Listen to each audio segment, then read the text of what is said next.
And good afternoon, Crawler E-Coder. Yes! Yes, that video was also very informative to me with the fact that it's doing dog shit numbers, making it very clear that my audience only actually cares about Funger. Very informative. Genuinely one of the worst performing videos I've ever released. Like, it's a good video. It has a lot of interesting stuff in it. It's still one of the lowest performing videos I've ever made, and it's message received loud and clear. People only care about me for the Funger stuff, so make more Funger stuff. But if you're watching this later on in the future, I am referring to the Shields video on my channel about Elden Ring. You can probably just search Elden Ring video. It might just be my only one at this point. It's doing so bad. But thank you, Crawler Encoder. Thank you. It's that's my honest feelings on it. I don't think I particularly have much else I want to say before I start the game. So, let's hop to it, I suppose. I mean, theoretically, it could be a sleeper that gets picked up later, but, Algo doesn't actually prioritize sleepers as far as I'm aware. I can't actually tell because what is or is not promoted is kept deliberately ambiguous in order to make sure that the people controlling the levels have the greatest amount of plausible deniability when they handpick winners and losers. But I don't think sleeper hits are a thing that generally occurs. Tiny stupid thing. Boot better. There we go. Alright, let's hop over to the Elden Ring zine. Alright, need to... As I do. Alright.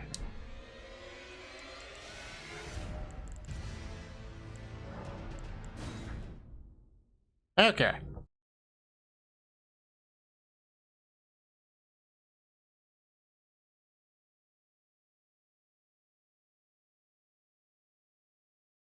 You know, I noticed a trend among all the spellcasting stuff.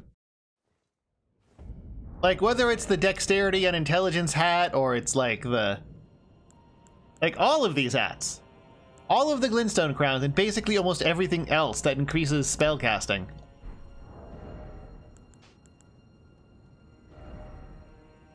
Almost all of it, reduces durability. And this is a game where max durability, you still die in like 2 hits?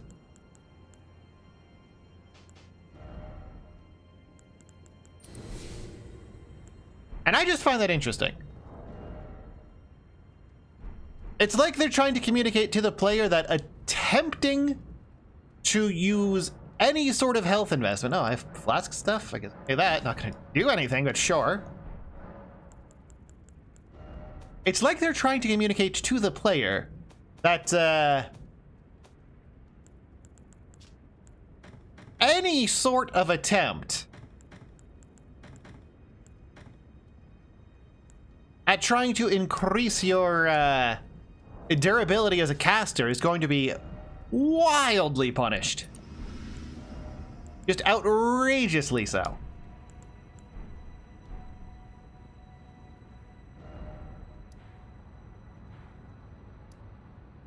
And that's honestly kind of fascinating to me. Oh, I can actually read chat with the way I've got it right now. Hold on. I mean, I can read chat, I just can't see any of the names. There we go.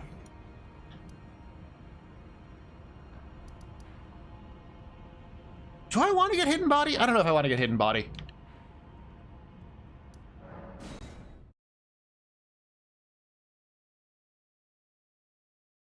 It's potentially useful, but it's also kind of a pain in the ass to get to.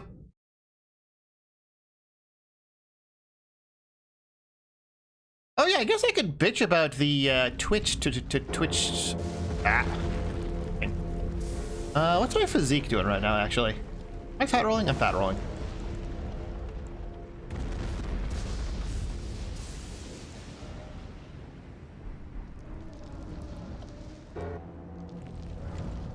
Does it, though? Because, like, Faith generally hits harder and more efficiently.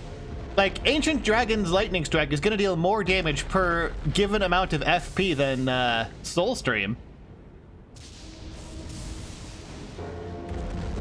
But the Faith Up stuff doesn't have any of these atrocious penalties.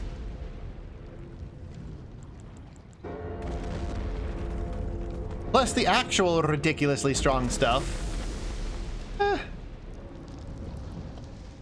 Guess that's fine. The actual ridiculously strong stuff is over in Arcane, and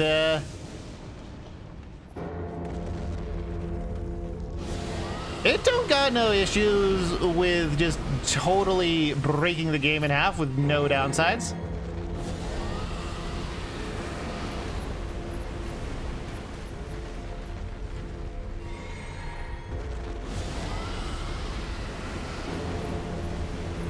I better just to manually aim these.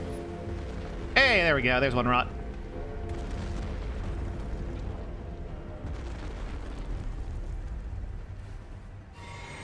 Oh yeah, for those of you wondering what the hell I'm even doing over here, you can't leave the gate, by the way. So, like, if you have any sort of range damage whatsoever, you can just hang out here. Hello, Ice the Bites. Honestly, I kinda wanna have the Serpent Bow just on hand. Oh man, it's such Traveler slop. I gotta have some slop. I gotta got my slop. I need my slop. Oh, that's right. I should discard a bunch of arrows.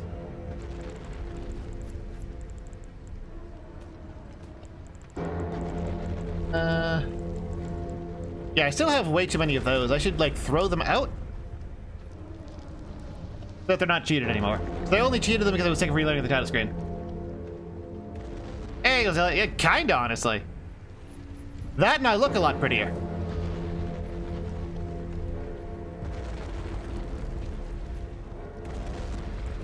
I'll just discard them for now. I can fuck with them in particular later.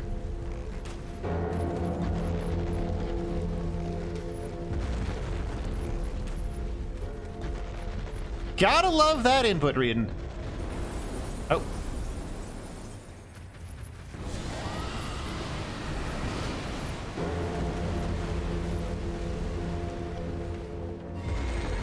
You just gotta love it. Because otherwise you can't enjoy Elden Ring, because every single fucking enemy does it in response to fucking anything you do.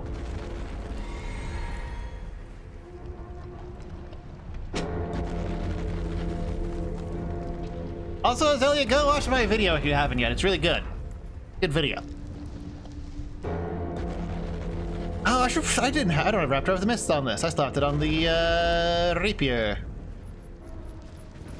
Ah, that's why, okay.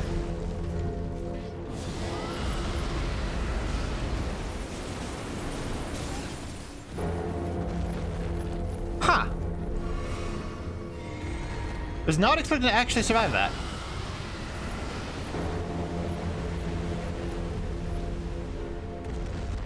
Nice. And they should both be dead soon.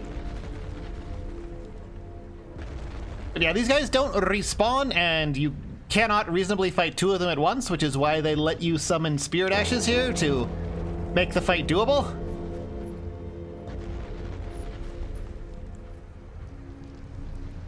Hence me not fighting them fair, because the game literally is not designed to have you fight them fair.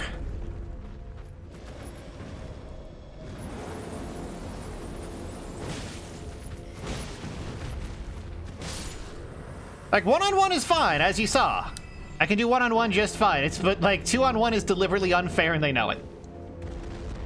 Yeah, this is the part where the game just gets stupid. It's funny, I didn't really complain about enemy layout or anything like that for the DLC. Like, my biggest complaints for some of the bosses was just that the camera was dog shit. And Radahn's hitboxes were painfully ambiguous. The places that the lightning, the holy light, showed up and hurt you was not connected to any animation, so you just had to memorize it, which is cheap. But that's about my complaint for the DLC. Also, the fact that the overworld travel just fucking sucks ass. Why is there no music here?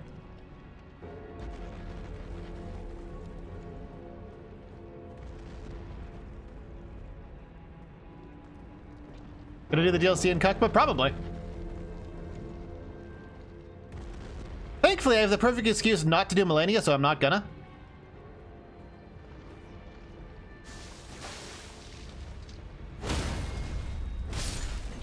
I cannot riposte these. Who is that one? Waterfowl chick. The one where she just like flips out and then generates a bunch of hitboxes around her with no connection whatsoever to her actual animation, so there's no way to actually predict where the hitboxes will be short of memorizing it. And therefore, it's some of the most cheap, lazy difficulty, genuine artificial difficulty in a Souls game. Aside from that, she's a great fight, but Waterfowl Dance is so ridiculously, egregiously unfair that she's a bad fight. Like, that's really all there is to say about it. Oh, hello. What? Oh. Fair enough. Hold on. Was that guy, were the unarms on that medium shield of his at an angle? God, I should have checked that before I played the video. And hello, Needles Cane and Sorashu. I don't actually have to go this way. I don't know why I'm going this way. Curiosity, maybe? I don't think I've ever actually... I don't remember what's over this way, and I want to check it out.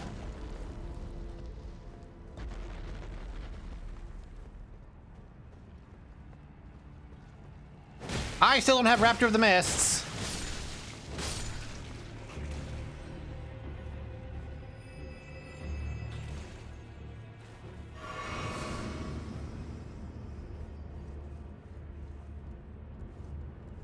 You know, I bet Bestial Vitality would be amazing. Hello, Clarity.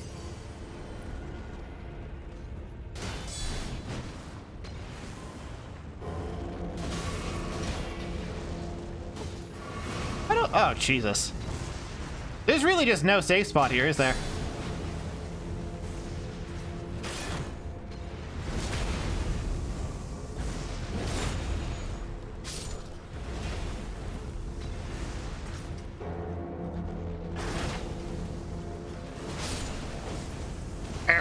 Okay. Oh, calculated HP loss. Calculated. Elegant, masterful. Oh wait, where'd this guy go? Drop down to attack him from behind? What? Oh, there he is. Dang it.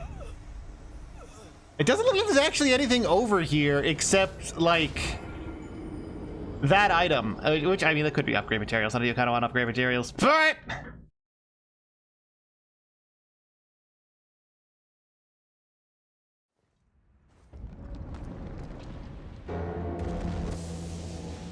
where was I going with that? I don't know where I was going with that. I don't think it matters where I was going with that. What matters is getting a Raptor of the Mists on this. That is plus 24 and minus 20, so we're going keen. Looking at my stats. Yeah, it's best to go keen. Because I got the fancy hat on, which lets me use the bow.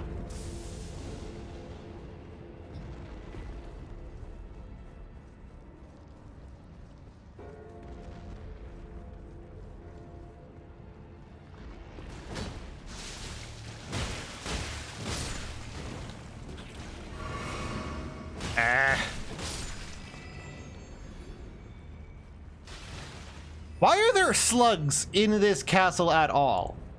Like, this is a frozen castle in the middle of bumfuck nowhere. Why do they have a slug problem? How is this environment in any way something a slug can survive in?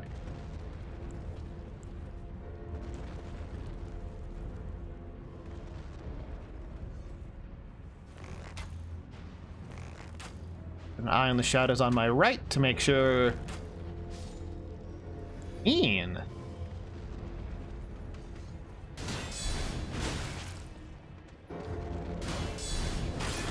There we go.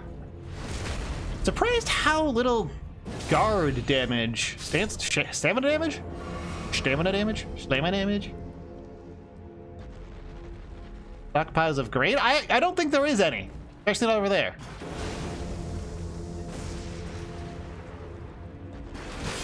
Oh, I thought he was still loading.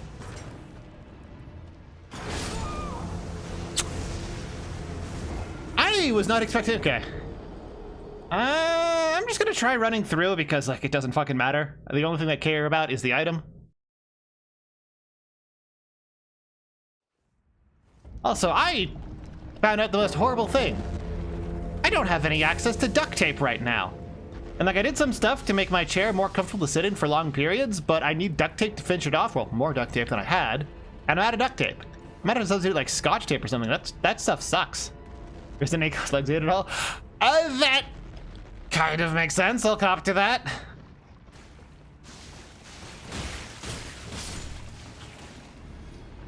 So? Mashing that climb button. So the thing for the right arm of my chair is, like, floppy and loose and not conveniently positioned. And I don't like it.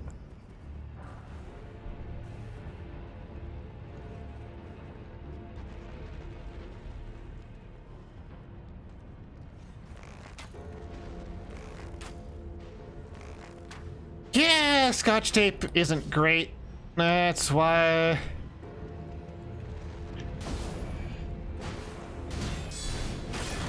There we go.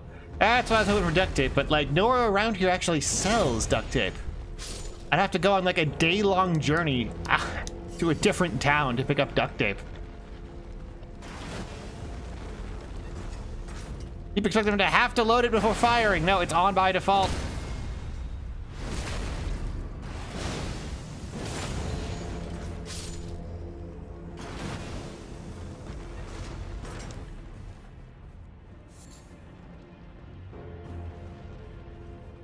All right, so what's this item? Oh, wait, there's a way down. That's probably what the prize is. But what's this prize? That dude has an arbalest, like a siege crossbow, and also a regular crossbow. How many fucking crossbows is... What? Sorcerer painting. What the fuck do paintings do, anyway? I've never actually, like, figured it out.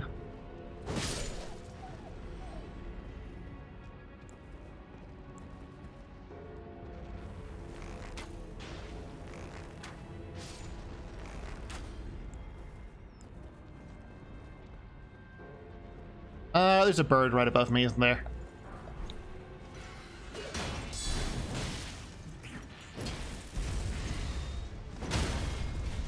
Nice.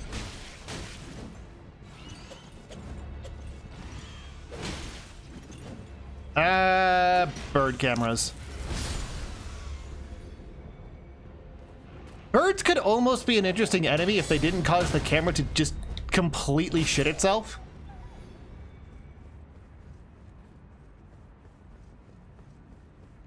Yeah, it's kind of fascinating. This shithole has all of the worst parts of both a big city and a small town. Everything closes early and there's nothing here, and simultaneously, fucking, there's shitloads of crime. And violence, and just, like, people.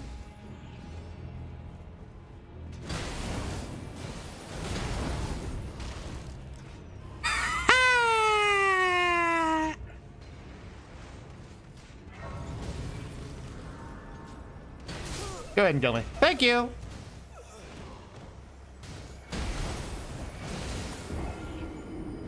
Absolutely fucking annihilated.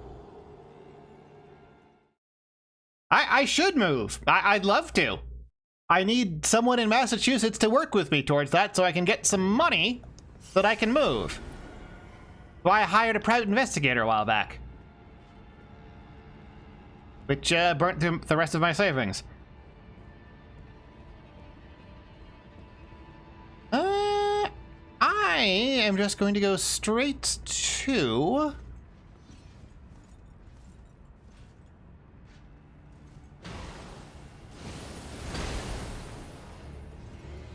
They just fuck off into the ether? It sure seems that way. Oh wait, no, this is where I want to go.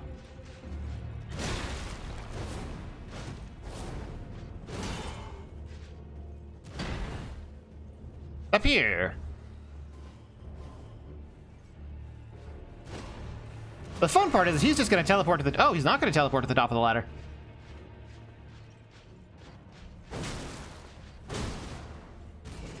Nice.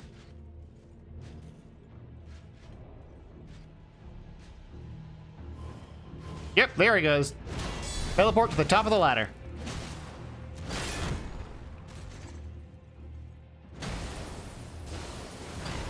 Good hitbox. See, that's why I guard, because I think that was a shield slam, where he slammed the shield into the ground like 15 feet below. Yeah, it's about 15 feet below me, and I still got hurt. Is welcome to Elden Ring hitboxes. More like shit boxes, am I right, gamers?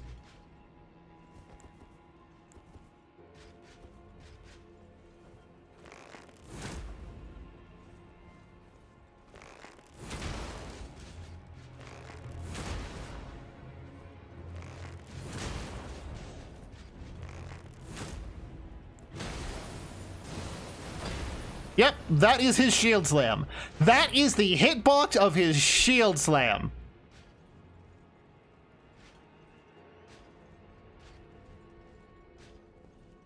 Good God.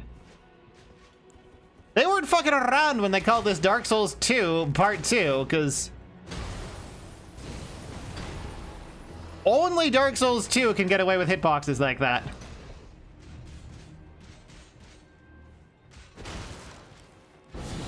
Oh, I had the wrong thing equipped. Womp womp.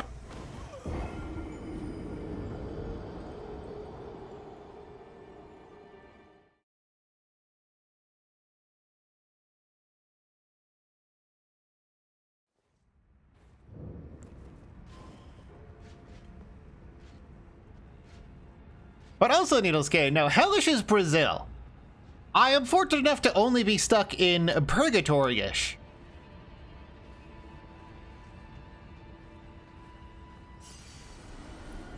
With Brazil, you know there's no way out. You just have to abandon all hope now that you've entered there.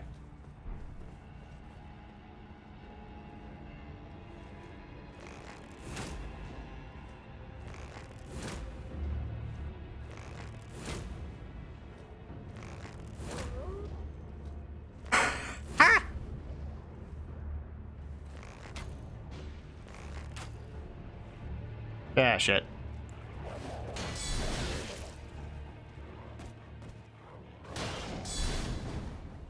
I can't even tell what he's doing.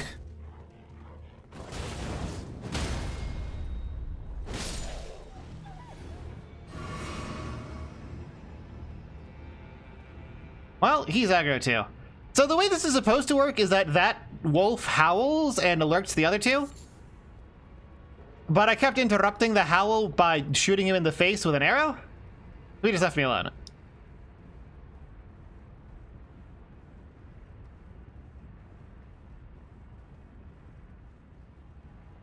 Yeah, so ratlets, that's kind of how it be and how it do.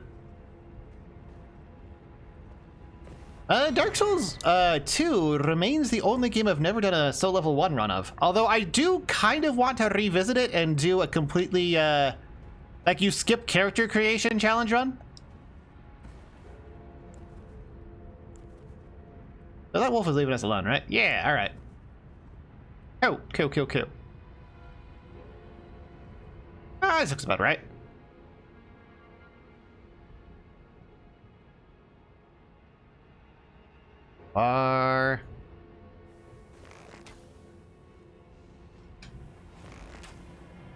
Can you pop Godric's rune? I believe so. Where's this motherfucker at? There we go.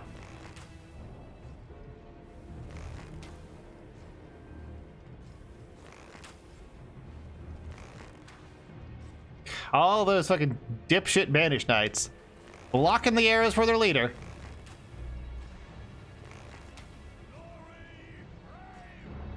Alright, he's poisoned.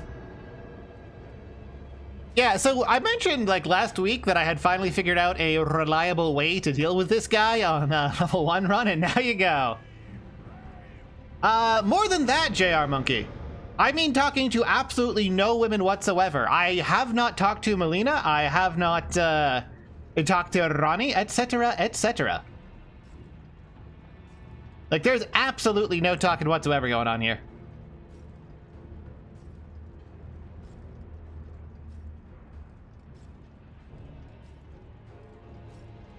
Which leads to a lot of broken stuff, because you know how, like, Melina gives you the grand lift of rolled access and all that other shit? I've had to use a lot of bugs to get just anywhere.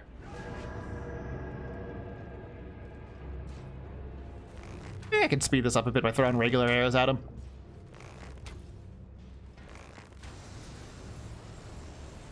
I think he's doing the... Oh, nope.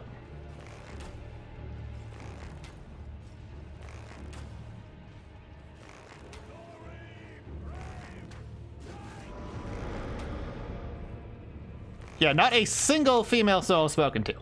Not a one.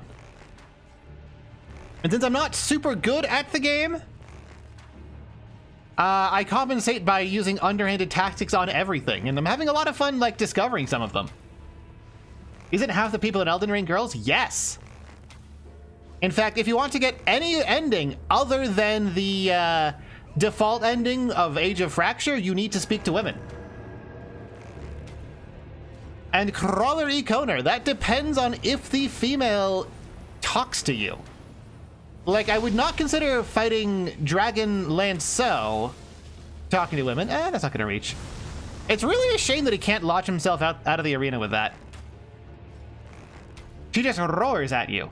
But Waterfowl Dance talks to you a bunch.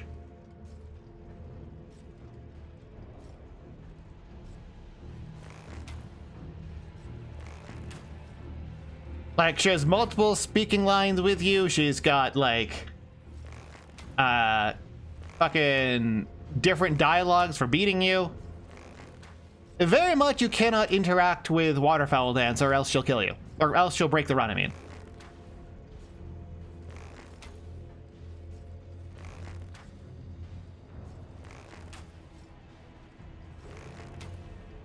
But on the other hand, what the heck is that chick's name? The Eleonora. Talking to Eleonora is not... Or not talking to it. Killing Eleonora is not talking to a woman because she doesn't have any speaking lines. She just shows up and you stab her. You know, the ideal relationship.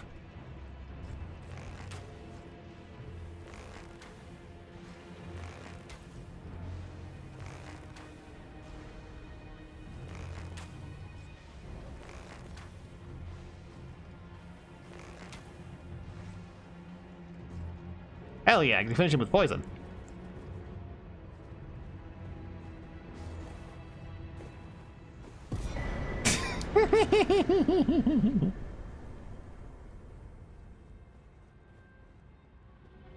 God, I love fighting dirty. One of the few things that brings me joy in life.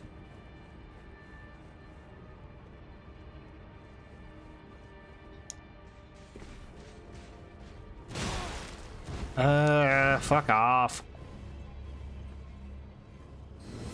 Miserable annoyance.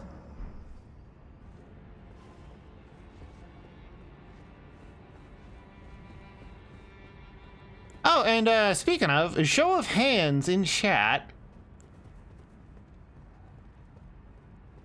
How many of you knew you can actually skip the enemies in this room by shooting these guys ahead of time?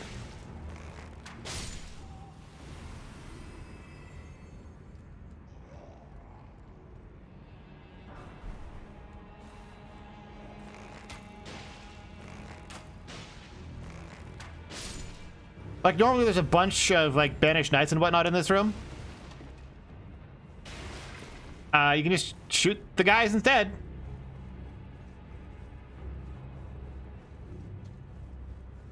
Also, Silksong in 5 hours seems, difficult. I never played the game. I've never even finished the original Hollow Knight. I played it for like 2 hours on stream once, and that's it. Second playthrough, figure that out. Okay. So it's not one of those super clever secrets that I like to let that blows everyone's mind. Interesting.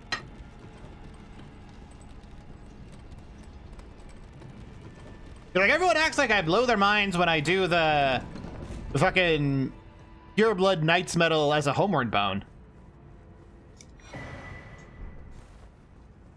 But apparently this thing is well known?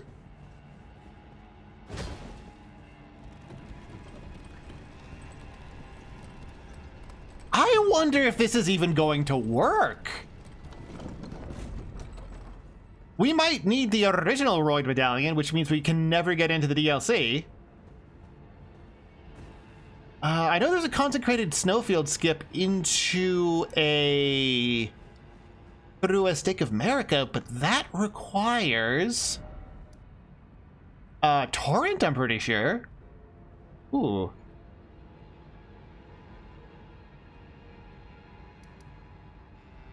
Oh, you never played it? Oh, God, I just... Oh.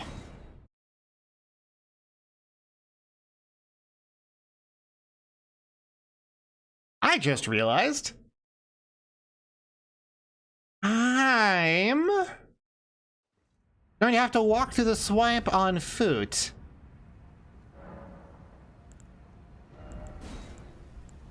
Oh, flame cleanse me, please and thank you.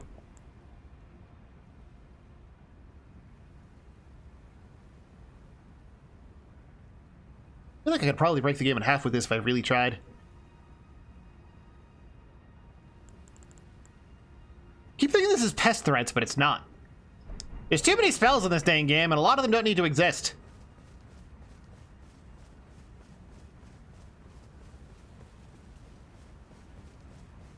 Oh, right, yeah. So, Union Monkey.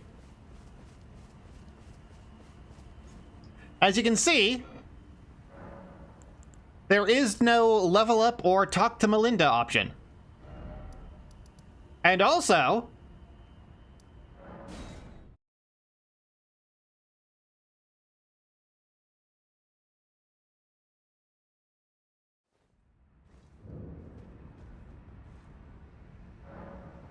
there is no talk to Melinda to burn the Erdtree option.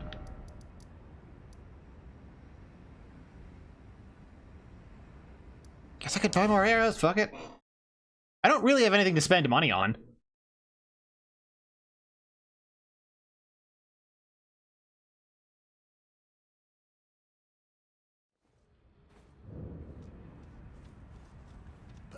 Unusual for this.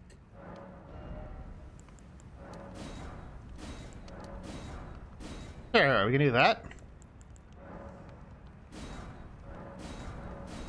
Get those, I guess. Why not get the notes? Have a safe. Yeah, theoretically. Oh, how I'm gonna get around this? Well, normally to burn the Erdtree and then you warp to here to do the last thing, but as you can see, I've already been here. You can just wrong warp over to Farum Azula. That's how I got there.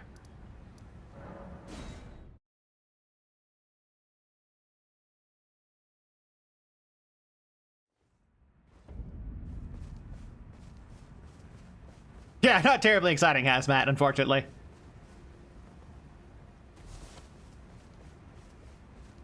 A good question, Sir Ratlich. I don't know.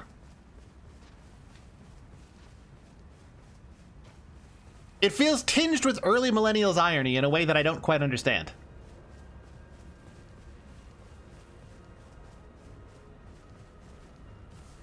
Yep. Only way to get the second half of the medallion is through the poison swamp.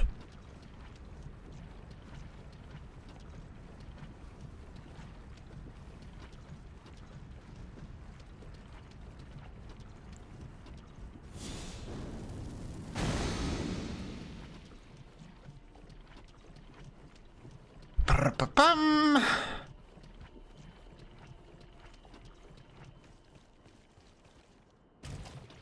It's like right here's the... No, that's not the way up. No! I deal with a fucking crab. The entrance is over there? Right over here.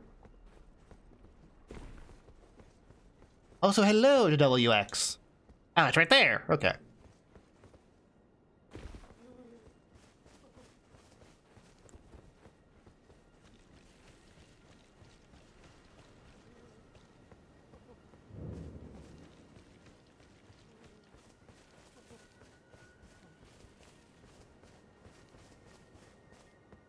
Ah, hello, Lovelem. The rest of your name got cut off by the chat box I'm using. Ah, I was gonna have to call you Love. Alrighty, later, Junior Monkey. Remember to leave the tab muted and open while you're away to artificially inflate my viewer count, please and thank you. Yeah! Yeah, I've been, like, streaming somewhat regularly. It's crazy.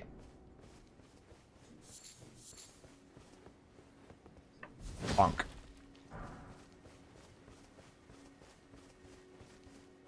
I may as well kill this dickhead.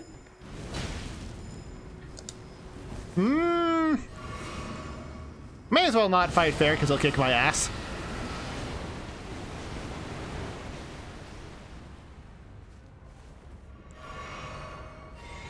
What do you mean you didn't rot from that?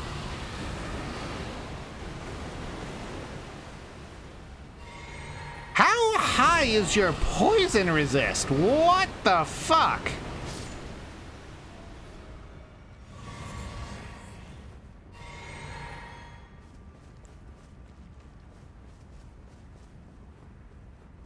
Bonk.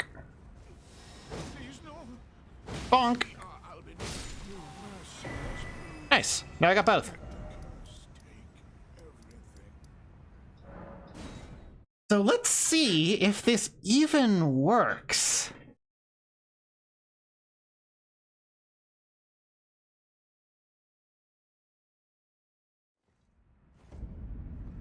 Because it might not.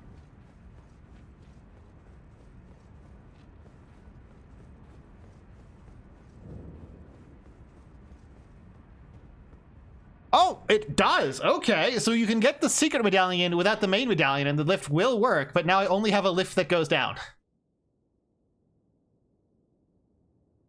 For anyone curious, there is a wrong warp you can do from the tip of this lift, which sends you to Consecrated Snowfield, which is how I got there. Have I ever heard of Shrekking? Only in reference to what happened to the people over at DreamWorks, where if they were doing a poor job, they were sent over to the Shrek movie, which was the movie made by their lowest performers, with minimal oversight.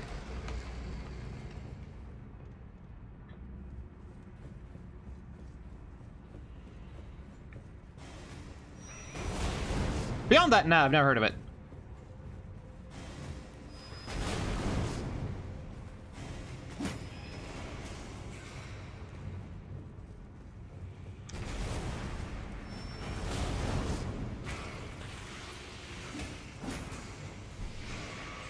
All right.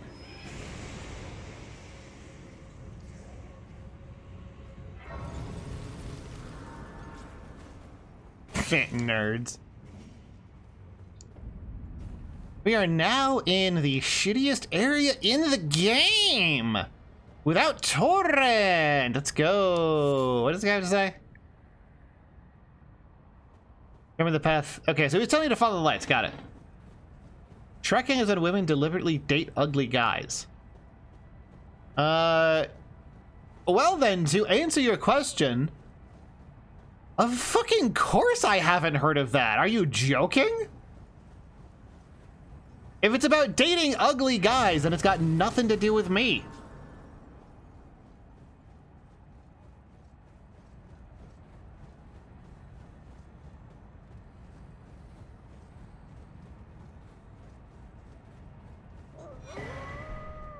Oh, there's some, dog somewhere. Oh, fuck.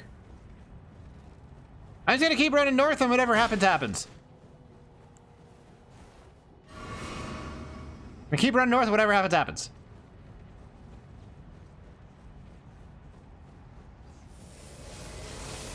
God, what if the frozen wastes... Okay, sure. What if the frozen wastes from Dark Souls 2 were bigger and worse? I got some money from yesterday's stream. Yesterday wasn't a stream, it was a, premiere. You're asking me what the functional difference is? I mean, it's pre-recorded on my end. I can't really tell you beyond that. And, no, it doesn't have enough video. The Shields video doesn't have enough views. You actually generate, like, money? Do that now. So apparently the market value for 4 months of my life is under a penny.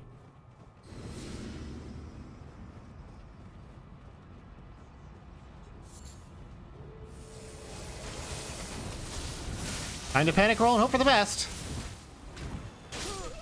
Oh, got hit by something else. Look, they've changed the electrified frozen reindeer into electrified frozen orbs and also wolves. It's arguably worse, because they have ranged attacks.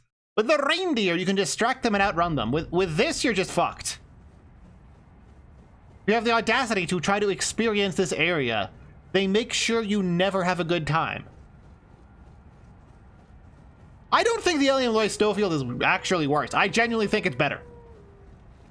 Because there's less of it.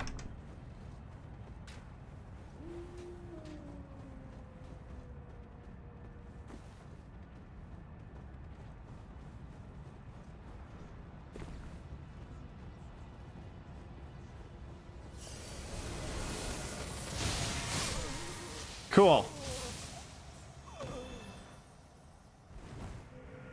I am going north, Sir Ratlich.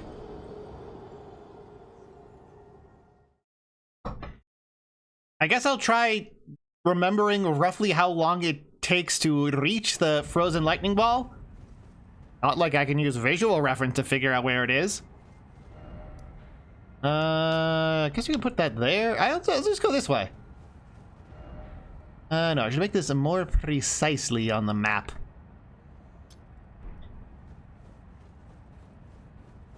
I'm just gonna run in a straight line towards the map, and whatever happens, happens.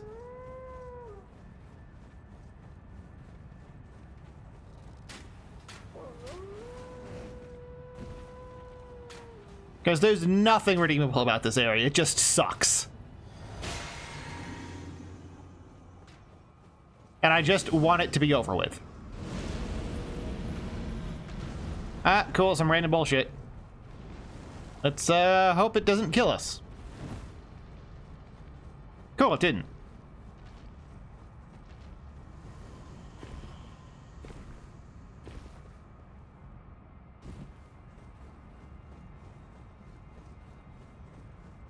In like 18 games. Yeah! Yeah, I wish I knew how to do that. Okay, well, we didn't die.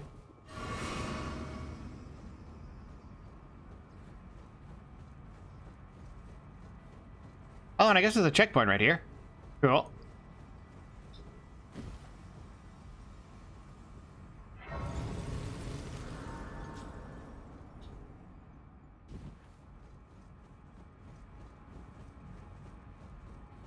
I wonder if there is a way to stream to YouTube Shorts simultaneously. Just like not do anything different, just be in the Shorts feed. I don't know what that'll do to the algorithm, and there's no actual way to know what it does to the algorithm. It's all about getting lucky. Because the whole system is designed to maximize evil. Like, that's just what it is. It's designed to be as evil as possible.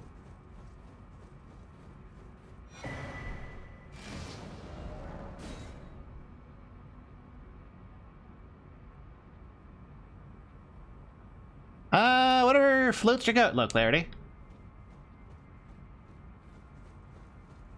Make an alt account? An alt account for what? I thought the idea was that I could stream like this to regular YouTube and then also stream to YouTube Shorts, but that would be like the same stream, just in shitty resolution.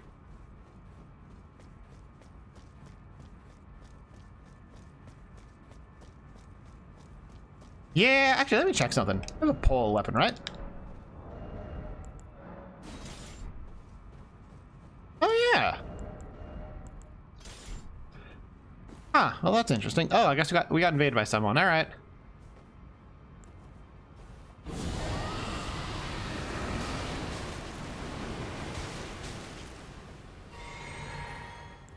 I'd run away.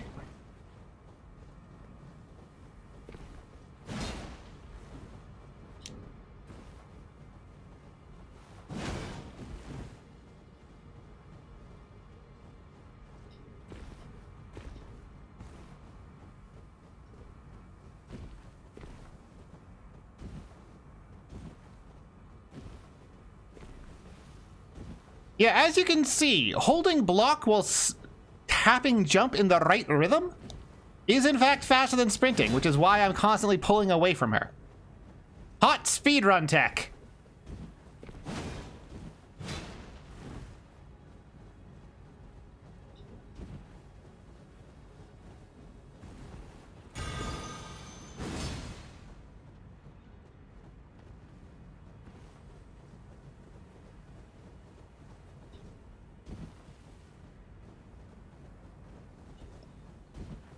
I should deal about half of her total health. I'll just do it a second time, and that'll be it.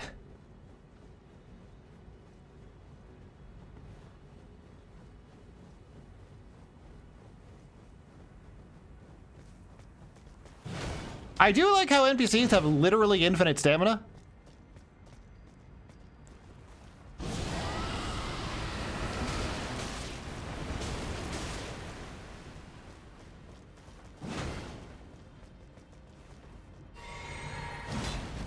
They get a variable number of potions, but it's generally only one at a time.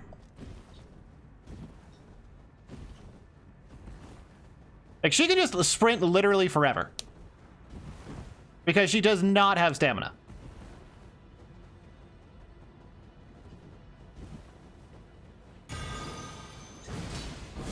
That'll probably give me enough time. Yep. Now she's dead.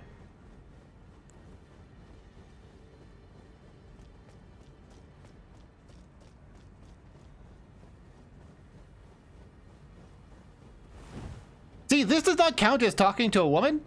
She's just trying to kill us with a knife. That's not talking to women.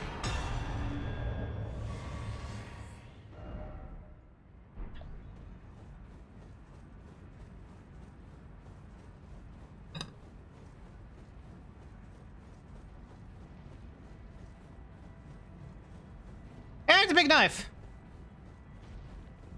Probably so repulsed by our face that she had to take it out on us personally.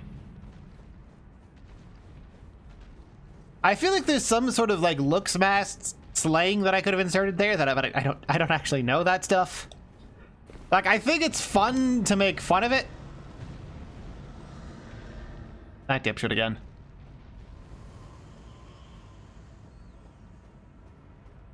But I can't do like an actually convincing portrayal of what's going on there. Would I date any of the women in Elden Ring?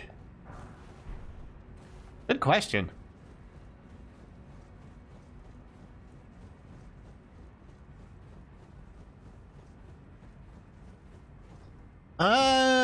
Maybe that one cripple chick? The reincarnating one? Head of Raya Lucaria, whatever her name is.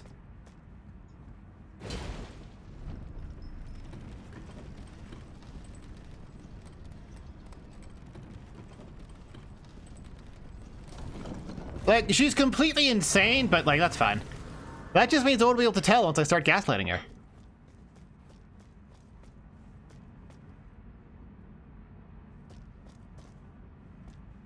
That's impossible, so Ratlich.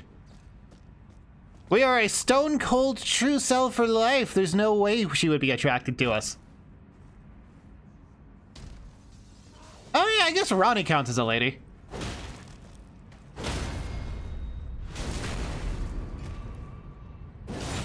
I wonder if switching to fire would be a good idea here.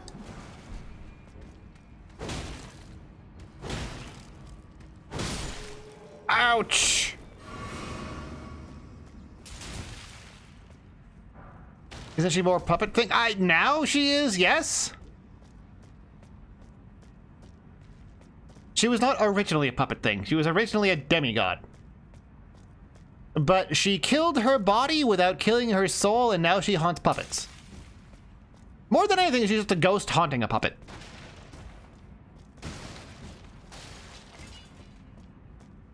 But, like, considering how jar-sized some of her forms are, I don't really think that count as, like, dating.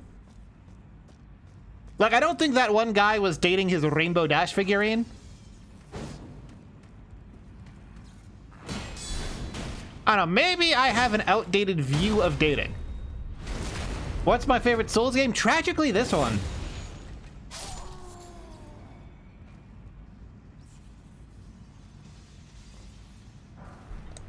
This one has ranged attacks. So I deal with him first.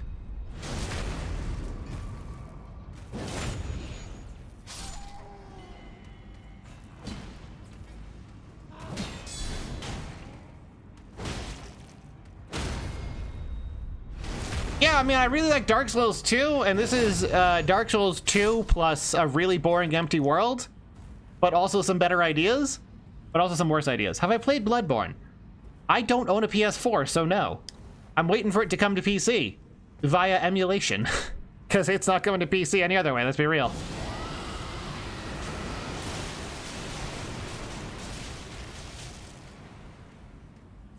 Okay, and they are now rotten, so I can just leave.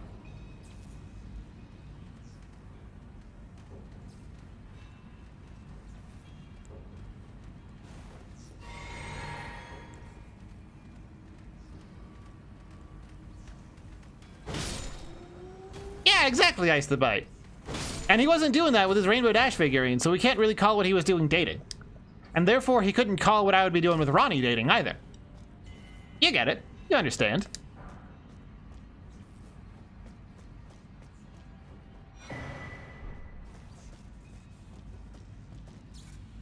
I should put Bloodflame Blade on again. Oh well.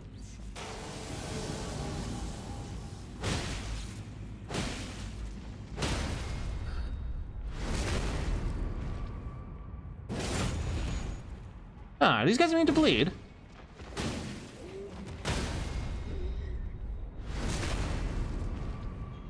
I think they might be.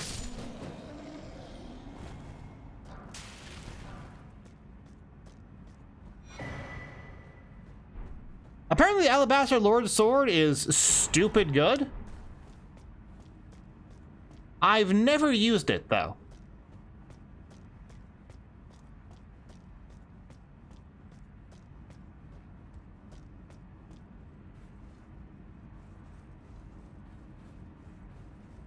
Yeah, like, if you try to look cool in a fight, that's when the other guy's gonna kill you. Like, I could, you know, try and do my own dramatic pose, and we could have a cool off or whatever, but, like, that ain't how I do.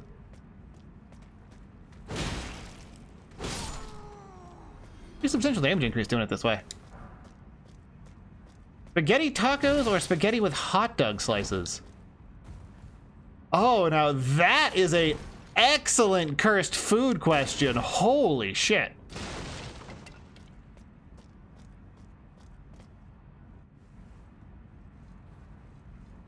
I think I would go with the taco bun. Yes, I call it a bun, don't at me.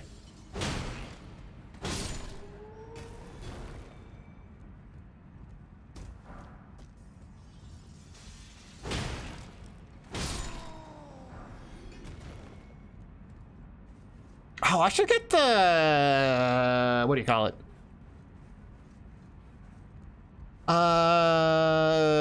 Greedy serpent ring, whatever the fuck it was.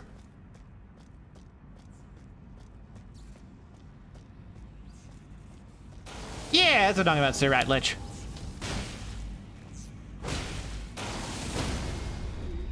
That's why I was thinking it'd be fun to try out, because I've heard the motion values are fucked, and that seems neat.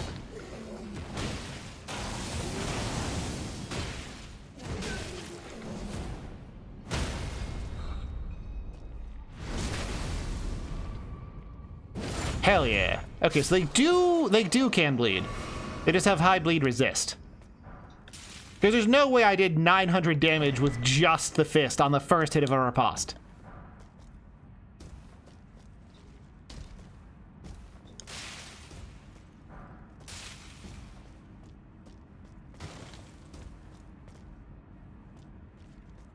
I think that's everything. You know, there's like one right here. Yeah!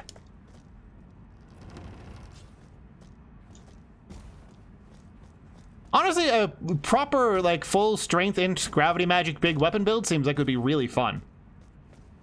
Have I played Silksong? No, I haven't even played Hollow Knight the regular.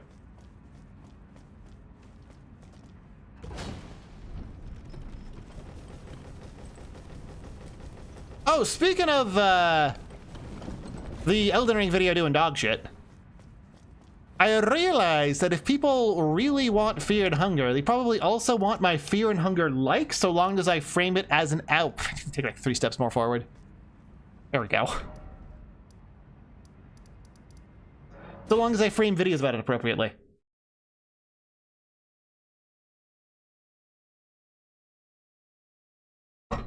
Oh yeah, I lived off those for like a year. It was the only thing I could afford. It was miserable.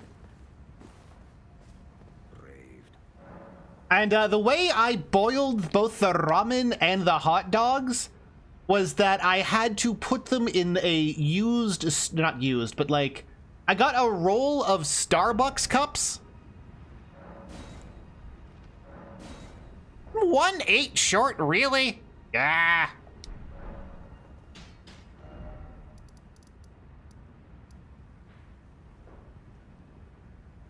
So, question. Where the fuck is the regular entrance to Moog's place? I know it's somewhere in the consecrated snow. I'm gonna just have to look it up, because I've never done the normal way into Moog.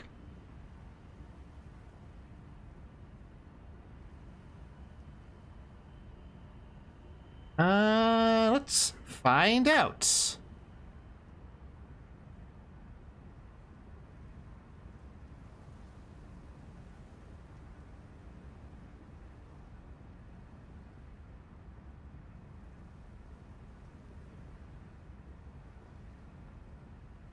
Oh. Where's all that? Ah, shit, I missed it. Anyway, thank you for the probably a subscription. Friggin'.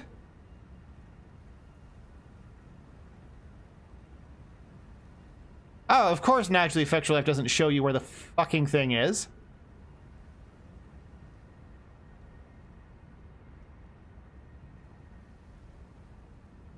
Oh my god, the Fextra High.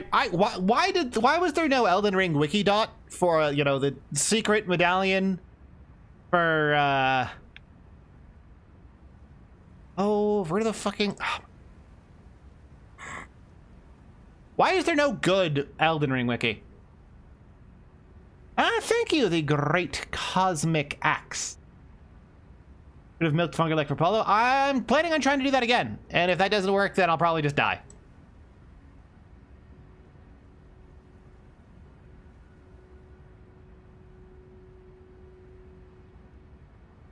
Warp to Mogwin. It's over there. Got it. Roughly where is that? Just behind, it's like here.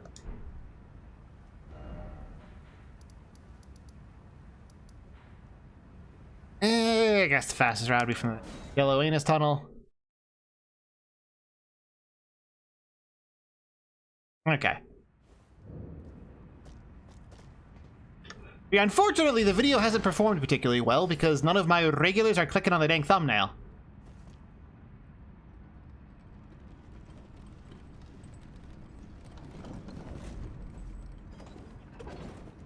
So if you do want to see more videos like that, spread it around to people that you know.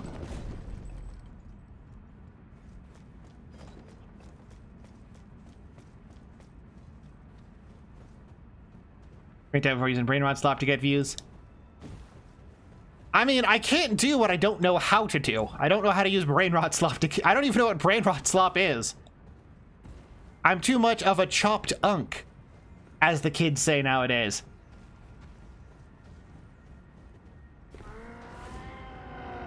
It's a very different troll roll noise.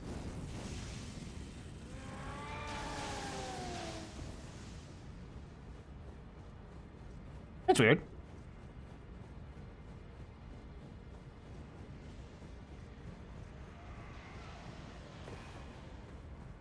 But yeah, what I was thinking of doing in the future, aside from going back to Funger guide videos, possibly a Funger historical analysis, but also technical explanations of the code of Funger.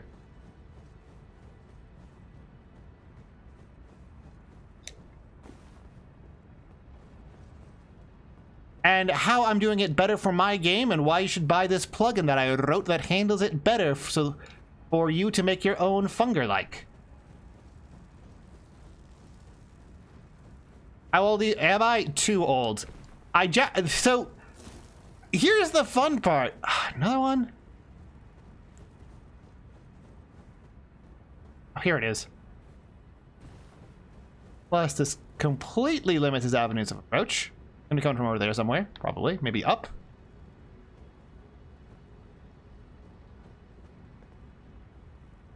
Ah, there he is.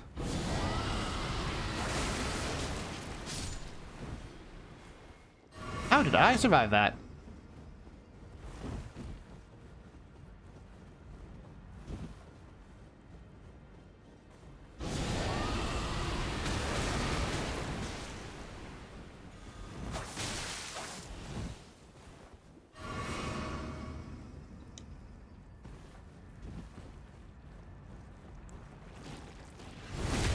Are there really parts of it that are short clippable, is the thing? Well, no, that's the thing, my loved ones. I actually don't know. Like, I could go back and do the math, but my actual specific numerical age is not something that I actually know off the top of my head. I'd have to do math about it, and I think it's kind of funny that I don't know.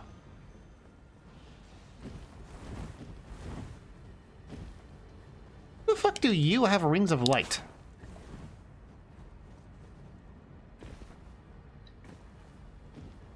Am I safe up here?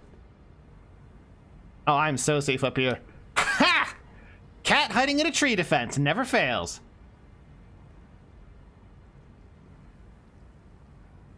But yeah, I guess trying to chop it up into shorts might work. I'll read over the script and think if any parts of it are particularly shortable.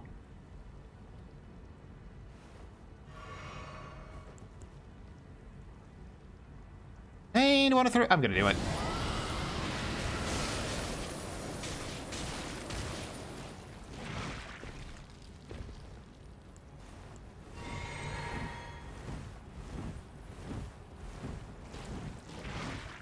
Some of them are, I guess. I guess I could chop each chunk of it into its own short. That might be worth trying. I mean, I could tell you the year, but why would I want to? It's funnier if I don't know.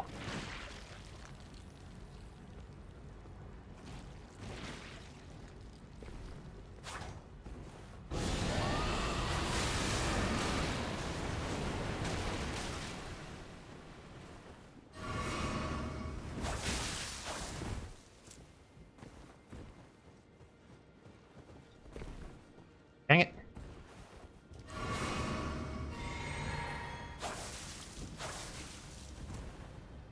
Why did it not go through? I hit the button to breath and it didn't. Oh my god, camera, I can't see where I'm trying to go.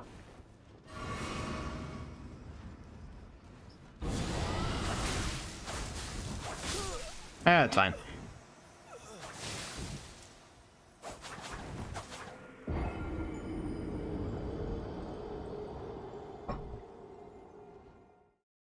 But if you want an age range, old enough to have grown up with the NES.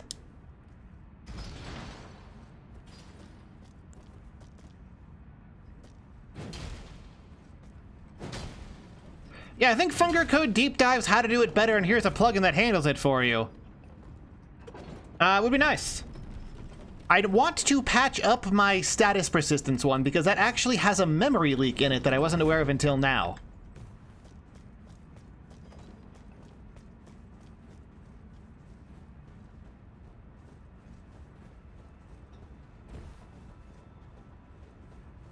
And that's actually probably the basis for a lot of fungal-like stuff, because...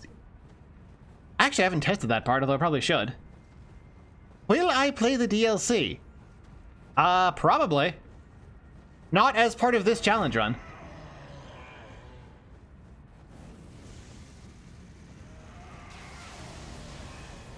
Love lemons.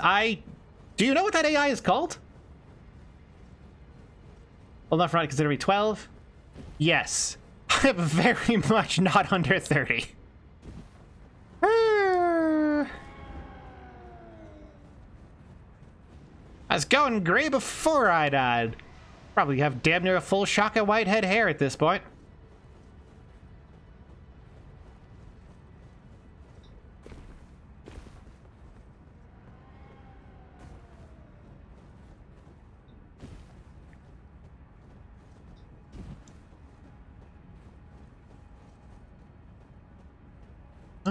I wonder if I can just wander straight to the portal without fighting him. That's a bear.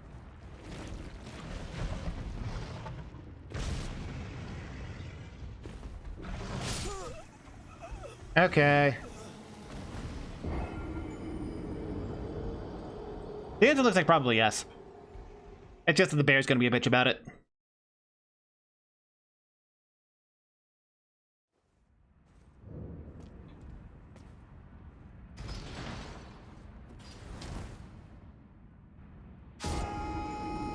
I am pretty sure that it's going to be faster to die and respawn so that the elevator spawns in the down position. They're waiting for it.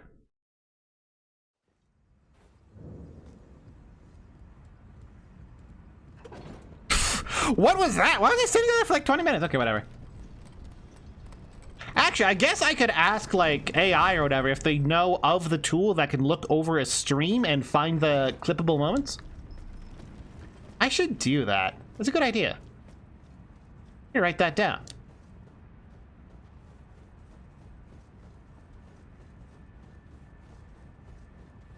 Google knows stuff, it's true. Problem is, Google doesn't want to actually give you stuff. And are you like 40? Probably around there, yeah.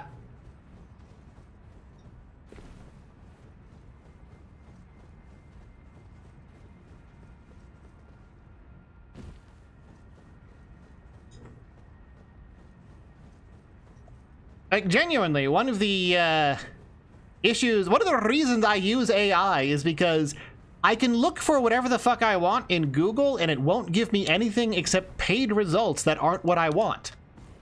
But if I ask, like, ChatGPT, it can browse the first 50 results instantly and then figure out which among the last 20 is the one that I actually asked for, and then give me it. This is one of the reasons I'm a big fan of AI. Because you can fucking find anything online with it. Thank you, Prabhakar Rakavan.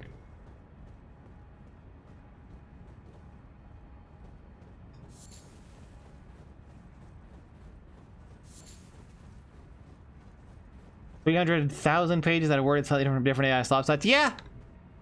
Yeah, Google now just, like, gives the stuff that's designed to be search engine optimized and never ever actually gives you the things that are relevant, because people have started gaming the system, as they would need to, because that's how game theory works. Really? Even sneaking he wakes up? Bullshit.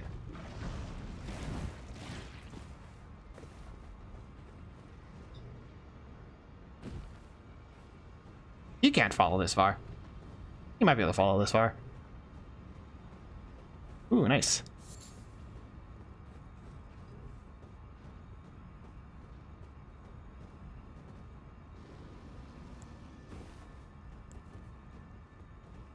Apparently Sanguine Normal just spawns whenever I get near to it. Cool.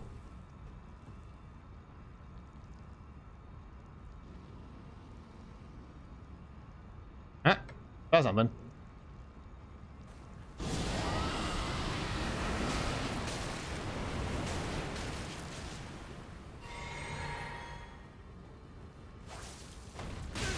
Really?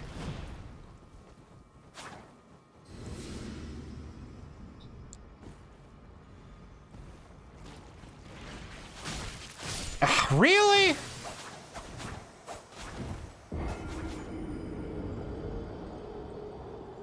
Yeah, I guess I'm going to have to. I'm going to have to use AI to find the AI tool because the regular tools don't work anymore.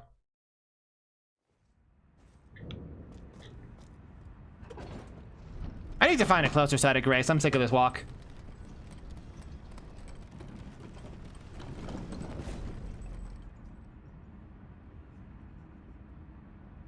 Oh, you're shitting me. There isn't one?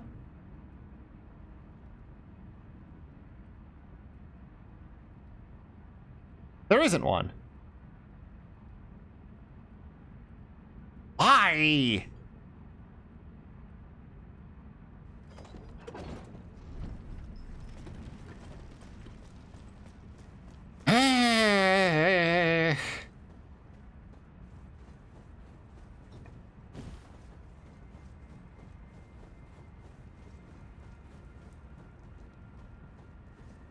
Oh god, right, Needles Cane? It's so incredible.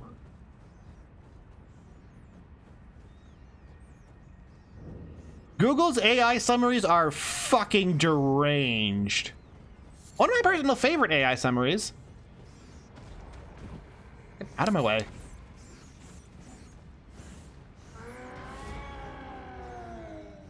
Was someone asked what the average weight of an adult man is, and it said it was like 192 pounds in the United States, broken down by age range. Ages like 19 to 29 was 178 pounds. Ages 30 to 39 was 248 pounds. Oh, that's not what I'm after.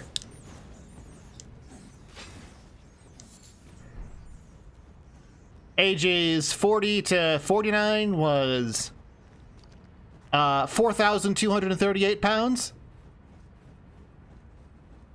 Ages pounds 50 to 59,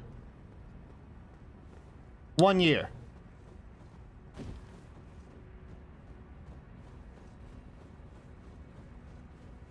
Like, it couldn't even generate a coherent list. Google's AI is probably the second worst one. So where does this dipshit over? Oh, spawns over there.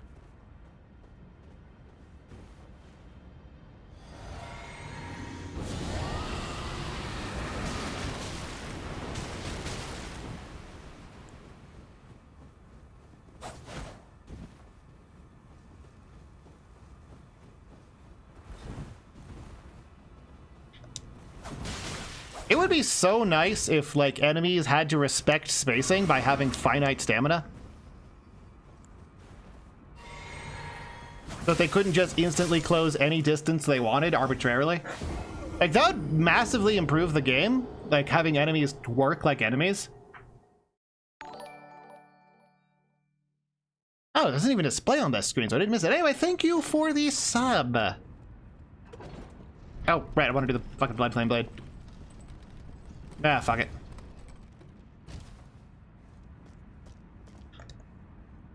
Unfortunately, Ozelia, I have in fact considered that. They really felt like keeping the bad design from good old Dark Souls 3. They just kept it in there. The stupid shit with enemies having infinite stamina.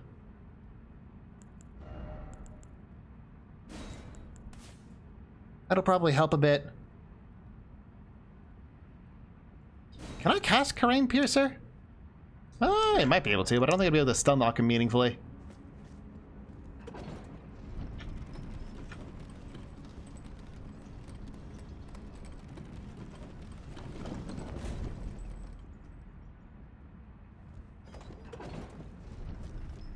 But yeah, I genuinely do think, like, combination, like, marketing my plugins for making a Funger clone paired with, like, breakdowns of Funger's code and how it did it wrong would be interesting.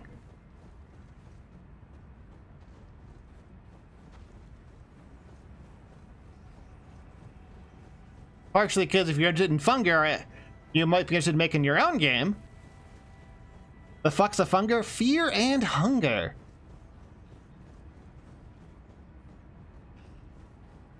I heard there was a Smithing Stone 8 somewhere in here.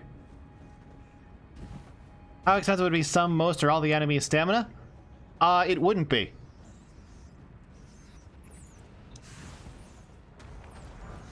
Oh, that's not it. So enemies have stamina as a stat in their data struct. They just ignore it. You bleed it fully? Oh, fuck no. There's always more you can bleed. There's always more blood to wring out of a stone. Ah, really?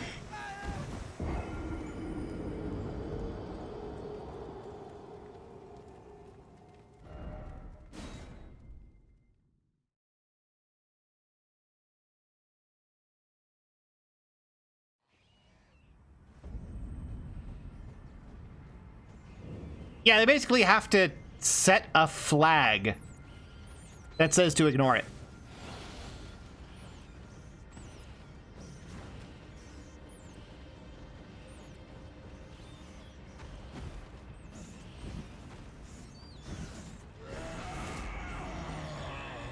Seriously, I know there's a 8 somewhere around here. Maybe in here? Nope, this just looks like a spell casting thingy.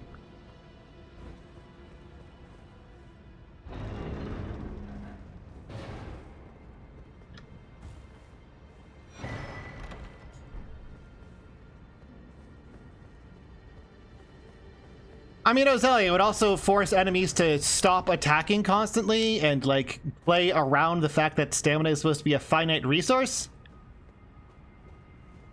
You know, like they did in 2.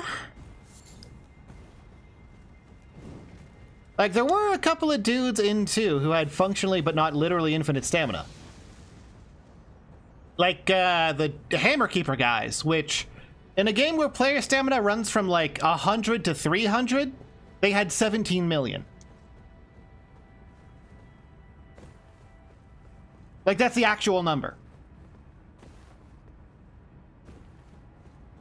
And, like, things like Dark Orb actually affect enemy stamina, and if you're careful and know how to do it, you can actually put enemy stamina into the negative, where they get a tired pose, where they are no longer able to block or attack.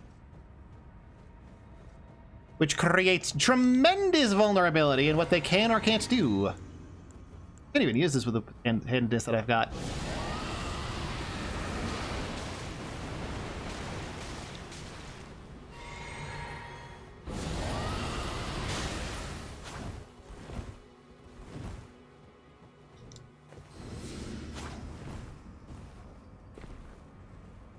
Well, let's figure out a way to confuse his pathfinding.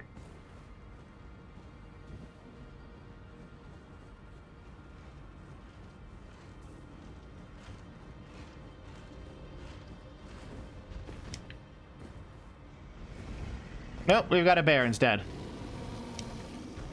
And the bear is gonna one-shot us, because that's what bears do.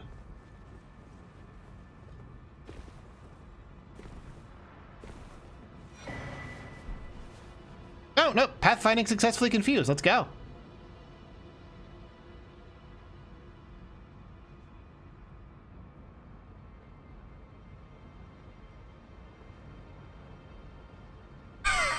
Did he just...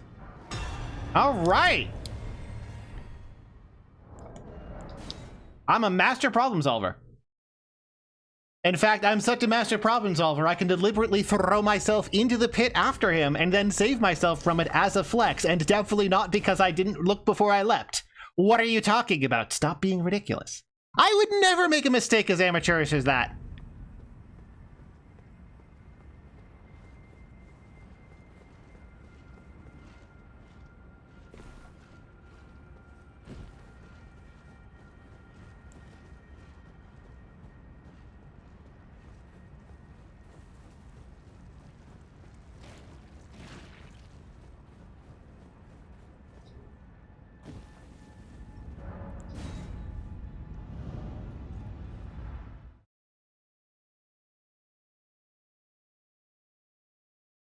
Man, this tea is really tasty.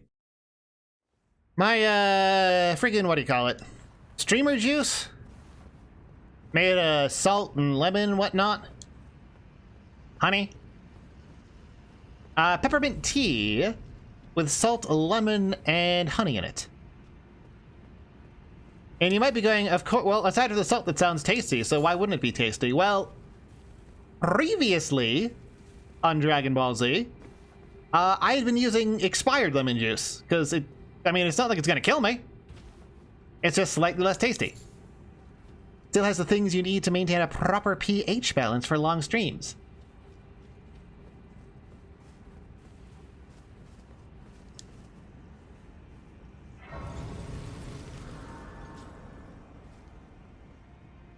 Also, I finally have infinite grinding for money. Nice. I don't think I've ever run through this. I've never run through this place this way.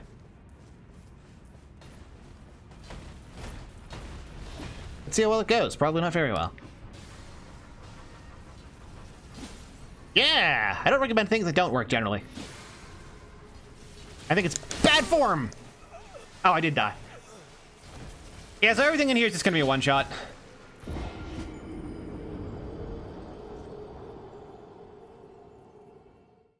Like, there's no getting around that. Why expired lemon juice? Let me throw on this, it'll do something. Well, because I bought it, and it eventually expired? Okay, yeah, they'll have the bone wheel effect where they kill me instantly, even if it doesn't kill me instantly.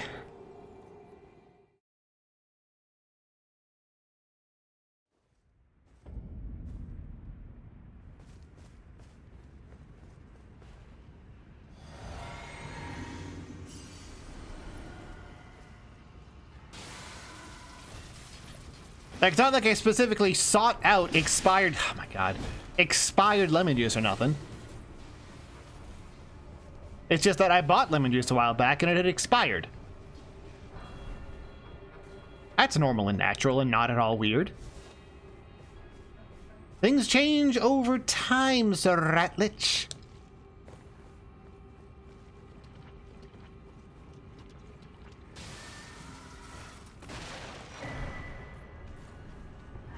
Ah, glad to hear it, Needleskin. Yeah, I'd be basically doing more stuff like that, but about various programming atrocities that Miro has unleashed to the world. Hey, now I can go max out my punching balls.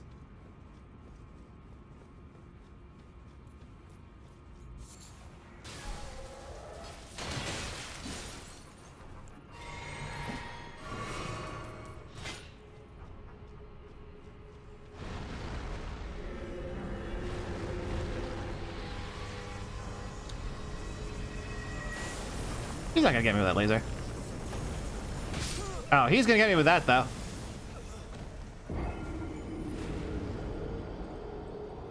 Gosh darn it.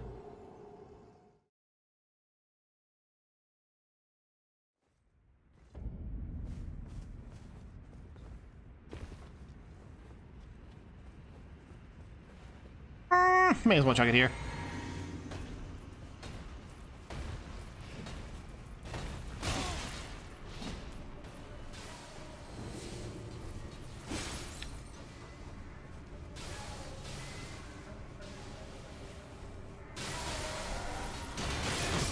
Cool.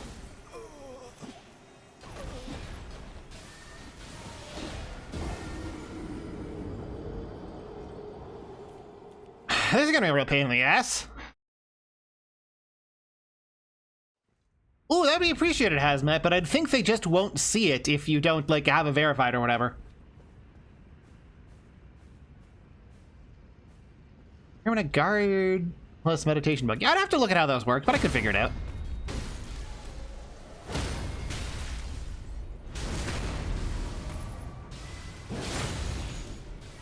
I mean, I guess they do bleed eventually. Yeah. I wonder if Raptor of the Mists gives me enough iframes. I haven't been using that, like, at all. Like, if something bad is about to happen, don't try to dodge. Use the glitch. And hello, Hit Rapper and Artist.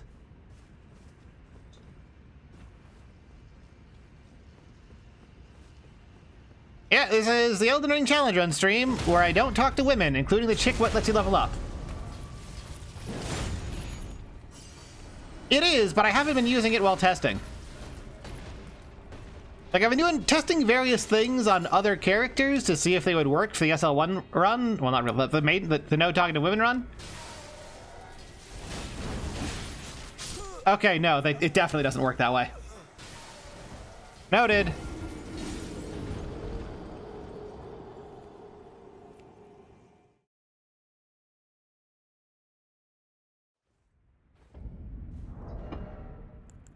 So these aren't going to do anything for me. What, maybe? The fuck do you even do here?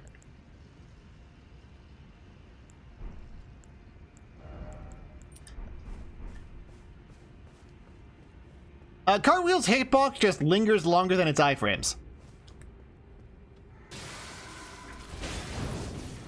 Unless they happen to, like, zip past me.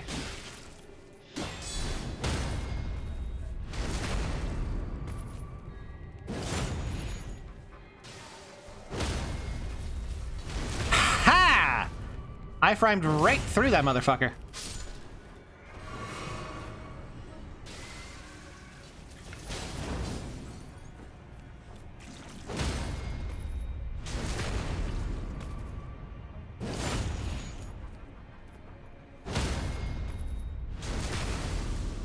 Alright, as long as I fight them one at a time, I can make my way through slowly and tediously.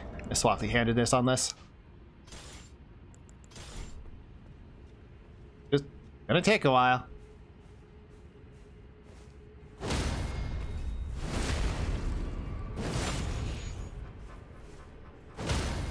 To be fair, Azalea, I think most things' weakness is getting fisted with a 10-ton iron ball.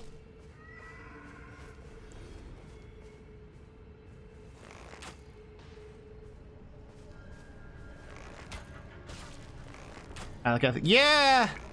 Malekith is why I'm over here.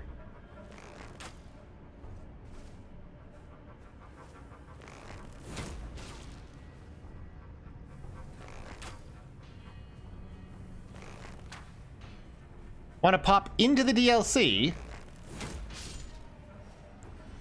order to get some upgrade materials to upgrade the Ant Sparrow Rapier so that I can actually fight Malekith and potentially win. You guys aren't gonna see me, right? Yeah. I'm crouched down slightly, therefore I'm invisible.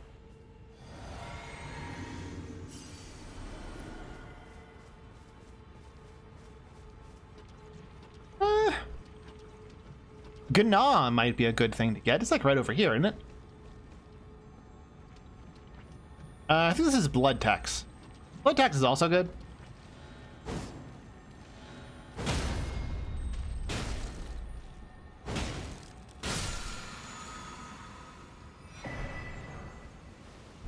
Number 9. Yep.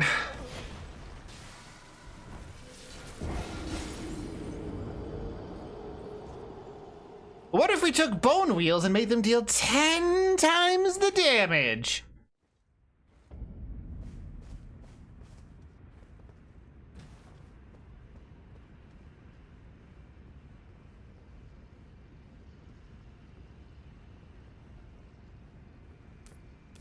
Oh, that's interesting. I can actually stealth past that guy at the start.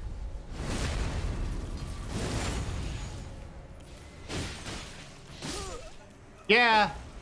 A bunch of I go at the same time, so I was hosed no matter what, basically. Is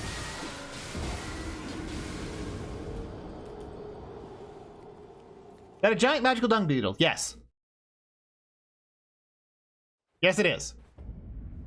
That is a correct observation. How's Blood Flame Blade looking on this?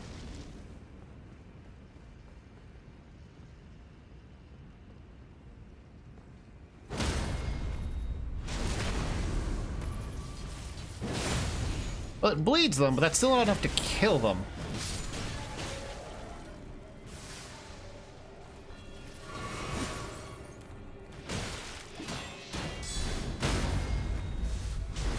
You know, I was trying real hard to lock onto the right guy, but the game wasn't letting me. Yeah, I had a hitbox in me as soon as the thing ended, so there wasn't actually a thing to do there.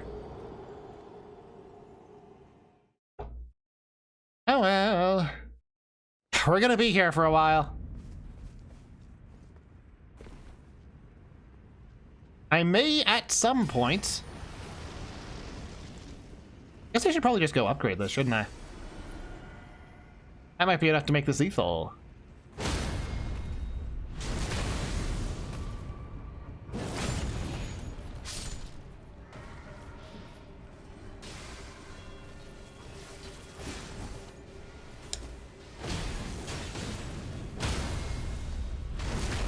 I may at some point fuck off to go get the invisibility spell. Oh my god, lock on for fuck's sake! Can I just run past them? No. Like, it is theoretically possible to, it won't happen. Yes, lock onto the things that aren't even fucking enemies. Thank you, FromSoft Lock On. You are a deep friend to the community.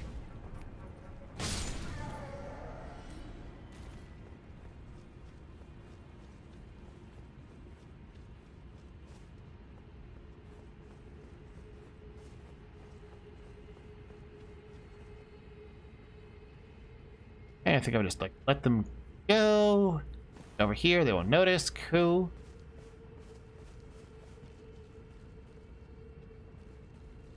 Dark Souls 2 remains the only Souls-like with a remotely tolerable lock-on.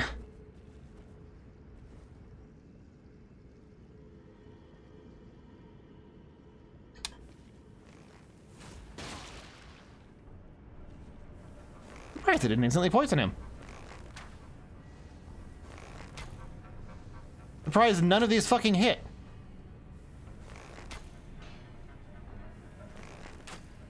These guys just have insane poison resist or what? Good god.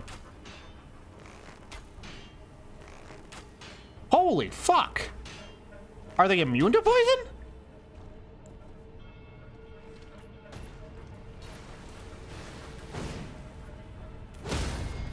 That's the only explanation I could come up with for how none of them actually did anything.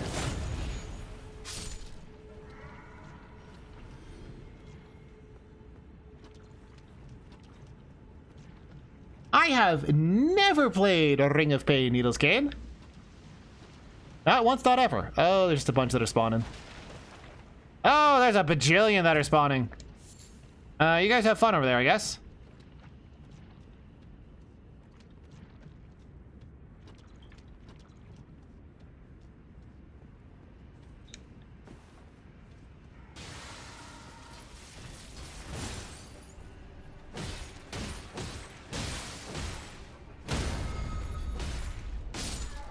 Alright.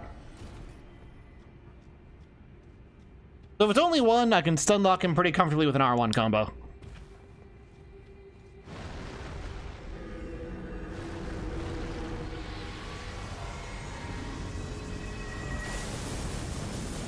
Let's just ignore...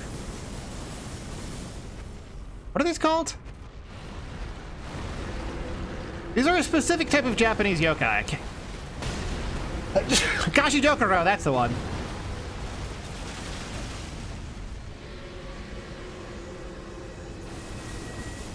No idea if they could reach me. Panic rolling for the win.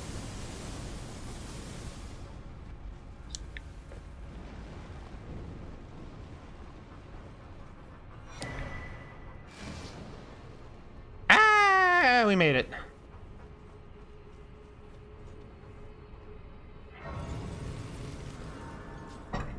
Okay.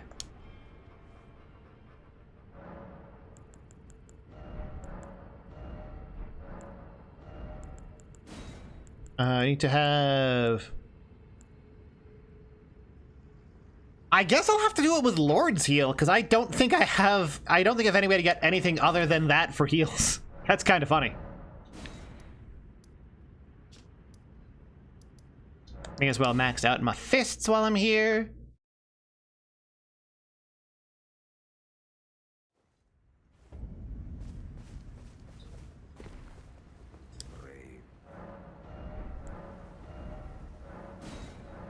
Okay.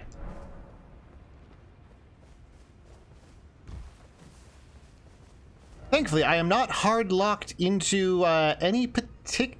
Why is the warp from there all the way south here. Like, what are the... I mean, I guess there's no explanation of how warps work and if infrastructure needs to be considered and stuff like distances and whatnot. But it feels like long-distance warps should have some kind of higher penalty. And like some sort of rule behind it to explain why people just don't warp inside the Erdtree or whatever.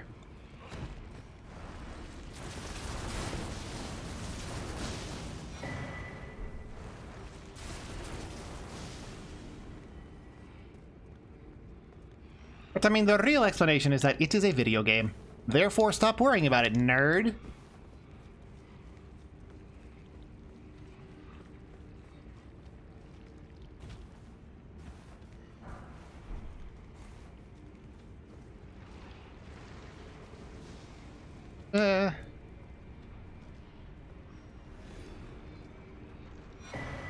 I will say, despite this place suffering from the ridiculously broken damage scaling of everything past Lanedale, this is probably my favorite area of like the late game parts. It looks cool as hell. It's neat to explore. There's some really unique and interesting challenges. Yeah, they're just there, but like, why? You know? I've got the soul of an engineer. It's not enough for me for that they're just there. That's the wrong way.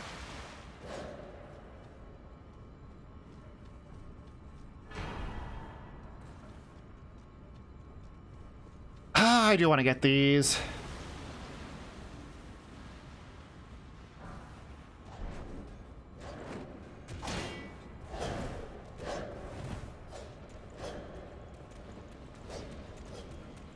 There needs to be a reason behind it. There needs to be coherence! My soul longs for some sort of coherence.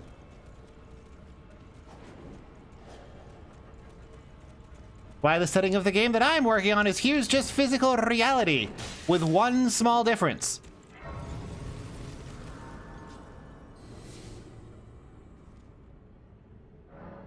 Okay. I can probably pretty trivially get to 20 feet. Yeah, there we go. Now I can cast Lord Seal and everything's done. Wait. I might need to seek an alternate route or something. It's gonna be spicy then.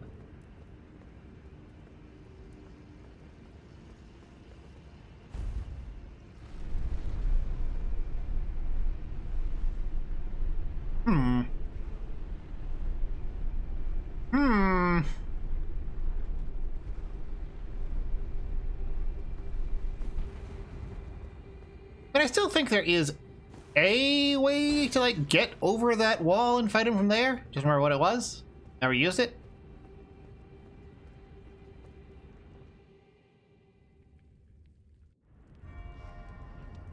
Remember these 1,500 souls. Yo, shit for brains, murder me. Murder me! Thank you. Is mine and mine alone.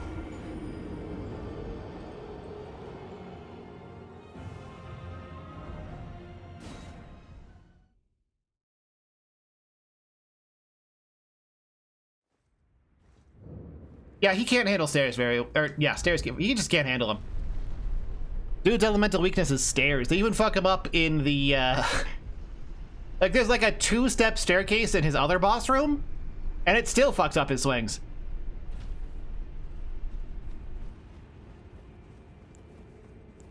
This is gonna be interesting, because I don't know if this is gonna work. I might need to figure out a way to artificially lengthen my jump or something.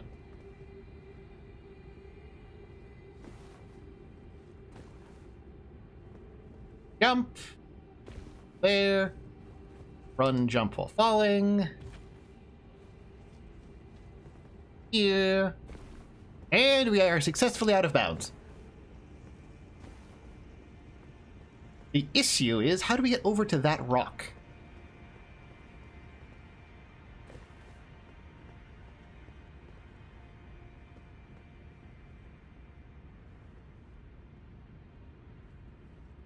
I think I can see a path. I don't know if it'll work, though. Oh, okay. Yeah, I found it. Underestimating my own running jump. I need a torrent for that jump. Never mind. We fucking got this. Boss over. We won.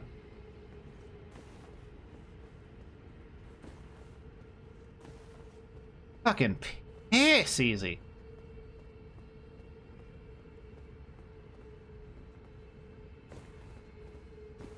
And for those of you who aren't familiar with how I play this game, and maybe perhaps wondering, what the fuck do you mean, boss over? Why are you jumping on some fucking... What are you doing, bruh? You'll see.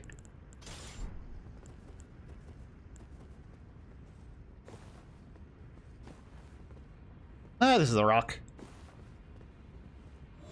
Nope. Fucked it up. Alright, hard version. Got it.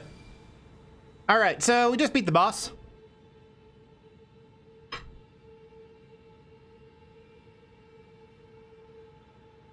Like, you don't know it yet, but he's dead. He doesn't know it yet, but he's dead.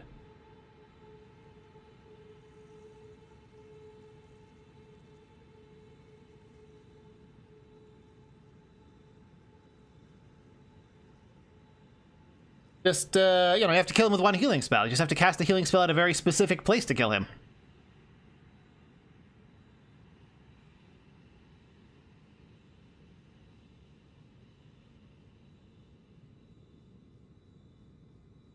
So Needles Kane, I've seen about 5 movies, and I remember one of them.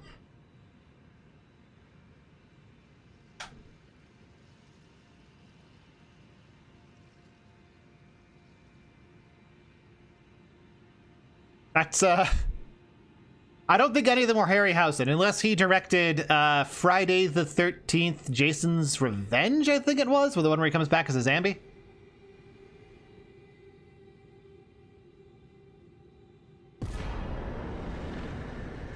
See?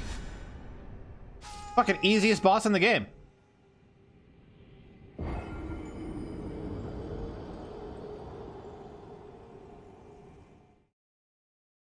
Just cast healing on him once.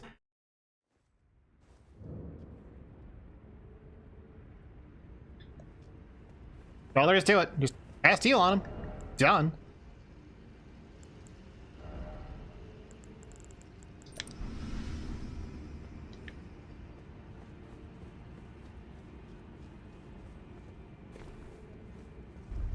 If I gave the slightest iota of a fuck about souls, I would have, like, put on a golden scarab beetle to get myself more souls from that, and then, like, used, Ranch of Sacrifice to make sure I got to keep all them souls, and you'd be worth, like, 750,000 souls.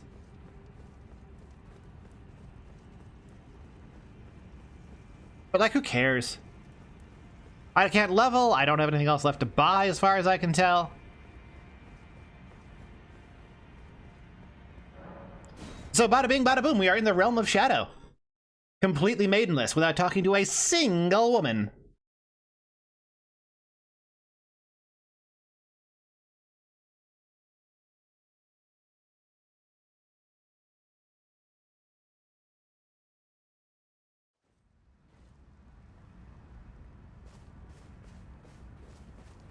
It's probably still worth gathering Skibbity Tree fragments.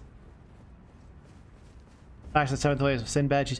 Oh, that guy! I've heard of those movies. I've never seen them, but I've heard of them. Alrighty. And with that, I'm actually gonna get myself some more tea. I will be right back.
Wait. Oh shit, I left my tea in the other room. Hold on.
Okay, now return.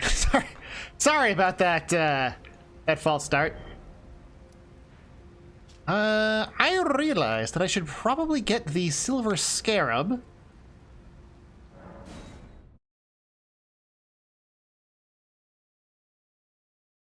Because I'm gonna be grinding upgrade materials.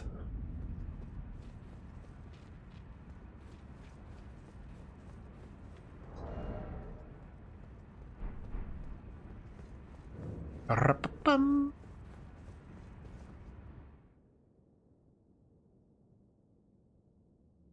God, it's genuinely so dang funny to me.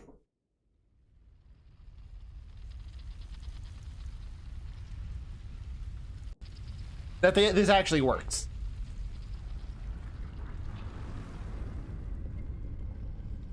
I know that doesn't require clever programming or whatever, but usually the way these guys program stuff is a lot dumber than what we currently got.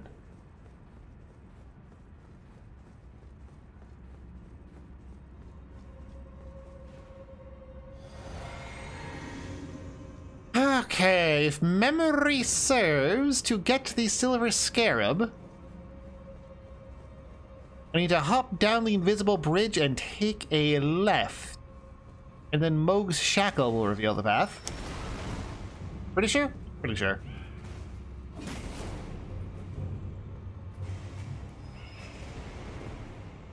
Go here.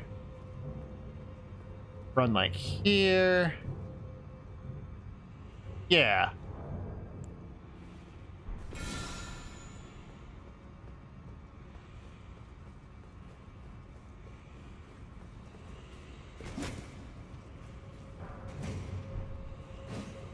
Ah.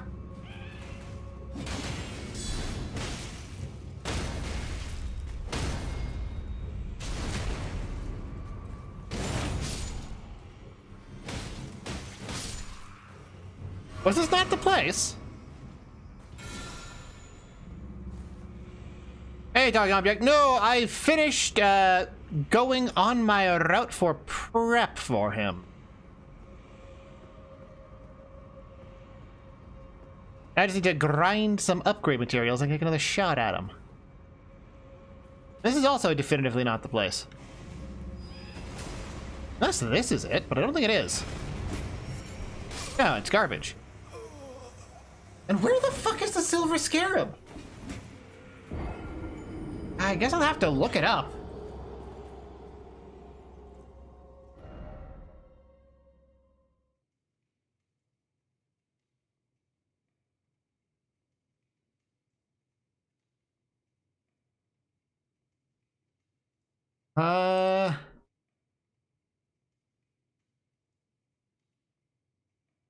App link, maybe? That doesn't help.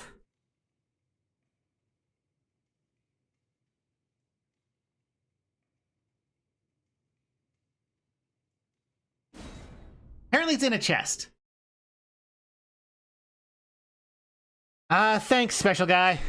It's in a chest somewhere. And it's along that illusory path that I know the path of. And with this, I've definitely released the invisible wall to be able to find it.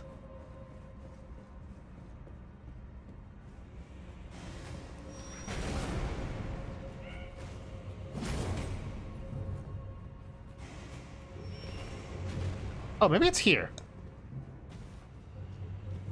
Ah, yeah, there it is. Easy.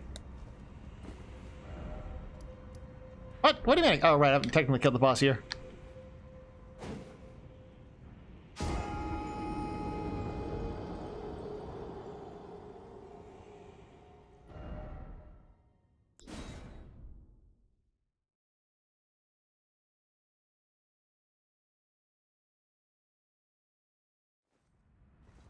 Alrighty. And now, back to the DLC. I am going to want to collect the Erdtree fragment since I am going to have to kill things. Yeah, talking object. There's a optional refight against the Mimic tier boss.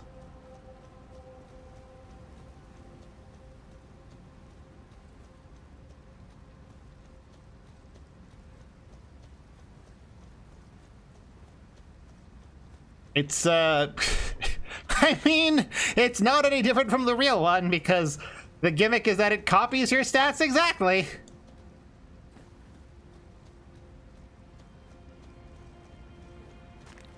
So you just fight a copy of yourself again with no changes.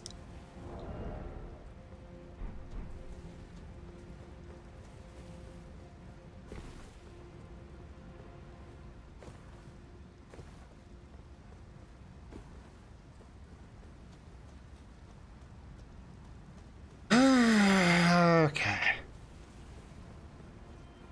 Sounds like it. Are you joking? I have like no hit points. I could kill myself in like 2 hits. And even then, I could just strip naked before the boss fight and then put weapons on after it's copied my stats. And then it's just a free win with no effort.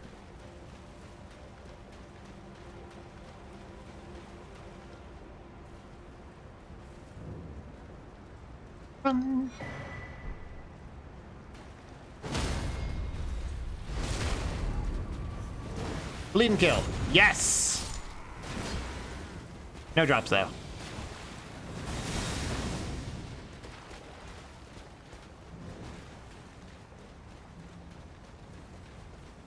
How many random things do you have to collect in this game? All of them? Like, oh, there's so many. There's so many. You have no idea. You scarcely can comprehend.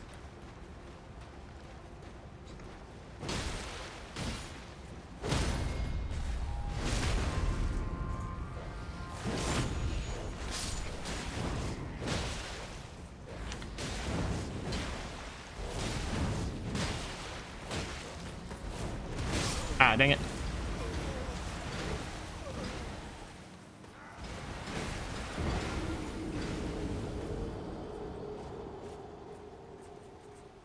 Yeah, Mesmer soldiers drop, Smithing Stone 4, so it's worth my time to kill them.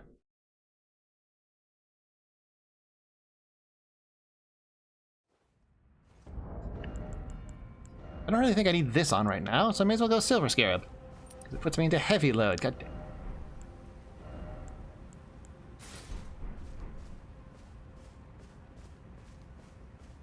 I think that's the only one that's over there. I had to make a rough guess. How many? God.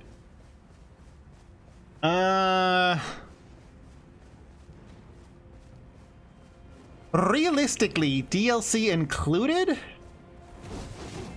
Who the fuck are you? Why are you suddenly... I've never run into this guy out here before. I have no idea how far they pathfind.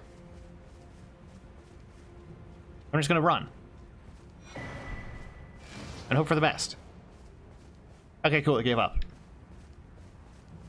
Realistically, I can think of about 45 random pieces of shit that you want to equip, or find. Mostly related to Estus Flask stuff. Everything else is specific crap with a specific role, like physique tiers. Those are specific items with specific effects, making them arguably deterministic crap instead of random crap.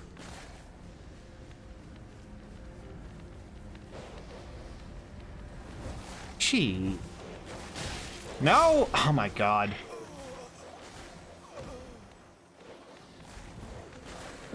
Do you see that guy with the pot on his head? I have to murder that looks identical to everything else around him except he has a pot on his head.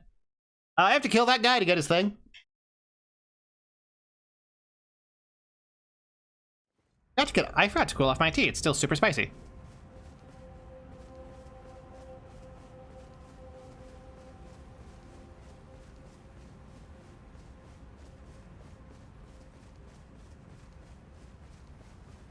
Let's do 100 things.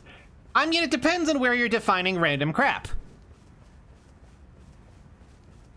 And what you mean specifically by collect.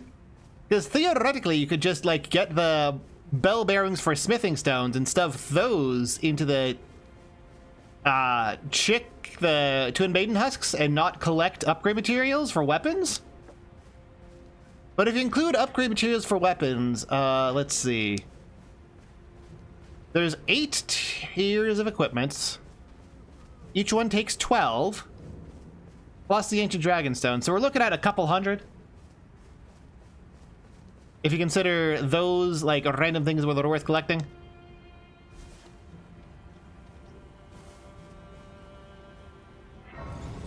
I don't know there's a grazier. How convenient.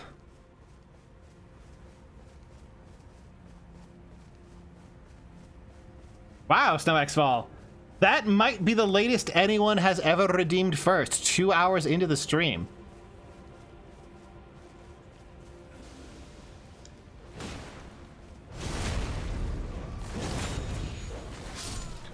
Give it, drop faster. There we go.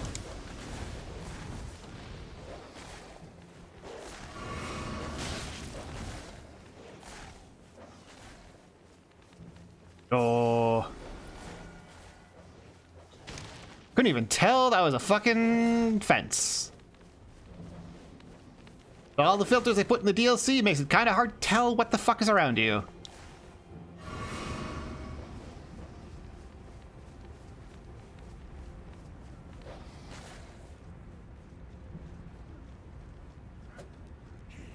There are lats that could be redeemed. No.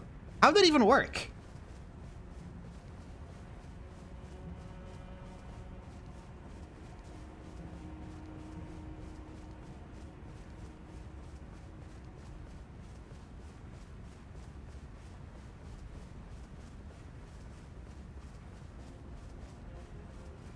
And run over to this one to get another security tree. Ah, the power of hiking. I wish I had a grappling hook. And that this was Pal World. And that I could use the Pal World grappling hook to go fast. And like slide down these hills to build up speed and then cancel it into a jump glide. I mean, first is always true when redeemed because it's the first person to redeem it. Now, let's see if we have enough. I don't think we have enough VIP slots for Snow X Fall. Yep, unable to add VIP. We'll have to unvip someone first.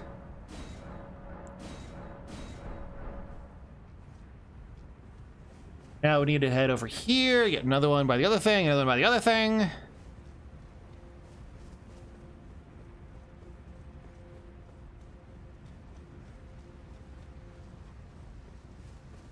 Honestly, people bitch about the DLC, but the damage here is so much more balanced than endgame and base game. Like, it's just ridiculous how unfair endgame is in terms of getting hit.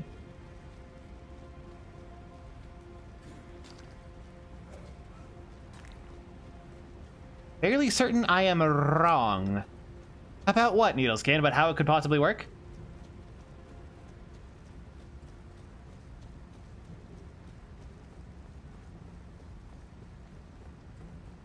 Like, you can try redeeming first. It's set to maximum of 1 per stream.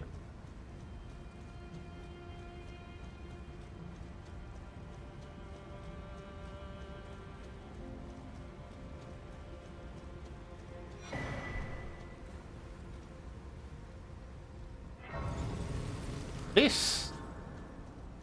Do some more walking. Everyone's favorite part of every Souls-like is the part where you hold up and the run button for 10 minutes. No, first is the first person to redeem it, and it can only be redeemed once per stream. Therefore, the first person to redeem it is the first person to redeem it. And therefore, they get VIP if there are VIP slots left, of which there are currently none.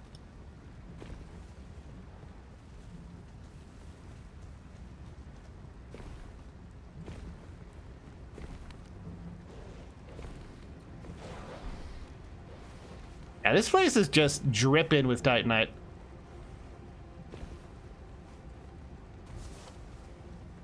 Because upgrading Ant Spur shouldn't be too hard. I can at least get it to +9 pretty easy.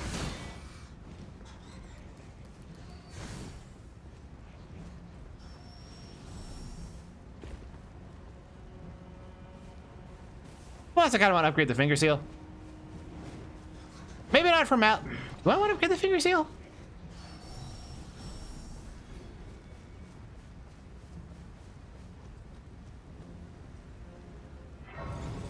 It's not really a walking simulator because most of the time you have a horse.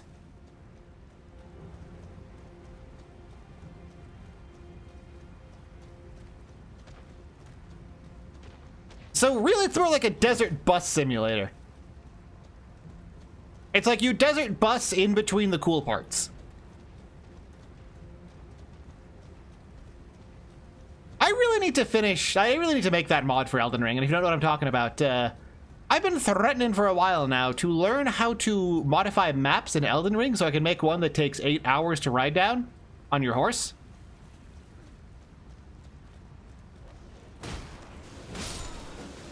Faster, drop faster. Yeah, buddy! Beautiful. Exactly what I was hoping for. I can also get the, I guess I should get the Outer God Heirloom while I'm here. It's probably super useful.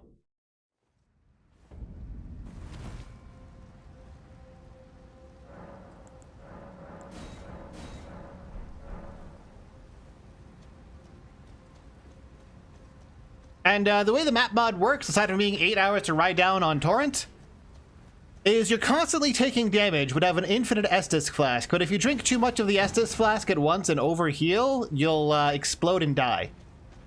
Or rather, Torrent will explode and die.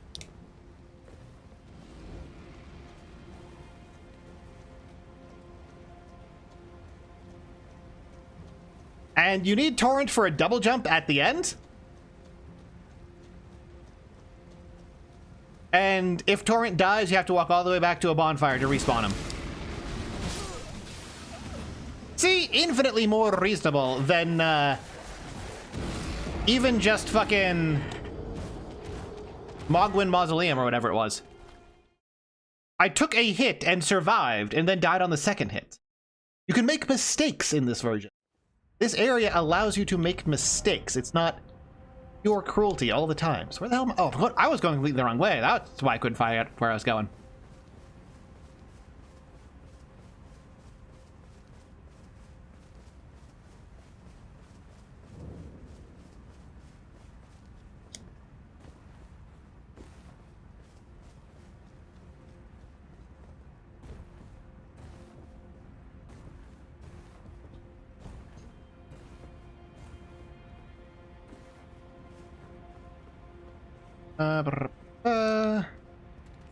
This way and around.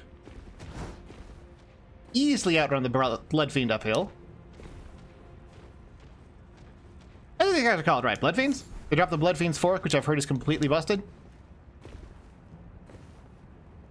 Or wait, what's the thing that I've heard was super busted that was like a strength arcane weapon? Blood Fiend's like arm or hammer or something? How the fuck do you get that? That might be the ticket to beating Malekith. Because it does ridiculous amounts of poise, and Malekith has relatively low poise.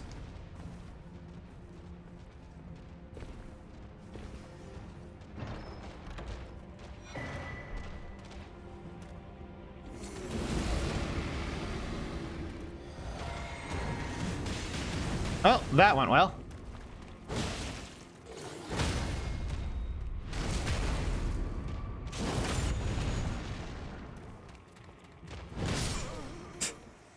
almost got out fine. Let me check something. Blood Fiend. Blood Fiend's arm! That's the one. Guaranteed drop from these guys. And there is a way for me to wield it.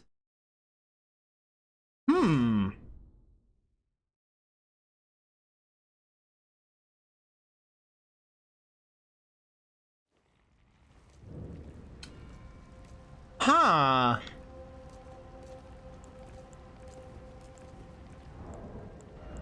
Oh. I'm gonna collect it at least.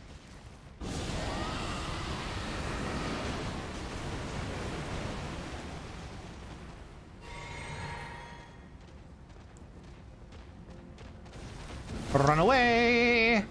Run away!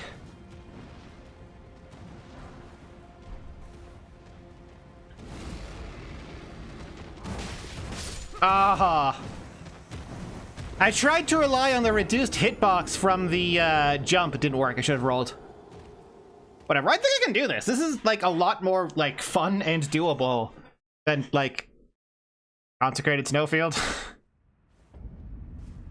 Oh, but I left the... Ooh, that's gonna be an issue.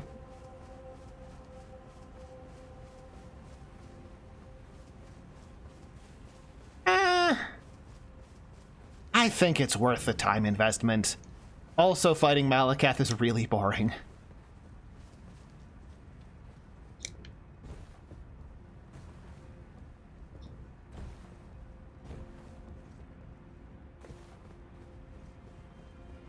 Yeah, if I can get these guys one at a time, I can absolutely take them.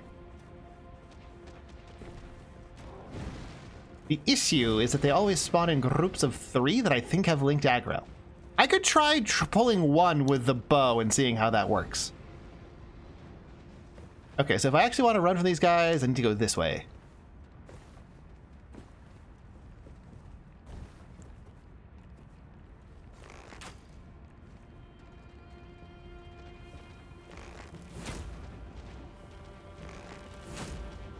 Yeah, they're guaranteed to aggro in groups of 3.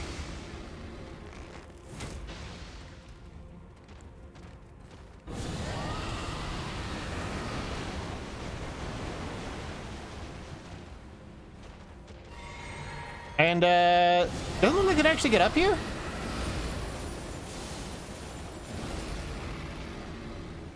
So I might have just killed the first 3 like that. It looks like they can't get past this gap. Oh, that's funny. Oh, that's super funny. Ha!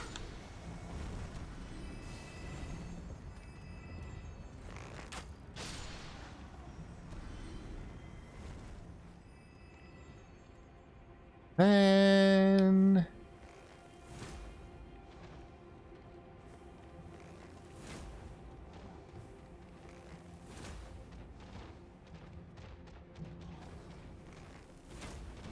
Oh, that's gonna spawn a projectile on my location, isn't it? Yep. I feel that much damage when I'm not in it very long, though. Hey, cool boy Mew. Yeah, I made it to the DLC. It involved killing some of the hardest bosses in the game, but it's fine because you can cheese them. And now I'm cheesing these guys and getting a completely busted weapon that certain John Dark Souls recommended. And I pair it with the... Ooh, ooh, ooh, ooh. He's gonna do it. He's gonna do it to it. Get fucked. Oh, he's doing it again. Get fucked.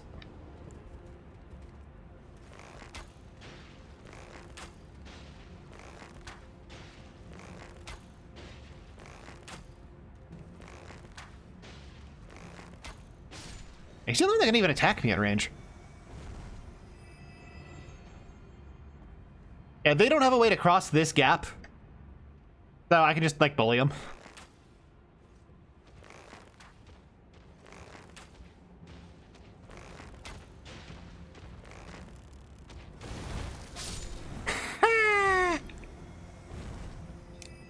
wonder if I can pick that up at all. Probably not. Bloodfiend's Fork, Sacred Bloody Flesh. I really hope that wasn't Bloodfiend's arm over there. Because I may have just missed out on it permanently.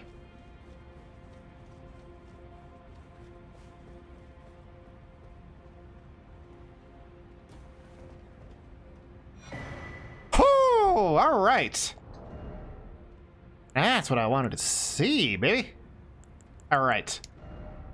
So what do I need to actually get this thing going?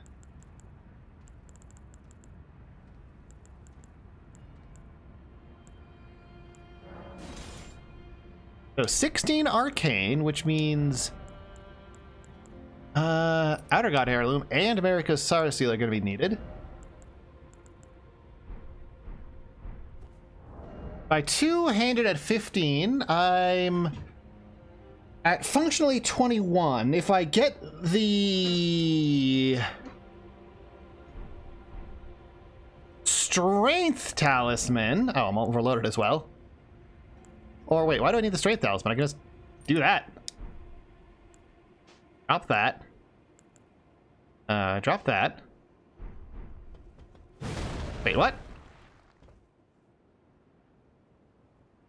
17 strength isn't enough? That would be plus 8. Oh, yeah, it isn't enough. I would need 19. There's a hat that raises strength, isn't there? Let me check something. Things that raise strength. Omen Smirk, Glintstone Haima. Horned Warrior Helm.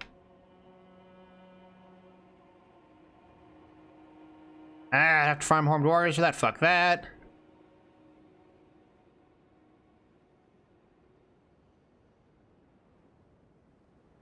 What about the Omen Smirk mask? Dropped by an Omen Killer. Alright.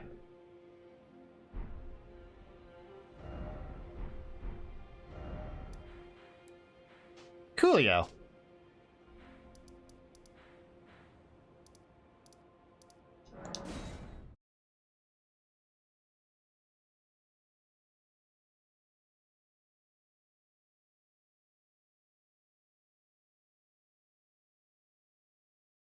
I'm gonna get myself a strength nut in my flask and see how that works.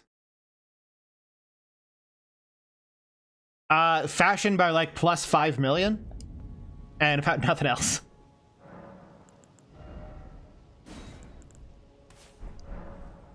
Okay, so with this, I'll be able to use it, but I'll be fat rolling for about 3 minutes.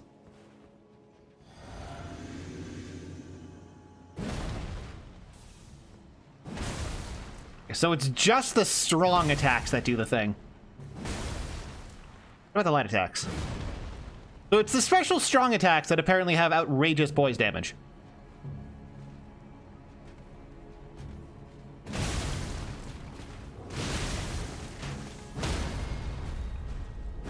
You're okay, I guess.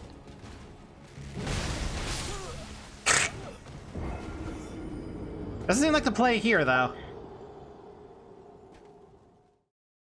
Let me check it on the thing.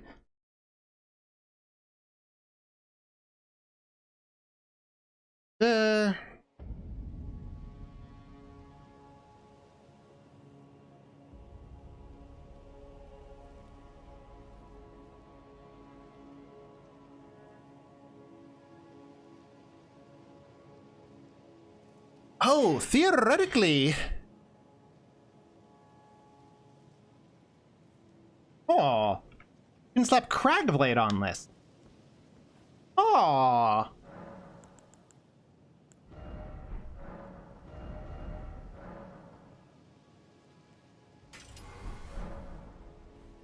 Oh. I don't know if that'll actually make it good, but oh.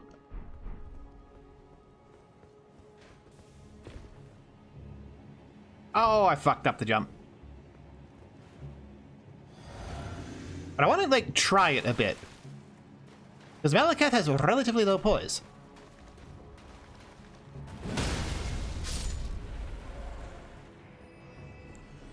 I mean, that's not bad.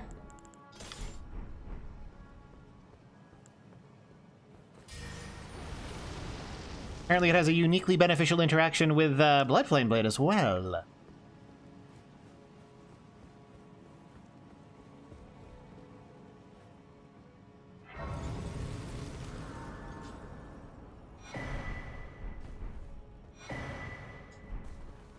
All right.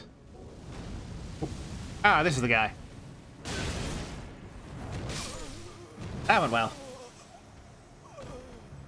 Yeah, due to how fucking slow this is, I don't think this is a good idea to actually try and use. I don't even know if it's actually a good idea to use at all. I'm definitely not investing in it right now. Like not throwing stones at it.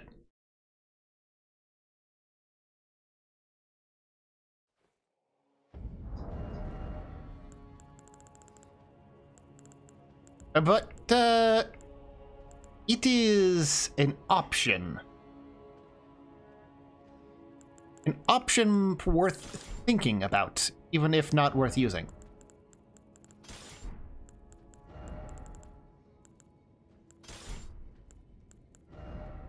Back to the Dex Mask. Okay. That. And that.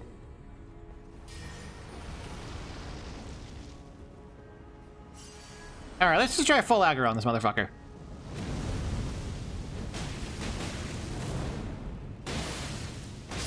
Cool. Now we have a strength up mask.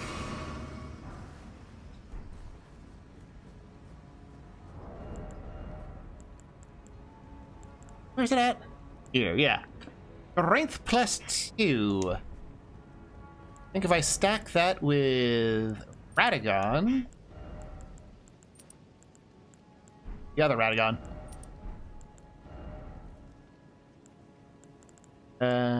Outer God.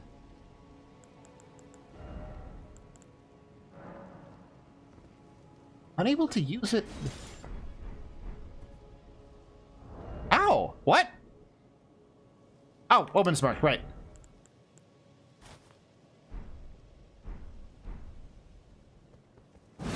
Nice.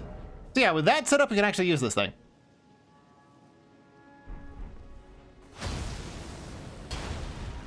And with this going, that does a lot of poise damage, I've heard. I don't know how functional it'll be when I die in one hit, though.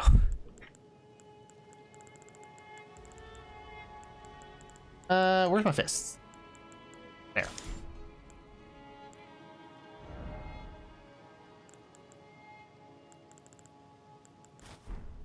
You know, starting to realize just how vastly similar this game is to Toho.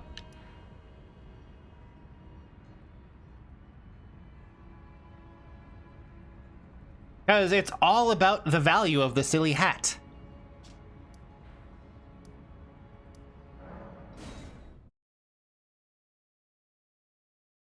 Am I wrong?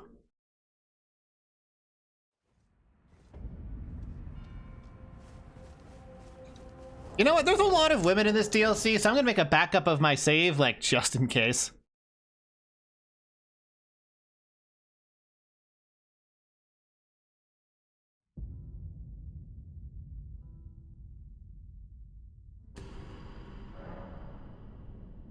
There we go. Where are all the girls in frilly dresses? There's the deathbed prostitute chick. Thea, I think her name is. She has a frilly dress.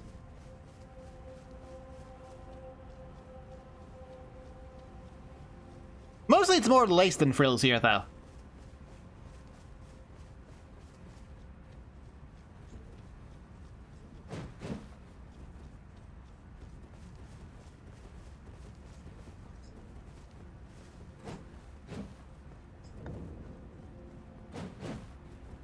Okay. So what I just did there looked like a whole lot of nothing, but there was a reason. I was checking the way buffered inputs actually work when it comes to weapon switching, because I knew that I wasn't getting the results that I was hoping for most of the time.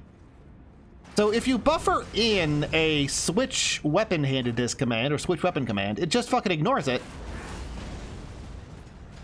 Unless you are holding triangle. So to switch between handedness, you have to hold triangle and press R1? I can't make that jump. What? Since when is that just not a makeable jump? You need Torn for that? The fuck?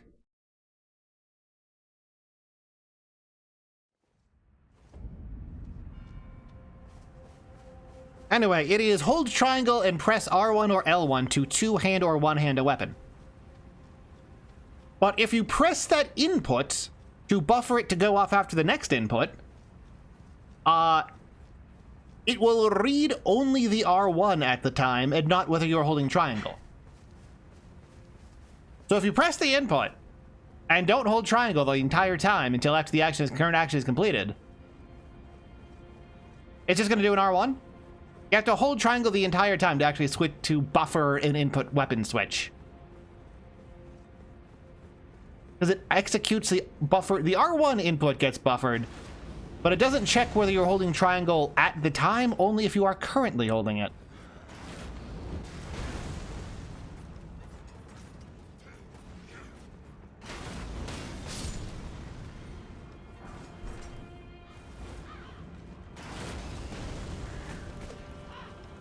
All right.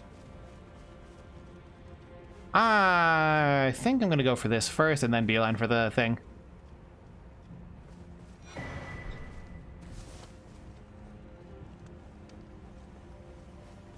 There we go. Is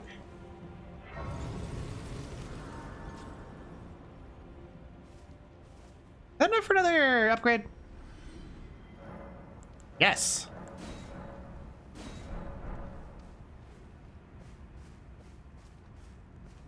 I don't think there's any other skibbity fragments around here, so I'm just gonna move on. I know there's some in front of like the gate front bonfire.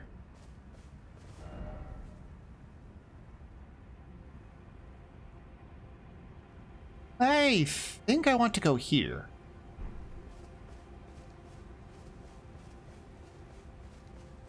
But that's like halfway through a dungeon and it's kind of a hike.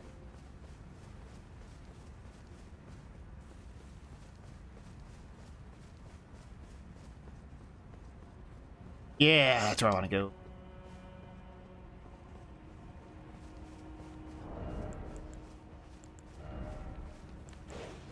Up you for this. And the dogs.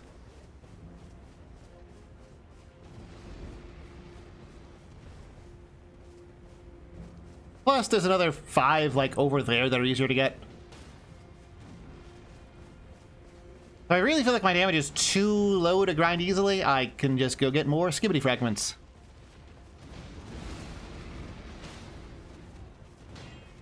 Okay.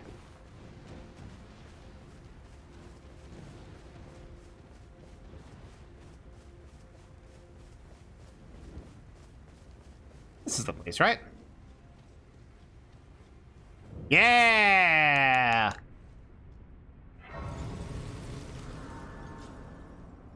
So basically everything in here drops approximately 10 fuck billion, this guy had to say. Rock. I shall find it, of this I have no doubt. Altar of the Forge cannot be fire. So apparently there's a whole, like, quest line or something related to these forges, or like some subplot or something in the DLC that I just totally missed. Hello, evil Goku's Enti. Sometimes we're gonna rage today, hopefully none. Hit them where they're weakest. It's the tutorial for these guys.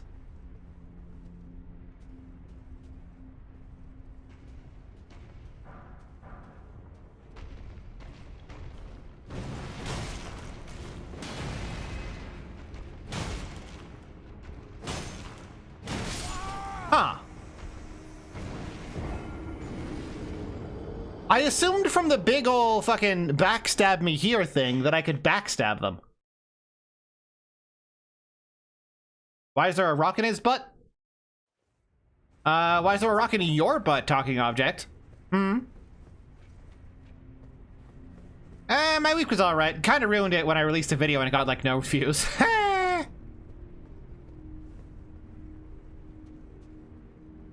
this guy doesn't care about, like, Norse or whatever. He just knows.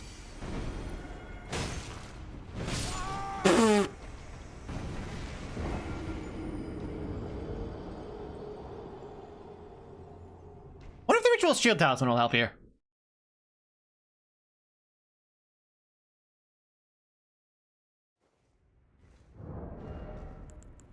Oh, wait, I already have it. Piss. I appreciate it, Evil Gokusen. What do you think of the shield video? What are your opinions on it? A lot of people seem to think it's really good, but it doesn't seem to be translating to a lot of people watching it.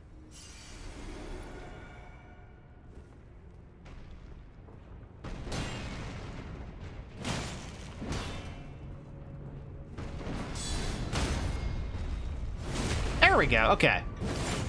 I need to guard break his butt and I do like fuck all damage to it. Okay, good. Let me look up what their elemental weakness is.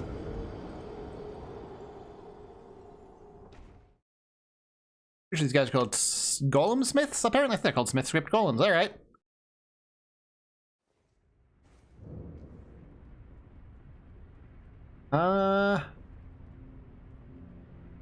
Holy shit, they resist almost everything. Weakest to magic, apparently?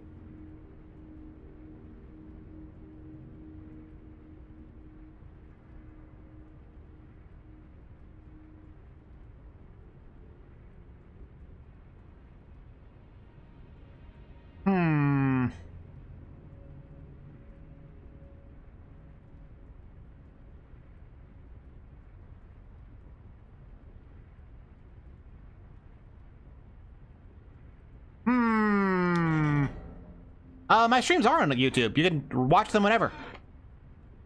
There should be a link to my YouTube on Twitch, and you can just look at them.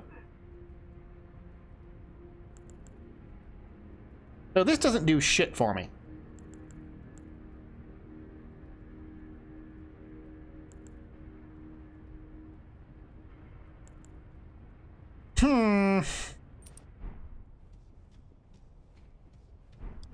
Let's glass cannon it up then.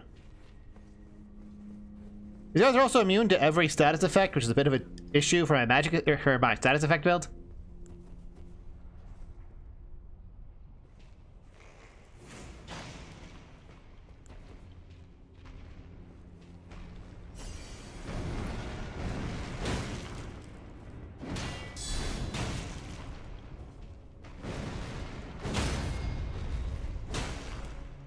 Okay, so you have to riposte in the back. But, boy howdy, I do not deal a lot of damage to them.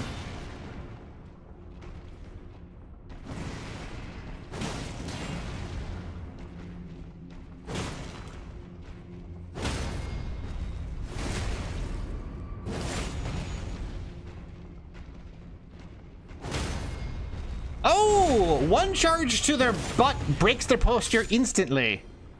Okay, okay, okay. No drops, though. It makes a lot more sense.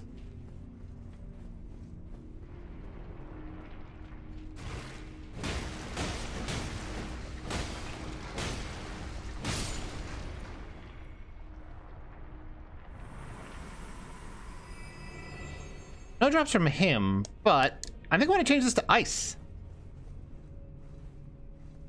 Is Geodude wearing an apron? Yes, it's a blacksmithing apron. It's designed to prevent him from burning his crotch.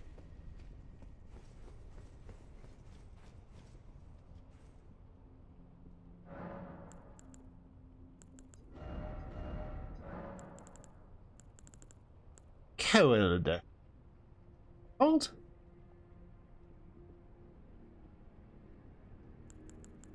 Magic. Actually, since they kill me in one hit, wouldn't this be optimum? Oh, wait, I'm not looking at the right chat. Hold on, hold on. Sorry, YouTube, I've actually been ignoring you. Yeah, sorry about that. I have two chats that have got overlaid, and one of them was overlaying the other, and I forgot to look at the YouTube chat. Sleepy, it's 2 a.m. Subscribe to YouTube channel. Been watching your videos to give you views. Appreciated. Music if you go to channel. Wait, no, that's all Twitch. 10 out of 10 video, but you focus on vids of around 10-20 minutes for people to watch them? Yeah, maybe. Ironically, though, my longest is 3 hours, or my most watched is 3 hours.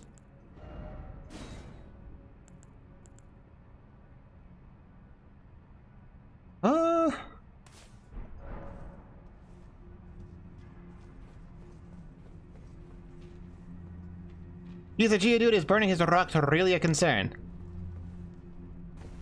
Apparently. Why else would he be wearing it? I guess basic stuff, come on.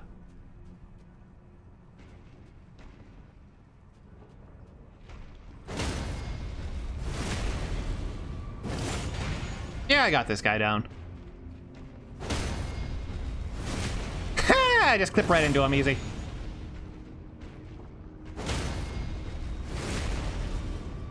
I mean the compilation? Yeah! Yeah, so I can farm these guys super easy now. They're just 3 charge attacks spaced properly.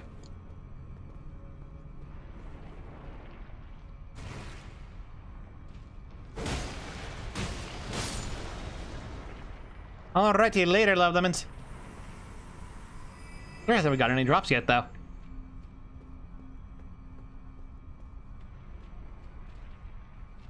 Yeah, I'm here to farm these living lava guys. Yeah, sweet, smithing stone 1. Also, there's just generally like 7 smithing stone 2, so just generally a shitload of smithing stones in here.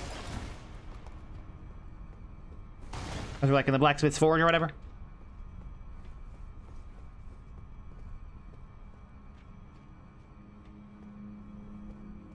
Well, he's not worried about burning his legs. He's a Geodude. Like, come on.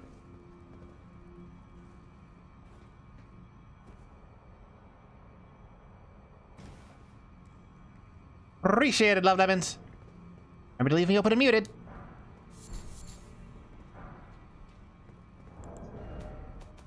Okay. So... Ooh. Yeah, this thing to play. I can get the ant spur to plus 17 almost. A little bit more in here. That thing? Nope, that was just this.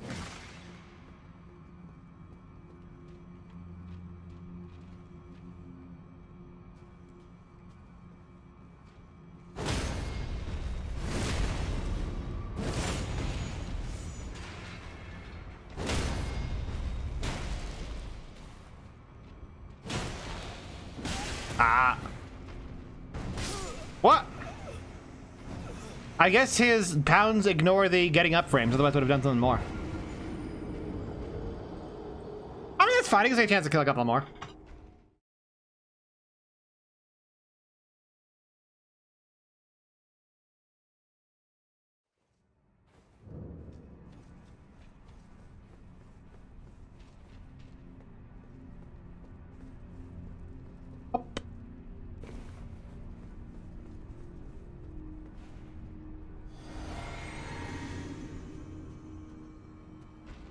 No reason in crouching, he just doesn't care. That's an unfortunate place to launch him.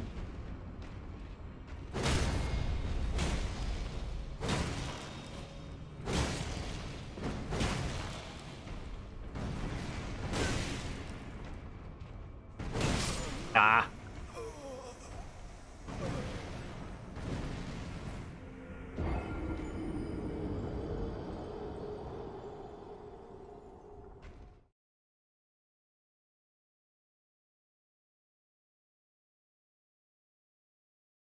Ish, fine. Just got a couple of drops from the guys and we'll be fine. It'll be fine. It'll be fine. Narrator, it was not fine.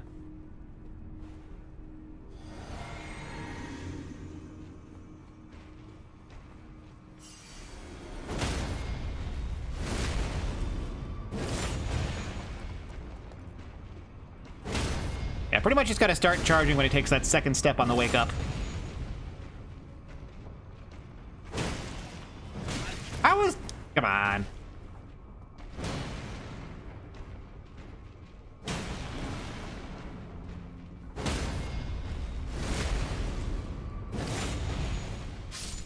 Ooh, he dropped an item. Ooh, baby. That's what I'm talking about. All right, we just need a 4 for the Mesmer soldiers, 2 2s, and a 3.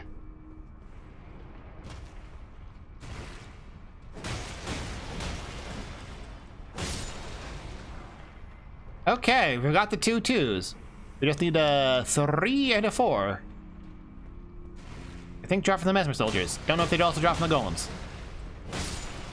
Also don't know if there's more in here.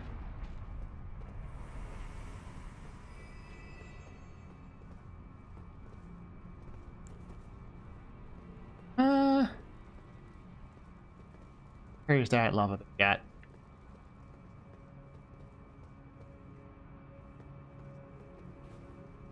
What? Ah, lava dude over there. Last time I was down here, and he was gonna attack me, and he attacked me when I was dealing with a guy. Oh, there he is.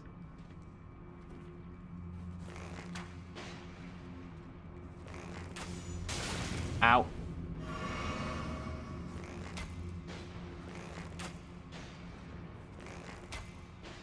Okay, so as long as I pepper him with arrows, he can't actually do anything.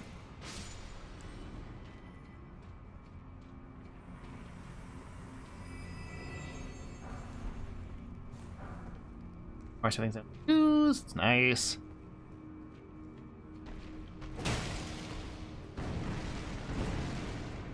Bonk. Bonk.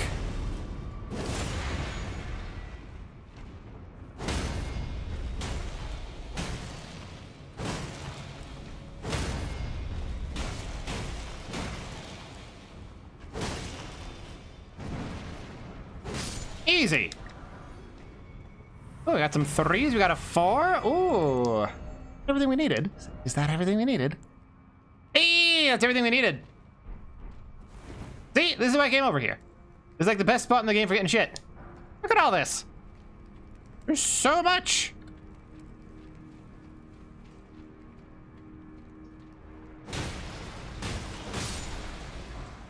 The enemies aren't like hard. Like, yeah, I need to not get hit. I need to be awake. But like, they're fun to fight and don't rely on cheap bullshit.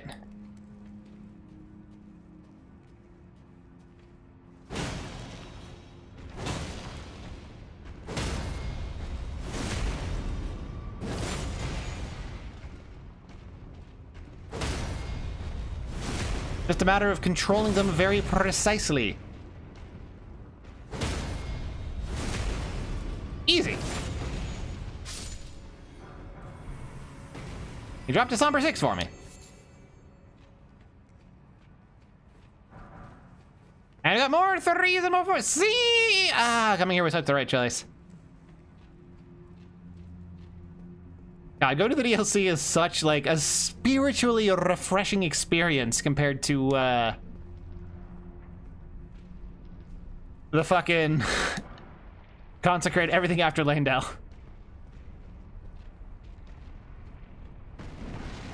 I feel like I'm about to get owned by, yeah. Knew there's gonna be one somewhere. The golem was obviously there to draw my attention. So that this fucker could show up. Just wasn't sure where he was. I assumed he'd be dropping down further in. I should have dropped my guard there. It's fine. Actually, wait, isn't that where the Smith Script Dagger is? I kind of like that weapon. It's not, like, good. But I kind of like it.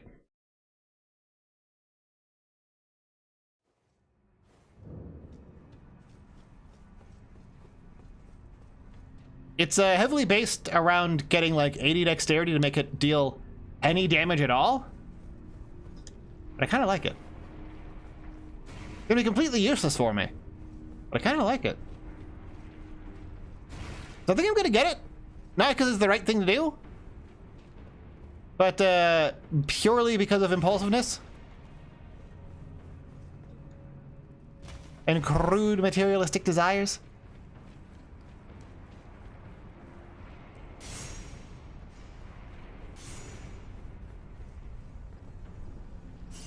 There this fucker is.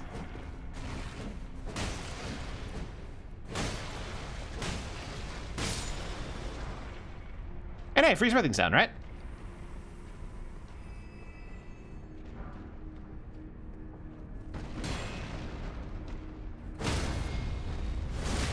Like, it's not that hard to kill this guy.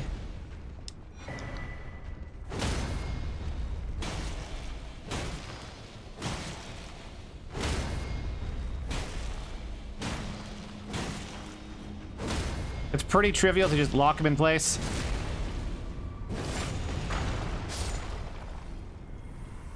Ah, I didn't drop anything. Whoa, where did you come from, senor?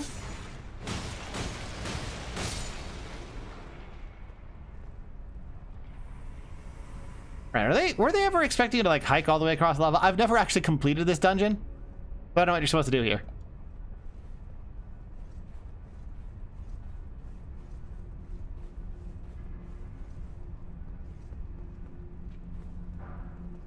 Well, I guess I may as well wander out of here. Kill the dudes on the way out, get a couple more upgrade materials for potential future upgrades, like the Blood Fiend's arm. You're, not mapping to the ground very well.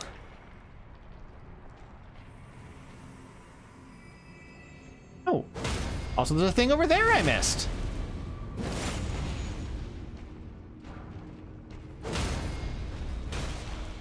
So many gosh dang upgrade materials, I can't even tell where all of them are. Can't even keep track of them. Aw. Alright, I'll get my souls and get out of here.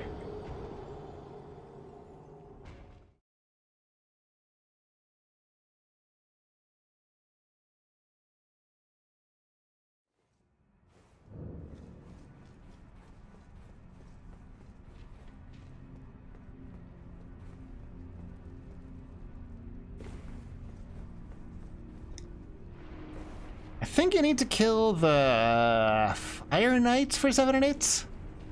The ones in Shadowkeep, which is kind of a pain.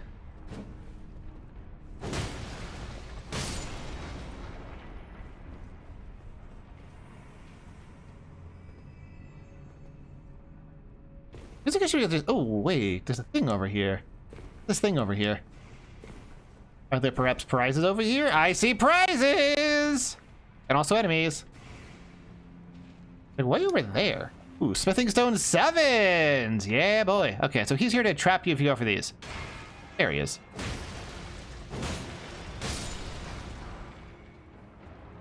Get a bunch of 1s and 2s. Not even a good prize for the trap. I'm just having so much fun, like, exploring a dungeon that isn't completely miserable.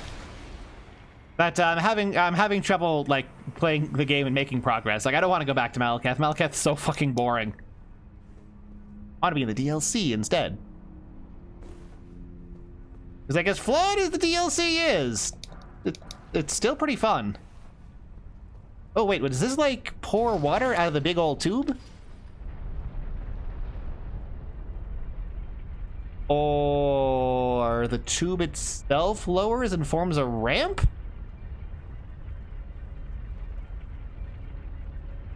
And we jump to it and run across. Is lava flowing out of or into the tube? I can't tell. I shouldn't keep exploring here. I want to because it's fun, but I shouldn't.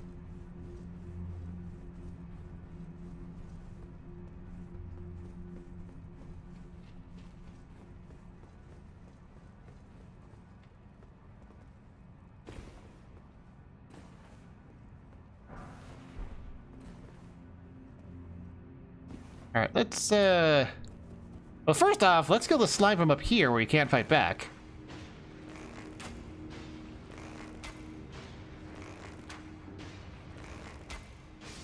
All right.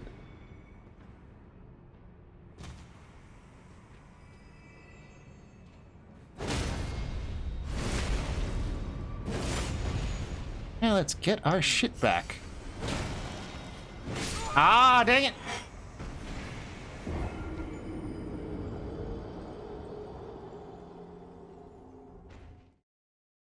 Gonna run through again, not because I actually care about those souls, but because I'm looking for excuses to play parts of the game that are good.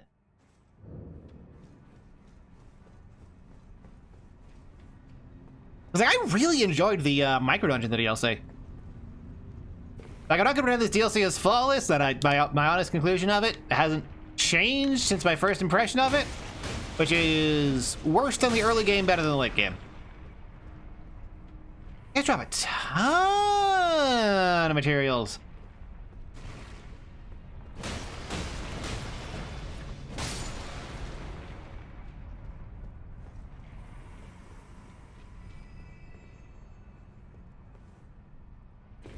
Even more shit over here that I haven't collected. And a cookbook I probably will never use, let's be real.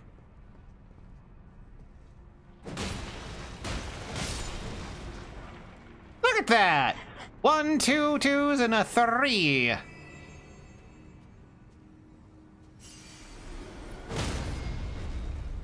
How can I not enjoy being in here when, like, the game rewards me with both a fun time and honest challenges that I feel that I'm often fucking up and therefore getting punished for?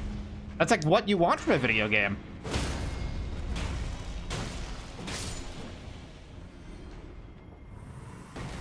Aw, I didn't drop anything. Alright, let's get out of here. Oh, wait, there's over here. I did check over here. Yeah, I checked over there.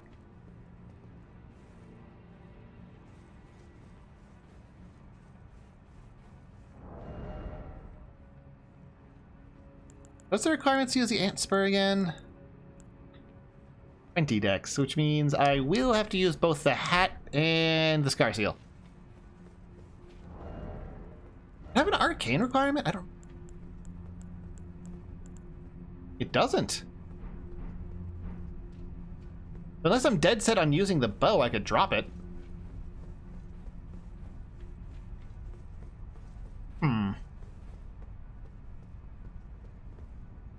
You want to explore this place. I know, like, lava is like the cliche fire dungeon bullshit, but like I like it. Like, this feels like a cooler version of fucking the fire temple in Ocarina of Time. And I like it. I like Ocarina of Time because I like good video games, of which Ocarina of Time is one.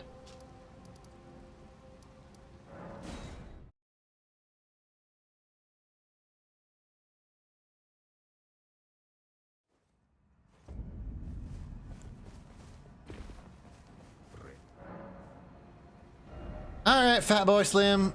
Upgrade my shit.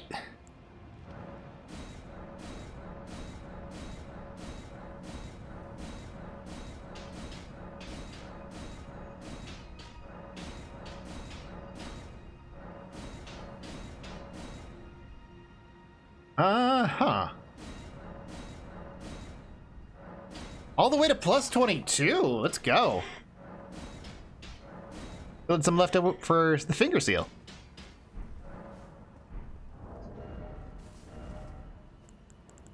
All right.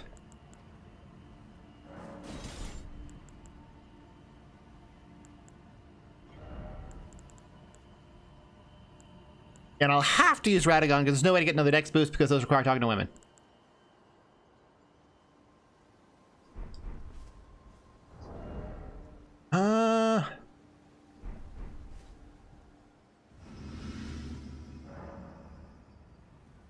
EJ, yeah, he's literally my... no, he can't duplicate Lost Souls or Lost Ashes of War. He can't do that. But he can do basic weapon upgrades permanently. The thing that can't upgrade past a point is the anvil in the Church of Ella at the very start.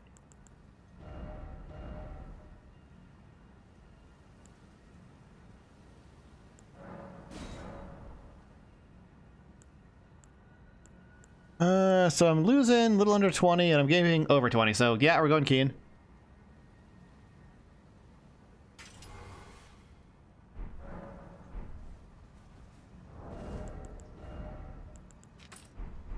Rot bone arrows in.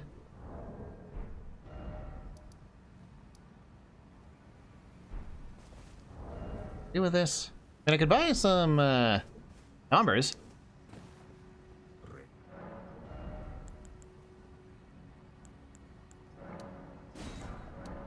Not that I really need any, but fucking nothing else I can do with them.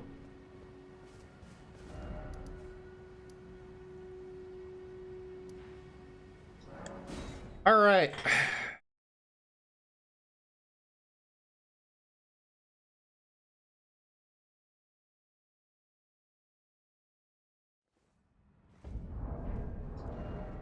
Let's see how this goes.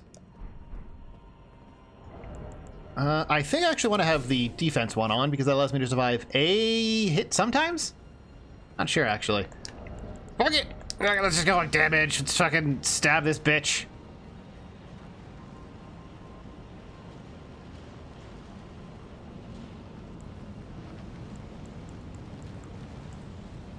Wonder if the dexterity knot would actually matter at all here for more damage.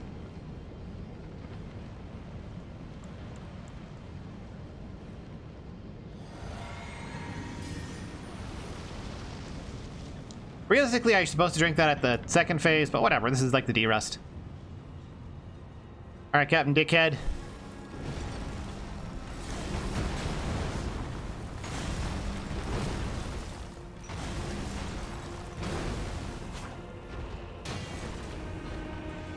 Of course he sprints directly into the game over zone.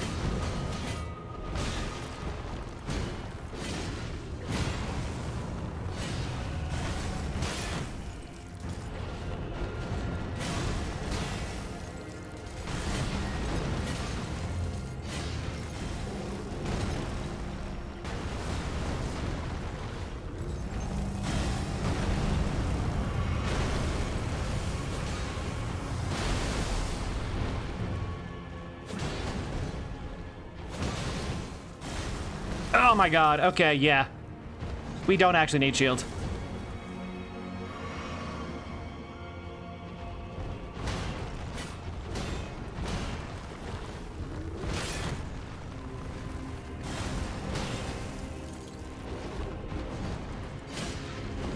Ah.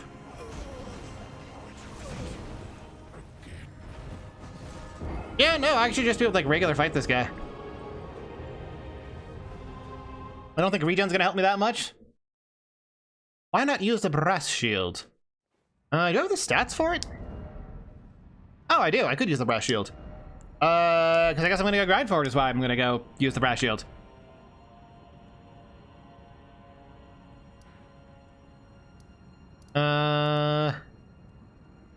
Where's a good place to grind for it that isn't Gatefront? Because all of the bonfires there are poison.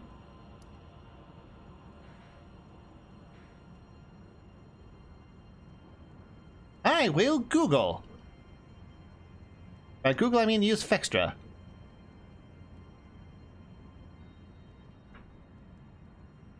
The reason I've been sticking mostly to the Sweden shield is specifically because I can use it without any strength up things. Raya Lucaria Academy is a place.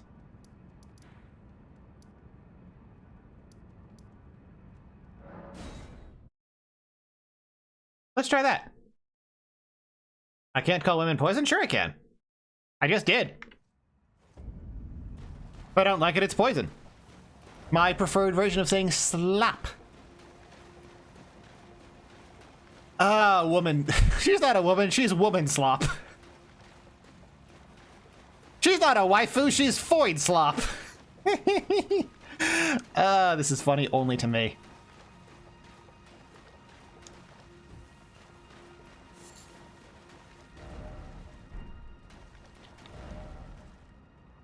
I guess the entrance is like there?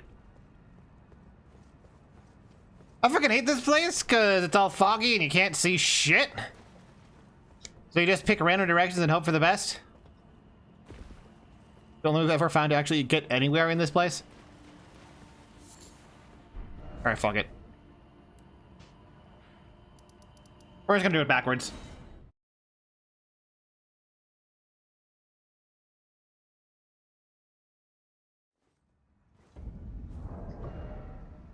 And to increase grind speed, we're replacing you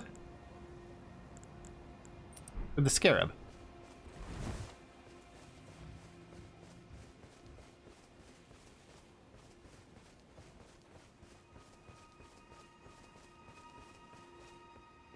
Ah, YouTube did the message cycle thing again. should be able to just one-shot most of these guys. I guess not.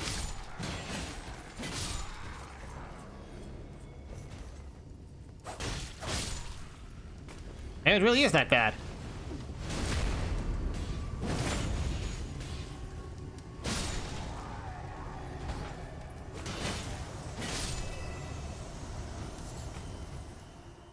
Oh, there's another one. Ah, bitch.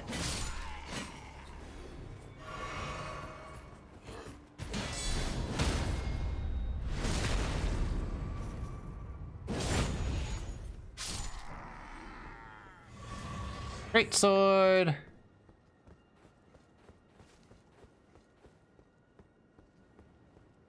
That isn't anything useful. These guys do, though.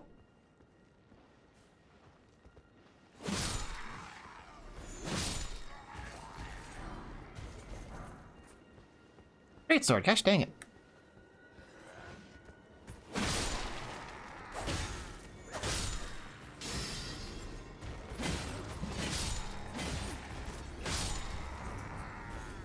Stones, bolts, bolts, brah! Ah, I say. That was the entrance. Well, we're running the loop again. Gotta get that there brass shield.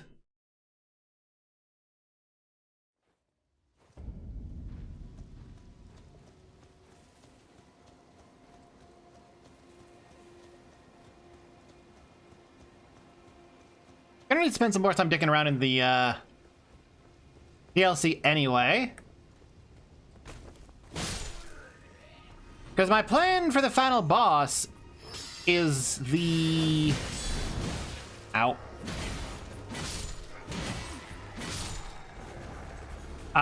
Black Knight's Twin Blades.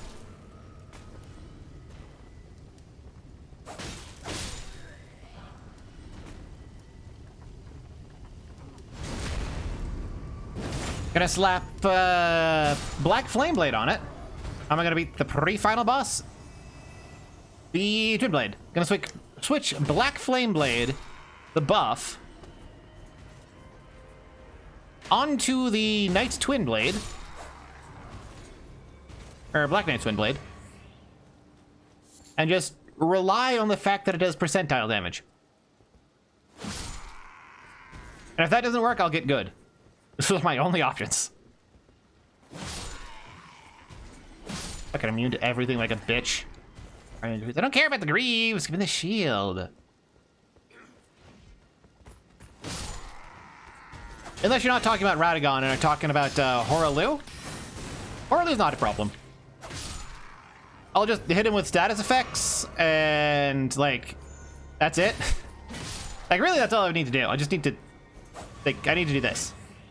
I do that a couple of times. Then he's dead.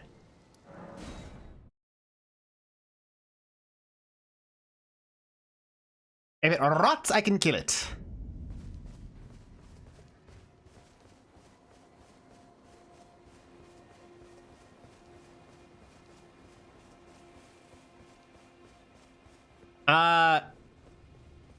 Why would he have a warrior's death? If you tie your identity to warrior rather than guy who wins, that means you're going to die. Because you aren't going to win.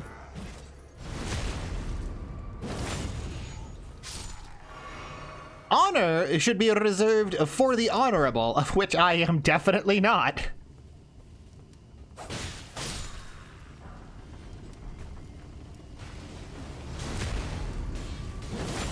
And if he makes the mistake of trying to fight me honorably as Horalu Warrior, it's his fault.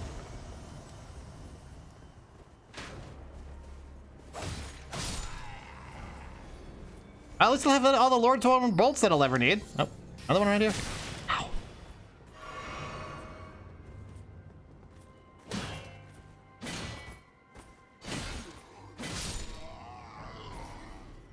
Another street sword! Why? Give me the gosh dang shield.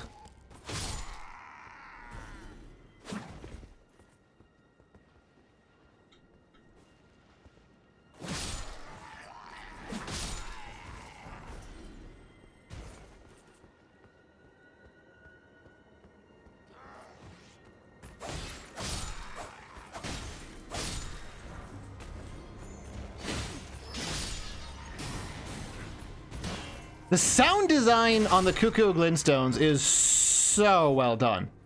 It is so well done. Like basically everything else in this part of the game. Like I can the timing between the things is always very 1 in 50. Oh, it should be more. It should be like 2 in 50 or 1 in 25 or so with this thing. Because if it's 1 in 50, that is at I believe 100 item discovery. I have 187.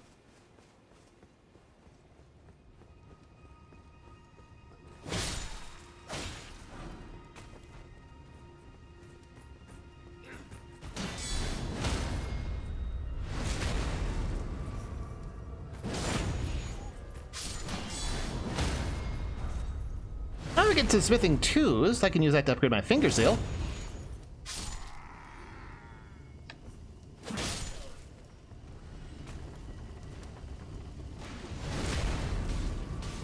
Yeah, 2% is at base item discovery, but it's modified by higher item discovery. I guess I'm also getting stuff to upgrade my finger seal for later, so that's nice. Didn't reach.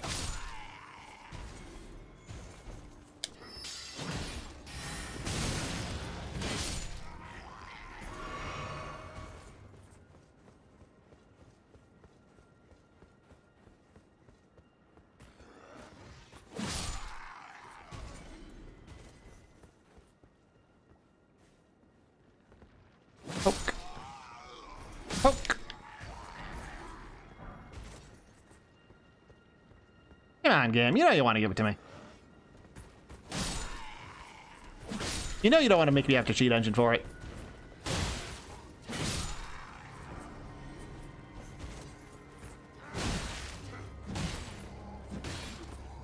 Why did I suddenly start? Ah!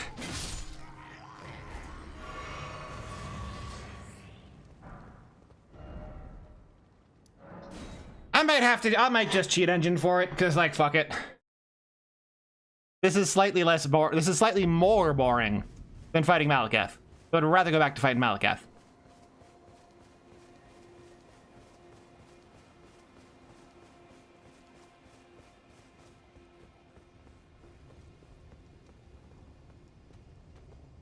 Bonk.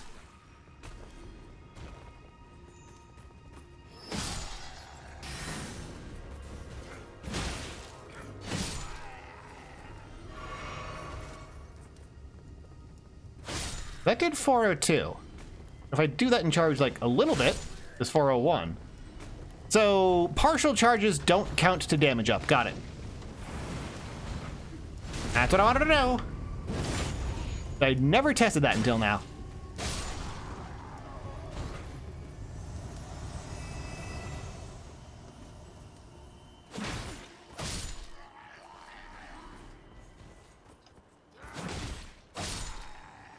Oh, everything's down.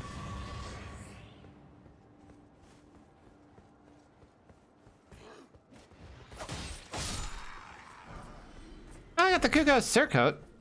You can properly cuck it up. I've already maxed out on Bolt from grinding these fuckers. Ah!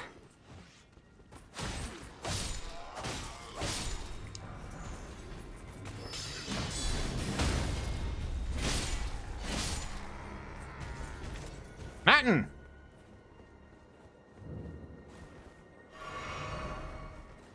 Alright, last run before I decide to just give myself brass shields.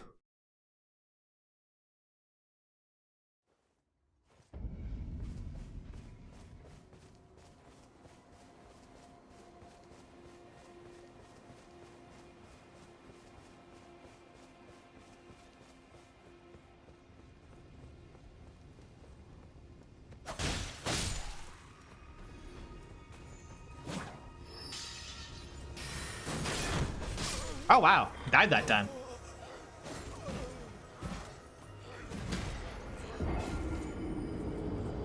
Wasn't expecting to run out of stamina.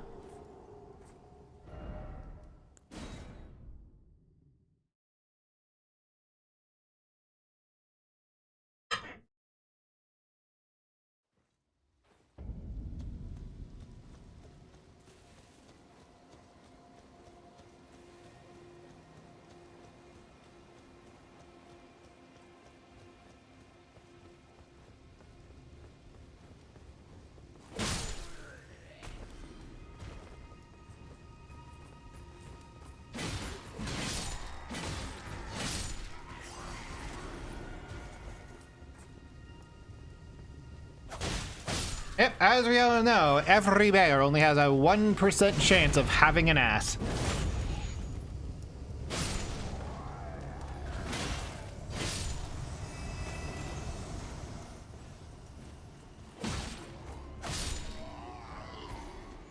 How many straight swords have I got at this point? Good God.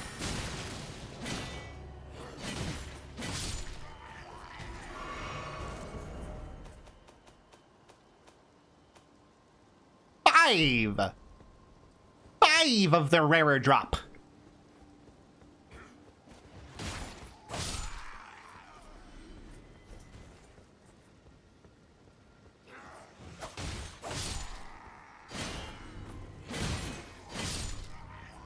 Five.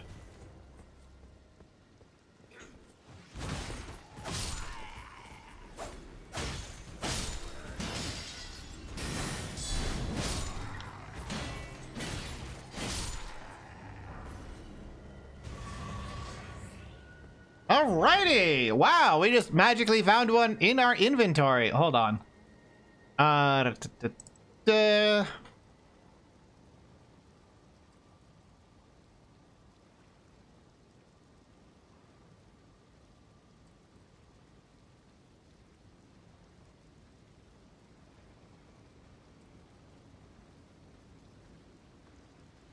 I'm gonna note to self.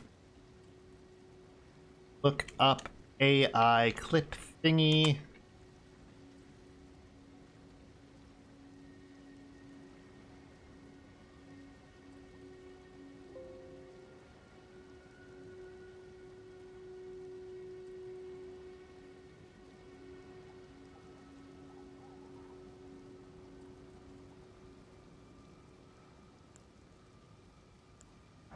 Wow, what a weird glitch.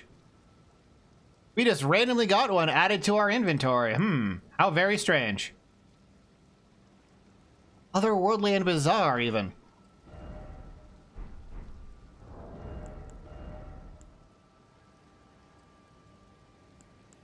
Yeah, 3% is pretty substantial.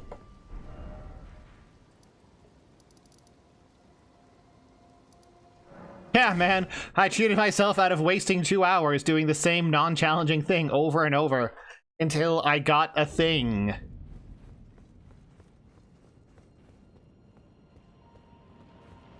I guess I could upgrade it too. I probably got some small smith and stones.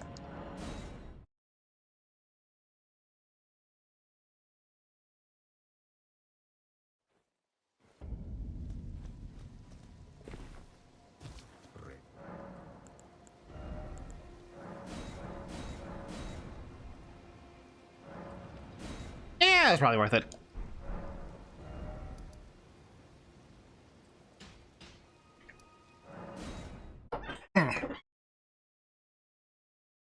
So for those of you who don't know how guard boost works, it's exponential. It's a fraction of the amount of stamina you'll lose. For instance, fuck it, let's. And dexterity not too. Let's go. If something does 100 poise damage, or 200 stamina damage when blocked, and your shield has 50% guard, you'll take 100 stamina. Well, you'll lose 100 stamina. If it has 60%, you'll lose 80 stamina. So the higher the number is, the better it is, with each one being, with 99 being literally twice as good as 98, and 100 just being an asymptote that just, you don't lose stamina. Fuck it. We going full hog cranking on this one.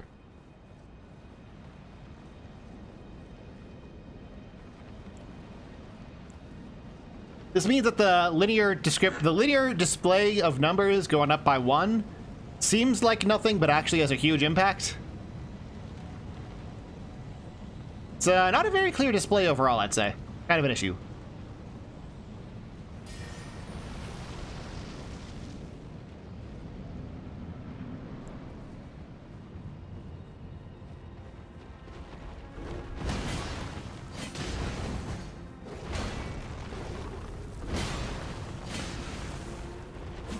Ah.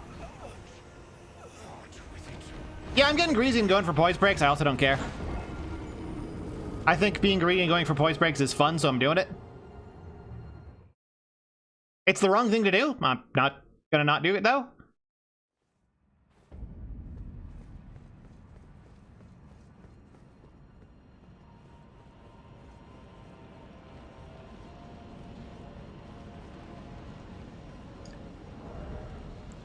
I really don't know if I need America's Scar Seal at all.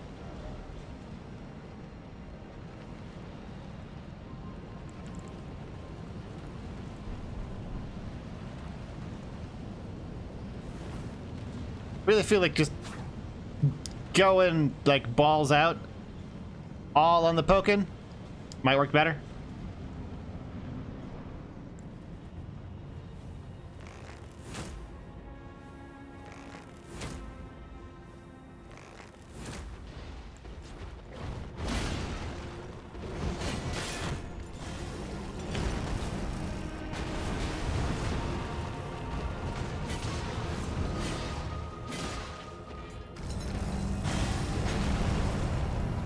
Theoretically, I think we just won phase 1?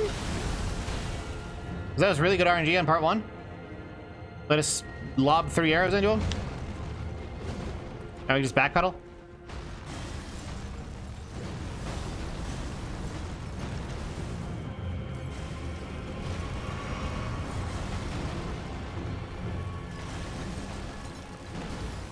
Yeah, I think we just won phase 1. They only had to poke him a couple of times, but I poked him a couple of times for some pretty good damage now. So I think we're fine. And we just have to wait.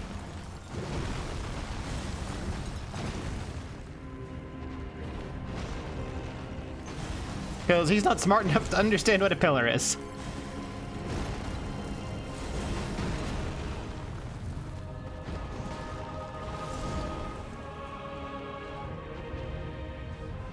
Oh, he figured out what a pillar is. Oh no, oh no. Scary. Oh, here we go. Okay, here, he forgot what a pillar was. It's supposed to, but you see how I'm really close to the pillar? I'm considered within striking range. Like, if there wasn't a pillar here, he would be able to hit me. Therefore, he's going to try and hit me.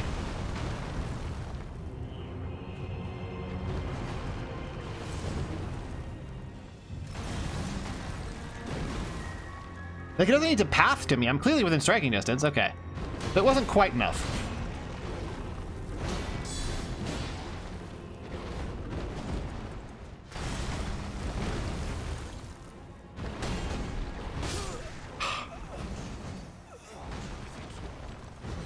All right, fair.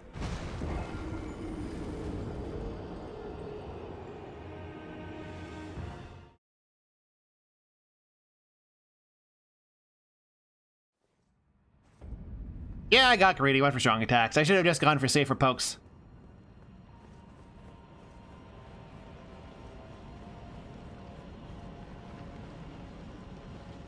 Like, balls out is fun, and this fight is boring. Because you just sit there waiting for your turn to do anything.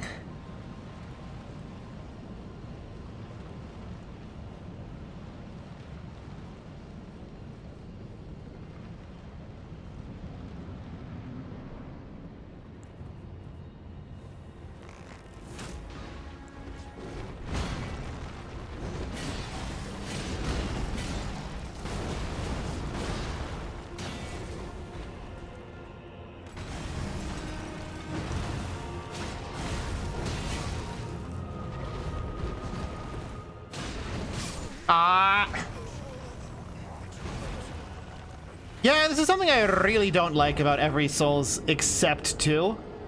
If you hold the block button and press R1, you don't do a shield poke after a roll. You do a rolling attack.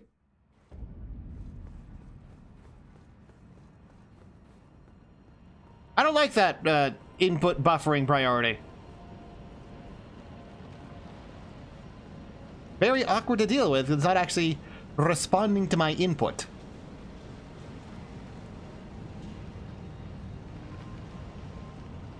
I have to like wait a second after rolling until my shield is already up and I've like blocked an attack before I'm allowed to shield poke.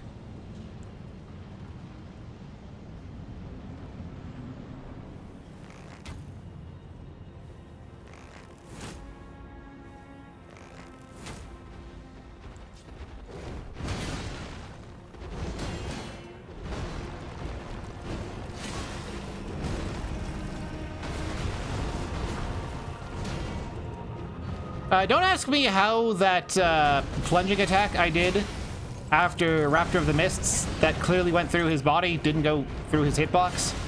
I could not tell you. Other than adding it to the long list of reasons I hate this fight.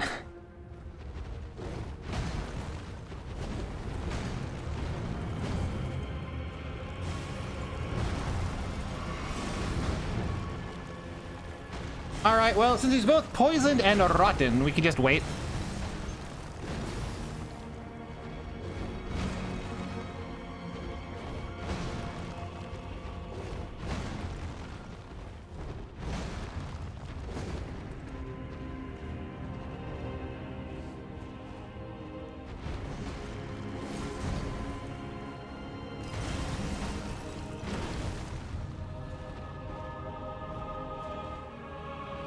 In fact, may as well puff this now. Odds of him hitting me through the pillar are very low. There we go.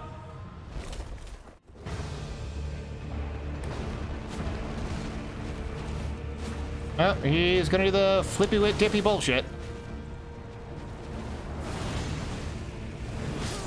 Cool.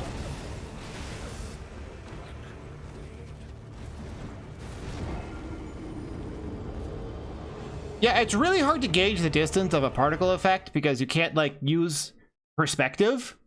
It's just some bullshit. You can't, like, look at it and gauge the distance because it doesn't have a shape. There's no foreshortening to use. It's just particle effects. The same reason I hate the rotten putrid avatars? Whatever the fucking things with the stupid scarlet rot butt slam that forces you to just back off and wait for 10 minutes.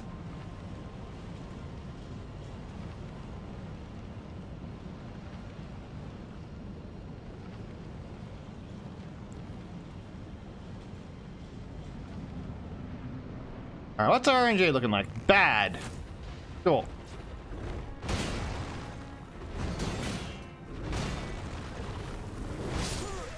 Way too early roll. But also, if you looked closely at that part, you might notice that the physical position of his dagger was about 3 feet behind my body.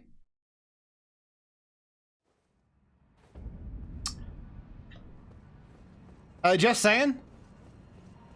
Just count that as another reason why this boss is bad and stupid and I hate him.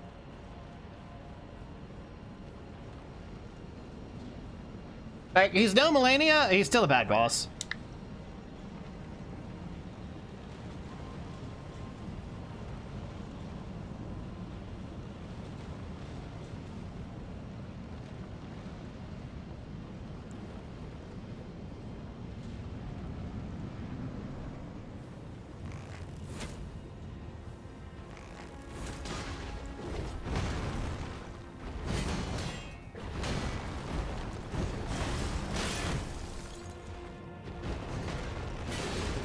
I can't even see what's happening. Okay, that was what's happening. Everybody disable Bloom from, like, the white shit, because that certainly was not helping trying to figure out what the fuck was happening.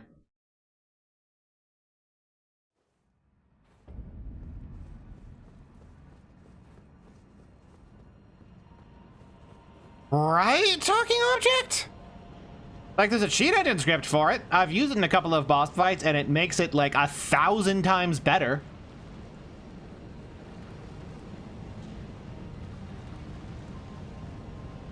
But, no. No, FromSoft's just still using the same complete dogshit camera they've been using since Demon's Souls.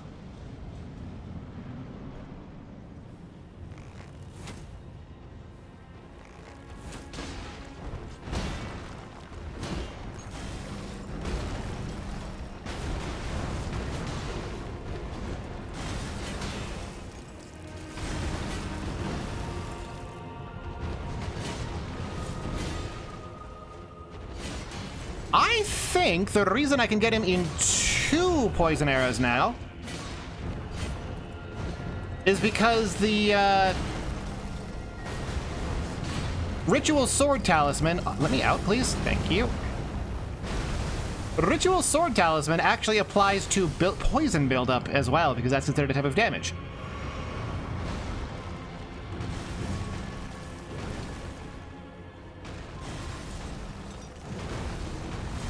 I mean, there's no way they haven't noticed it in the past 15 years, talking object. It's just more likely they consider it acceptable. Like, they know about it, but they think it's fine to include.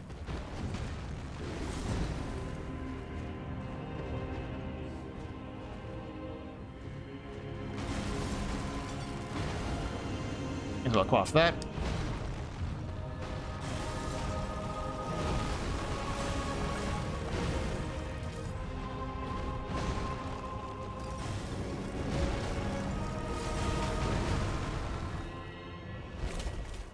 Phase 2. Watch him do flippy whippy bullshit.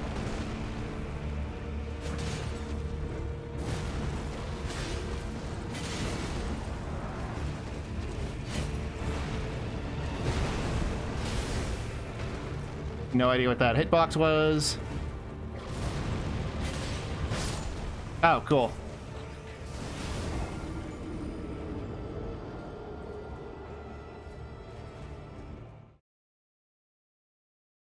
So I would like to point out that killed me in one hit through the shield. Also, considering I'm only there's basically no value from this at this point. I don't think it's helping at all.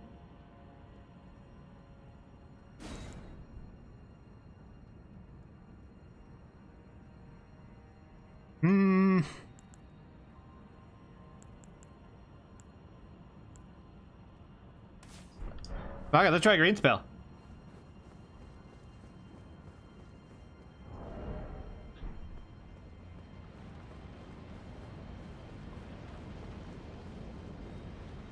Because any attack that I want to block does a buttload of damage through the shield.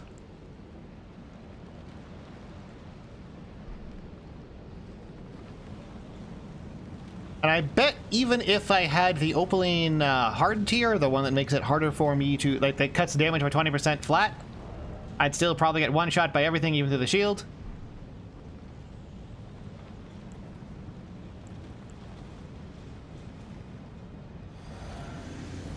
So fuck it. Let's just start doing it like this.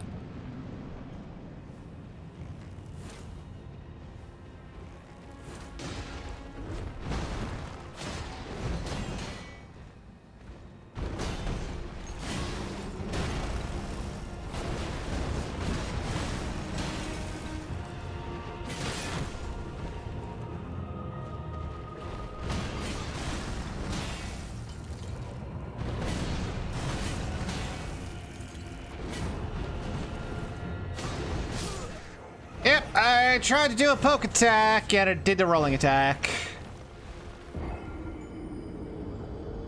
Technically, it's my fault since I know that the controls will do that if I try to do that. Doesn't make the controls good, though. Best controls are the ones you don't have to think about, but I've got to constantly think about these ones.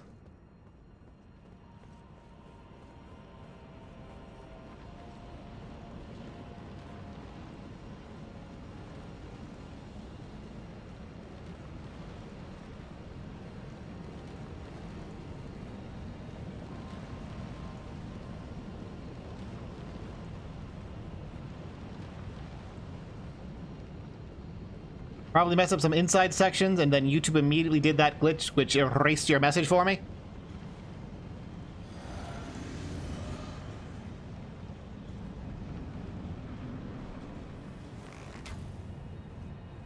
Good RNG, bad bow controls.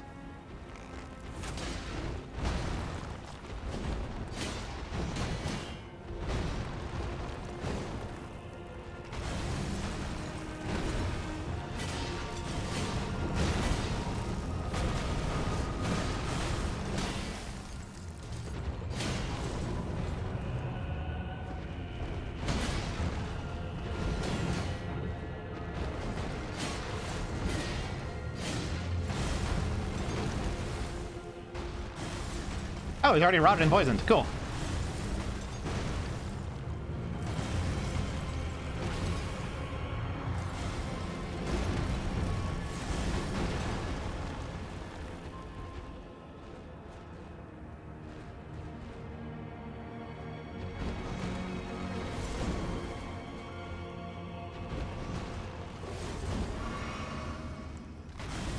You know what? Fuck it.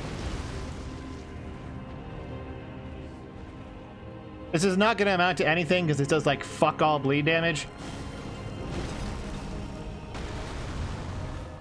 But like, fuck it, right?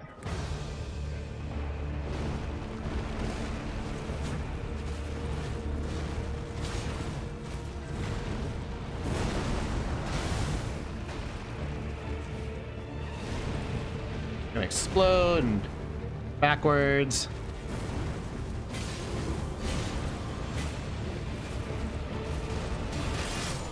Oh, okay.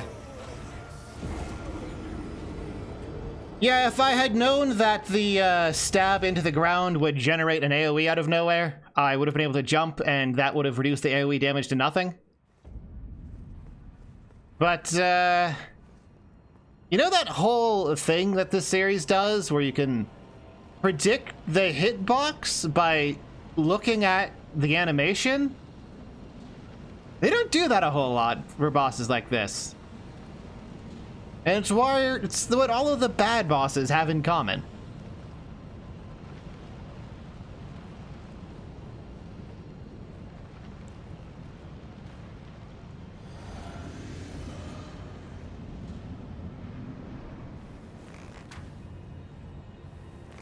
Thanks, bad controls. Trying so hard to do a mighty shot and it just won't let me.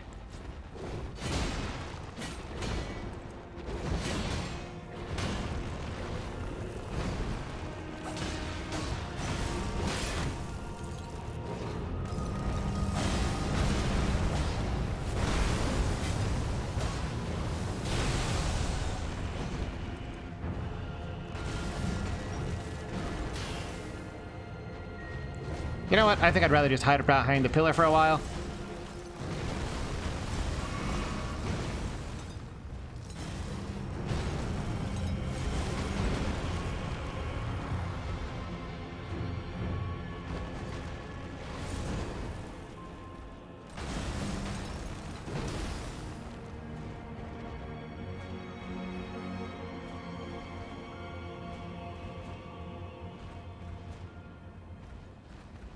I wonder if he can keep just... Oh, no, eventually he learns.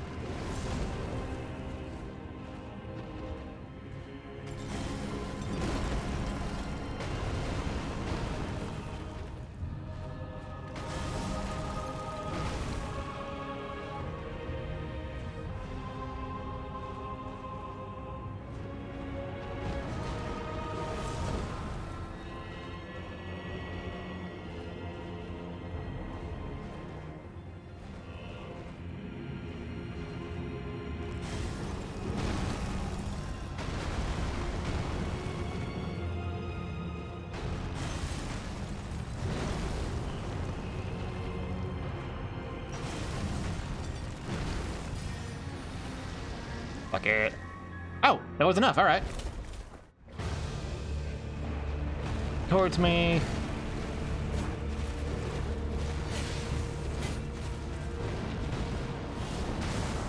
Hide behind a pillar. Just fuck it.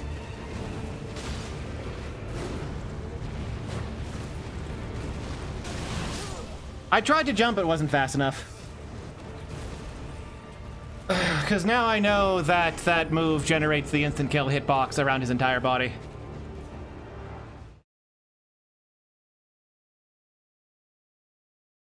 I wonder if Raptor of the Mist won't solve that.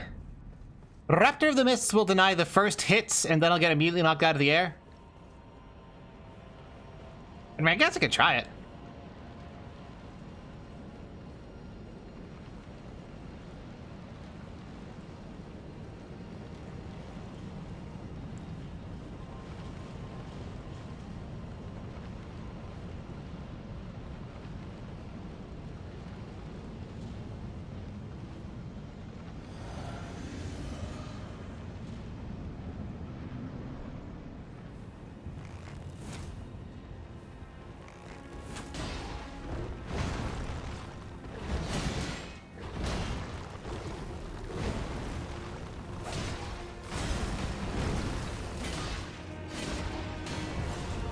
Oh, he's not rotted? I thought he was rotted by now. I can't tell you if I Raptored the Mists too early? or if he elbow jostled me off the ground and canceled it. It could genuinely go either way.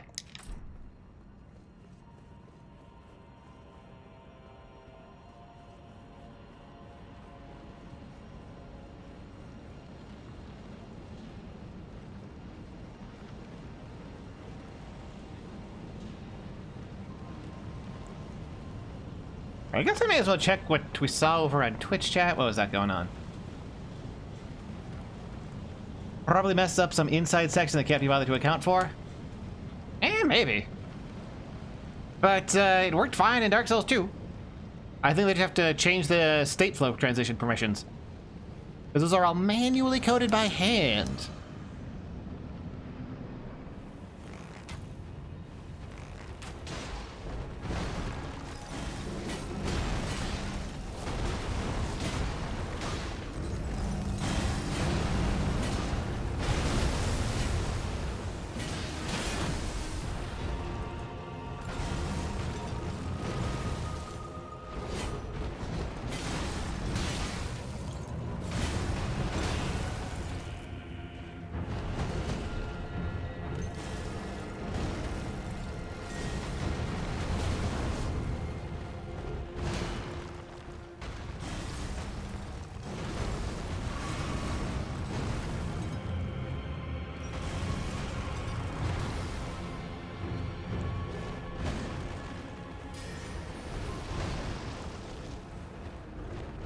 Oh, I already tried that. All right. Got it.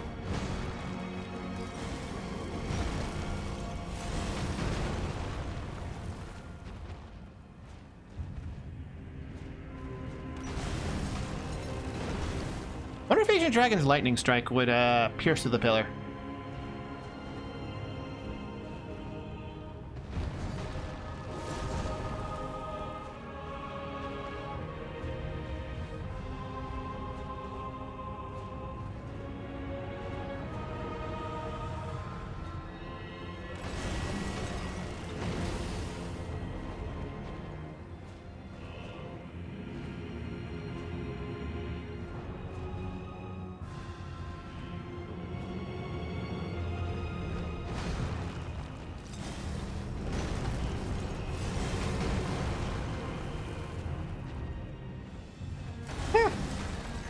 Buff 4 off before I even used anything for it. Just gonna do a big flip towards me.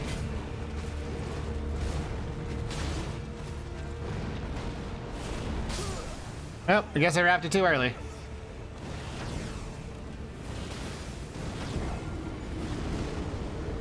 God, those acrobatics are genuinely one of the worst things in the game. They're not waterfowl dance, but they're one of the worst things in the game.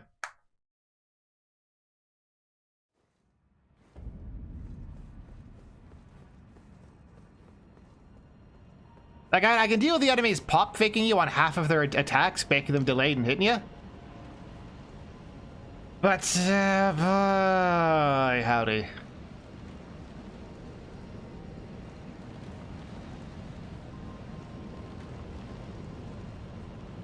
There's just no way to read those.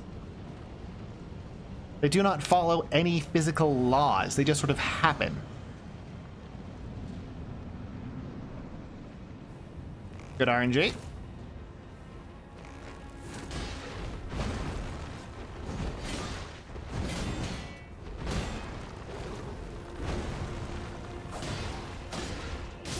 What?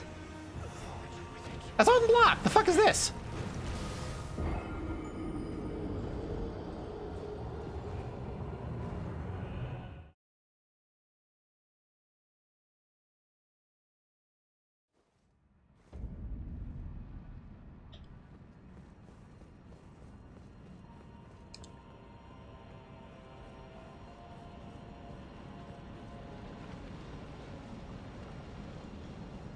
You know, there's a way to cheese him through the pillar with Mog's ritual spear, whatever it is.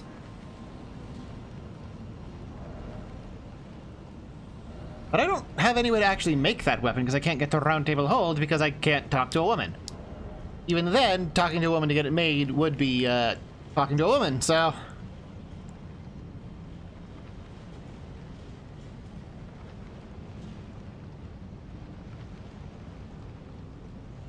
I could theoretically try Rivers of Blood, but...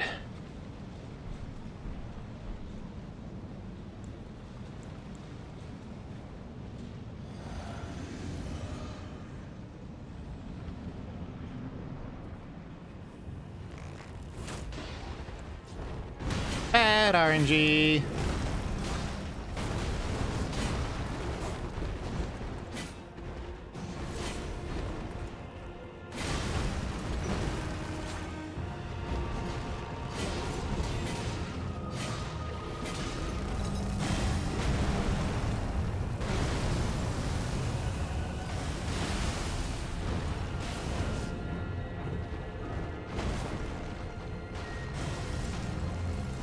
Okay.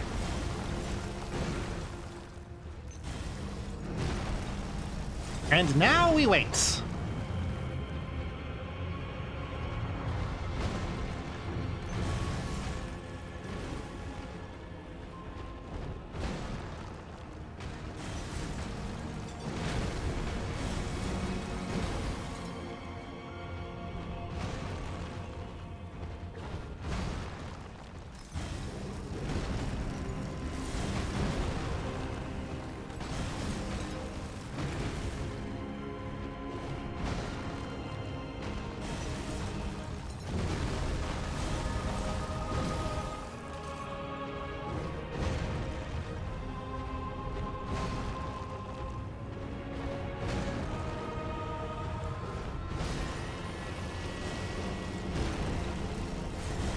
Might have been too early to make any real advantage of that, but meh.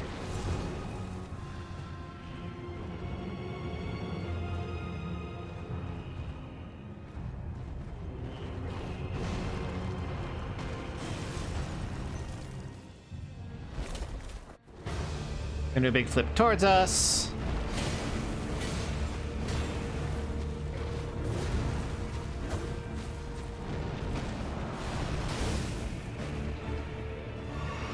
I just hide behind a pillar.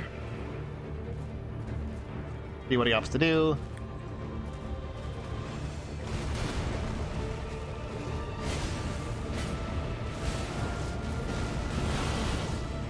Okay, Raptor of the Mist actually lets me survive that briefly.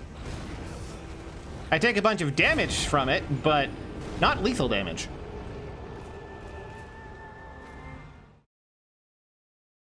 That's good to know.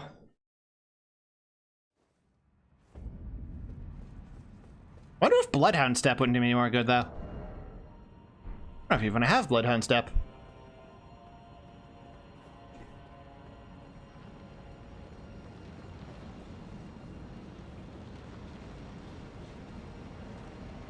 Probably worth considering, though.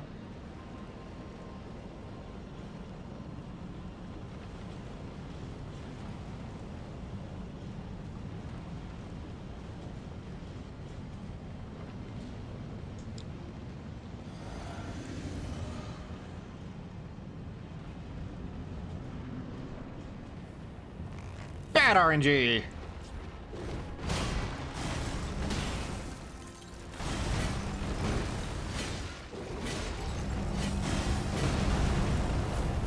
Way too early.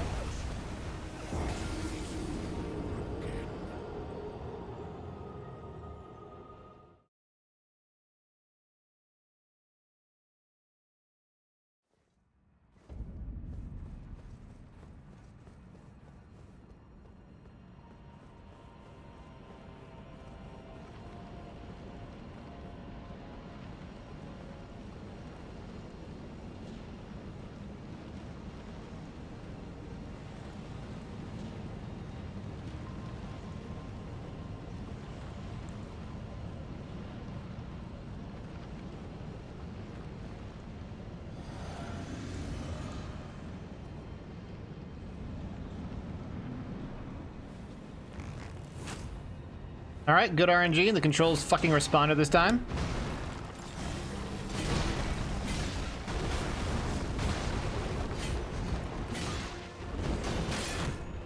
Ah.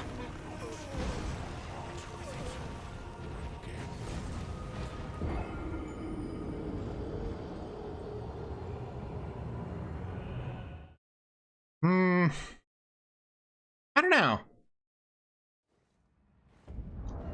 I feel like potentially dropping Americas for, Great Shield might be the play. I'm gonna try it.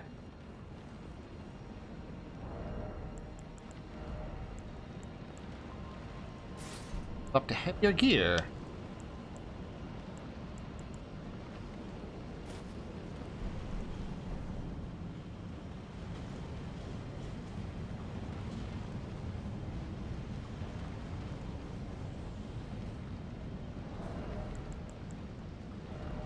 Well,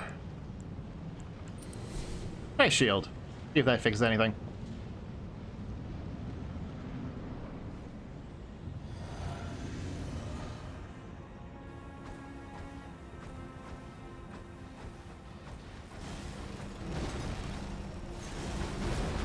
Way too early. But I do have a max stack of throwing knives. That might be worth using. Worth thinking about, at least. Also, apparently the shield is enough to actually help you survive that. So shield is definitely not worth it. Just period. Flat out. Never. Completely not at all ever worth it.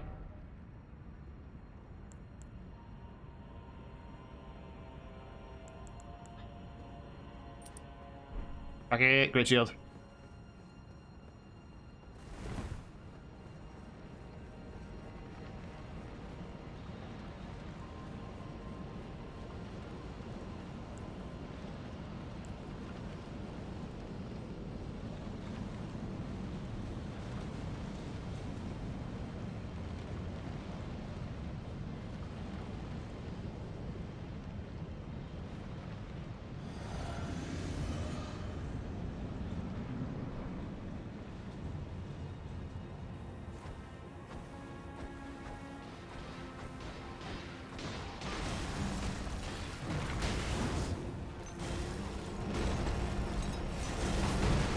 Huh.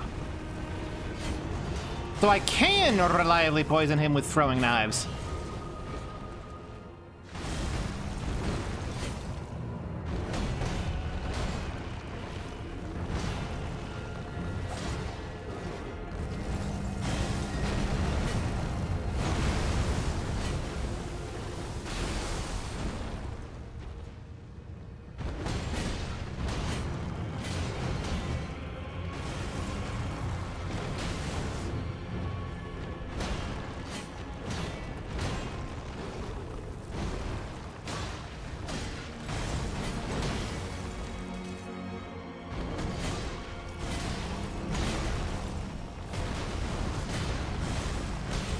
How are you not rotted after all that? Okay, there we go.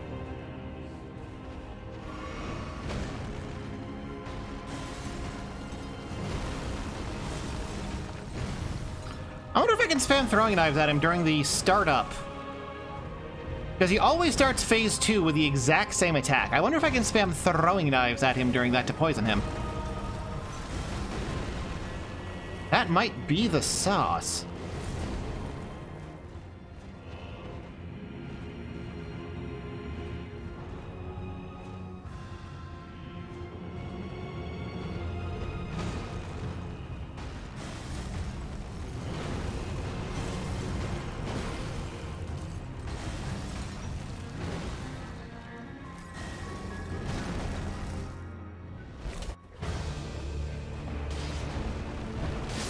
Okay. Move a little closer first. It goes over my head, not onto it. Move to, like, the inner part of that.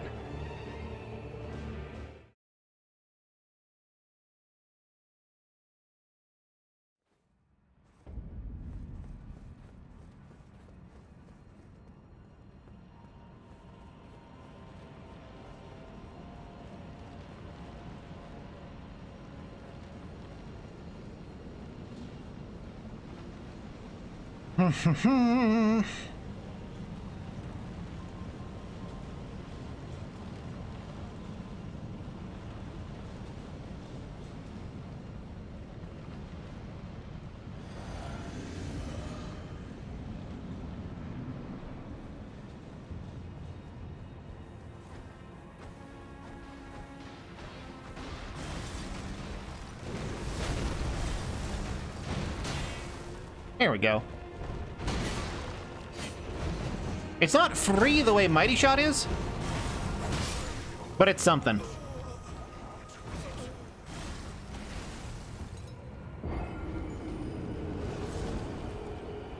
Not sure it's better than just not trying poison at the first phase and just going for a rot and trusting in my upgraded damage, but it's something. Probably better just to not try poison in the first phase, though. We'll try that in phase 2. Do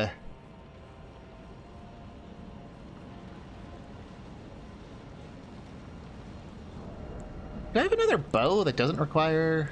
I don't have. I have the short bow.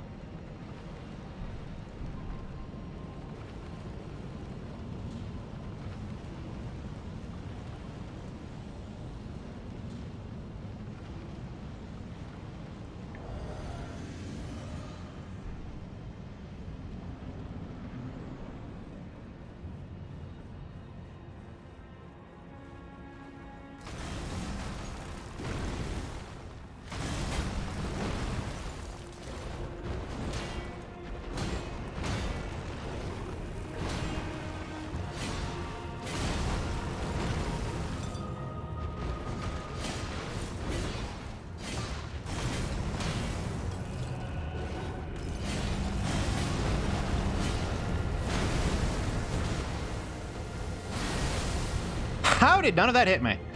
Alright, whatever. Should be good for phase 2.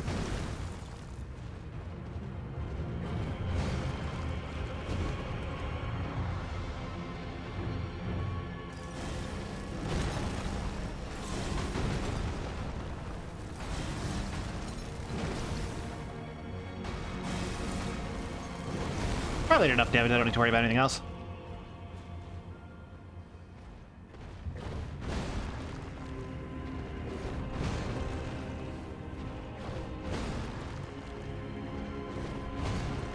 I do really think Bloodhound Step might be the play here. It's not that hard to get. I can just trick him into falling off. I have the Kukri for it.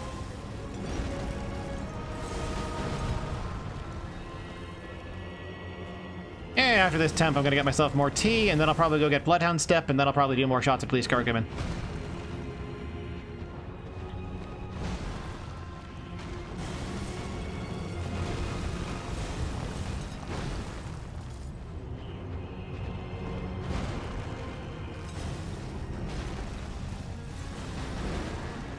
I just noticed that the this Scorpion Stinger Rapier actually has a Scorpion worked into the motif of the Handguard. Oh, okay, wasn't quite enough to trigger phase 2. One hit away! Yeah, okay.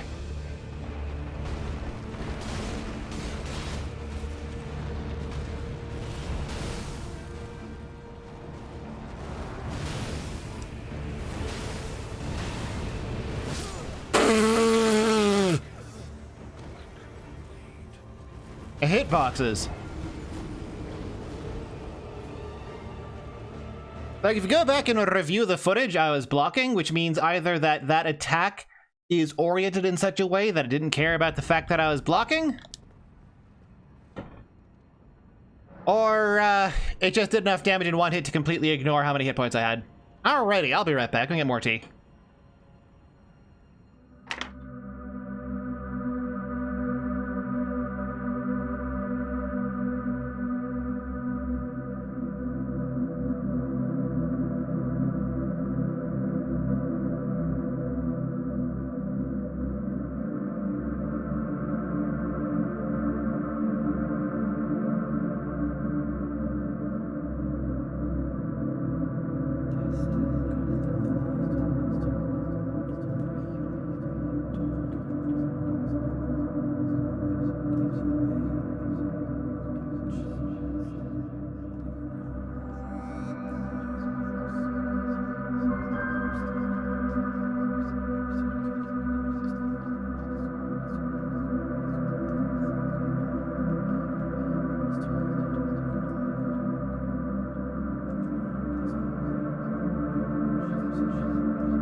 It's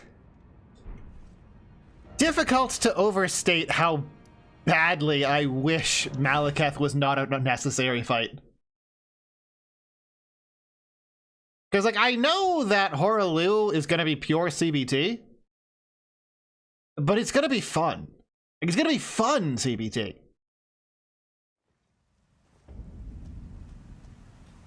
Oh, wait, I can't take that path because there's a spirit spring.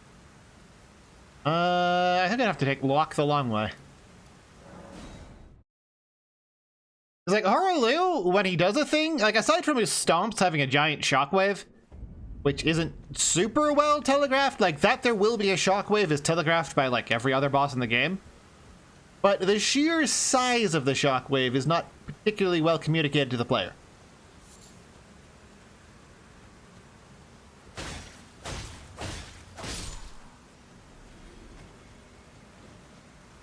I think maybe it's this way? So it's hard to predict how far out you're going to need to go if you actually want to dodge him. Well, like, aside from that, he's like basically a flawless boss.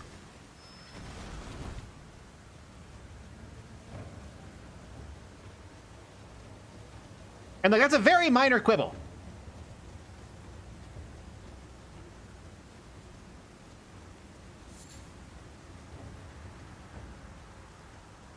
A stupid way down to here.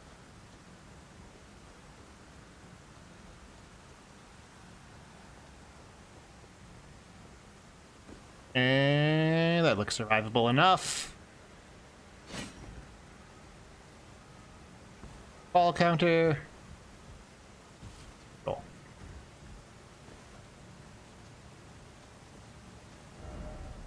And we got this. Ah, fucking.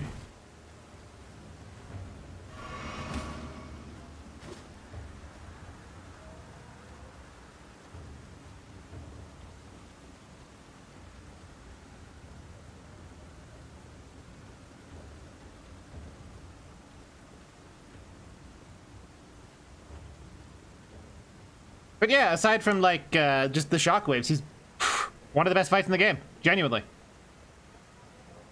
And it's great, and it's going to be incredibly hard to beat him, but every single time I lose to him, it'll be because I fucked up, and not because the game decided to fuck me. Unlike Malekith's second phase, and most of his first phase, which is just entirely based around how hard the game feels like fucking you.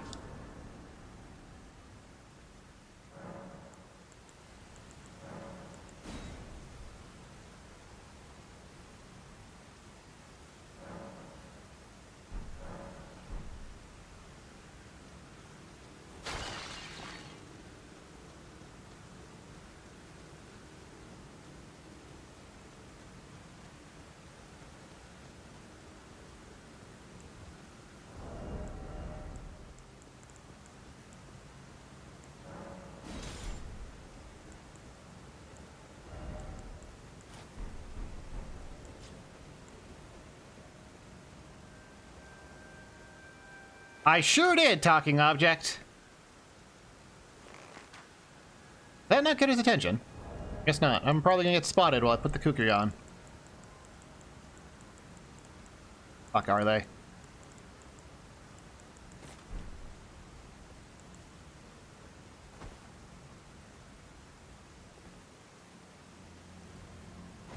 Look that way. Thank you.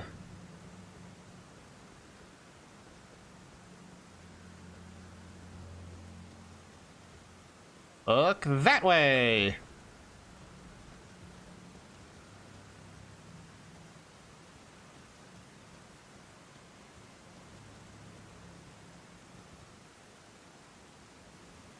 Kill yourself.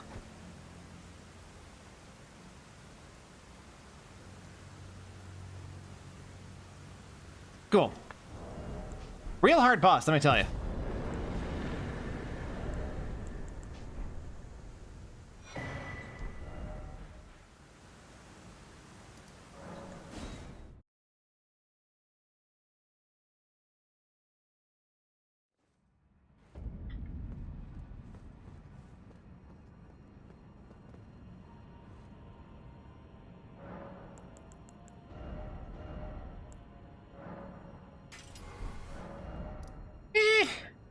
I guess I'll just buy a bunch of shit from EG for no reason.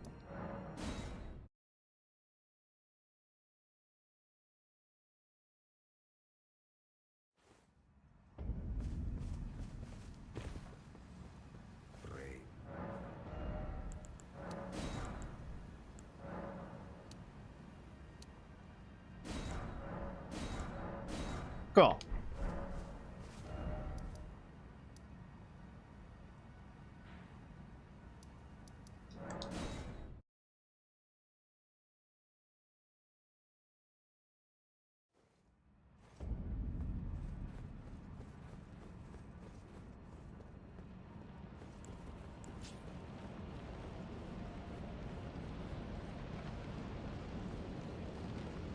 Alrighty.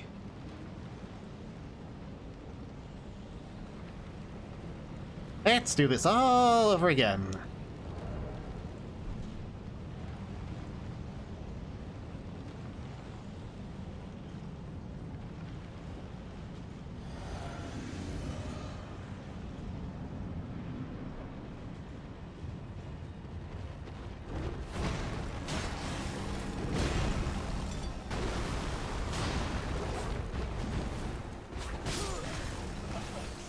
Yeah! His tempo is always going to be slightly higher than the players. So trying to roll and then punish is just no. You have to roll and then wait for your turn. Anything else is a mistake.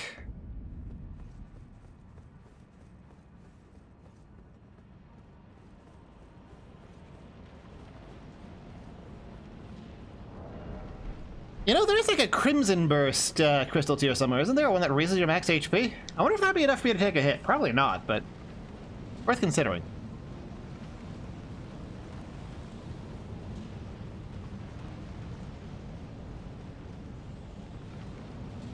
Similarly, I could potentially swap this out for having the Rune Arc active, the Godric one. Replace it with fucking, I don't know, this thing? Maybe the holy version? Or maybe I'll have to survive a hit in the second form.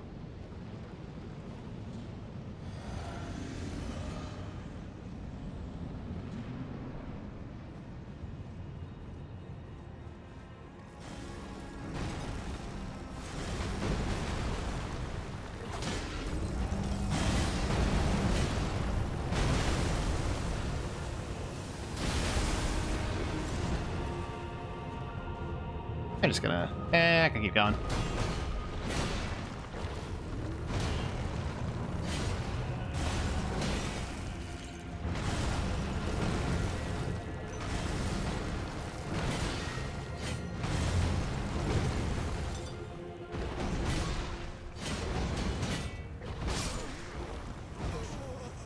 Sorry, he did the 1-2 and then did another 1-2, and I assumed it was going to be another 1-2, but no, it was actually the 1-2-3.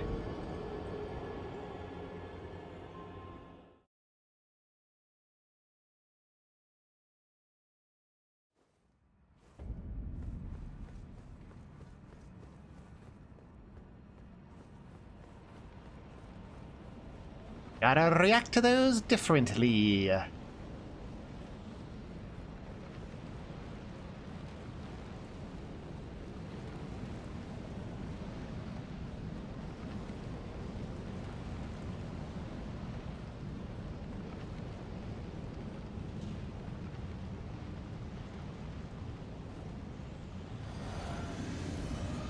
You know what would be potentially a really funny mod for Elden Ring?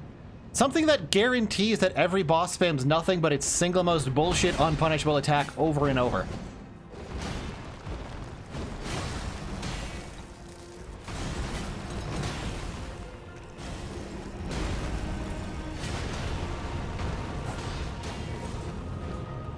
I die here.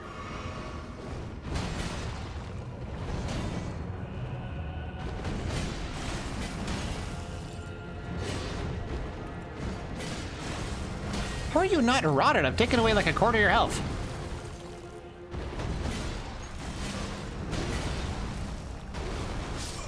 Right, I'm gonna have to learn to dodge that differently with that raptor. I think it's gonna be outwards in.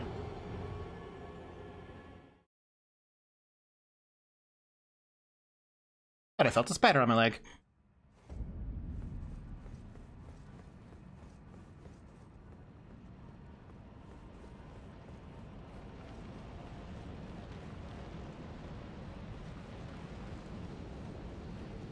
God, I'm so tempted to just, like, fuck off and fight some DLC bosses because it's less boring.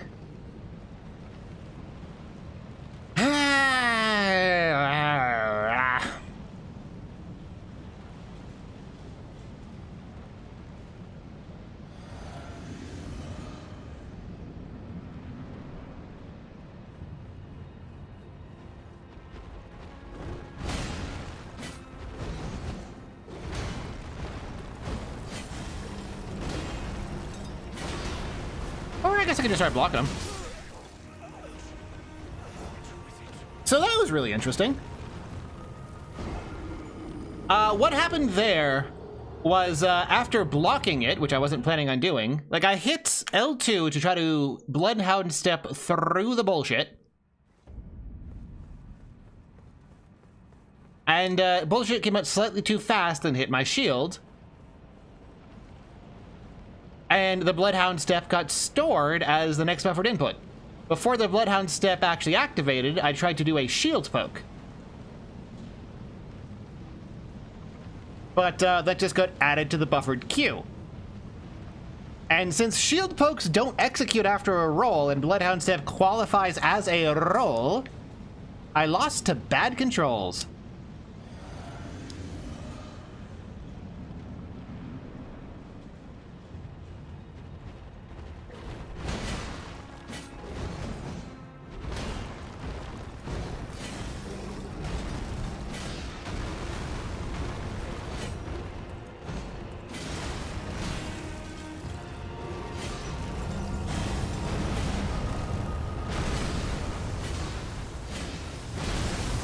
How is he not rotted yet?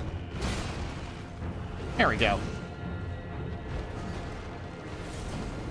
Yeah, the completely useless attack.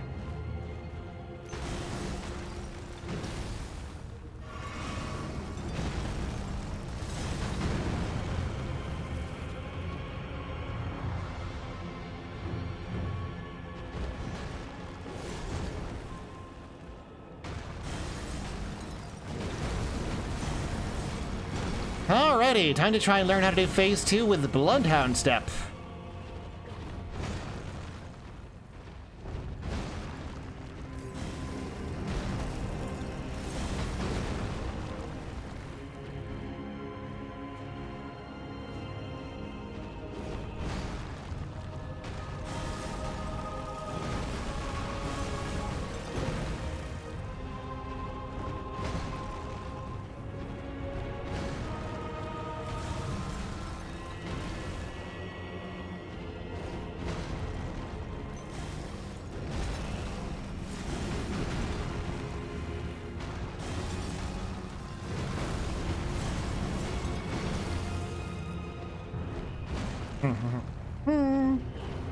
Probably poked him enough that this will qualify for phase 2. Be shocked if it didn't. But if it didn't, he's one poke away anyway. One poke away. I'm surprised.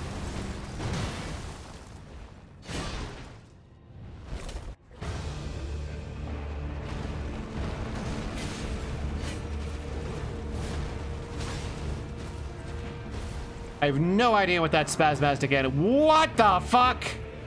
Since when can he just fucking teleport? Question mark.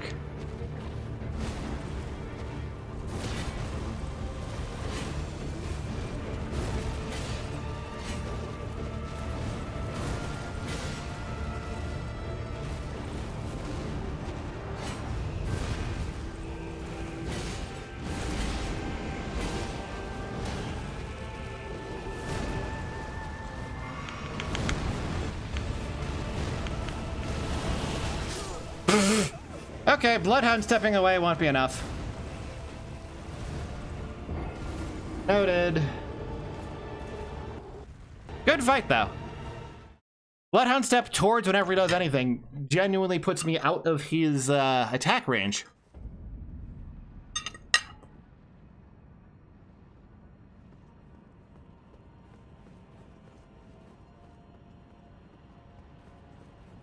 Sure is talking object.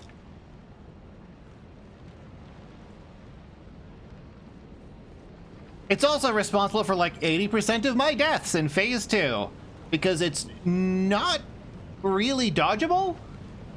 Like, there might be a specific setup you can do if you memorize everything that ends in that combo and react to it that way. But because there's no animation and no clear AoE, like, limiter, it's basically arbitrary whether or not you're allowed to survive.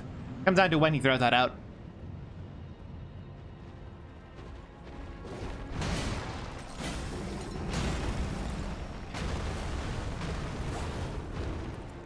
You know, like Mulaney with Waterfowl Dance.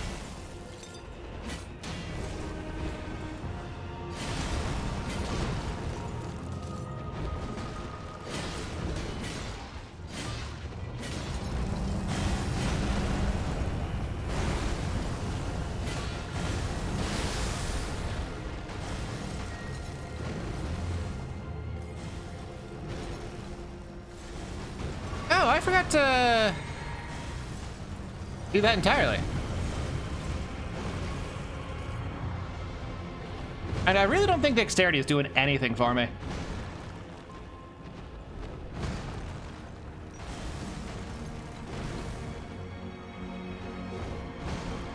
I don't know, maybe if I get stuck on Malekith Phase 2 some more, I'll see if the other defense accomplishes anything.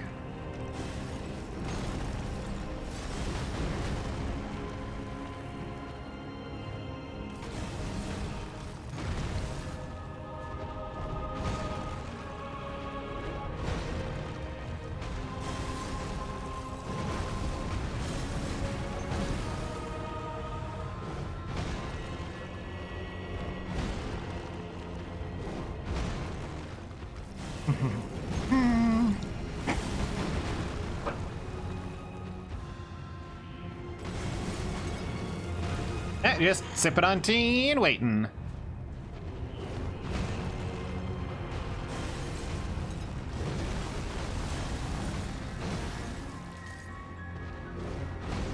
Probably gonna need to stab him like once or twice after this.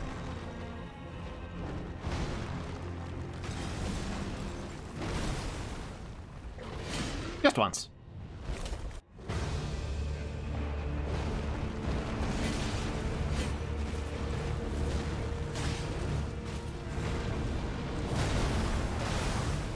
Gonna do the stupid thing? Nope, alright.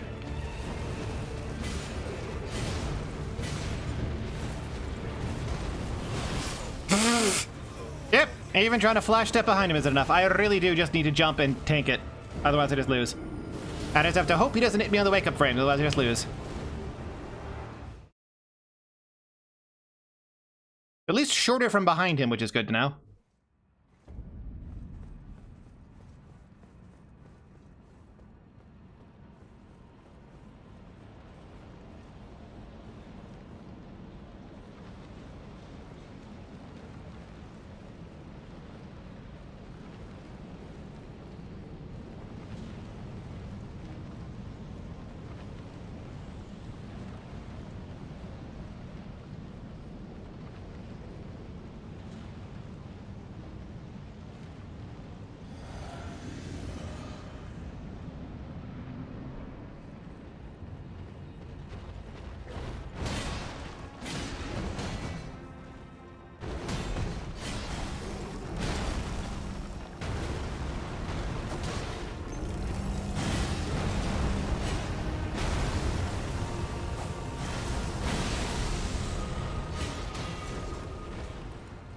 And for good measure,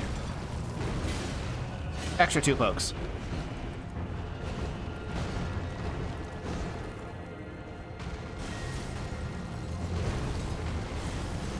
And now he waits some more.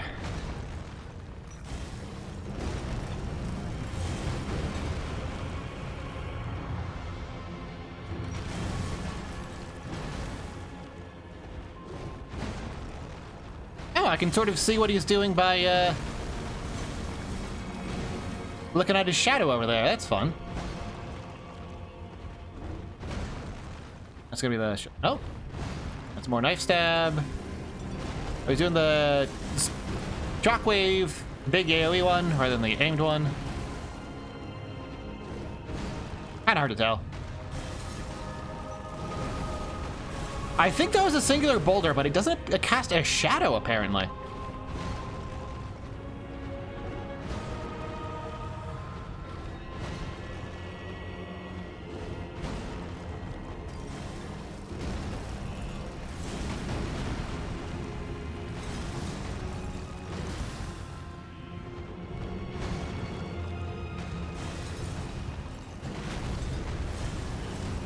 I've got a stupid idea.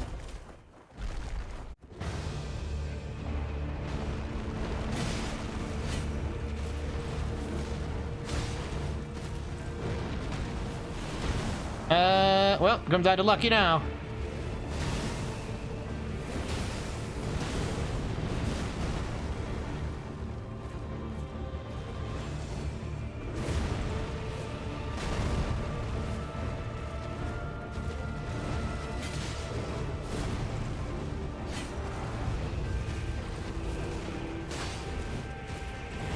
Oh, comes down to luck because I can't see what the fuck he's doing.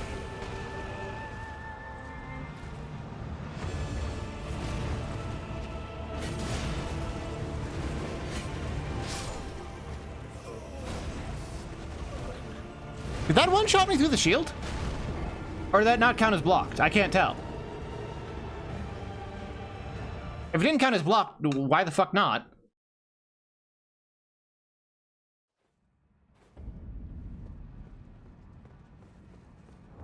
Can I use the Zweihander? Have it.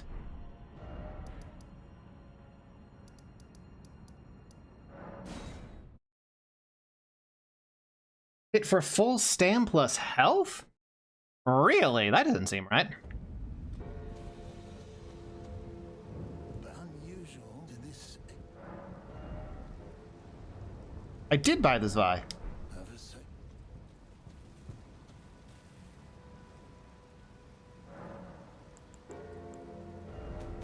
You do something stupid.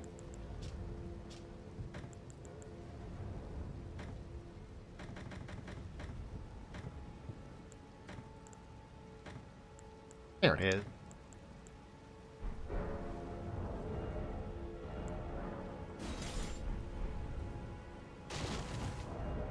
All right. I will need to lighten my load a little bit. Really want the slop. Wow.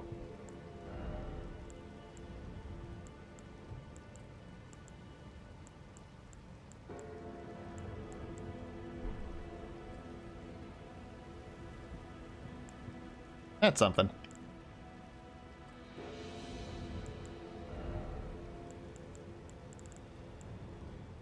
Been smart at that point. Be a heavy load.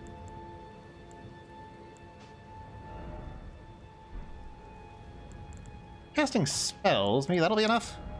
Nope. Guess we're going in barefoot then.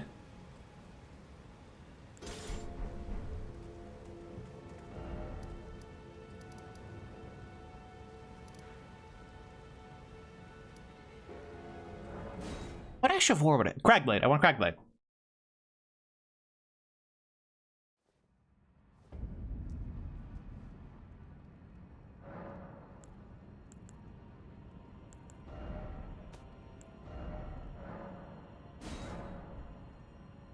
Probably probably the best bet.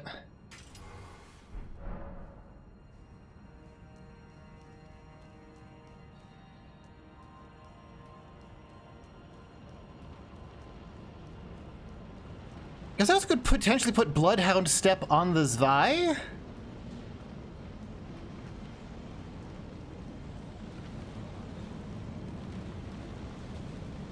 And a Raptor of the Mists on this. And see if that works out.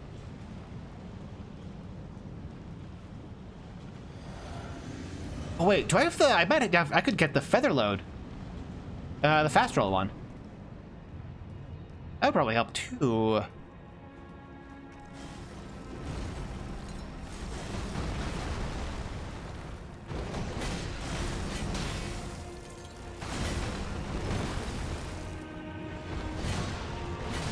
Oh yeah, the attack a bunch of times for free and it moved. Nice.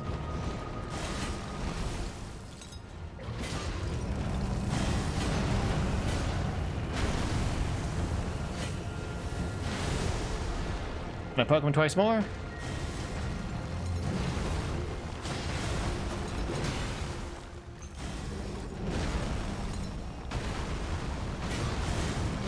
All right, that's good.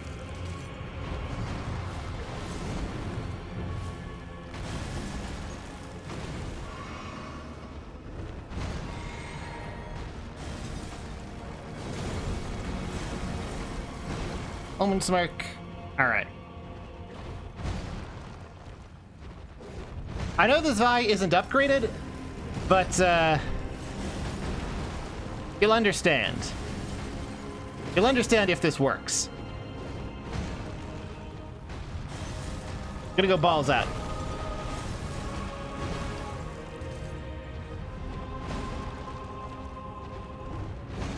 The other thing I do is put Strength Knot in there, and then not have to worry about the Omen Smirk change at all.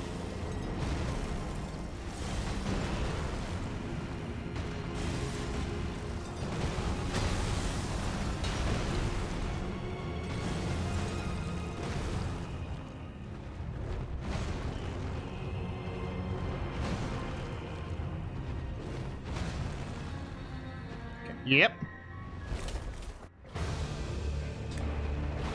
Miss. Miss.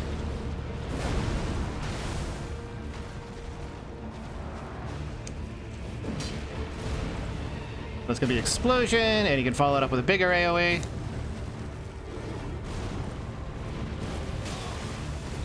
And I'm dead. Because I was in a bad position when I threw out the AoE, so I lose. Gonna make another couple of attempts with this.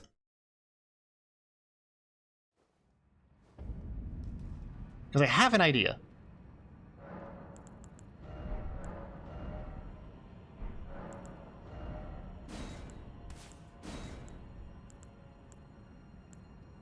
Oh, did I not get the feather?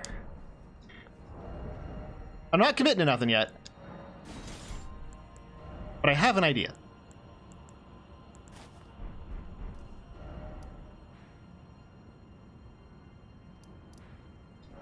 Yeah, feather's like right over here. It's super good.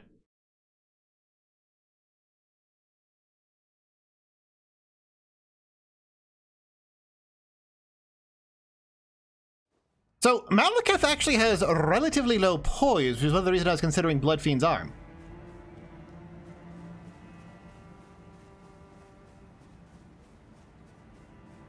But it feels like the RTOs on that are just going to be too slow to be safe.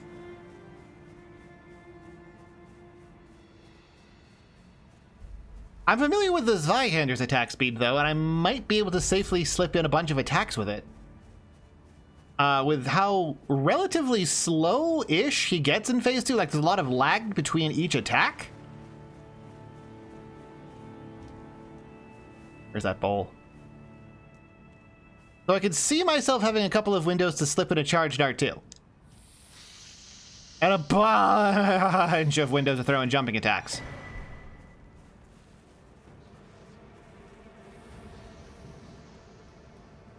Whee! That.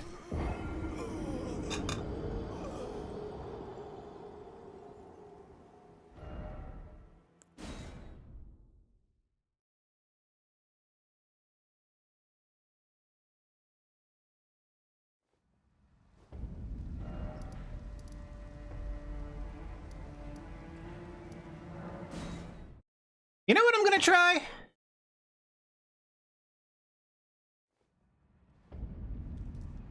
I am gonna try the Bloodfiend's arm.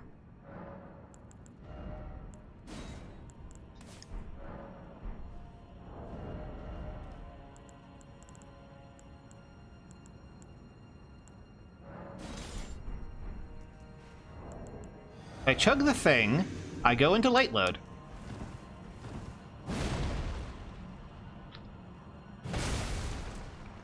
I think I Bloodhound step through. Try it. And like, you can use Bloodhound step on anything.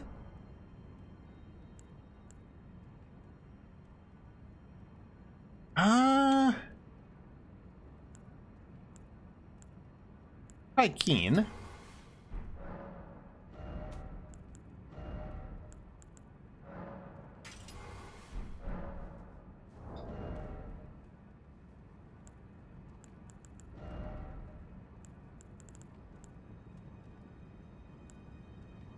Where's my slops? There's my slops. Gotta get my lucky slops on.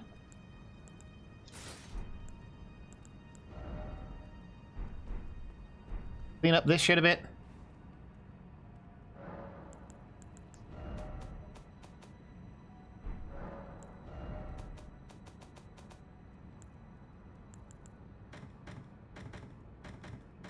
Crap that's never gonna get used.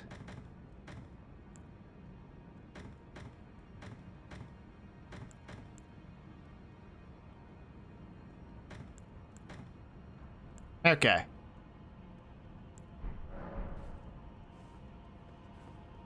I don't meet the arcane requirements if I do that, though.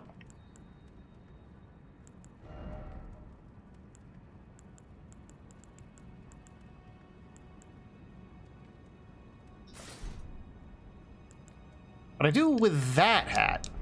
I just have to clean up my hats as well.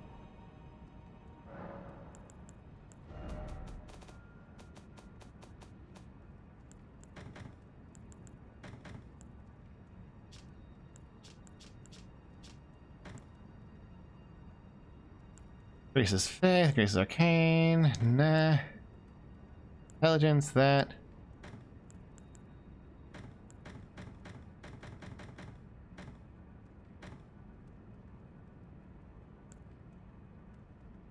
Okay.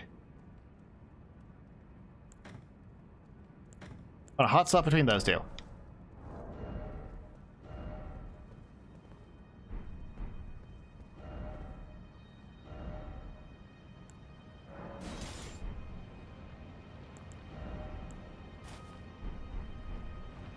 Oh man, this will be so outrageously stupid if it works.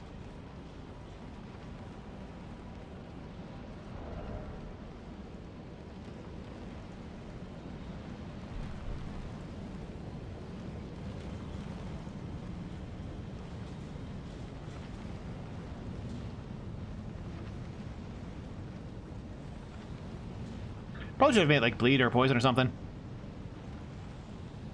Ah, well.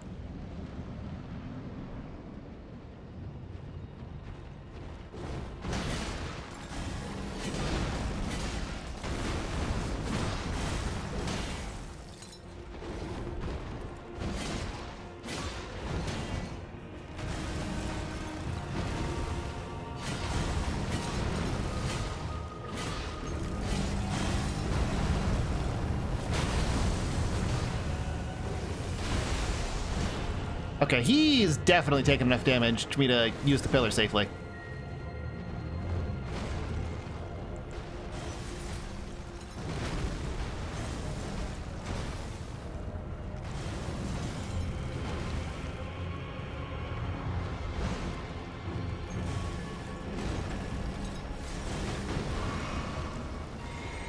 Okay. It even gives me enough for Blood Flame Blade on it. Is probably worth.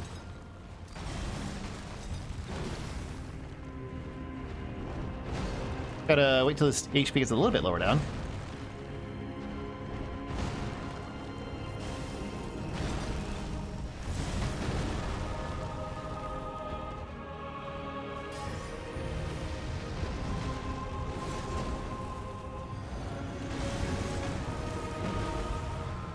We'll have to 2-man it though. So there will be no safety in blocking.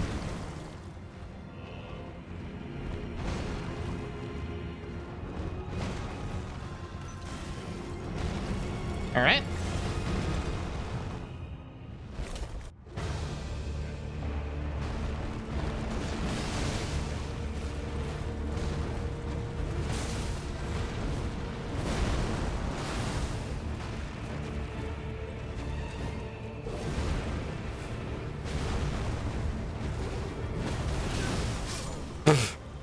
Sure. Sure, buddy.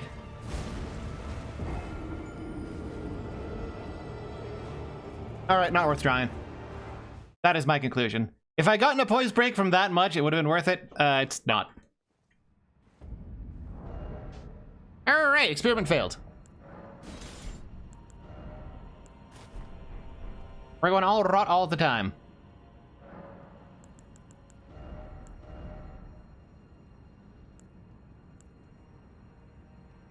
Don't think you can safely carry in retaliation anything he throws at you.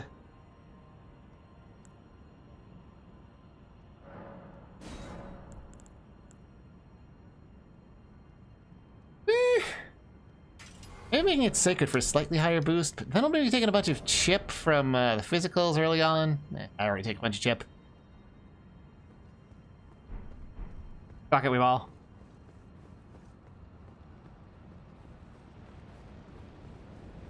Bloodfiend doesn't actually have bleed innately. NetJet and Michael. The blood splash effect it does is just a second hit on its strong attacks, which deals additional poise damage. Still, my physique's still all fucked up. It's losing strength. Whatever. Oh wait, no, I need to go back to Bloodhound Step. Ah.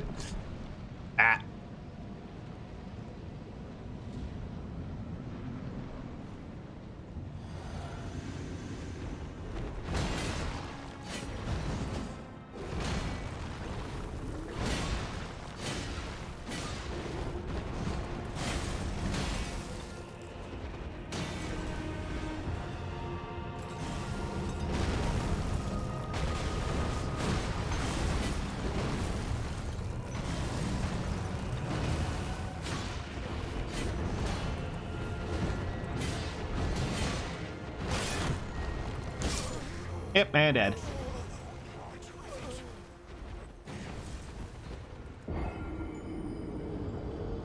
I mean, I could try it on bleed, but this guy is relatively resistant to bleed and relatively weaker to poison. Maybe I should try it on poison? Stupid idea, but fuck it. Stupid ideas. Stupid ideas are at least something happening rather than grounding it out attacks until his second phase calms the fuck down and lets me... and doesn't throw out the bullshit moves long enough for me to, like, do something.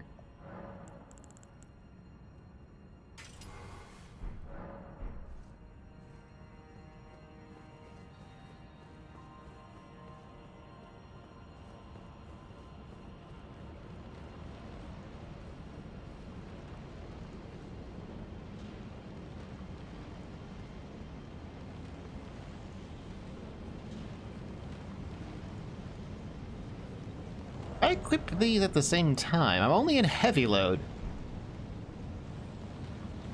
Which means I would only have to hard swap the hat, but I'd be limited to 3 minutes, but that's more than enough time, really.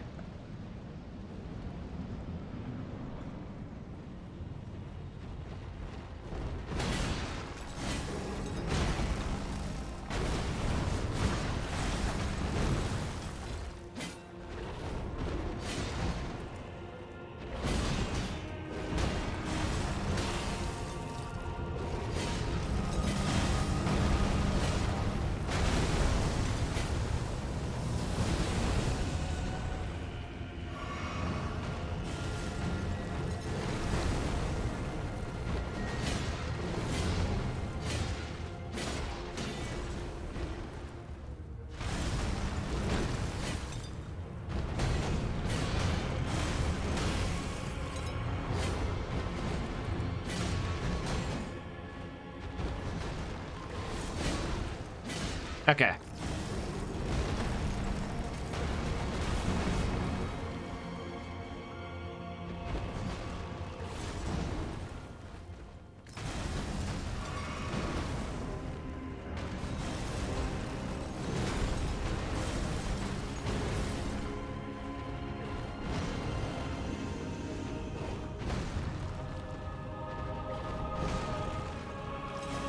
Try this.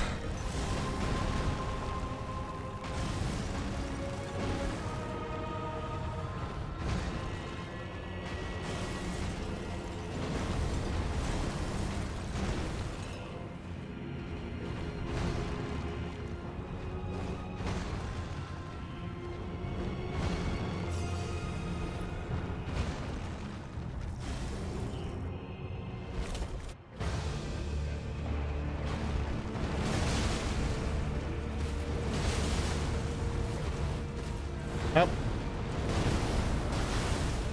Okay, that'll work out.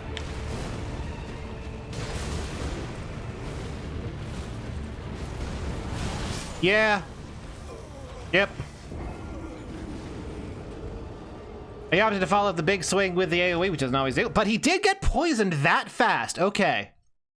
We might have a route. It's stupid and bad.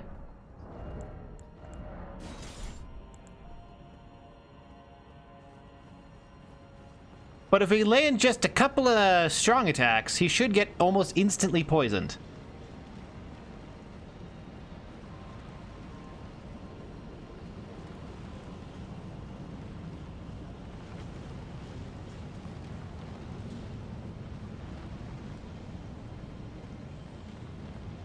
And we might be able to poise break him afterwards? I don't know.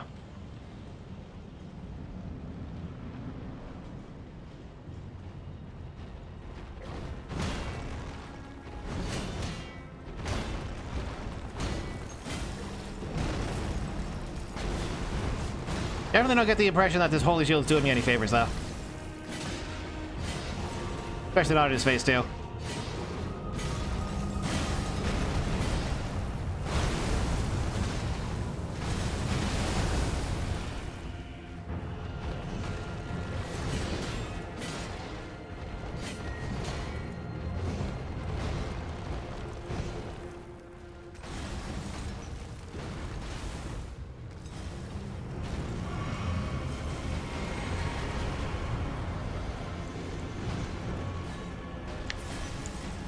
Okay, saw him out the corner of my eye.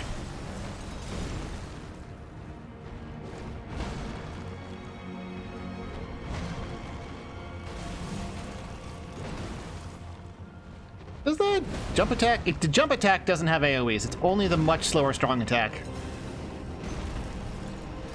I think I'm just going to try landing a charged R2 at the very, very start of the fight, when he always is the same opening.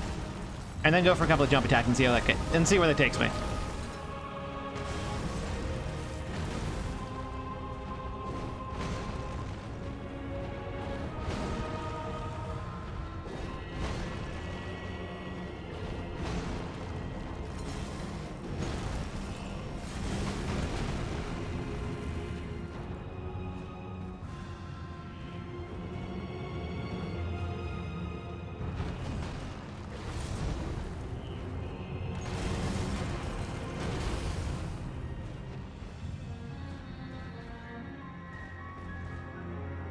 Really not quite in phase 2? There we go. Into it here, start charging. Okay. Hello?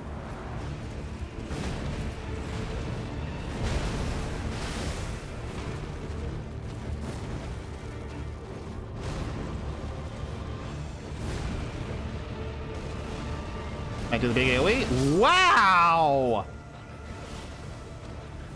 Really? Anyway, if I had riposted when I tried to riposte, we might have had something.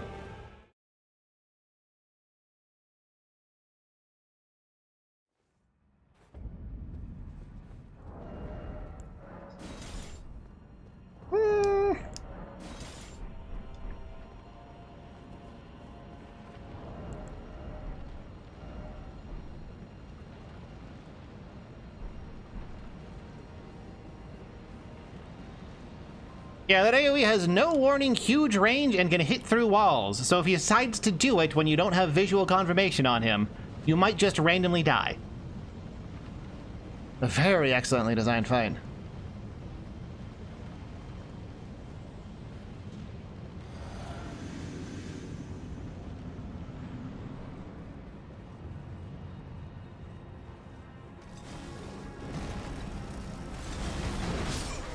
Really?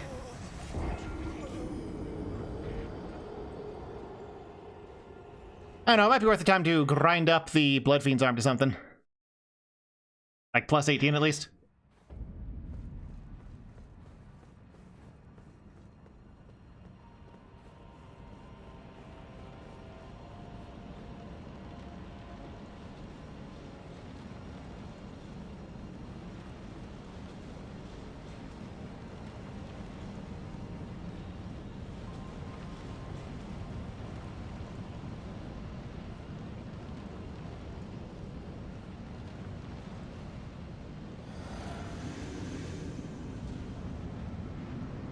Alright. I'm gonna try getting used to this weapon a bit.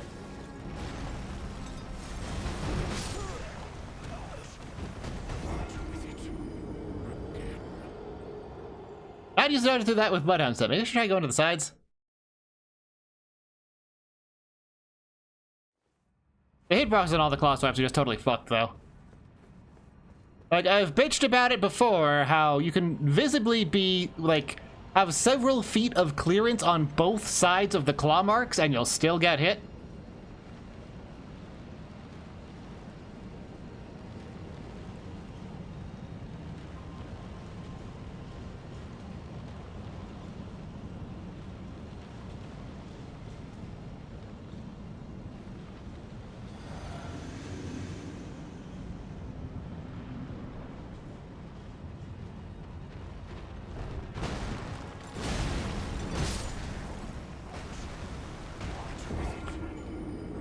I don't use Colossal Hammers that much, but that felt like I should have been able to roll. And I'm not sure why I didn't roll.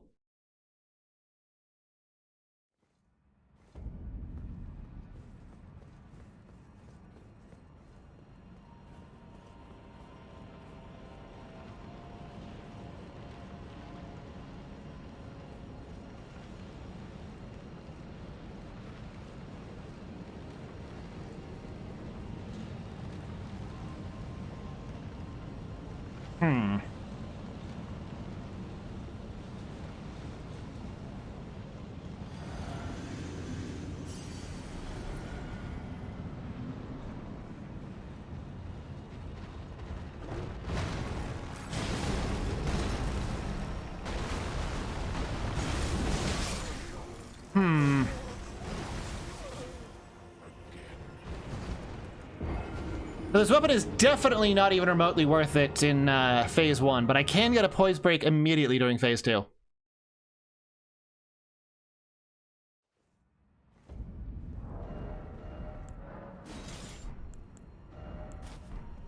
I did some grinding to jack up the damage, which I might do simply because grinding is a lot more exciting than fighting this guy. And, like, I'll have more fun doing it.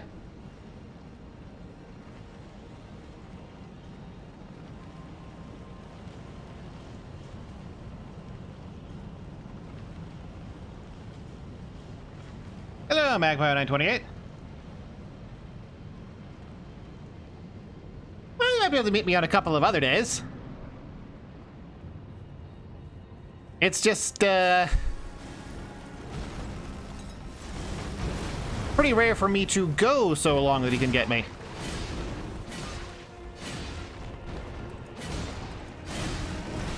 They have been going for 5 hours now. But welcome.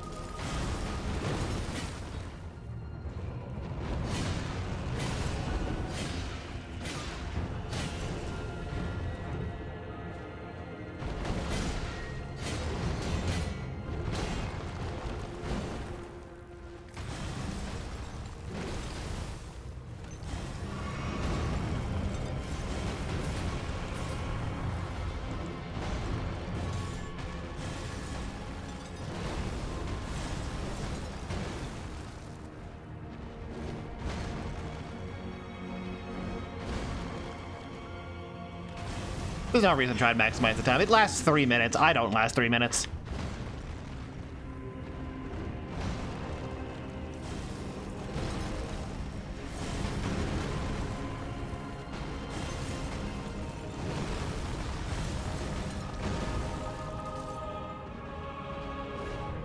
Yeah, then poison might last more than 3 minutes. Eh, push comes to shove, I'll switch over to the ant spur again. Or, like, throw darts.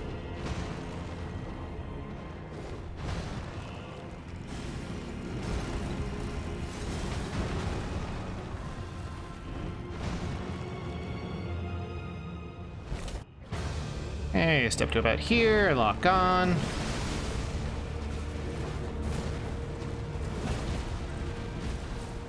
And he... They can't even program the fucking boss right.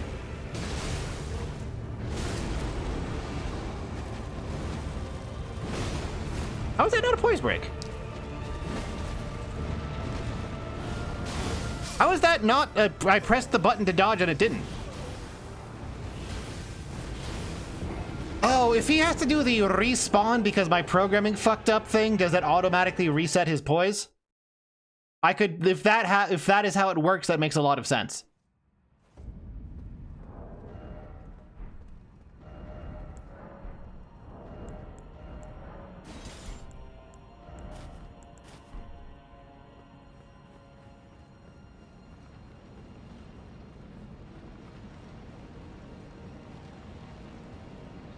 Is that closer than a boss arena? It's the failsafe for if they lodged into the walls. This guy is very badly programmed, so he will often clip into the pillars doing his stupid acrobatics routine. At which point they are required to respawn the boss flag, because otherwise you can just shoot him with arrows while he's stuck in a pillar. Which, like, that's just unfair. If he's doing that stupid crap and it fucks him over, the player should be allowed to take advantage of it. Like, come on. Can you just make this friggin' thing not holy anymore? It's not doing me any favors.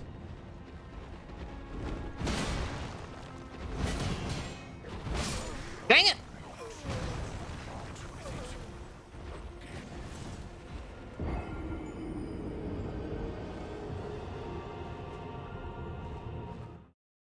Yeah, I'm gonna keep going till I finish this tea.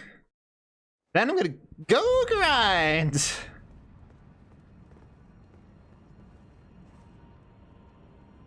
There's only so much boredom I can take.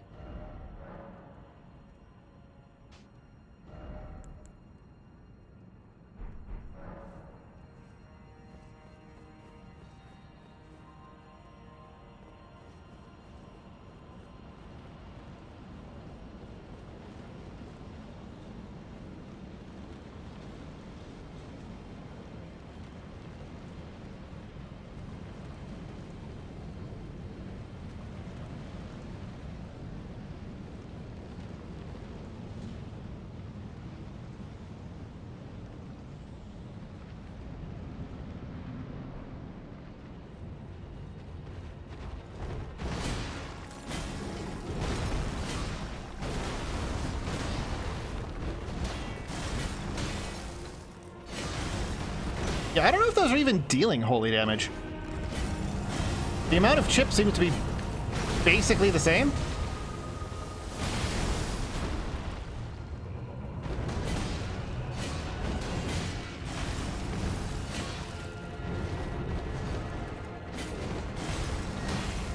Good hitboxes.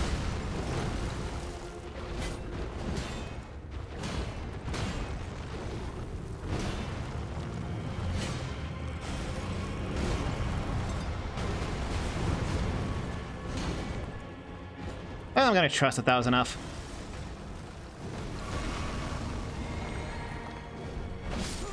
Oh. You know what? I'm gonna go try upgrading the Blood Fiend's arm, see how it works.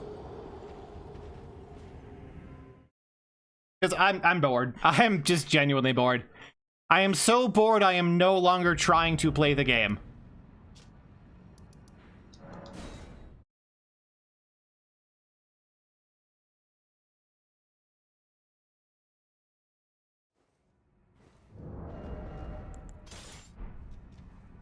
So let's go beat people with our spiky balls.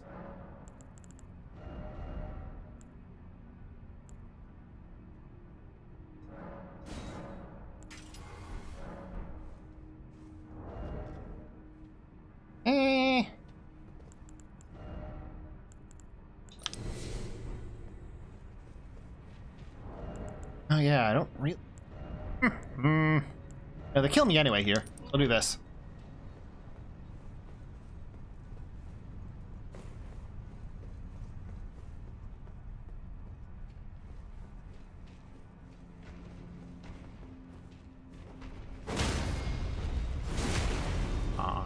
Punch. Round. Punch. Punch.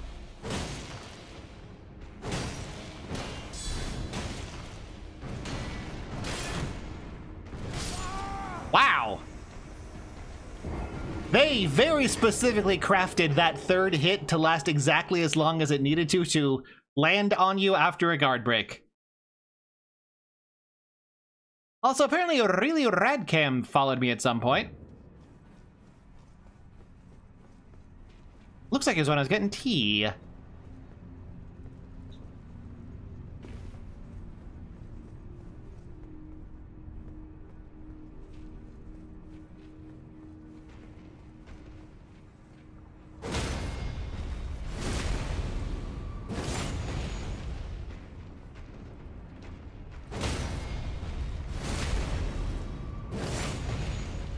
And once more in the butt.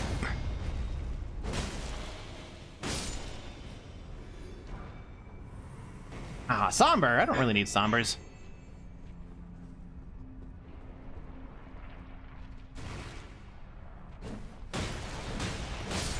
Well, I am grinding. I'm also planning on exploring a bit, because, like, there's stuff up ahead that I haven't gone to yet. The big old pipe, I've never been on that. It's worth looking into. On that pipe. There's probably a bunch of upgrade materials deeper inside, because they love throwing bajillion upgrade materials at you around here. Plus, if I can get a lot of 1s and 2s, I can get the rest of the stuff that I need from, Board of Reprimand. Board of Reprimand has just a bajillion things in it. It's completely deranged. Like, there's a single enemy just outside that has 9 Smithing Stone 8s. And then it has, like, 5 Smithing Stone 8s. Completely unhinged.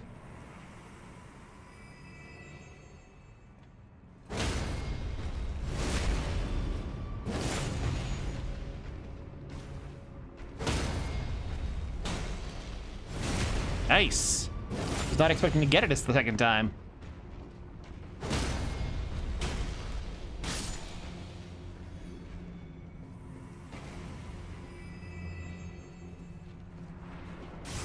Didn't check if he dropped anything. This guy dropped something. Zone 2 times 2! Very good. Drop nothing? Didn't drop none.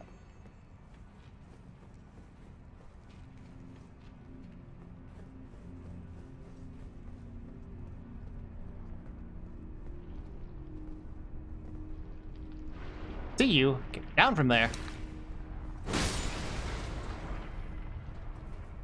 So many prizes. This place is great. Yes, I know I'm fighting the same enemies over and over. I don't care. It's more fun. How is that not? No, I guess that's why not. Couldn't tell because the camera in these games is always bad.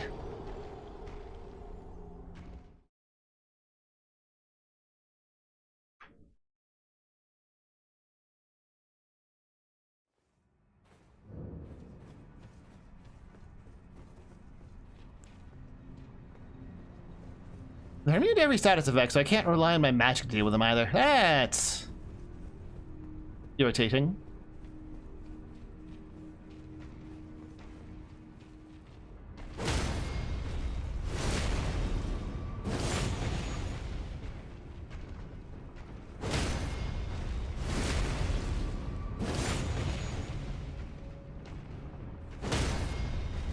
Yeah, I mean, realistically, in terms of, like, item pacing, what the base game should have had is completely reversed the costs for Somber versus regular. Like, regular costs should have been 1, 2, 3. Somber costs should have been 2, 2, 2. And then it'd be fine. You'd be able to actually upgrade shit. More than just one weapon.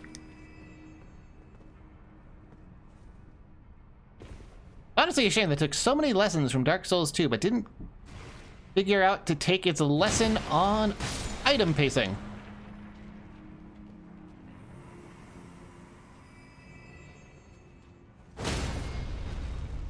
Whoa, 1400 at a charge attack? This might be way better. Oh, it's only if both hit. Okay. Ooh.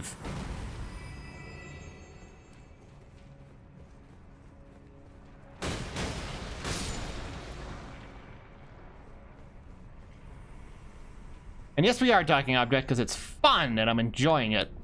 I'm fighting the same enemies over and over again, and it's more engaging than Malekith. Aliketh, the dark god of RNG. Oh, this guy a little bit further away from the wall.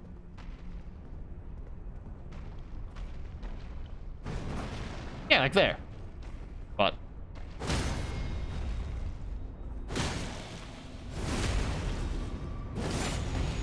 how short the charge time is on this. I could realistically slip in 2 charged R2s.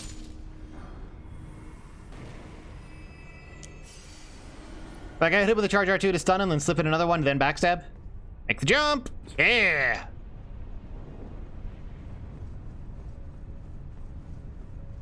Alright, Fire Temple, what you got for me? Got some bros to fight! Let's go! Nothing behind me? Figured something would have dropped down behind me.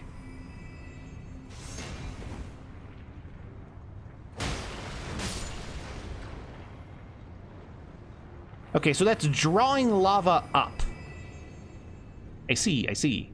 And that is the starting area. We do have a grinding loop. Nice. Guess we have to get off here. No real other options.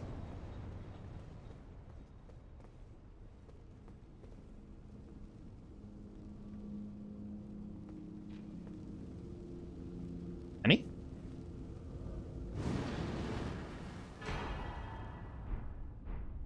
Oh, this place doesn't even have a boss? It just has this?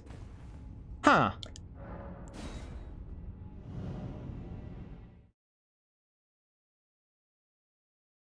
Well, we got a nice convenient grinding loop. Probably intentionally.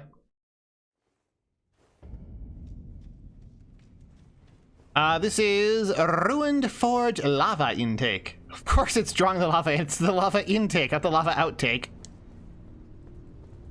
Ah, what am I thinking?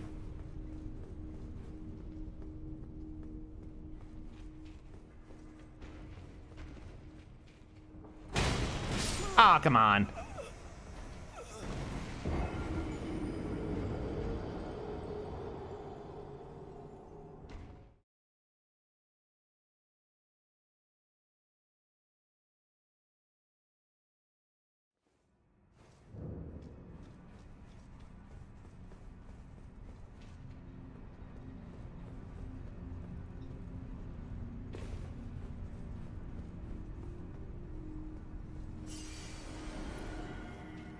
Alrighty, the grinding begins.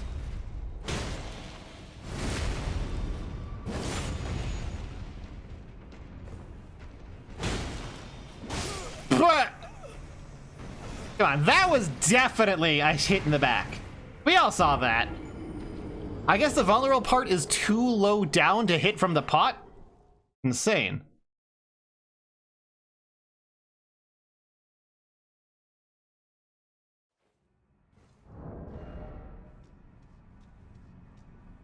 I don't actually need that. It doesn't help me.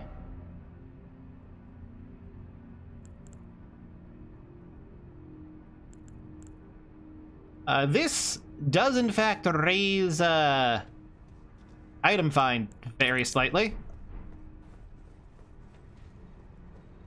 So why not?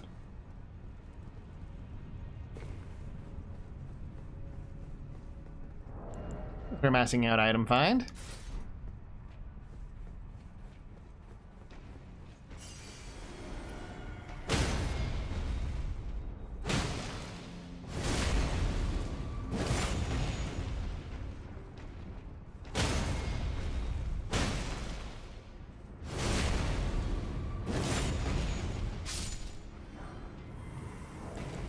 For stones right now.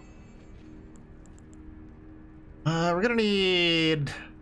There's 6 4s and then 6 1s and a bunch of other stuff. Yeah, just go right in there and rip out the Shirokodama.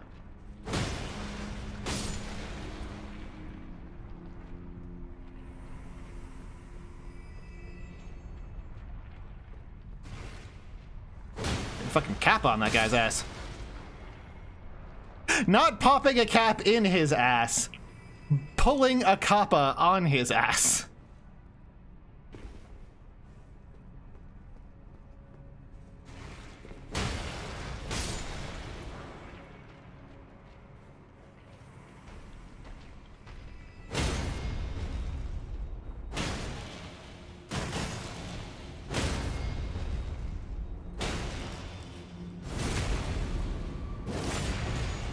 I don't know if we're gonna be able to pull it up. We are, okay. Got nothing. I mean, if anything, we're turning into the ogre from Final Fantasy 1. We're just going on the gems. We're just eating some gems. And it's fine. That's not loathsome, that's just ogreish.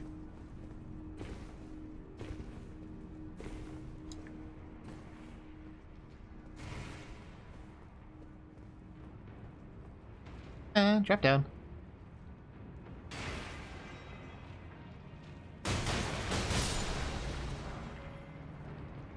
Oh, another one. Let's go.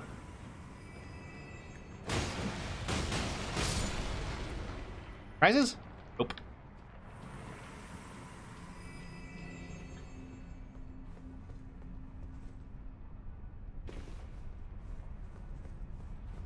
Can I pull this a second time and fuck myself? Oh, I can't. That would have been so funny.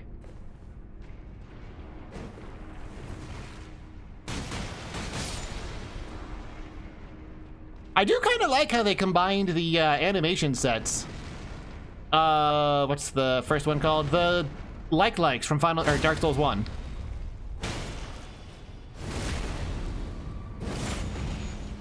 Oh, I'm not gonna be able to do anything there. With the hoplites from Demon Souls to make those things. I'm dead. Yep.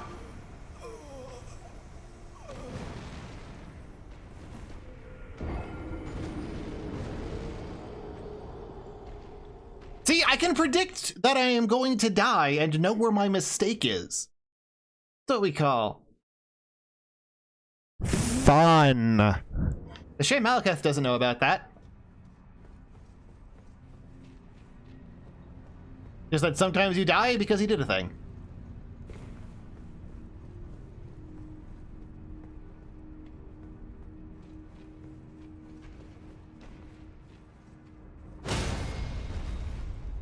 Lottery number is 42069. Always bet on that. 100% success rate.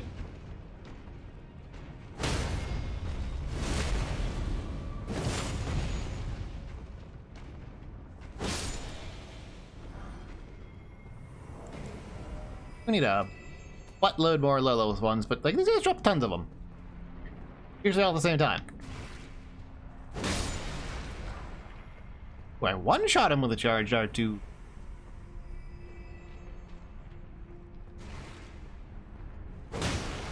But not always. What? It's the unaware bonus.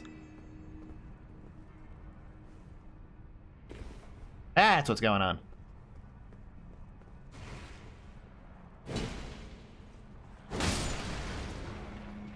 The bonus damage from hitting a card that doesn't know that I'm there, despite him dropping down in response to me being there.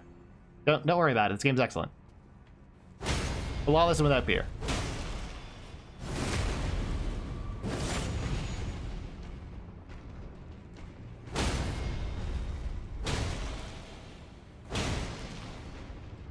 Yep.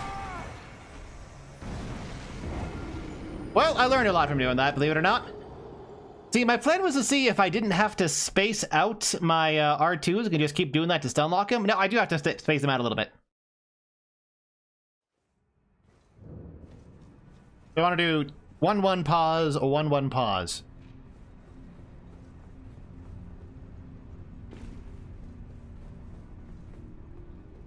Or, you know, 1-1 backstab.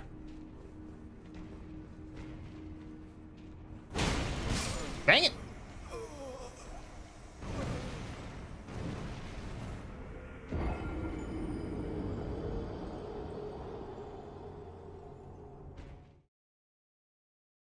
I don't really need to. I guess I do kind of want to keep grinding them.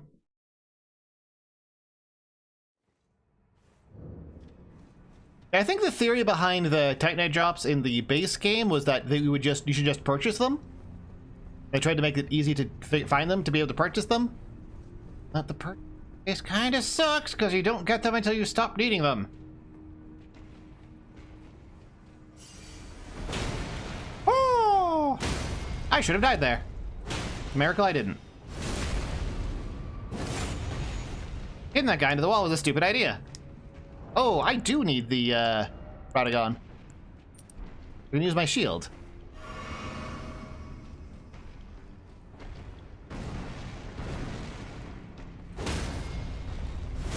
Proud about that part.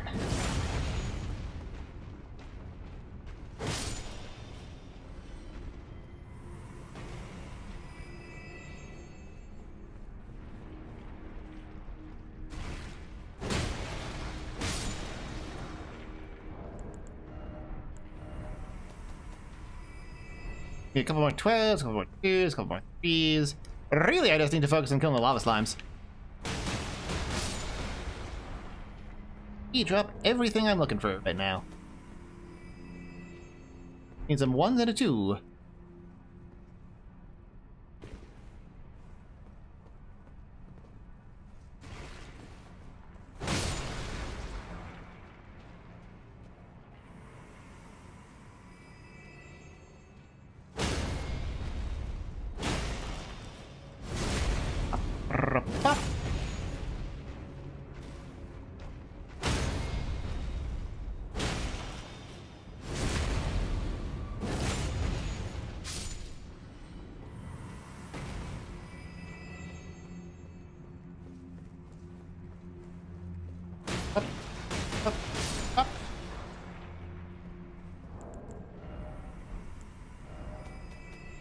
Hey, all we do is 1s now.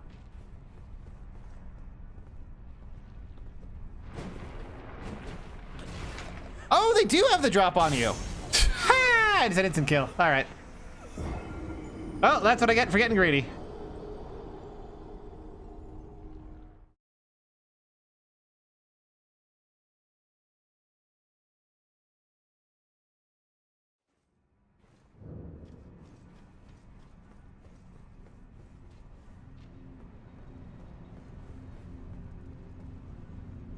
Bum. Higher tier 1s. And I think Mesmer Soldier is the best source of 4s. I don't think this does actually drop any 4s.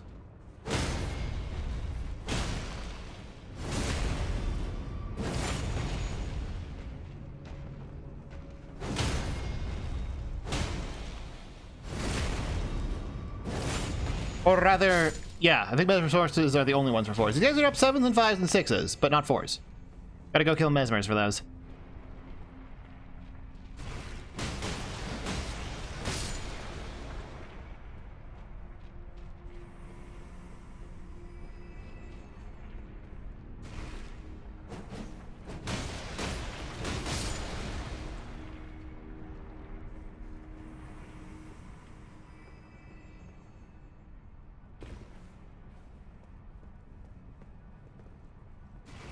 I mean, how bad could that be, really? Hey, Needles Cane. No. No, I got so bored of getting bad RNG on Malekith over and over that I've opted to do something more exciting, by which I mean grinding for items. Because it's more fun.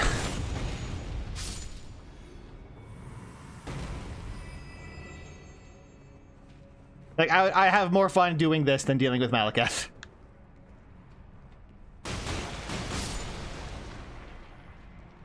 Which is, you know, that's just such a roaring boss review, isn't it? It's like, I think I was at Promised Consort for like 6 hours without needing a break.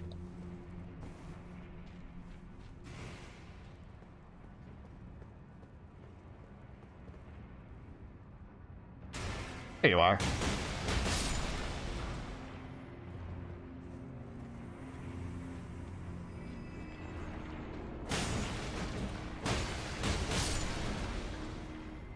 Because a consort might have his bullshit, but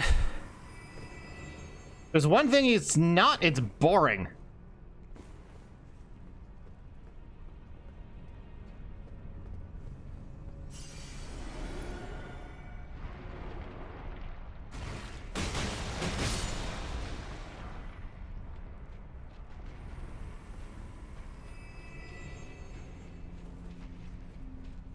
Come away from the wall, please.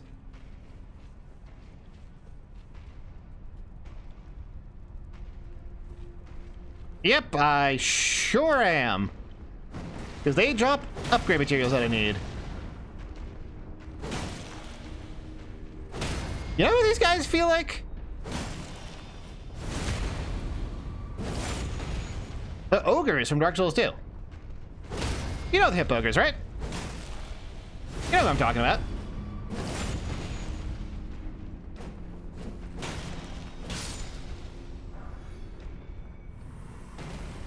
You know exactly who I'm talking about, right?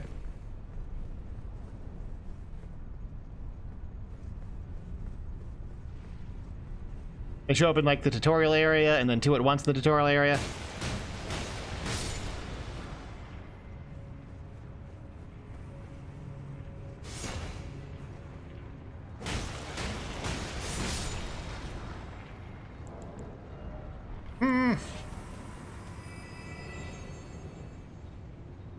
Lots of 3s and 2s, but need more 1s.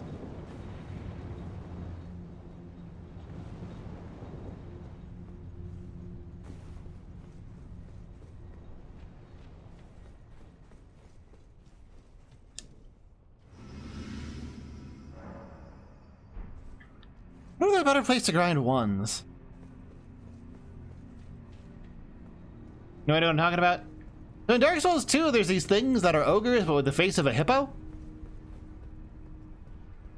And they move similarly to these guys. Very ponderously, with moves specifically designed to counteract you being behind them.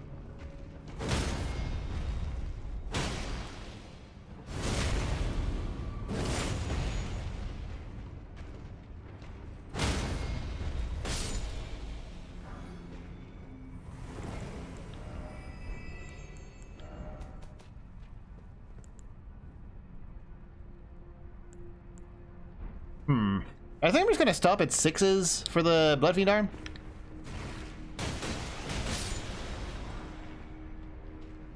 Oh, 2s, give me a 1s.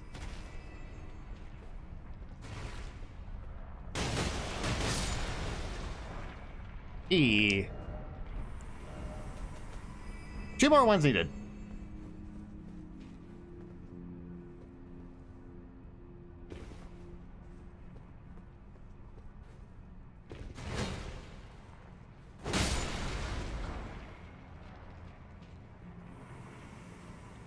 Ogres have whale heads? What?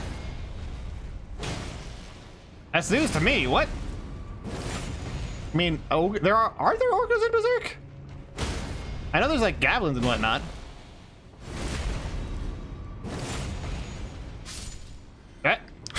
I was stuck.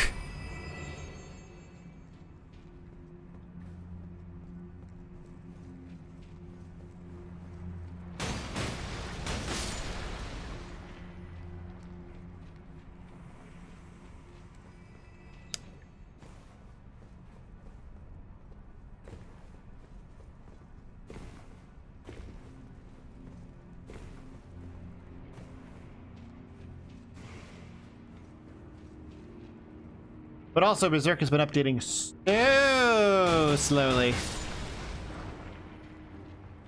And I've forgotten most of the plot at this point. Giant astral plane that has a... Not ringing any bells, unfortunately.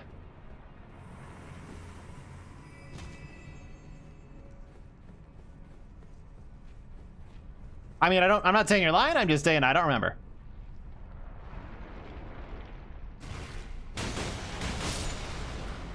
Hey, another one.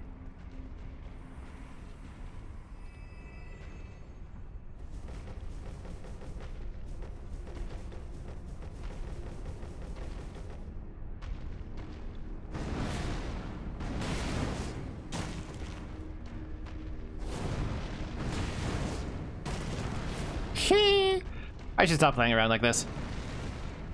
It's bad for my health. See? It's bad for my health.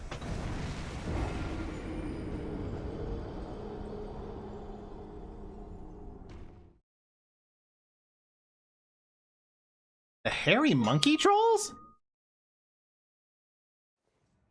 That's not ringing it. Like, it's been a long time since I've read Berserk.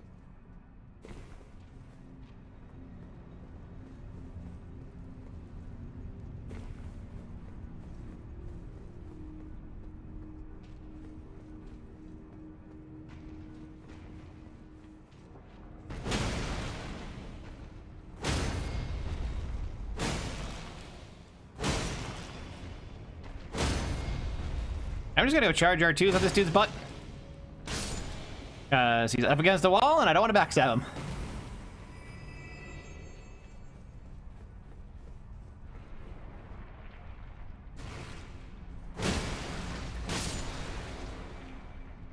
Honestly, I can barely even remember the current plot thread in Berserk. Like,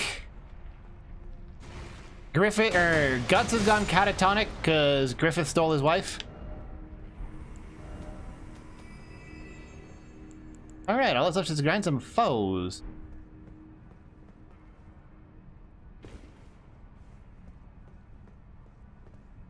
Yeah, again.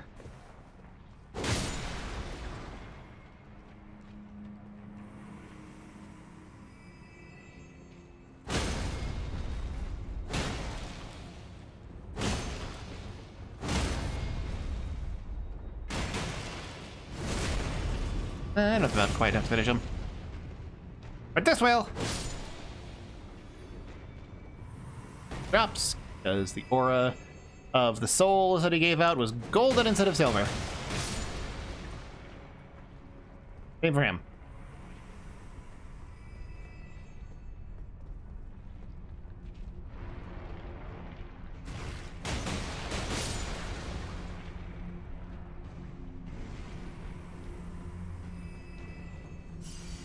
Come on, buddy, what you gonna do? What you gonna do? What you gonna do? What you gonna do? You can take me, I can take you. What do you think you're doing? You think you got a chance? You think you got a chance? You think you got a chance? I don't think you got a chance. You don't got a chance.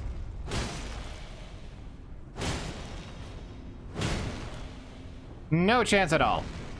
None. I did not just get lucky, that was calculated.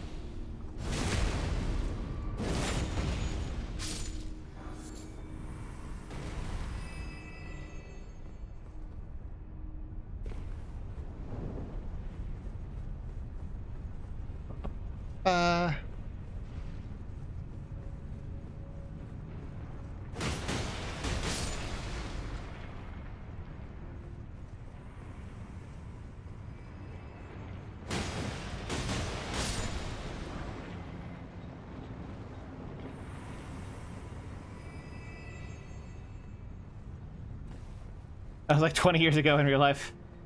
Yeah, I don't I know of the Naked God, but I genuinely don't remember that at all. But, you know, as you said, it was 20 years ago.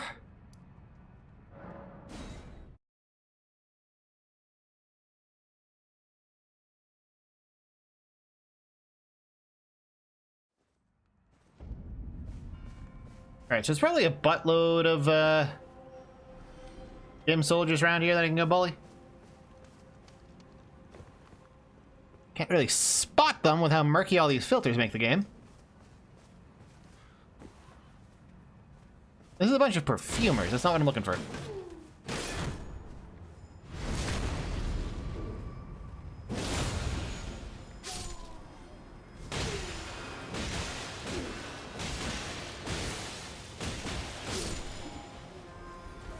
Oh, well, now I'm gonna have a million of them on me.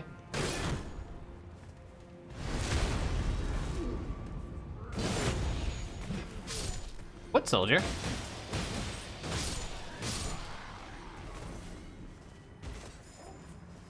Ah! Are you running away into a tent? How did you poise through my attacks all of a sudden? Whatever.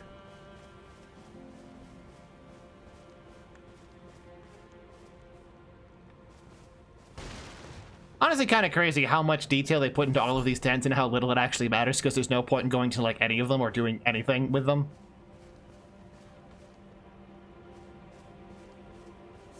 Where's all the friggin' Mesmer soldiers? I thought they'd be like swarming me.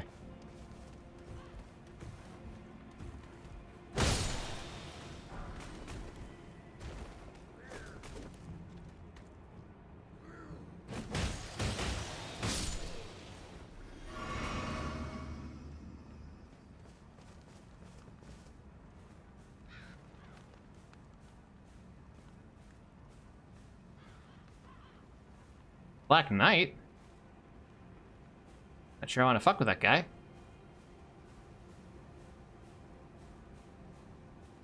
might be able to get him from behind. Leave on him.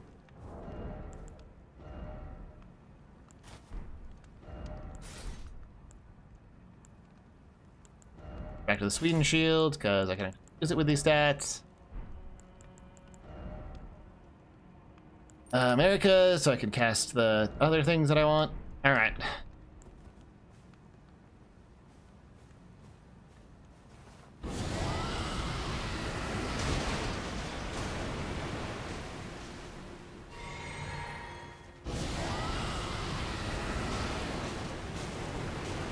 Just did anyone behind him?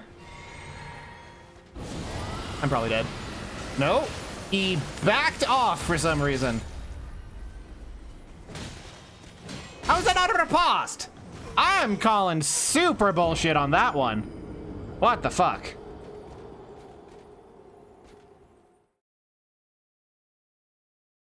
Yes, this is apparently a very bad place to try and grind Mesmer soldiers.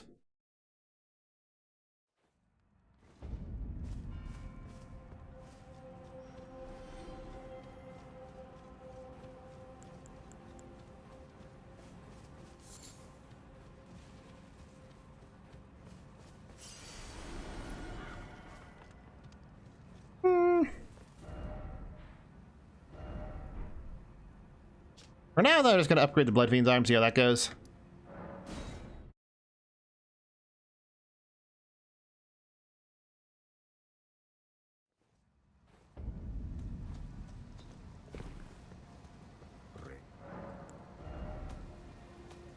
Ooh, I kind of want to update that too.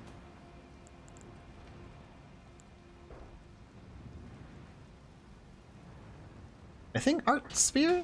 Oh my god, that's Strength and Faith. Okay, it's not even worth considering.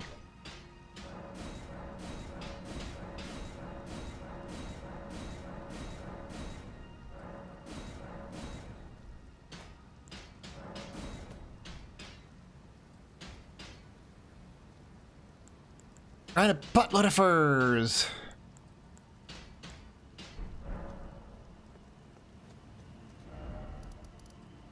Where do I find a buttload of furs? Did I ever go through this?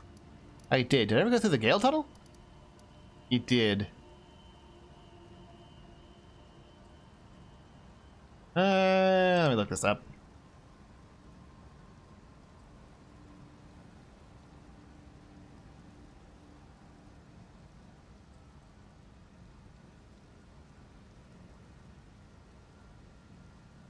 Not from Mesmer soldiers.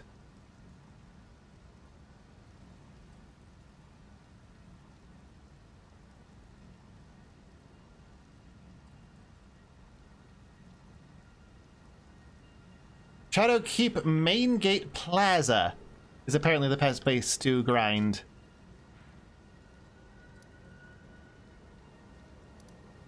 I think the fastest way might be from going from here.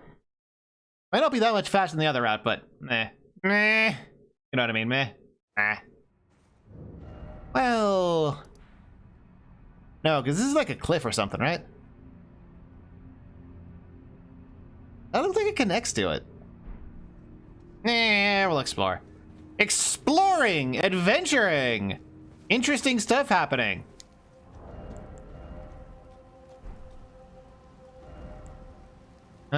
Screw it. We'll go with that. Right, let me survive a hit.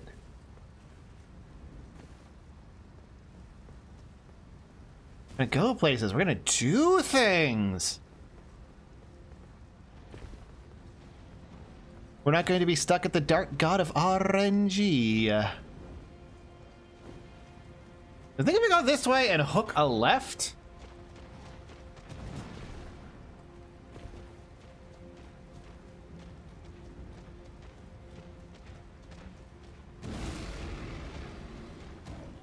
then I'll be right here and... Oh, wait. Ooh, wait.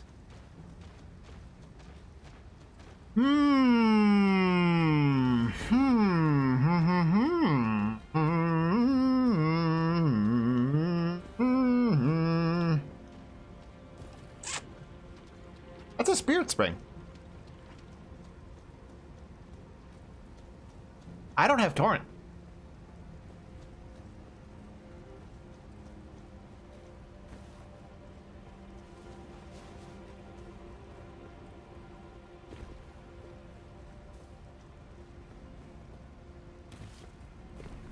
Like, I'm still going over there, but I don't think I have a way around the castle anymore.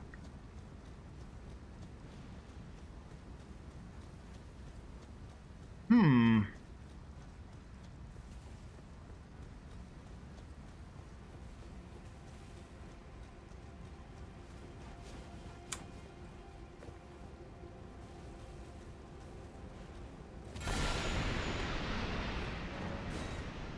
Yeah, like, this is supposed to take you to a place. It requires horse. I don't know of another way to get into the fort. I don't think there is another way to get into the Fort of Reprimand. It's not the backside. I think that's a required Spirit Spring jump if I don't want to have to go through the castle. Oh. Oh, that's spicy, Mamma Mia.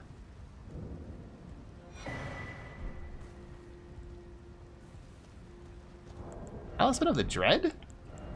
Spellcaster Talisman? No.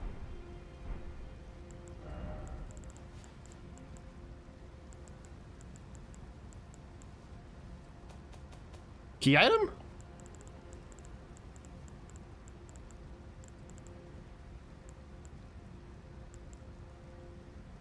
Upgrade material? Crafting item. The fuck is a Talisman of the Dread?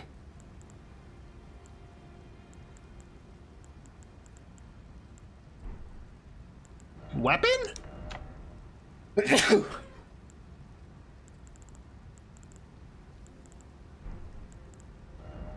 Item?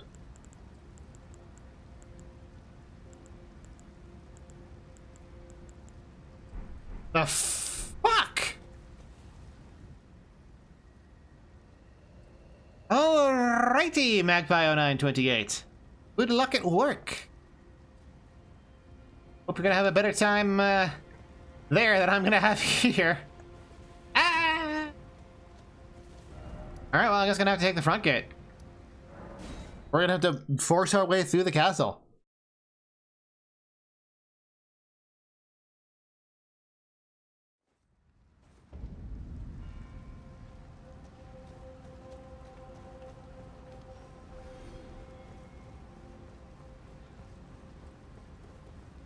Don't be a spicy moment.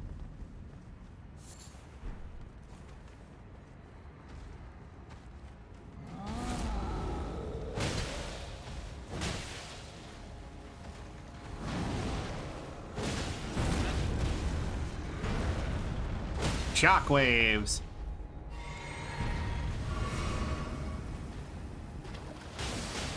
Oh, there we go.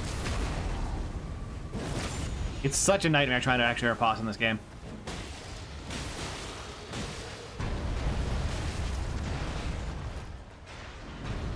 Ah, I'm sick of this guy.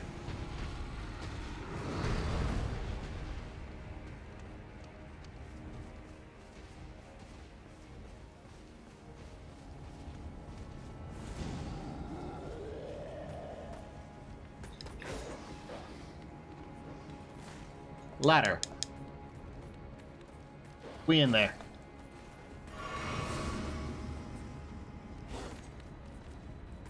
Can Mesmer soldiers climb? They can climb.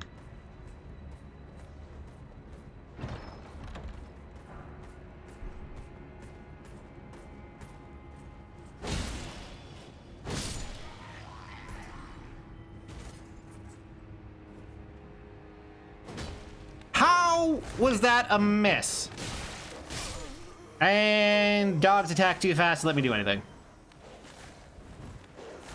Dogs remain one of the worst enemies in this game.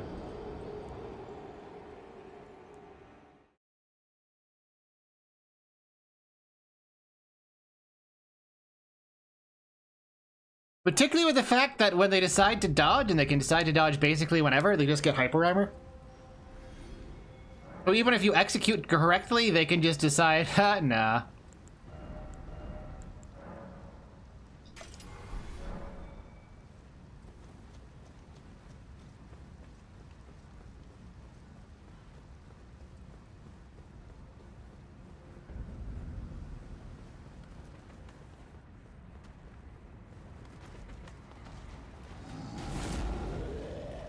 what? I don't want to spend a third week on Malakath. But it feels like that might be what happens.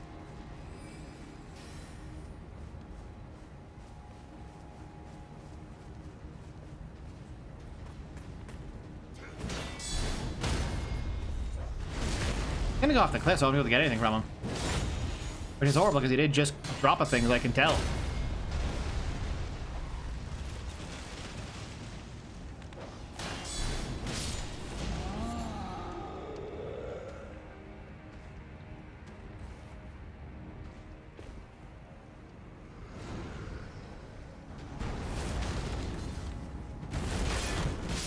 Oh my god.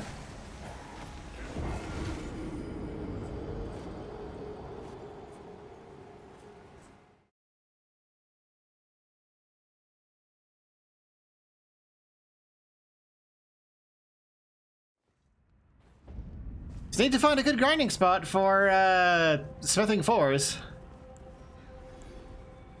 There's probably a guide to it somewhere online, but good fucking luck finding anything on this game anymore.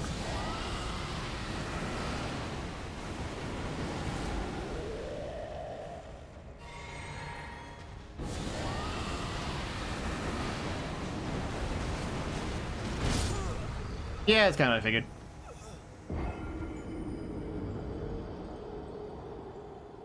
Fuck it, I think I'm gonna ant-spore my way through.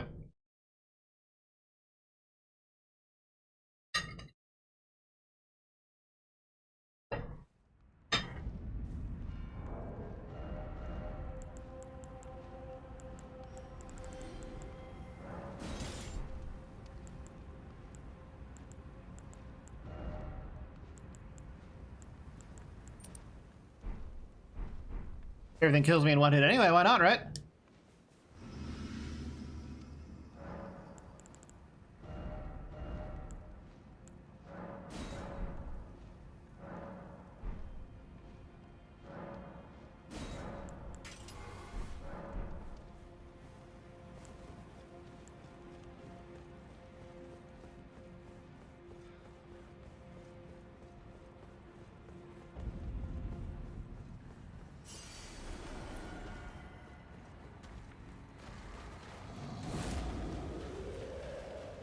Oh, why is it foggy as shit out?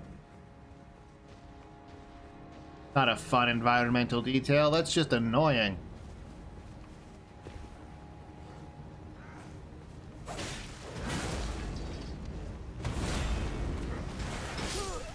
Okay.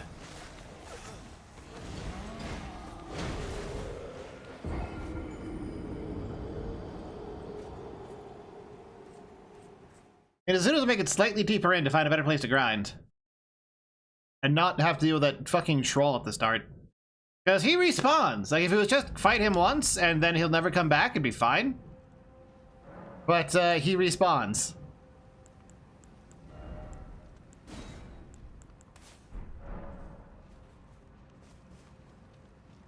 So, in the wise words of myself, extremely fuck that. Not just regular fuck that, extremely fuck that.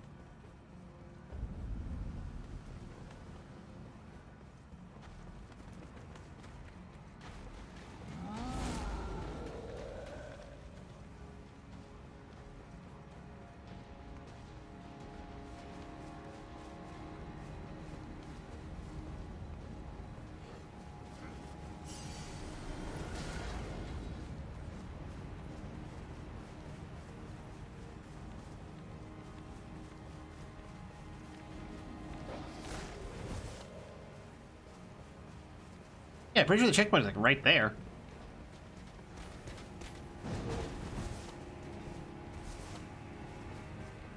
Yeah, here we are.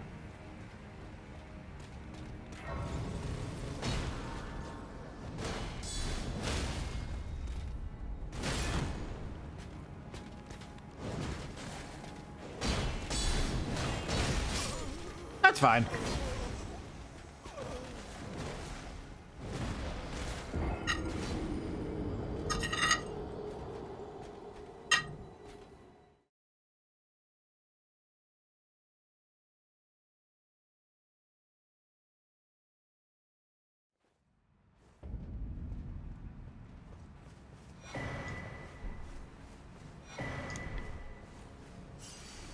Is that enough for another level? Nope.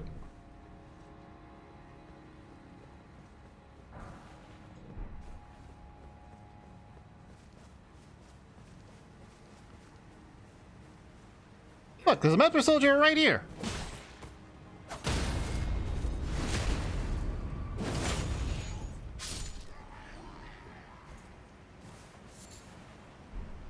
Might be more later on, I don't know.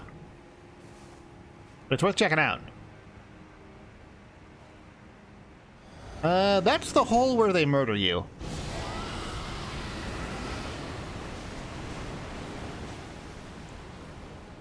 How about nah?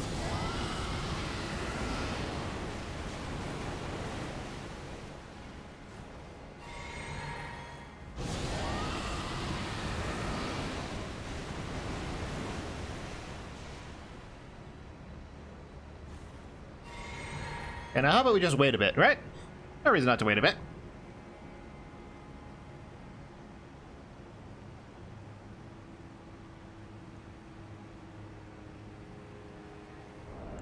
There's no crime in just waiting a bit.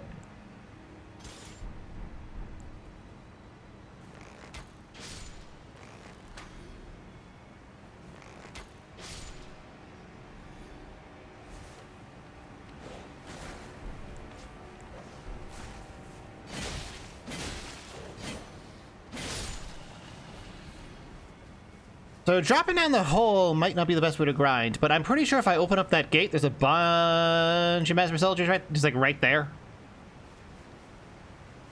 And that might be a solid enough grinding spot.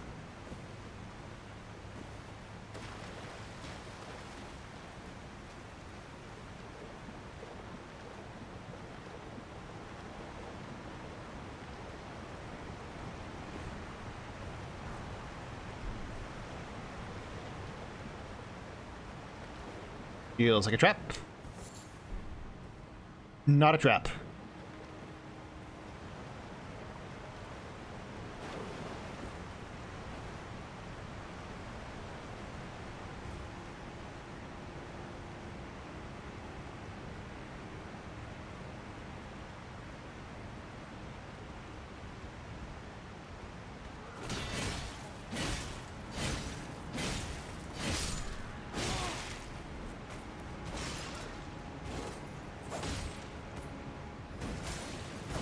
How are none of those backstabs? What? Are you kidding me? Are you kidding me? That was like 4 backstabs in a row that just didn't go off because apparently this dude's backstab hitbox has no correlation to which direction he's actually facing.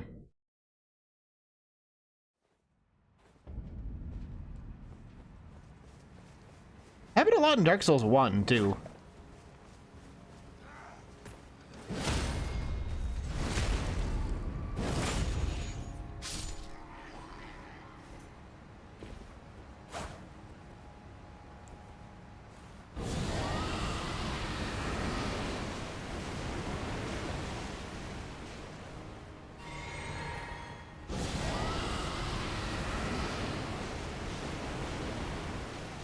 Because let's be real, if I actually try and jump down into a cave with 4 dogs in it, I'm just gonna die. Like, one of them will just get behind me, and then I'll get one shot and dead.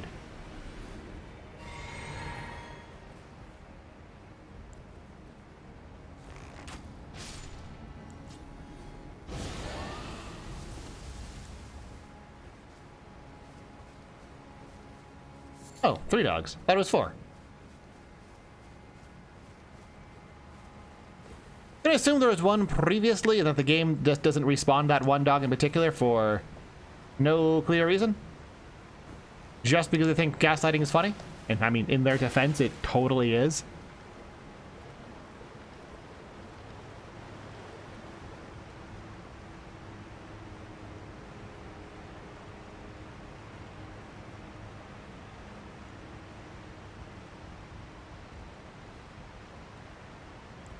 I mean, if you're just gonna stand there.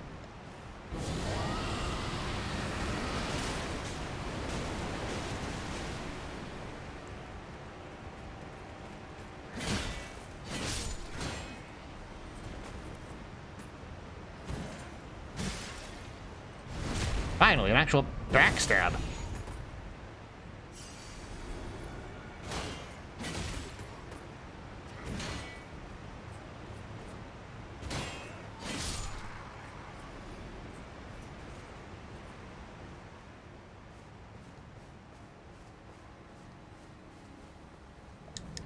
And now we can open the gates.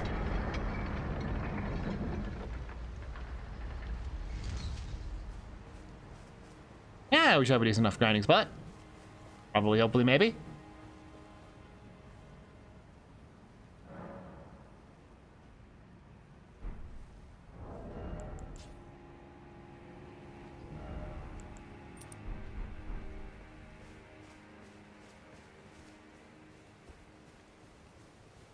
I wonder if there's an Ash of War that would be really good at killing these guys.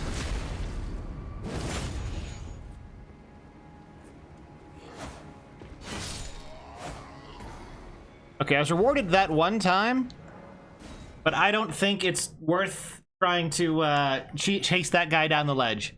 Maybe it could be. How about just doing this?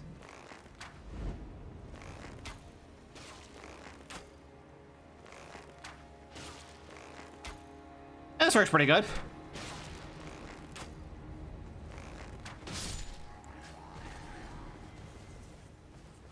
Determine to have a torch system. Maybe include lanterns with gas and flashlights and batteries. I don't really see how that would benefit the game, if I'm being perfectly honest.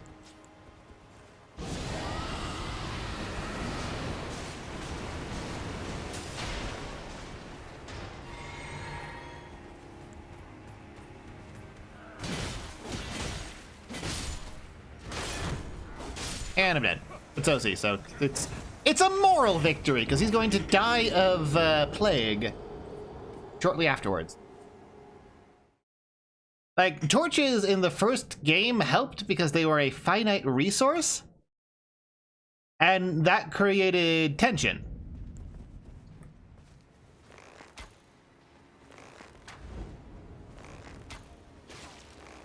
But most of Termina takes place during the day? Outdoors? So instead of being a needed resource, it's more than likely just going to be a perpetual annoyance. Like, occasionally you will need a torch and not have one. That's not super interesting. I'm dead, by the way. There we go.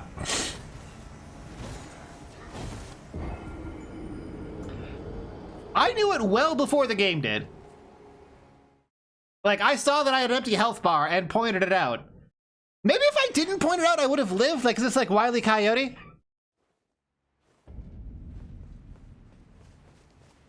Where if I had just like not said anything, I would have been fine.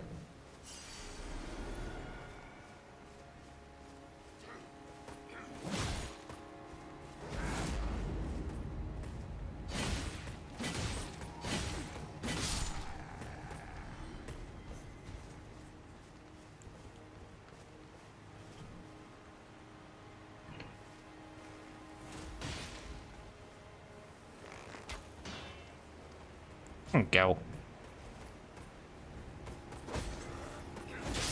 What?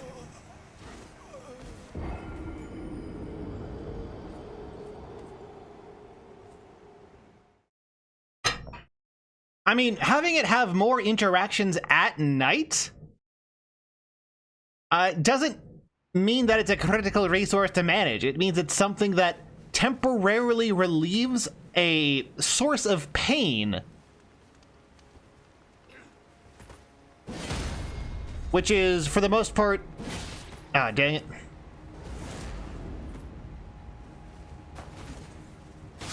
Which is, for the most part, not even something you interact with. Like, it doesn't make the game difficult. It means that for 3 specific sections of the game, you have to deal with an extra annoyance, and therefore people are simply more likely to skip it and therefore spend less time in the night events and miss out on that content.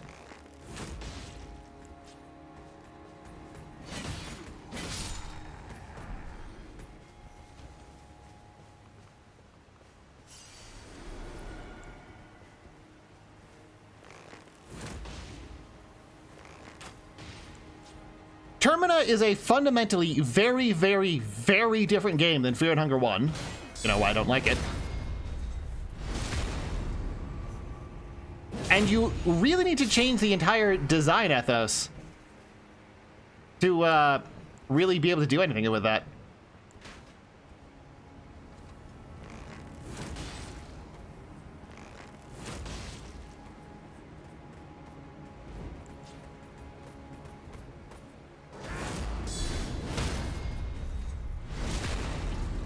I miss the torches too.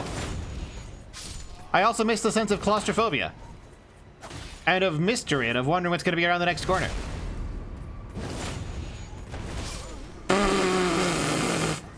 Sure, buddy.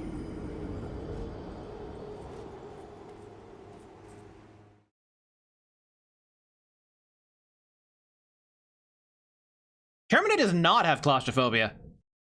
Pretty much every single place that Termina takes place in is outdoors. Like, there's a couple of indoor segments, but even those are so unbelievably oversized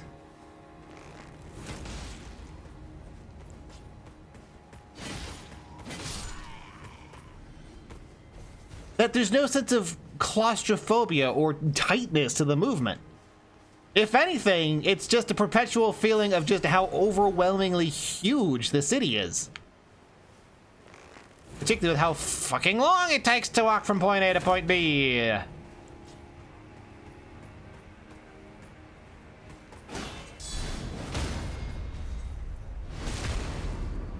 Which is something I expect to get worse, not better, in the next patch. Because the issue with basically all of the maps is that they are just too fucking big. How are you even seeing me?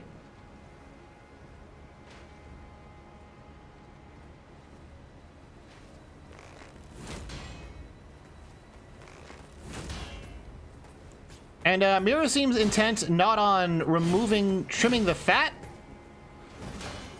but adding more to it. See, I stopped playing well before the run button got patched in. And even then, that is a patch fix for a problem that shouldn't exist in the first place.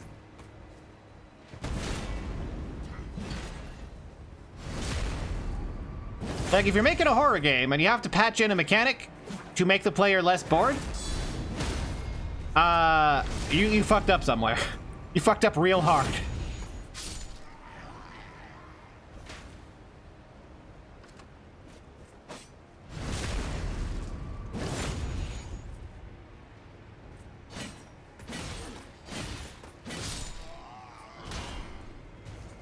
I got the Mesmer Soldier Shield. I think that's like the best non-brass shield thing and has relatively low requirements, so I might want to switch to it.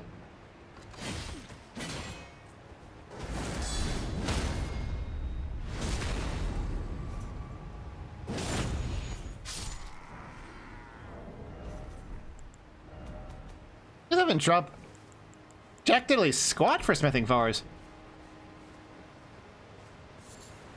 Either way, this is a pretty good place to grind them.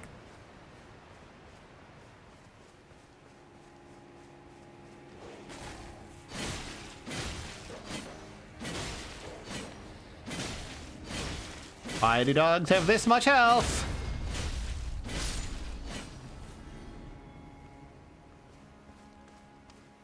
Completely unnecessary amounts of health.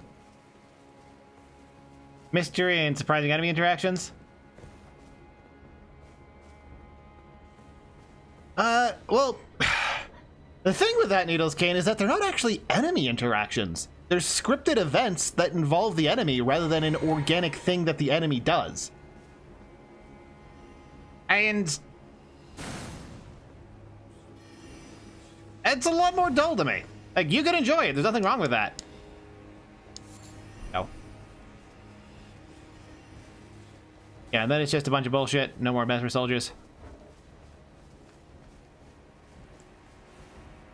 But when I hear enemy interaction, I think of, you throw a kukri at something and then the Knight Rider turns to investigate. That's an enemy interaction, because the enemy is interacting with a thing in the world, which results in organic complexity in the gameplay, creates a unique texture within the mechanics.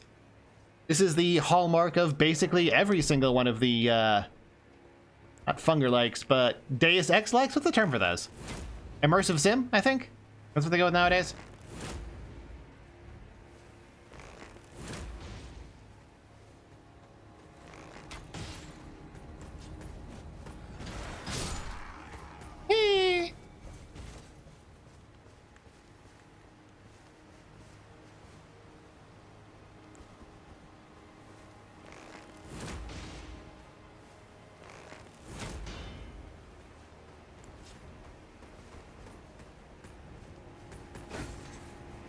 I mean, there's absolutely nothing wrong with a scripted set piece, but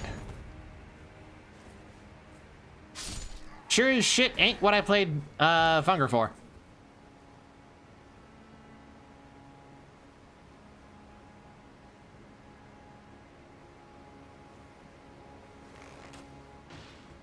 Bonk. It did have some scripted events talking object. Oh, that's the wrong thing, Still Eclipse, I'm dead. Or not?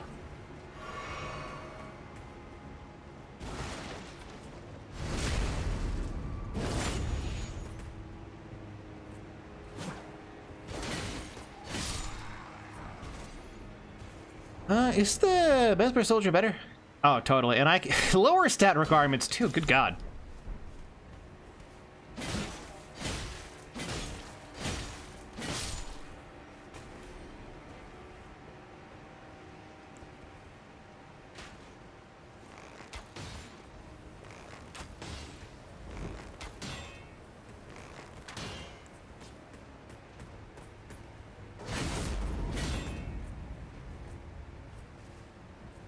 Okay, I guess if he wants to back off, I'll let him.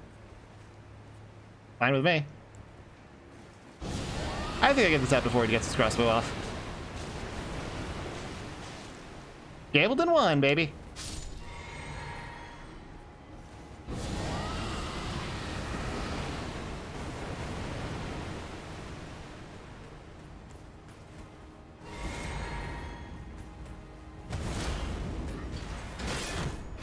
Ah, dang it. Knife Lady, Half Cocoon, and Crimson Father do that. Really? I never encountered that. I was so overwhelmingly put off the game from the previous patch that those were patched in after I'd already decided I didn't like it much.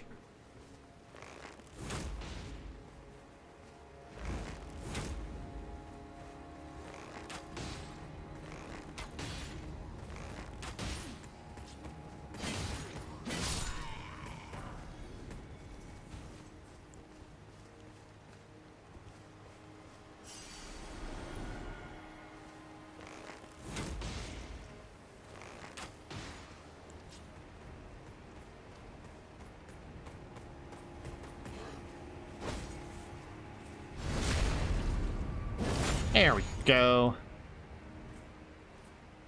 Stands up and immediately dies.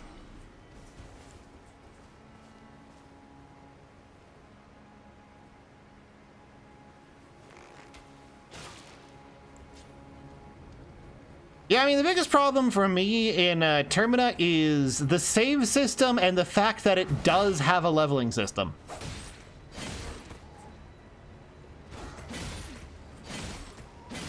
Like, it needs to do one or the other. Having both just kind of is not fun.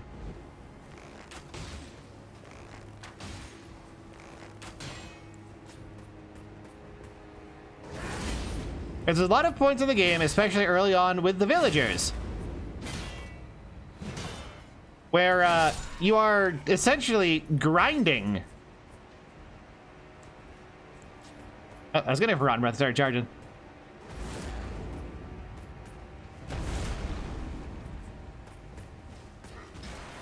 You're grinding Shield?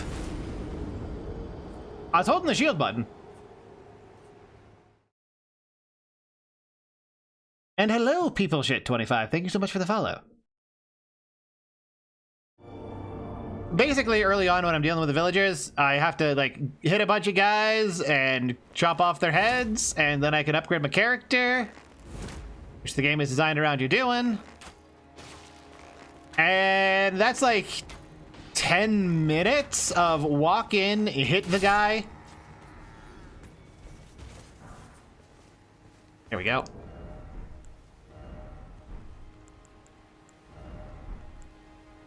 How many do I got right here? We need just one more. Yeah, it's like 10 minutes of walk in, hit the guy like once or twice because it doesn't really fight back.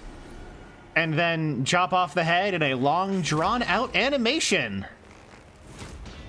Yes, I'm aware you can hold a button to speed up the animation. It's still really, really, really, really, really, really boring and repetitive. And because of the limited save system, anytime you die, you have to do it a second time. Or you can save afterwards and miss out on a bunch of events that only happen on morning of the first day.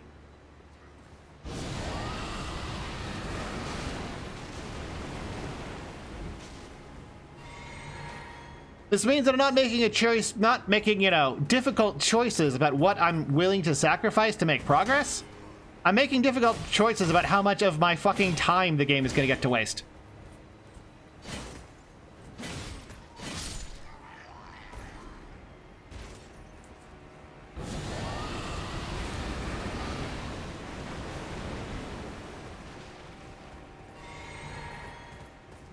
I can't win 2-on-1.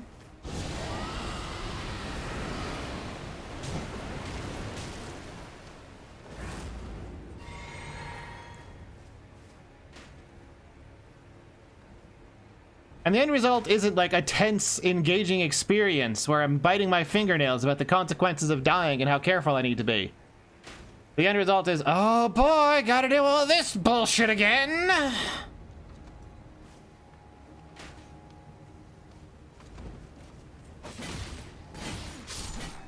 It'd be like making a Souls-like that didn't save weapon upgrades. So every time you died, you had to re-grind everything.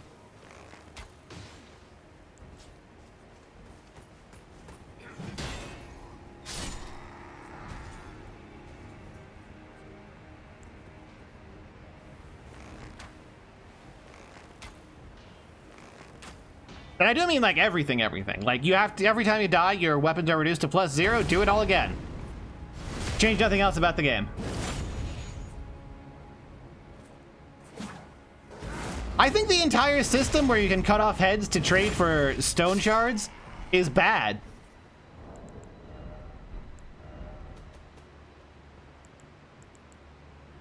And one more smithing stone 4 still.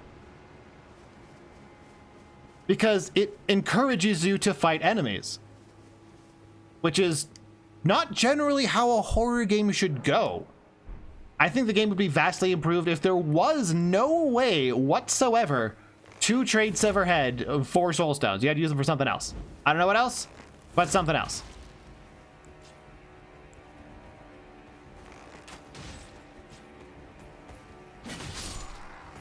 Because you've gone from like an innovative, weird game that has like JRPG combat mechanics, but is otherwise completely divorced from the DNA of a standard JRPG to grind like it's Final Fantasy 1, bitch.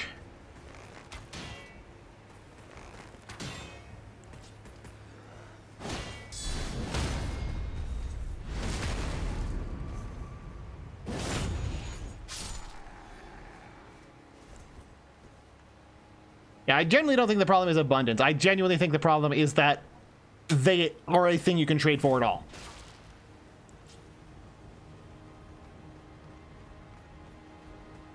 That is just a bad mechanic and idea. Because it rewards doing things that you do in a JRPG instead of things that you do in a horror game.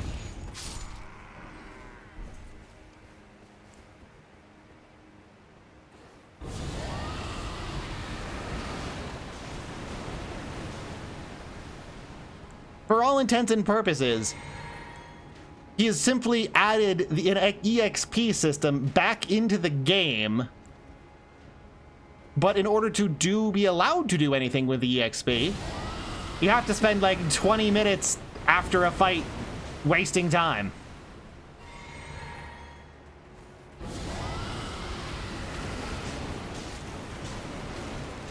Oh, I'm super dead. Never punished.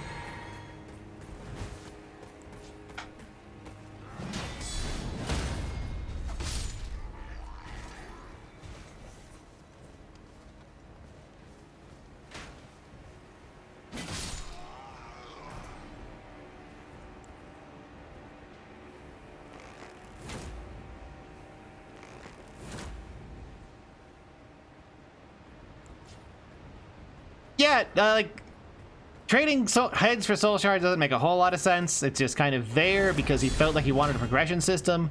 What really would make a lot more sense is going back to what Funger 1 did. Soul shards are things that are, for the most part, in scripted locations in the world. Ooh, 2 smithing stone 4s. Let's go.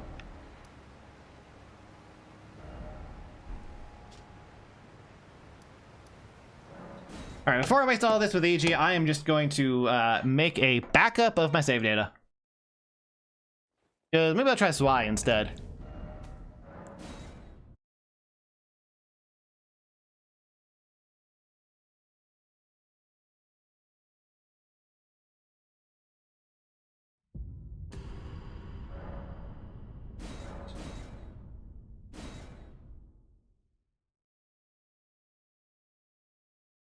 At that point, there becomes like almost no reason to kill anyone except the other contestants.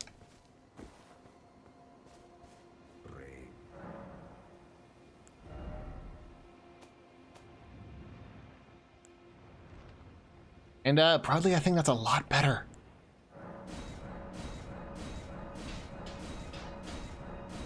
Oh, well. Could go get more 6s from fighting Smith scripts. You sure I wanna?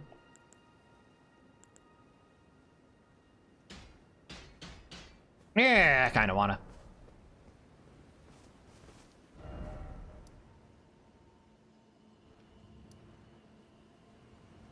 Yeah, NetJet, I know. But to get at Fire Knights, I would have to kill both, whatever the bitch with 2 light greatswords is called, and the lion.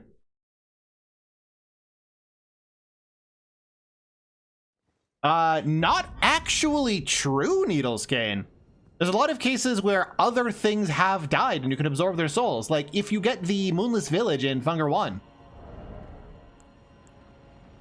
you legit do not need... What the hell is my stupid setup for all this? I didn't use this. Oh, it's one of these.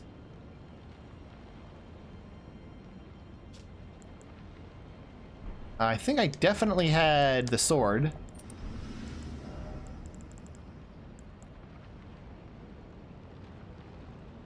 Look at that. Great shield, maybe?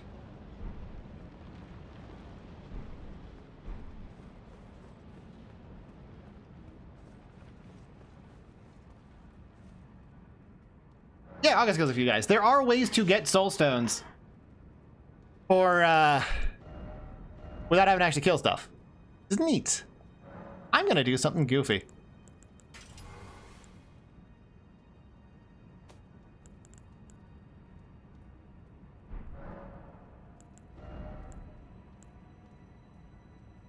No, I need you to be strength.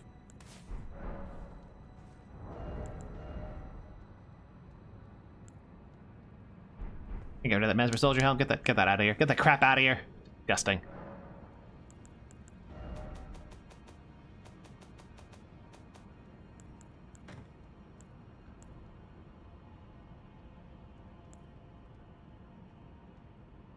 Yeah, I think we're good.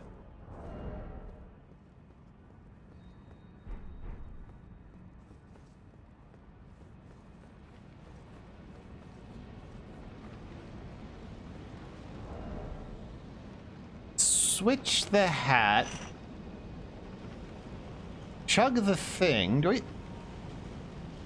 To switch the hat, really? If I don't want a two-hand, yes.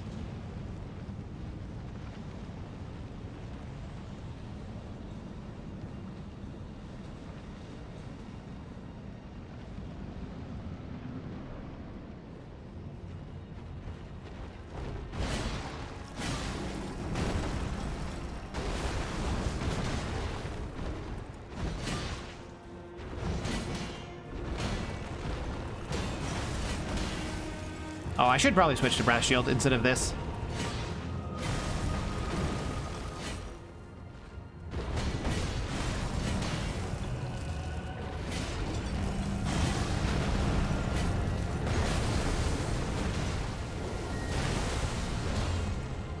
Okay, we got it.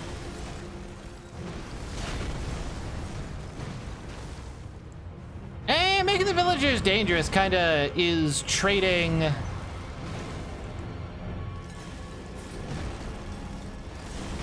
gameplay for atmosphere.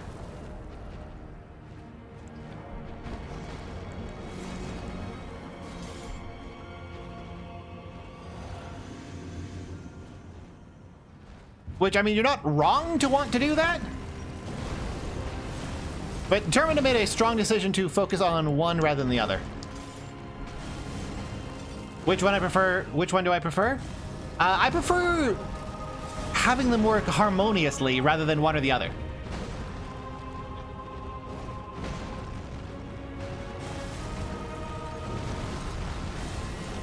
Which is possible. Like, you can have game mechanics inform the narrative. That's something that Dark Souls does exceptionally well.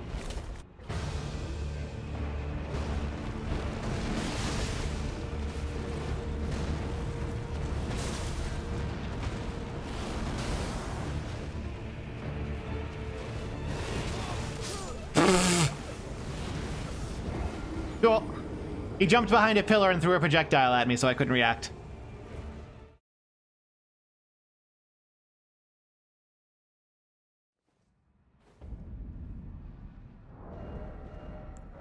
You know what? I think I'm just gonna go all poison and spare rapier. Because if I can get poison and rot off in phase 2, then I just need to stall and I'll win.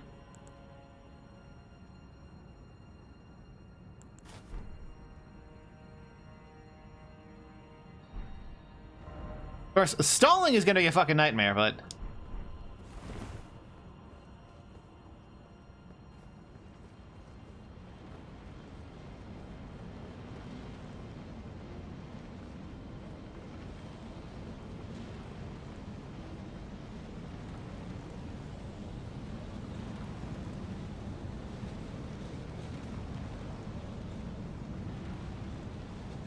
I shouldn't. I'm thinking of getting Chilling Mist, which provides a weapon buff that adds cold, so I can use that as the weapon art instead of a Raptor of the Mists. That way I could inflict 3 status effects at once for the meme, but then I wouldn't have Raptor of the Mist, so that's a bad idea.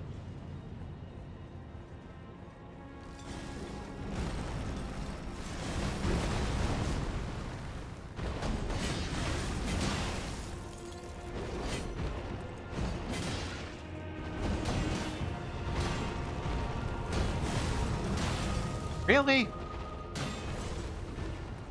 Oh, gotta wait for my turn to be allowed to attack.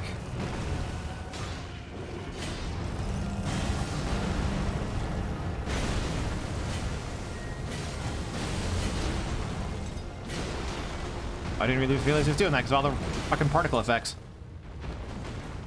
Oh, he's doing the useless attack that doesn't do anything. Cool.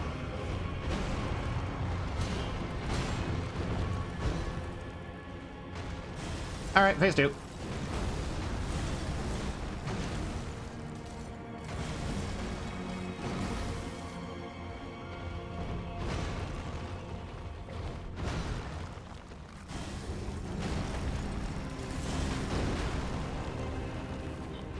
I don't know if that's true, Needlescane. Because for the most part, it's just weighing whether or not you're willing to expend resources to acquire item. And as long as it's still resources, and as long as the item is still more valuable than the resources, then you're always going to do it. Or if it's not, then you're not.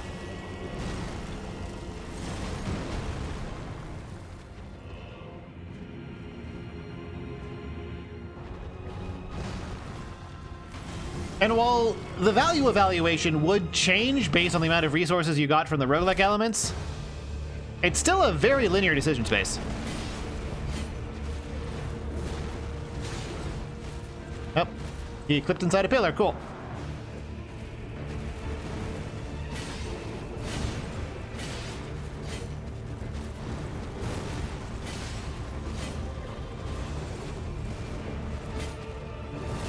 What?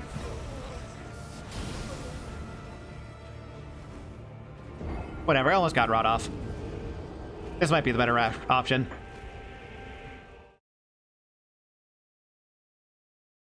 Anyway, no talking object, he can't.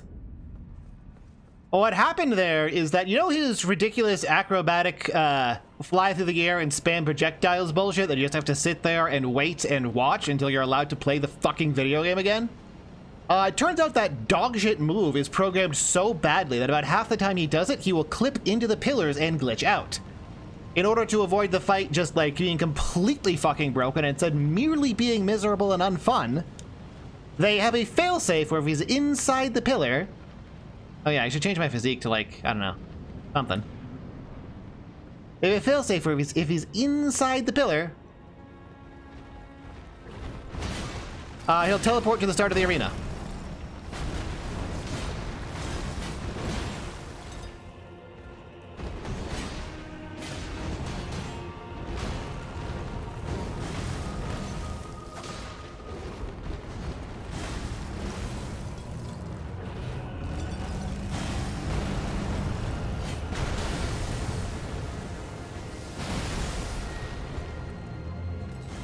And hello, Minted.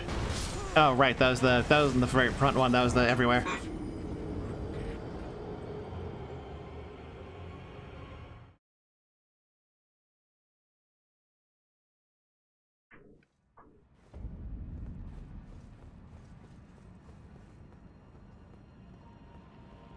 Yeah, it'd be nice if you had some sort of grab that you could like glitch him out of bounds with. But this guy is very obviously some developer's super special furry OC. So they don't want him being cheesable because that would like undermine his cool factor. Never mind the fact that he's a dogshit boss undermines the cool factor.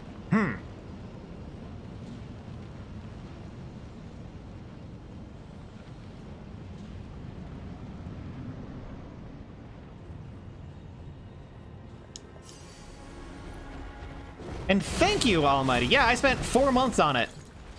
Some people seem to really like it, but it has really low click-through rate. I don't know if I just fucked up hard on the thumbnail or what.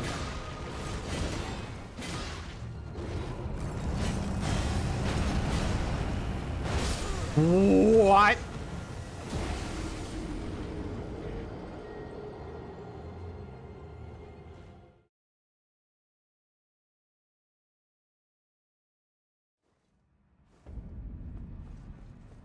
But yeah, Niels Kane, what you're describing there is what I meant by linear decision space. It's either, you know, worth it or not. And if you have bullets, it's worth it. And if it's not, it's not.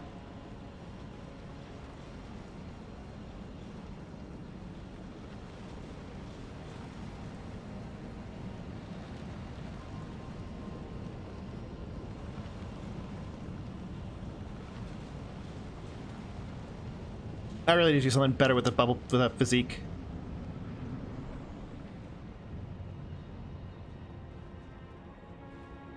Ooh, very much appreciated that you're sharing it among your friends.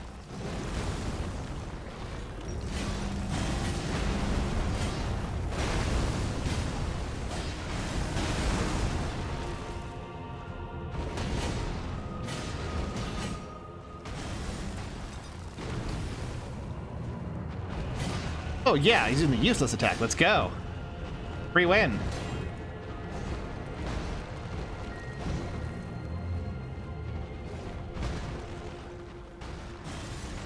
My critique of the decision is that a linear decision like that, either a yes or a no, is less interesting than something that has a spectrum of approach.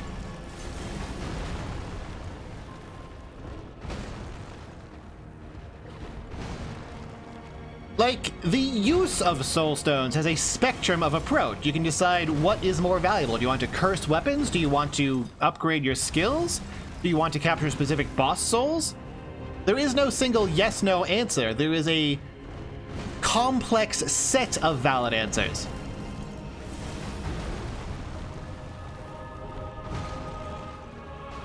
Reducing it to a yes-no is limited within the design space.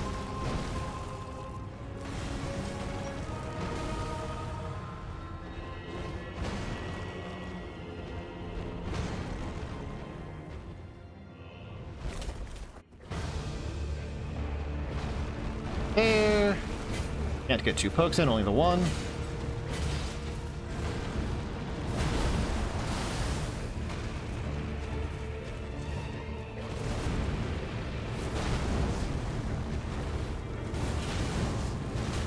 Okay.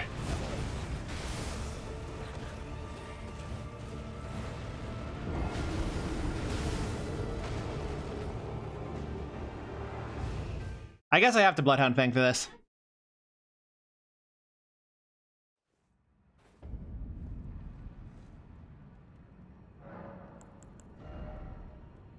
Oh, I'm not even using this anymore.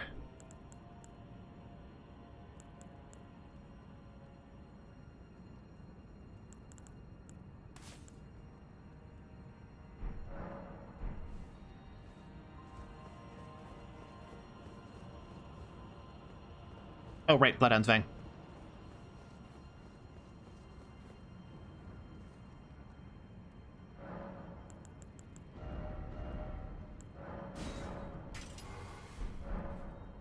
Oh, wait, I don't want this game, I want this poison.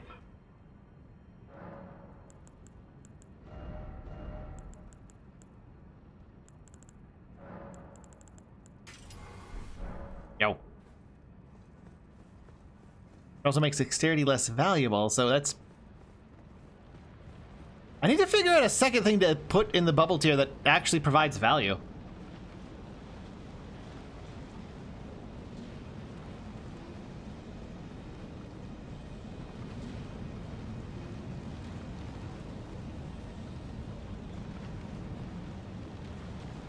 I don't think the next one is going to change the number of hits I need. There's no arcane one. It's obnoxious. I don't think the defense one's going to do nothing.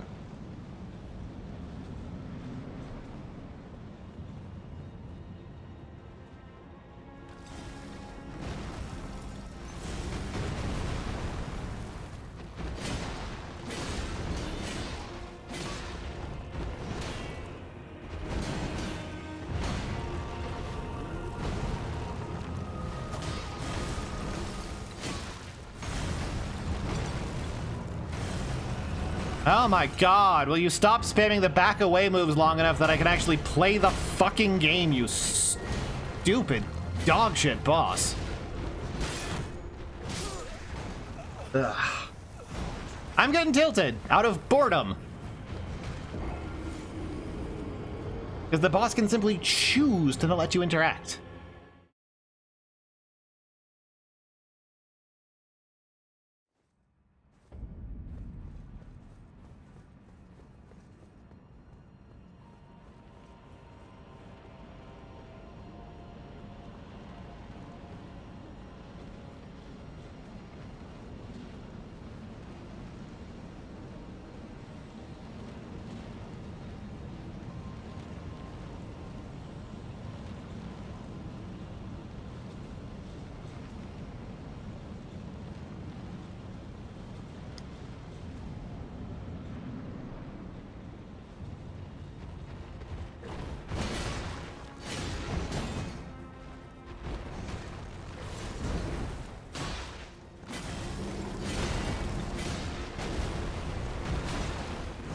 Oh, right, I don't have Raptor as a miss. I have, Bloodhound Step on. Starting out the wrong way, but I got lucky.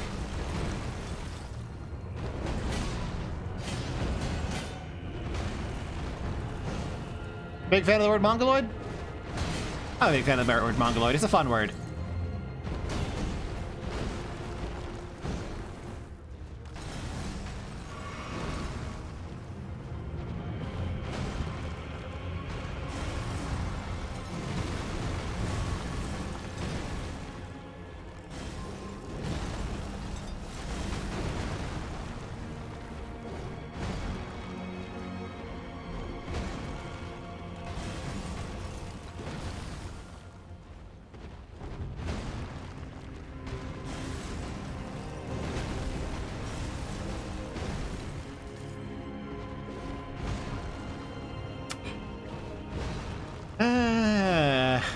Gotta keep on waiting. I got now. No real reason to not.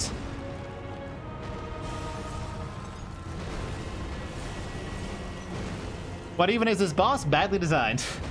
A lot of people tell you it's their favorite. They just like the feeling of winning and not actual good design.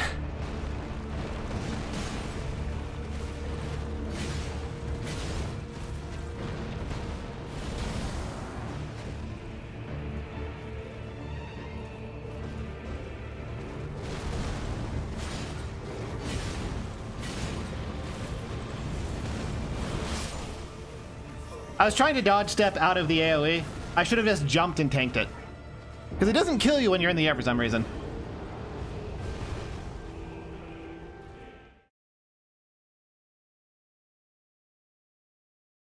Contestant heads for Soulstone would be potentially interesting, actually. I think having it cost 2 would be absurd.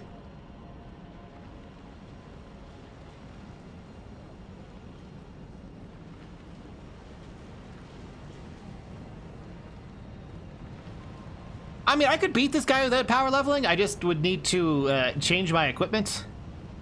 And I am very limited in what equipment and tools I have because of the stipulation. Doing this guy just at base level wouldn't be that hard.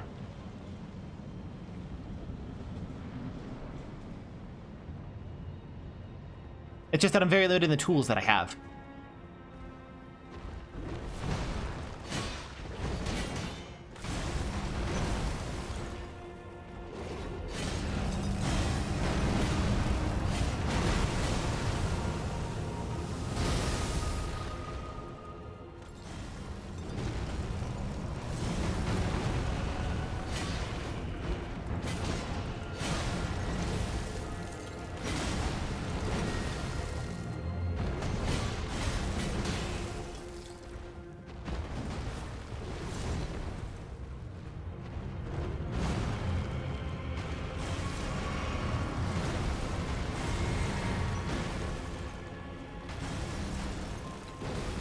Two is reason because of doppel. I don't even consider doppelgangers.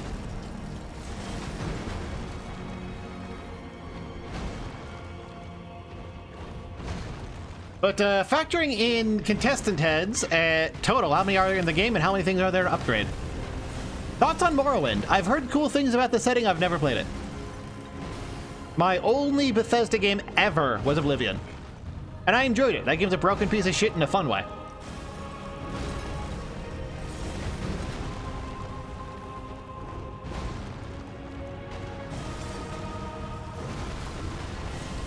I wonder if I can rot breath at the start of the fight. Like if I Bloodhound step in, immediately turn around and rot breath?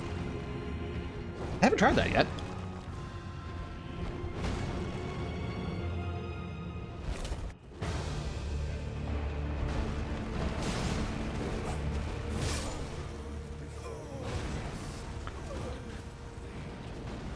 So what killed me there was the controls.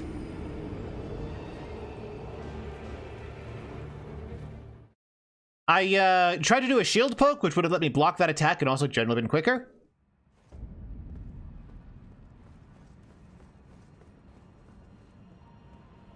And what happened instead... Yeah, you know what? I think I kind of want to try that. Goofy as it sounds.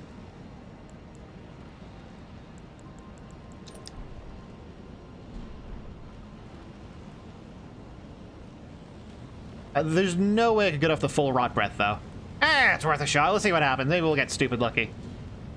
Maybe with an Opaline Bubble Tier. And intent on trading after the first hit. So I'll drop Dexterity Knot.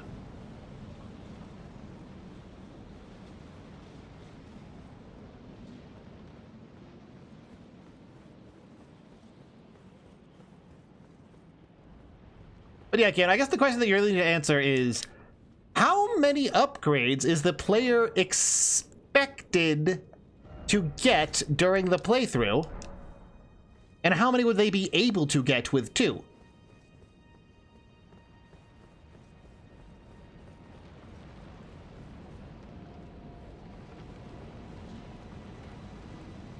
And also, how many contestants are they reasonably going to kill the first time through?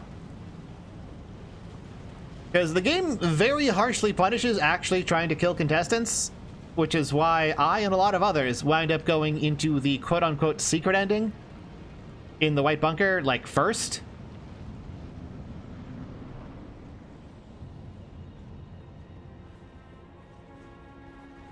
Like, it feels bad both mechanically and story-wise, so people don't do it much.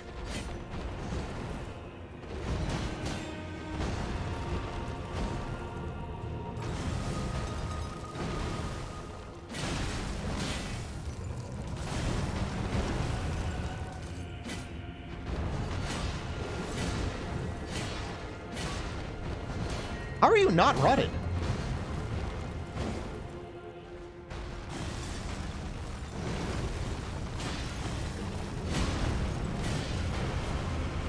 There we go.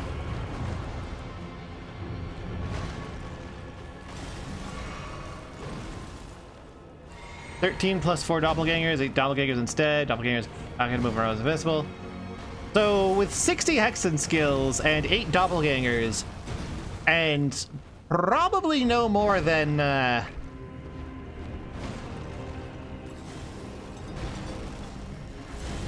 yeah, the other thing is, because all of the Soulstone shit is completely linear, you gotta get ready to actually have to get anything good.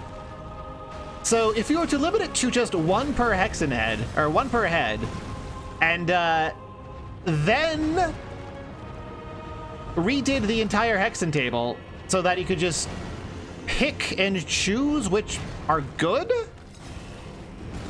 Like, pick and choose which ones you wanted, and then make sure they were all actually good and worth using?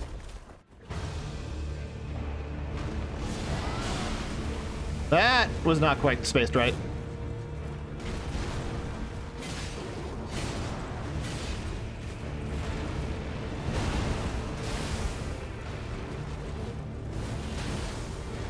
Oh, time to get randomly owned. Okay. I called the 50-50. That was not skill. There we go. And you can tank that if you jump. Can't see what he's doing. He's somewhere. There he is.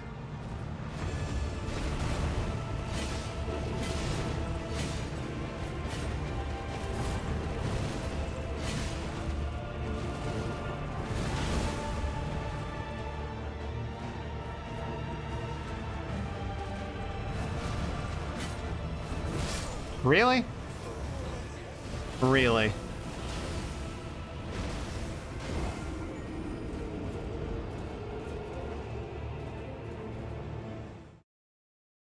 Yeah, so what happened there was that, while I did correctly flash step through the attack, the hitbox of his arm afterwards knocked me into the still active hitbox.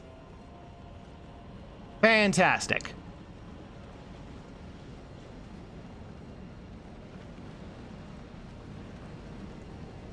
Favorite fighting game? Mugen, since that doesn't actually count. JoJo's Bizarre Adventure Heritage for the Future. Followed closely by Hisuten Soku. Real weeb hours.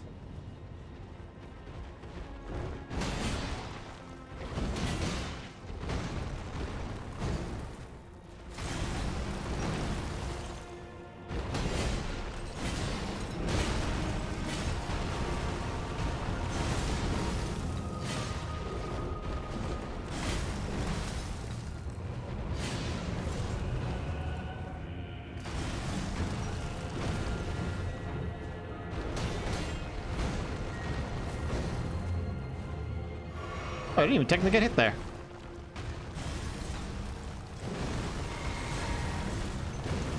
Yeah, Needles Cannon, the best idea is that the soul system is bad and needs to be completely thrown out and completely reworked, as does the Hexen table. So I don't think any of your, like, half offering, the things where you're just like, oh, we tweak one thing, it'll be good. I think the entire thing needs to be completely reworked from the ground up with skill rebalance, fewer prerequisite skills, if any. How many times have I died to this? I don't know. A couple hundred? Definitely not 4 figures yet. I'd estimate probably 300 to 400 tops. Probably closer to 2.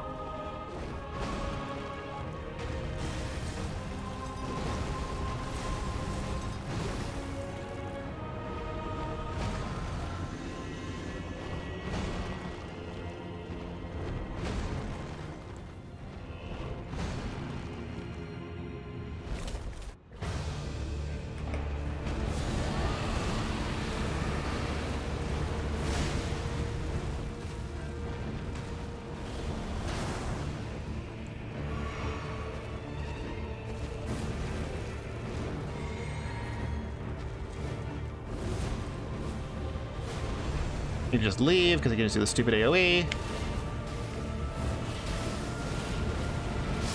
Cool.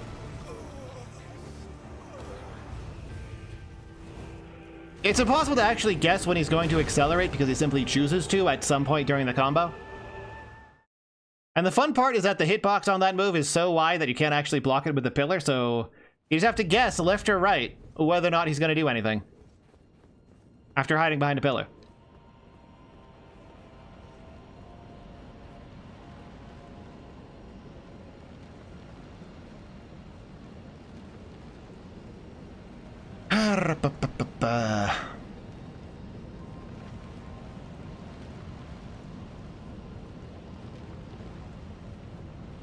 That would have been NetJet. That's actually a feature of fucking what's his name? Sir Olan from Dark Souls 2.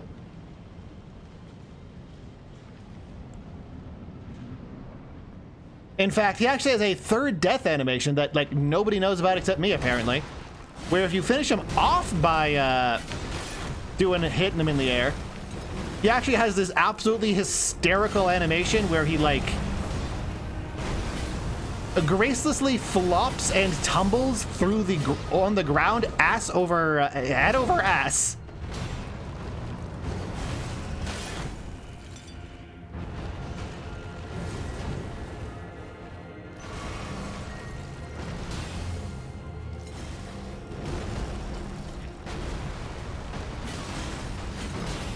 And like they took the time to give the most shameful possible animation if you kill him in midair like that. It's great.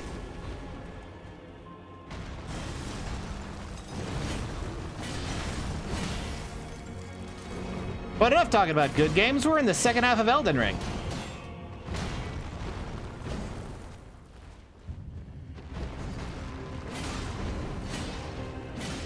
There we go.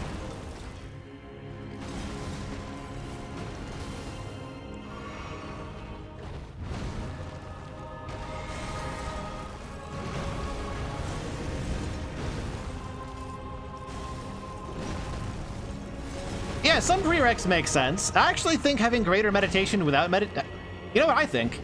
I think you are correct in that having greater meditation and meditation linked is probably more sense, but you know what would see even more sense?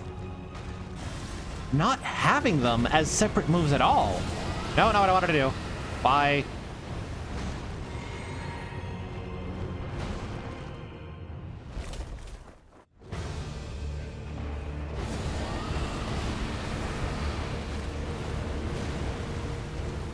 Holy crap, that worked!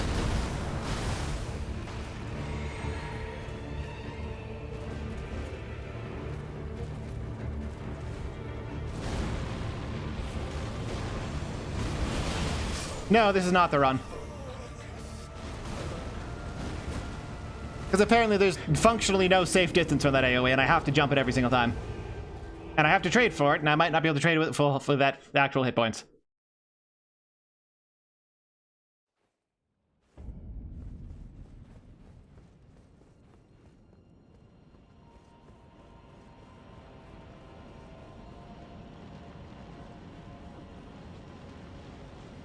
I wonder if like golden parry, whatever it was, would help here.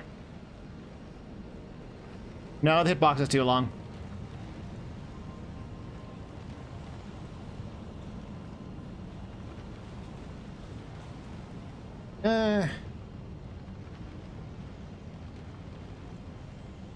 After this run, I'm getting more tea.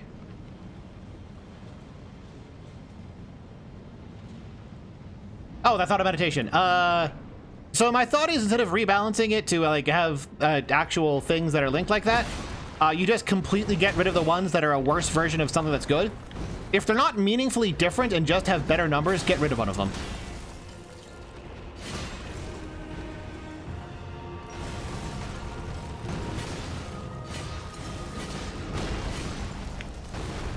Yeah. That was bad positioning on my part.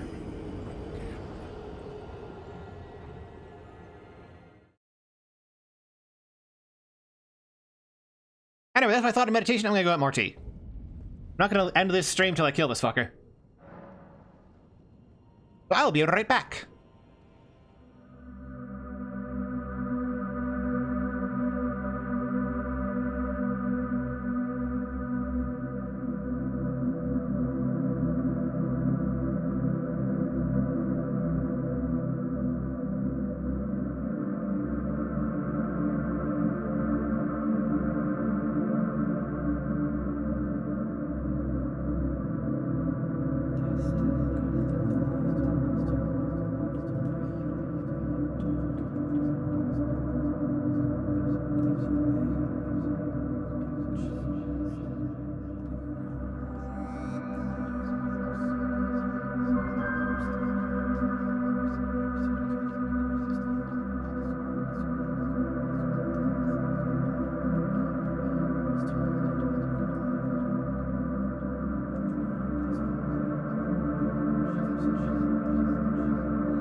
Okay.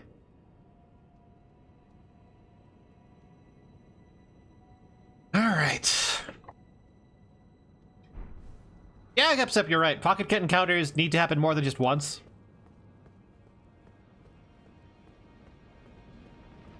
It's like kind of a shame that it doesn't show up more than once.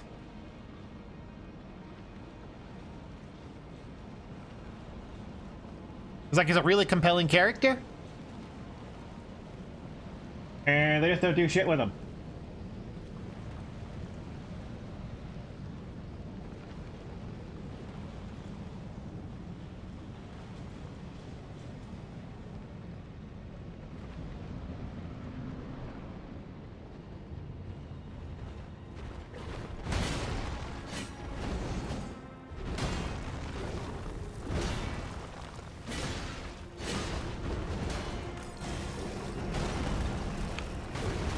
Really?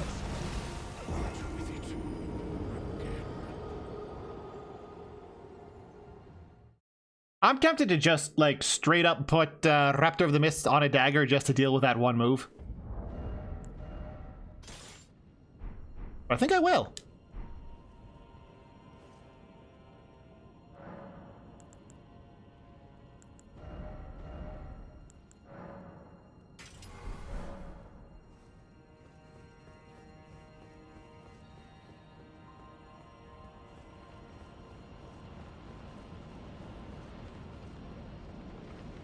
Manted, I would love it.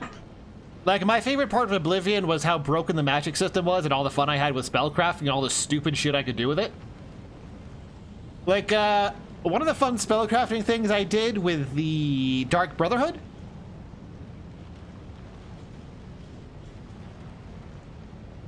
was something that maxed out their speed. Like, I cast it on them and it temporarily maxed out their speed and athletics.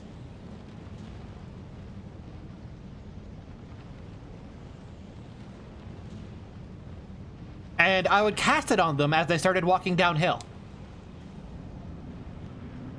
And fall damage took care of the assassination for me.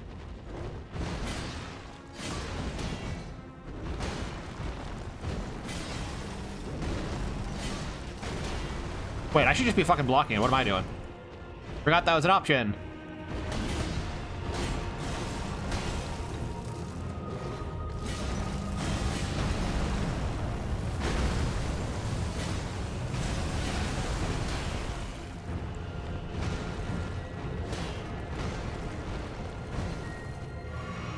I'm out real quick while I heal.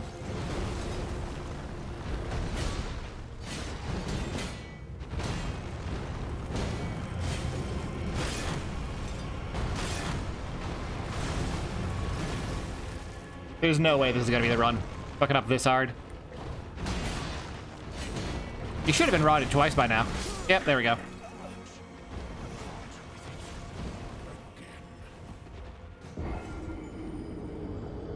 The fact that Pocket Cat doesn't show up at either the schoolhouse or the orphanage where it's implied that he's sourcing children from them? Like, how can you miss an opportunity that hard? Like, for fuck's sake.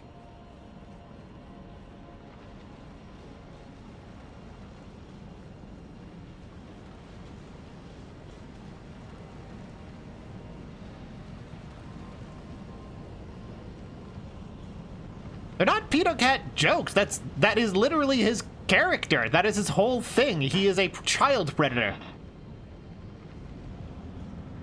Like, that is literally what he's doing.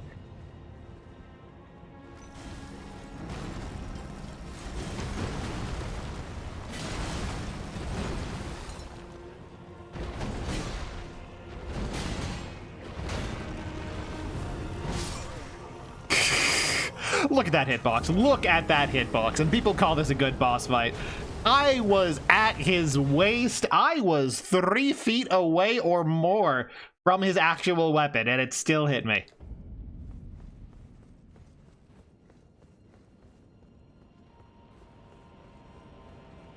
I mean, here's the thing. Stalking children to eat them in the middle of the night is also a textbook definition of child predator. That is why I chose those words. Regardless of whether or not it is adult-only content, he is still preying on children. That is his core character trait.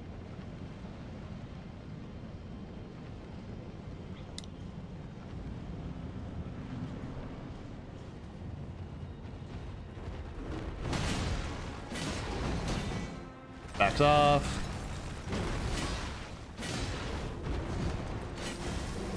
Poisoned.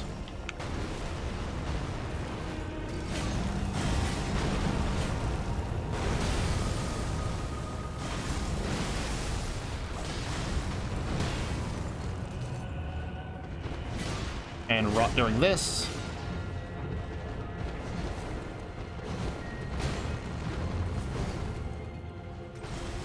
Okay.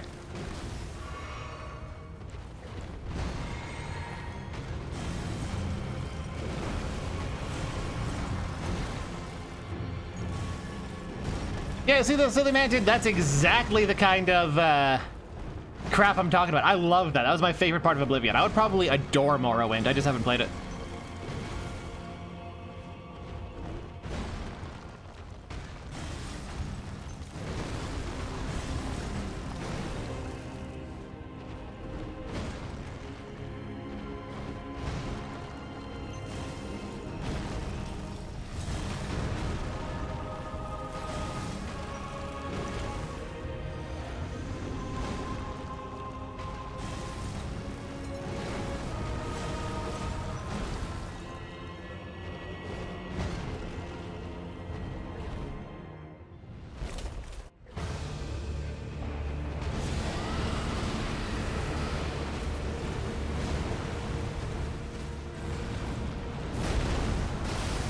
That appears to be a somewhat consistent opener. It not always going to rot him though, but it will get him close. Oh, I'm dead. Yep. Didn't jump. Well, we figured out a way to deal with second phase. I just need to beat in the habit of jumping when I see that one bullshit attack.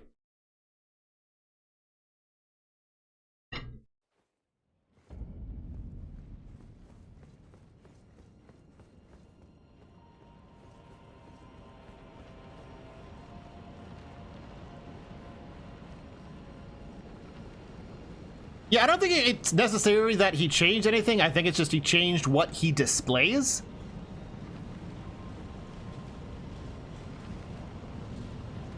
Like, what is shown to the audience changes, not necessarily what actually occurs.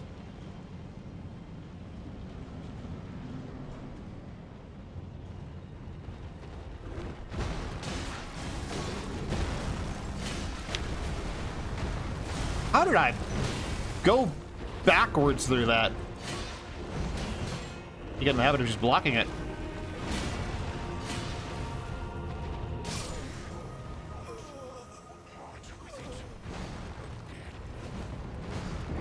I'm pretty sure I was holding the block button there, but maybe I tapped it too late.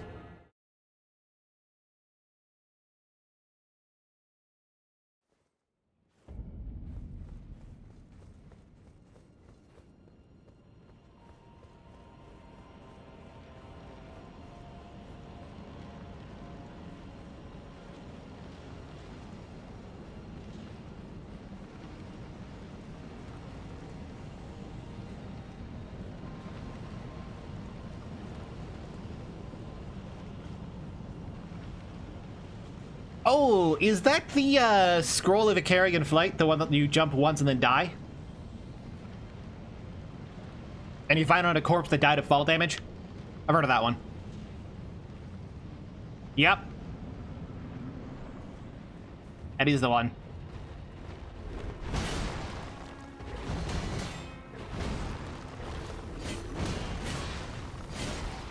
I wonder if Scholar's Shield would help here.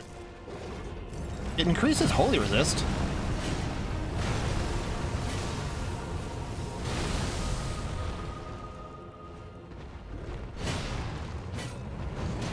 No, because I don't think you can block the bullshit AoE.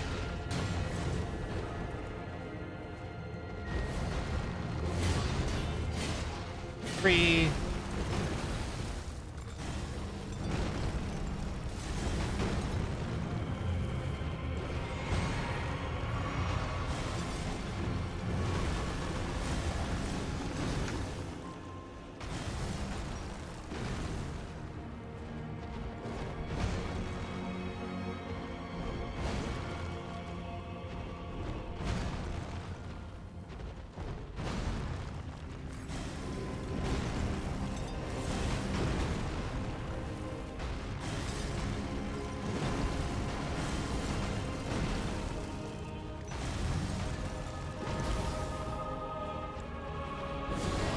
Oh, not now.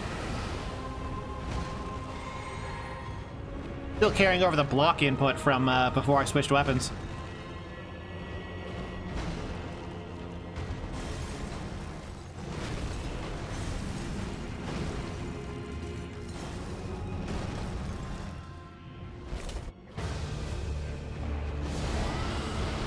I was right with the spacing. Okay.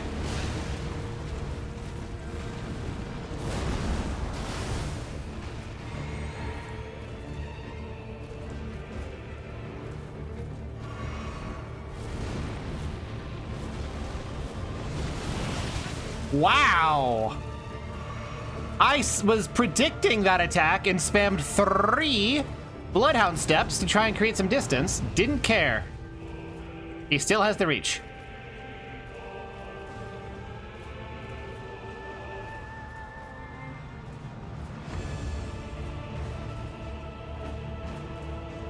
This ain't gonna be the run. See, I'm gonna get stupid shit like the back jump, where I jump away from a thing and it jumps me towards the thing.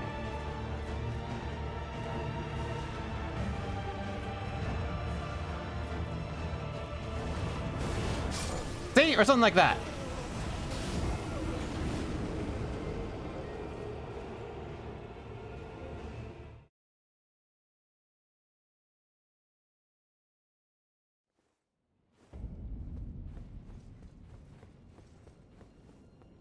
Yeah, the next run is also not gonna be the run. Probably like 5, 6 from now.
I just wonder if there's a reliable way to, just control what he does, phase 2.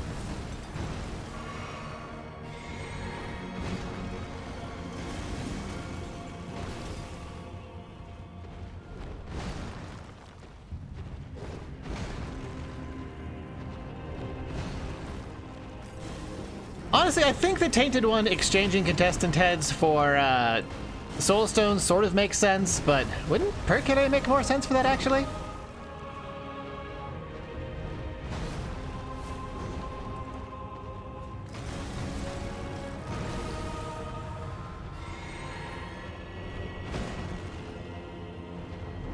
It's getting spicy around pillars all of a sudden.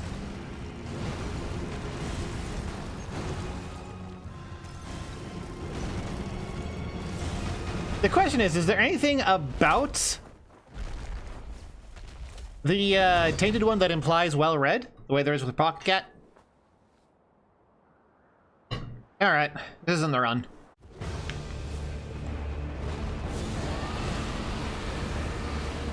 See, not the run at all.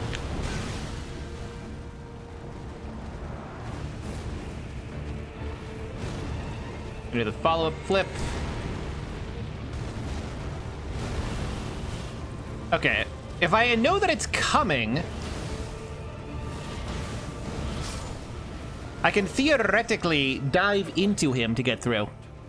But I have to anticipate it and start the dive when he does his forward flip, because once he does his forward flip, his ending position is predetermined.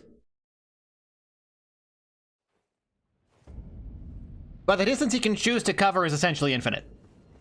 So he will always go to the same relative position to you, because he can simply choose to basically teleport.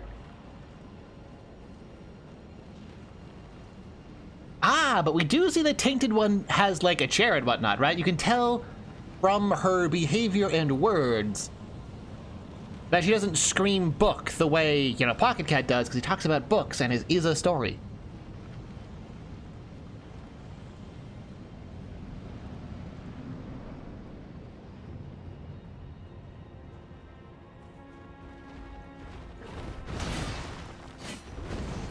Like, they'll often tell you don't judge a book by its cover, but the people who tell you that are usually pretty ugly.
Fucking bored out of my mind with this fight.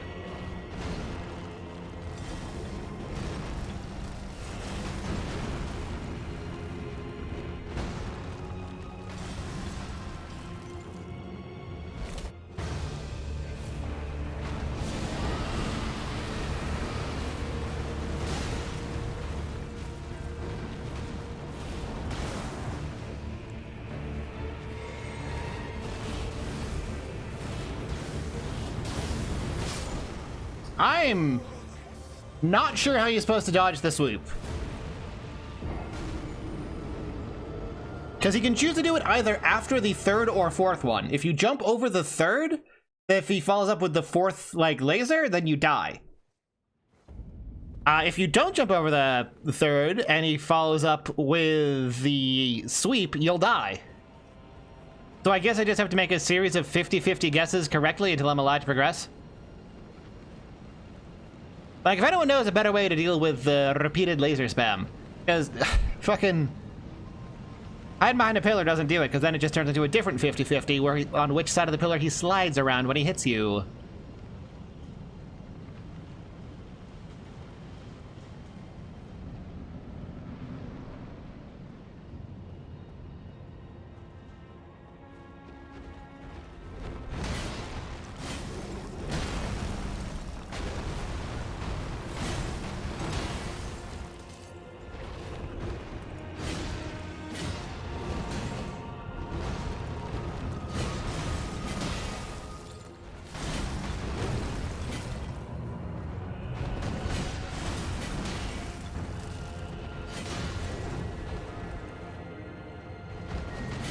Oh, well, now we get the rod off.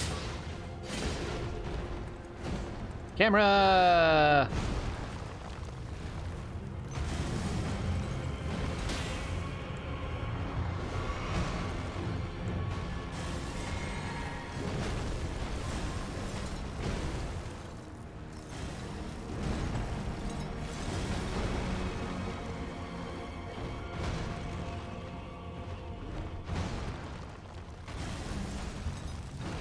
Can you even curse weapons in Termina? I don't think I've ever found that.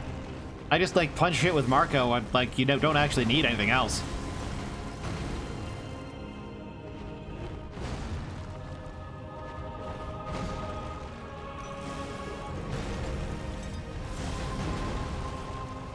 Ah, okay. Right, the only cursed weapon is, like, Sabbath or whatever?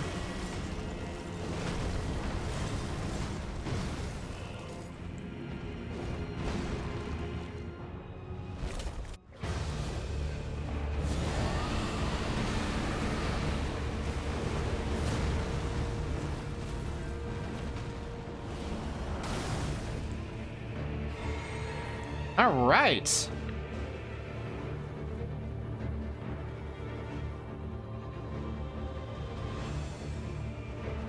Oh, here he comes.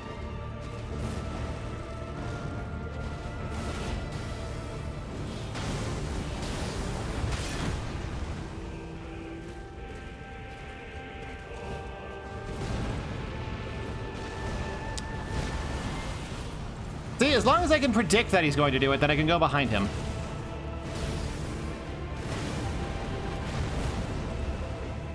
Okay.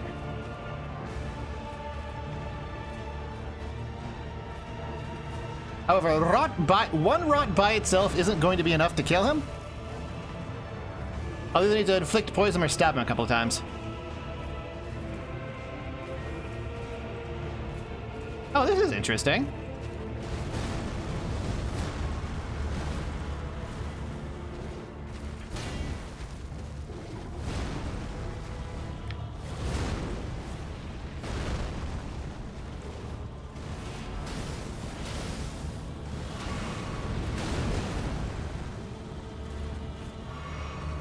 Just call every 50-50 he throws at me, easy.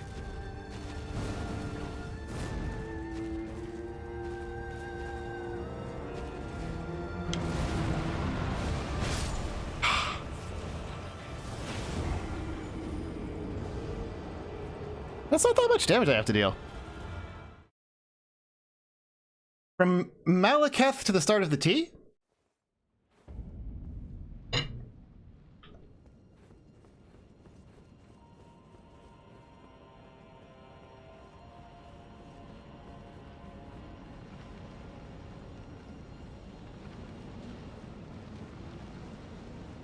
I feel like if I just shoot for applying poison... First form rot does not carry over. All status effects are cleared, and the only thing that remains is poise damage.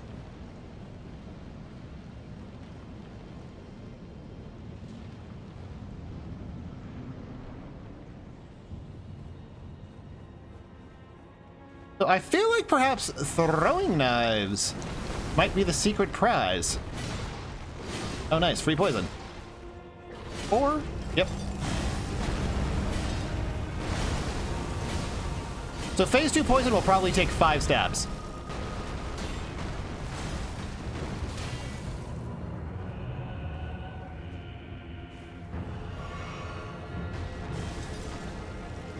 If I was gonna do any poison, I'd be doing Serpent's Bow, because that can poison him in 2 hits.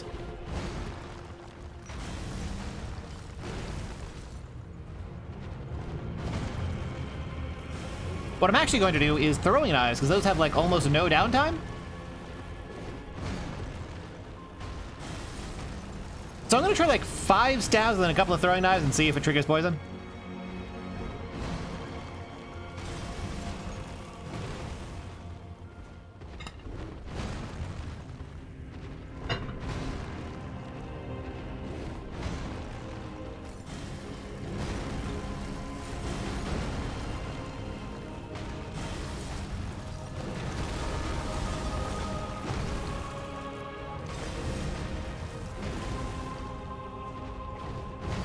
Basically, rot breath, recover FP, try to get in 5 stabs, run.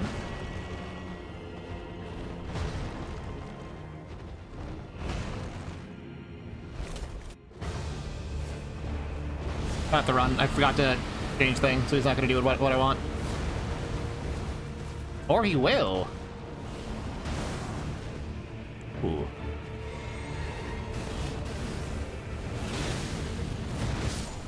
Cool.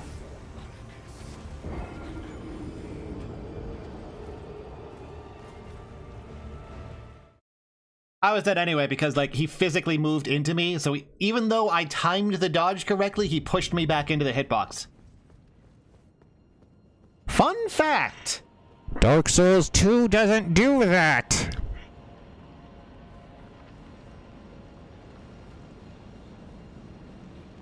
Dark Souls 2 takes the sum of the attempted positions of both actors and then averages them out. So if two things with equal speed are pushing against each other, neither moves. It's not that you get dragged.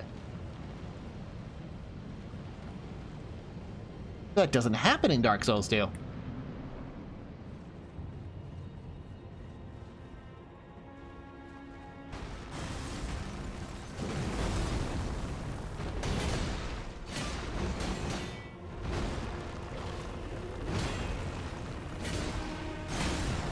Yep, gotta shield that down stab because its hitbox is basically the entire arena at all times.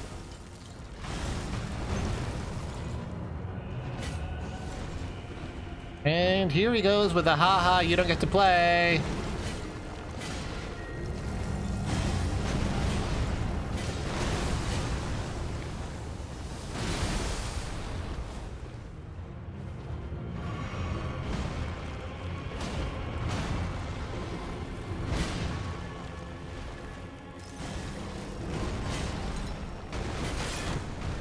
He's not rotted still. Gotta be one more hit. There we go. That's slightly off.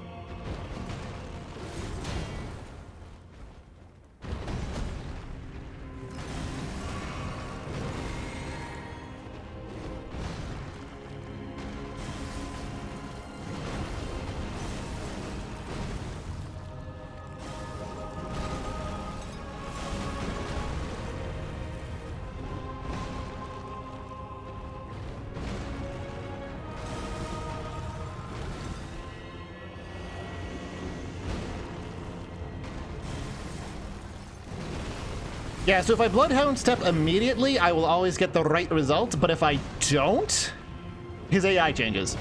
If I have to switch to the Sacred Seal before casting Rock Breath, it doesn't work out.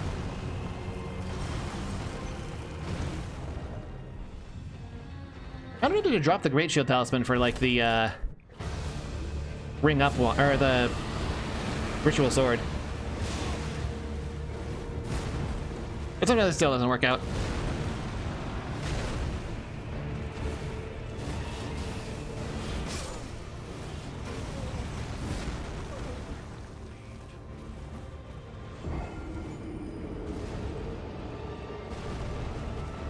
I want to try something.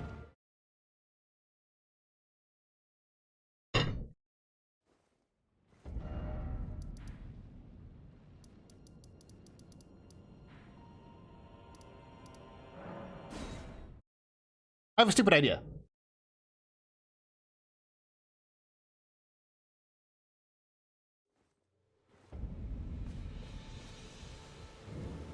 Here to learn. There's a memento to find. That's how it grants.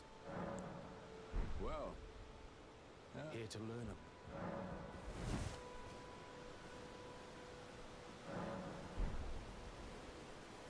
Okay.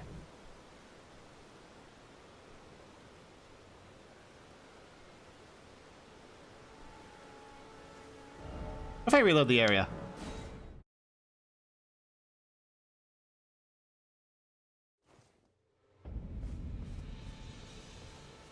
Nope, I'll have to kill Rykard if I want to get the Blasphemous Claw. Which is a way to parry that bullshit, like, sweep in instant kill thing that you are just having to guess 50-50s on.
I survived that.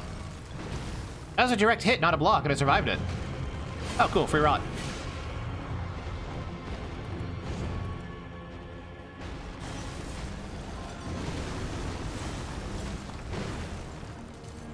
Thanks, well.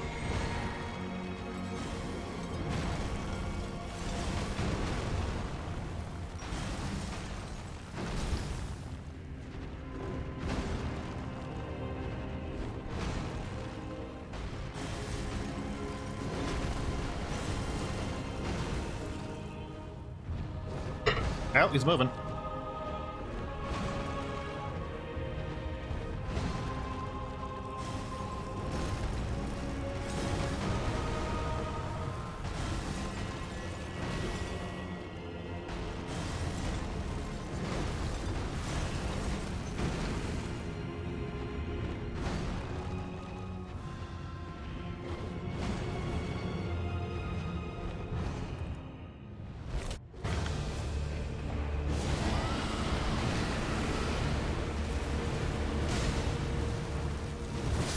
Wow. I'm not sure why that second hit actually hit me. I buffered another roll, and it felt like it should have occurred during the ending of my roll, but I got hit anyway. I don't know.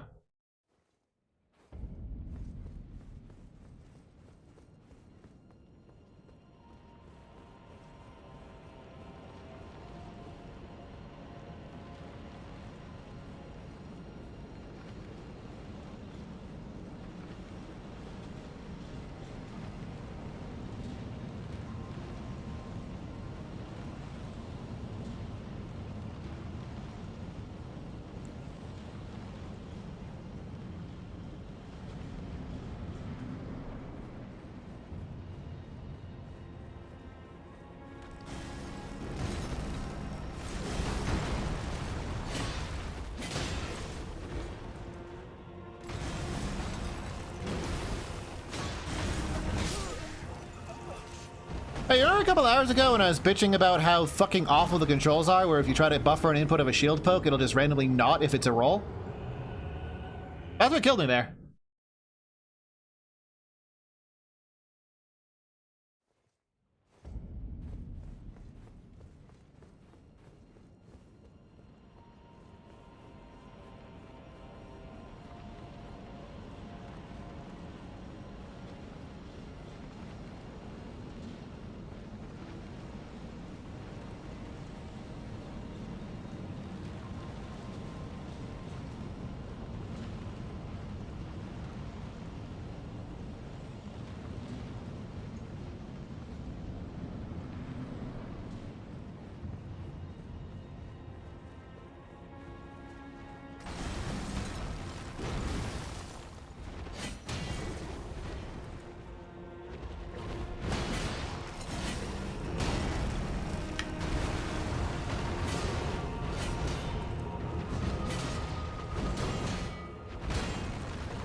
Okay.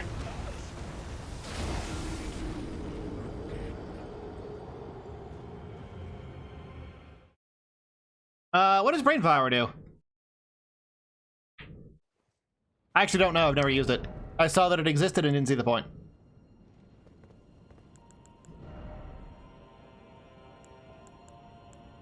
Go for it.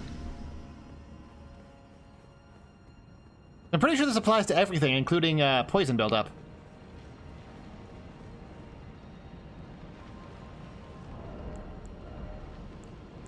I mean, this is like way better than the Sweden shield, so worth a shot, right? Just have to trust my stamina management a bit more.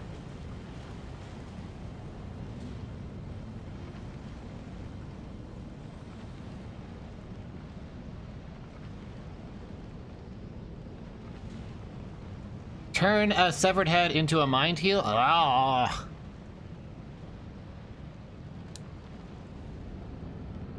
Amount of time they expect you to spend dealing with the 1-1-1 bonesaw animation.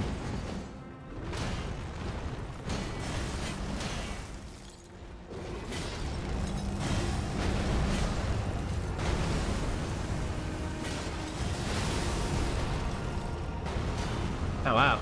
Spamming those AoEs.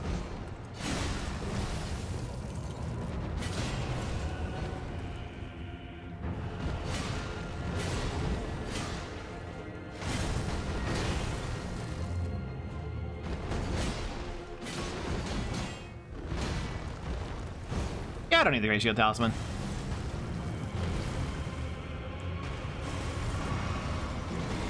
Why does large MP heal become useful if the Tainted One curses items using heads?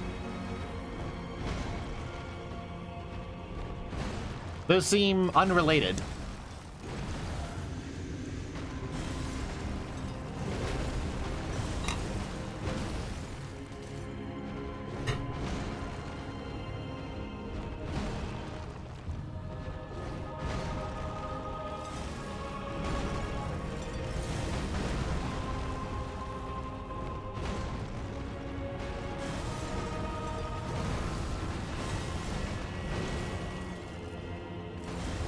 Ah, so it's not that it makes it useful, it makes that it makes it comparatively useful, because Mind Heal is better than nothing at all.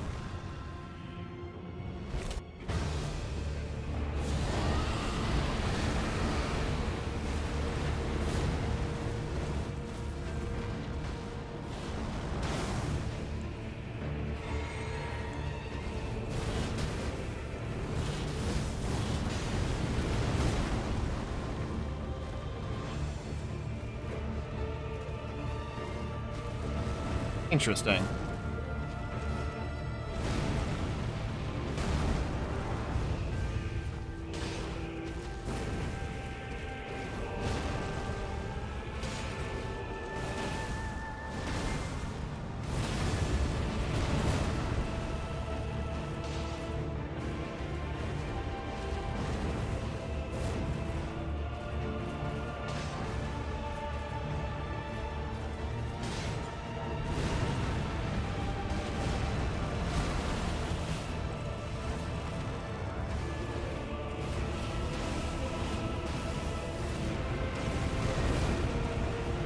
Okay, you just have to dodge way early.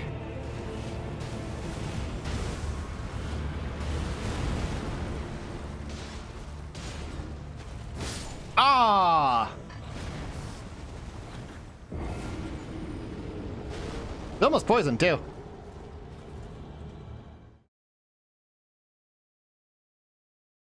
I don't know, I think I feel safer closer to him.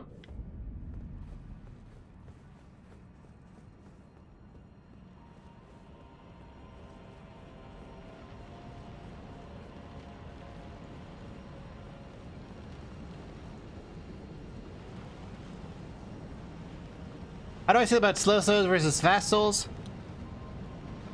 So I assume by fast souls you mean Bloodborne and Dark Souls 3. Dark Souls 3 is dog shit. I've never played Bloodborne. I've heard Bloodborne works really well, and it might because it has a very fundamentally different combat system. But, Dark Souls 3 combat is mash one button unless they're attacking, in which case you mash the other button. Because you have infinite stamina and don't need to manage it.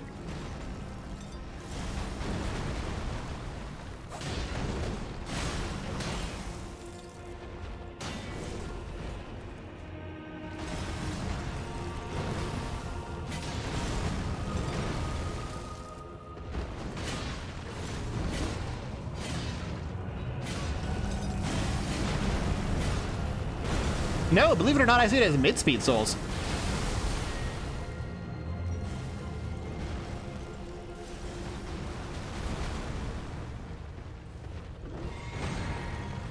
It's definitely slower than 3, but it's not so fast that it's brainless.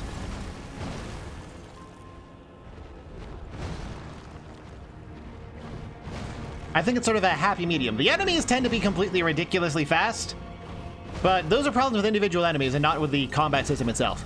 The fact that they get all sorts of ridiculous flippy bullshit is counteracted by the fact that you also get ridiculous flippy bullshit. The fundamental problem with 3 isn't necessarily that it was fast, but that enemies were faster than you playing correctly. The most prominent summary of what is wrong with Dark Souls 3 is that one time I hit something with an R2, like a charged R2, from my Ultra Greatsword, and he staggered because I hit him. And then he recovered from the stagger so fast, faster than my recovery animation from...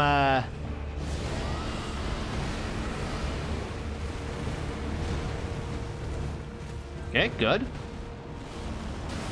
And he's that.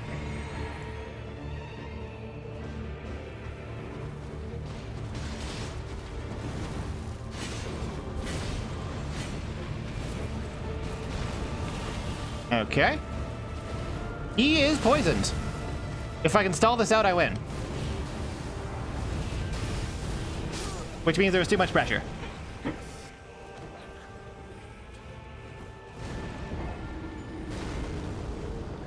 But yeah, it's actually pretty easy to poison him in melee, and if I get the free rot at the start, then one poison we win. So we got a good way to stall.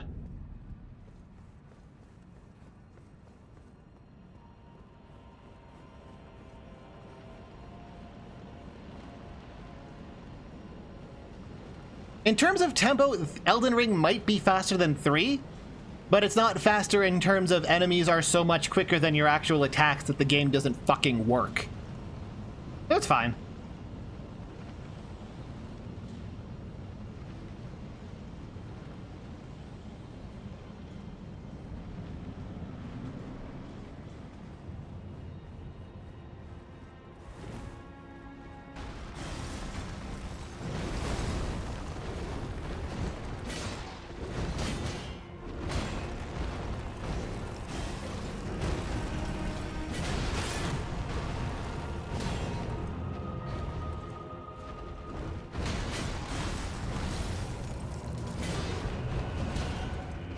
Exit poison. Yep.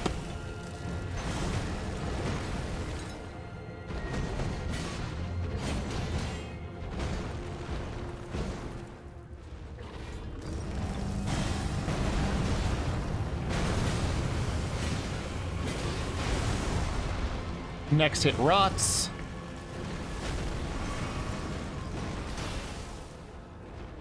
I'll make it 2 hits now.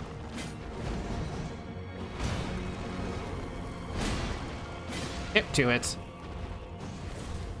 Went for a third just to be safe.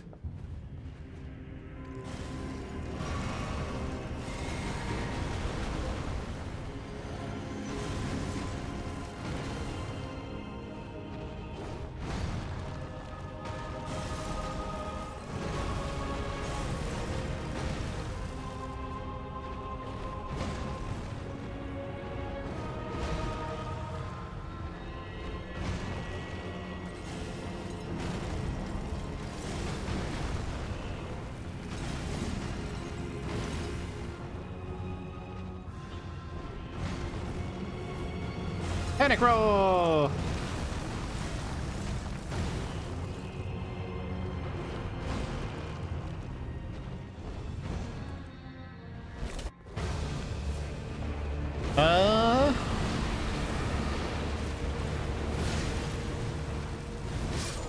Yeah, it's fine.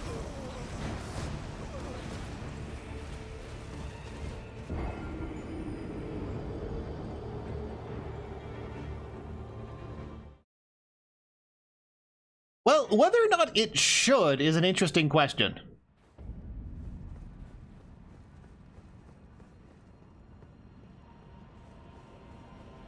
Because here's the question. While hunger does affect combat, should it? And if so, why?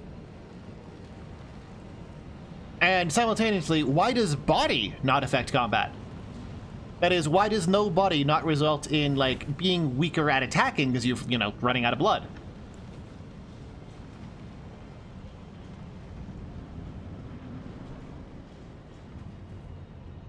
The answer is, it's one of dozens of levers you can pull that may or may not make the game better.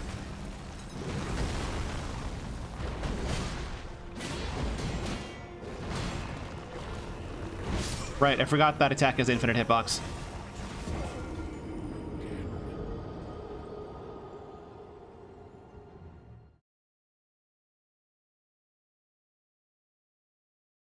Plus, Mind has already just a bajillion other knock-on effects.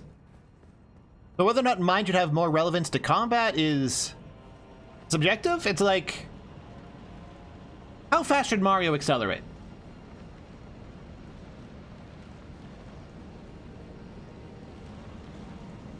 And the answer is as fast as makes the game play good.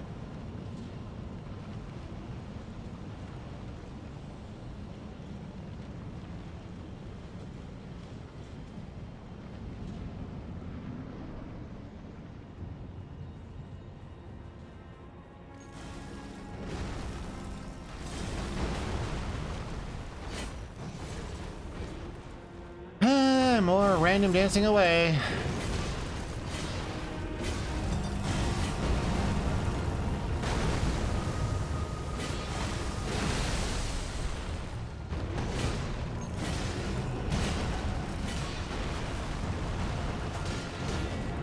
Rotted exactly when I figured he would.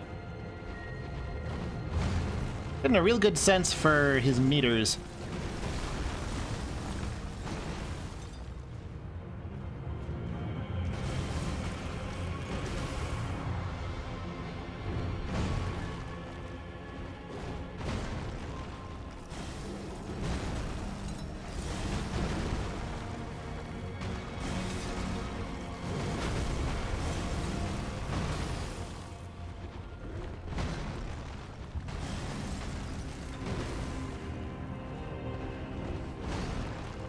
But whether or not Mind should have more of an impact in combat is actually something that the game I'm working on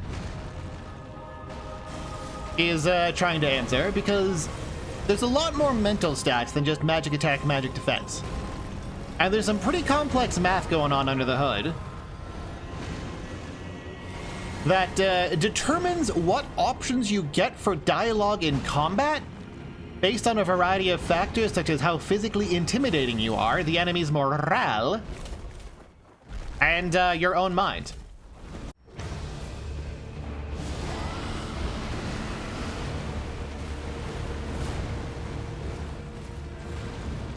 Oh. That's different. Caterpillar boys.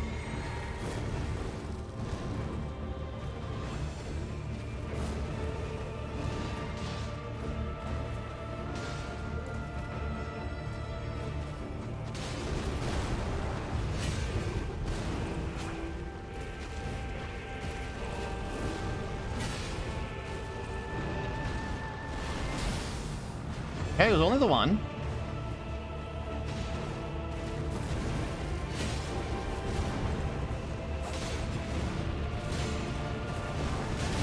Really? I was very obviously visually on the edge of it.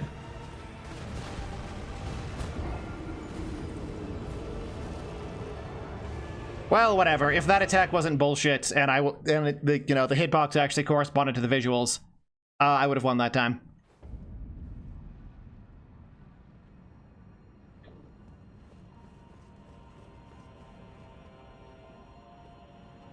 Good news, Cecilia Manted. That is generally what happens. If you are not very intimidating to the enemy, you don't actually have most dialogue options. And intimidation comes down to party size.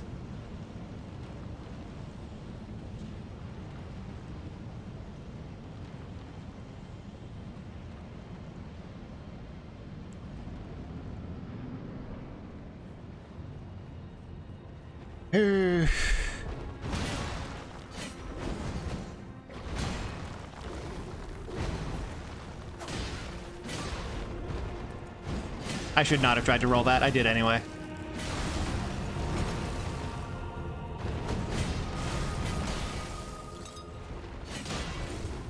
Oh my god. I'm just getting bored with how much time this dickhead spends just walking away.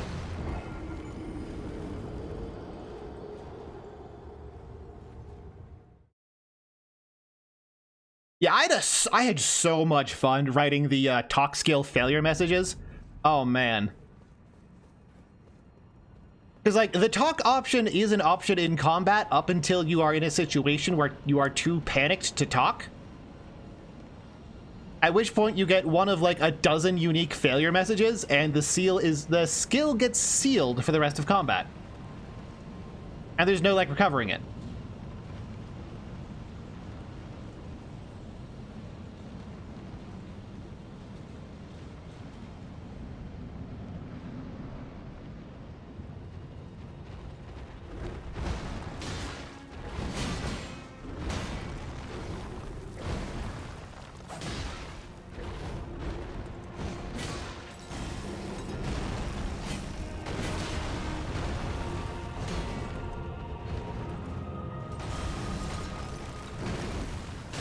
Yep.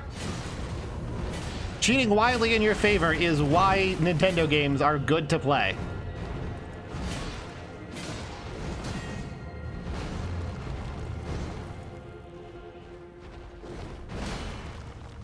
Walk over here.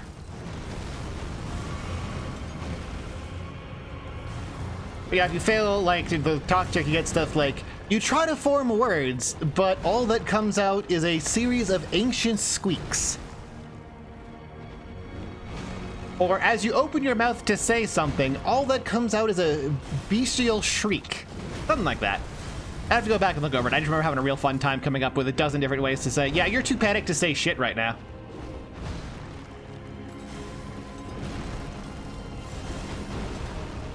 Oh yeah, Flame of the Redmanes was super busted, wasn't it? I've never experienced busted Flame of Redmanes.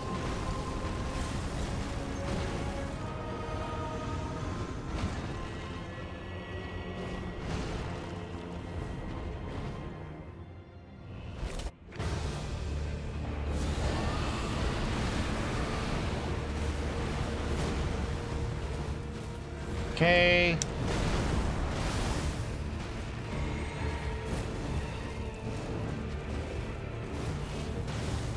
Some bullshit twirling. I'm just gonna try sticking around this pillar.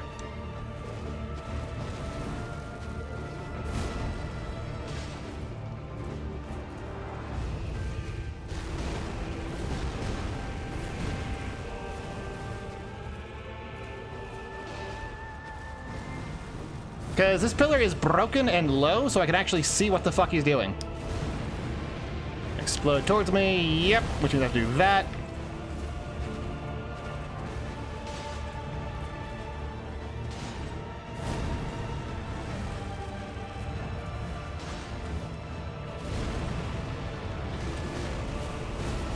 Yep, I have to do that.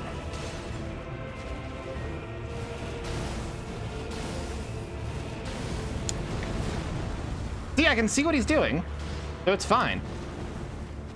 Can't tell if he's poisoned yet. This is probably gonna hit me, yep.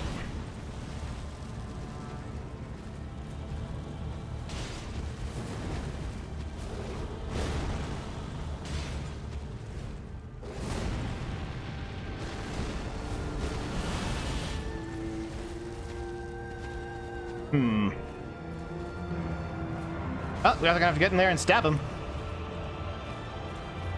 Or will I?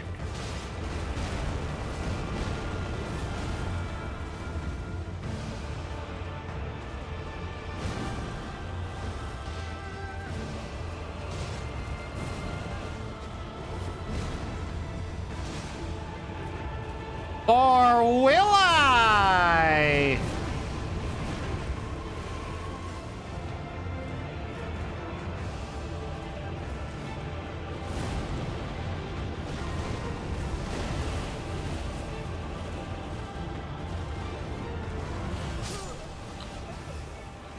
I probably should have.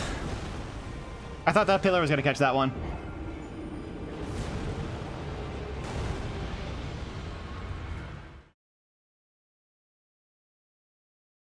Either way, I do like the poison throwing knife strat. And hello, Decaying Ruin.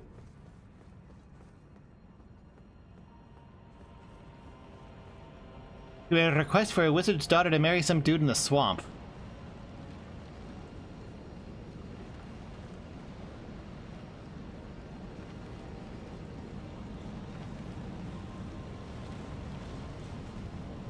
I don't actually know how much 10 versus 40 is. Like, I can accurately estimate through the gameplay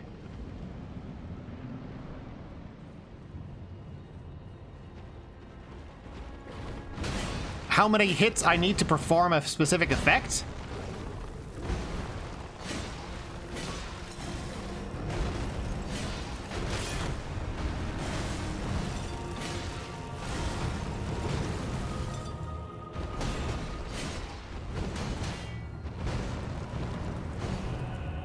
But that doesn't actually translate to knowing any of the numbers.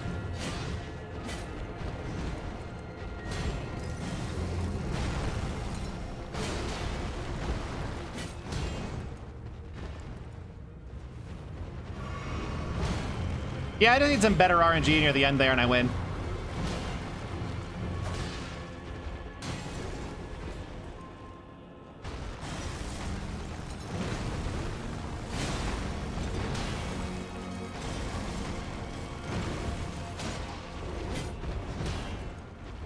Still not rotted, good God.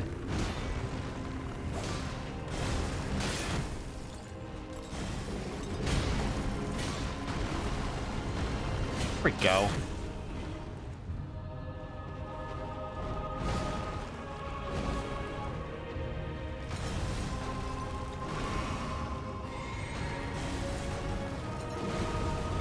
Favorite armor set across the series or just in this game? Because if it's across the series, Drake Blood set. Easily. That fucking 18th century Maximilian drip is fucking peak.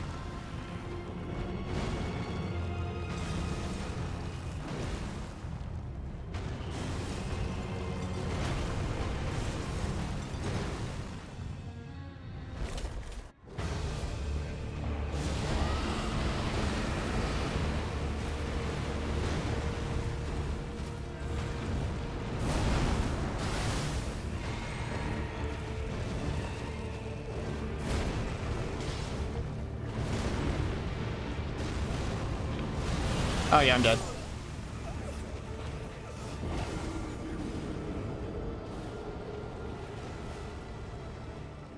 Most bosses are, oh, wow, that is kind of nuts. Yeah, I remember trying Flame of the Red Mains. And I'm just like, well, it's nice to have a fire projectile, but Flaming Strike gives me a fire projectile and a weapon buff. What the fuck's the point? I don't know, I think nerfing it to like 35 probably would have been more fair.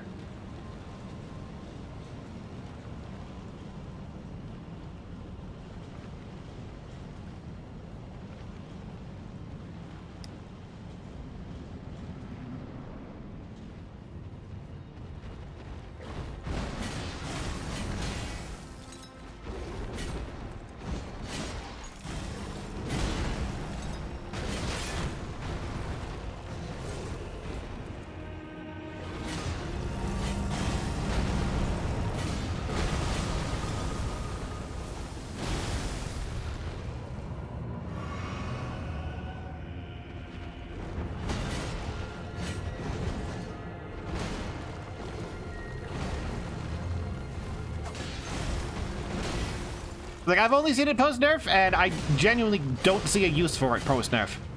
At all. Just period.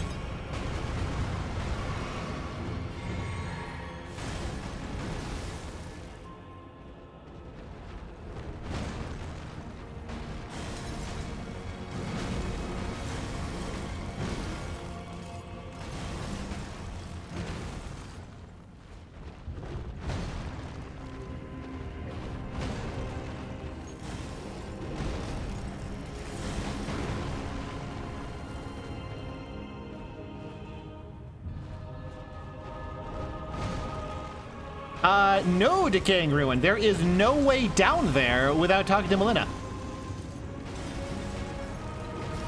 Genuinely. The seal doesn't go away even if you kill what's-his-face? Morgott? It only goes away once she gives you the medallion. And I can't get the medallion.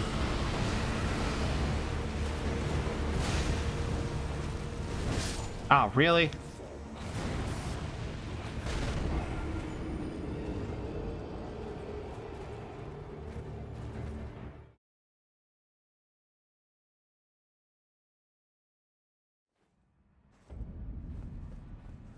Believe me, I would love to do, like, any other ending.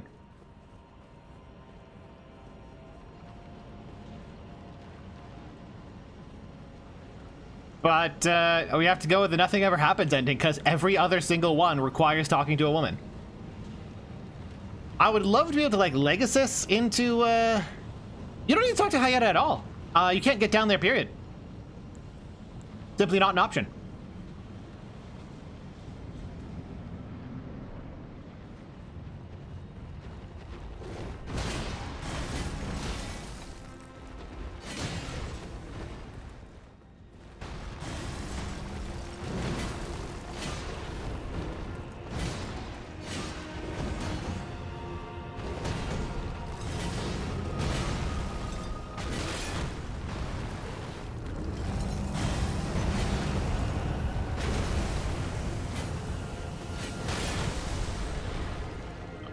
I probably deserve to die there. I'll probably die here to make up for it. Oh, I guess not.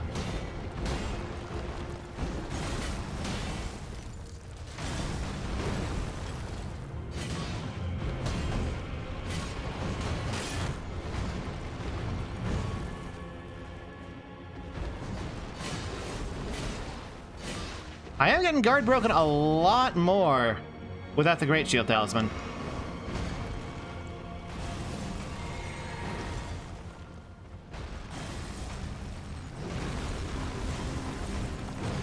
Yeah, Ronnie's ending requires speaking to Ronnie, obviously. Fia's ending requires speaking to Fia, obviously. Dung Eater's ending requires getting to Round Table Hold, which requires speaking to Melinda. Fucking Golden Order ending requires going to Round Table Hold to speak with Corwin.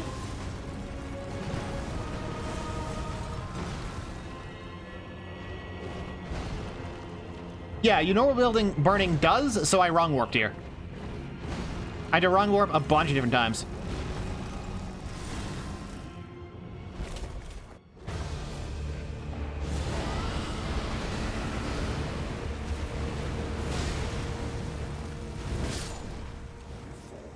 I'm expecting that to come out a little bit later, but whatever. If it goes for the overhead and goes for the horizontal immediately afterwards, I'll know to delay like an hour.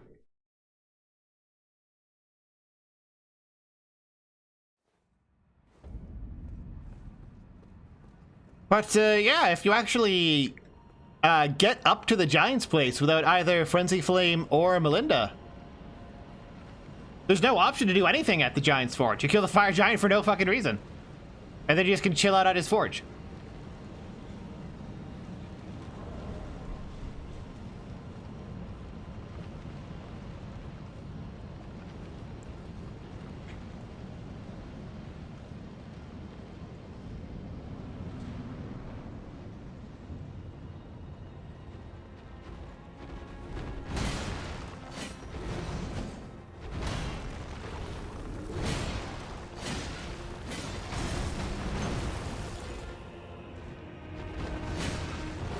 Cool, I'm not gonna be able to get rot here.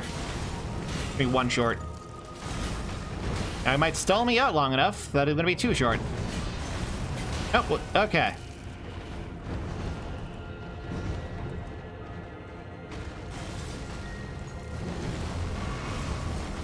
Yeah, I'm not counting the hits, like, consciously. My subconscious knows, and it's just telling me how many hits I need to make. Hey, it's on 312772.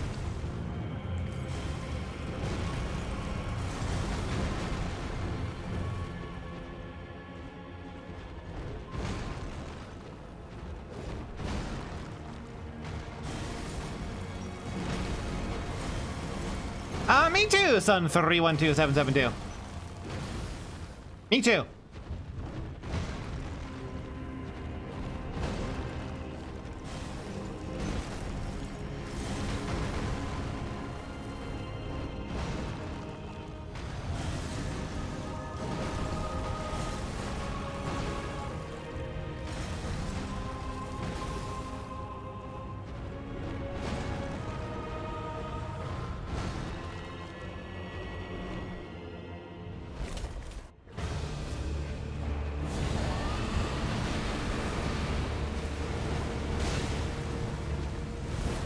Yep, delay by a year.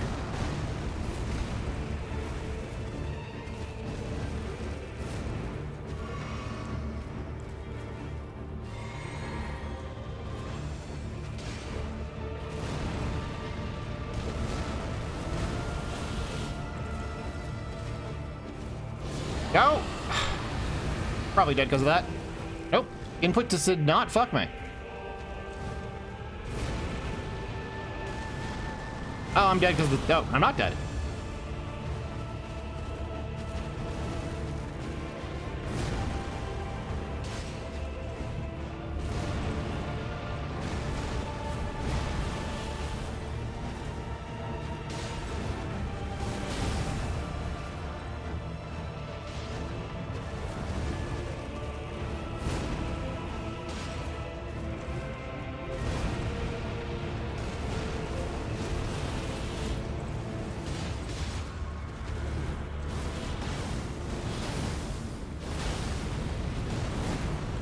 Okay. Probably dead here. Not quite.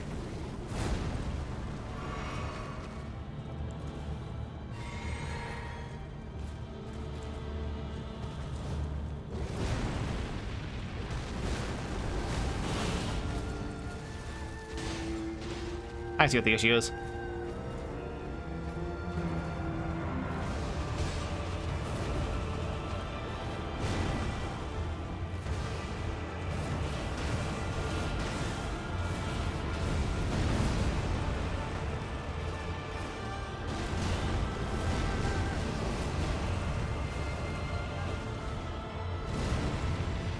Launch towards me, so launch towards him.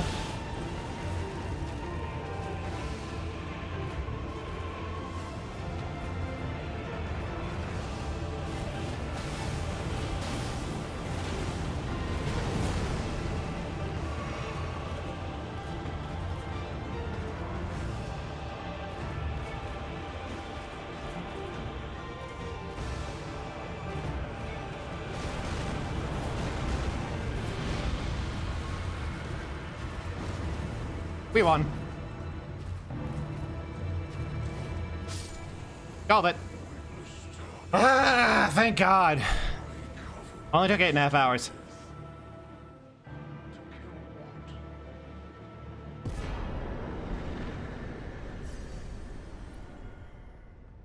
Yeah, I've never heard of the peanut guy either, but also you have to remember that every single award show is just paid advertising, and either he paid a lot or someone else paid a lot for him.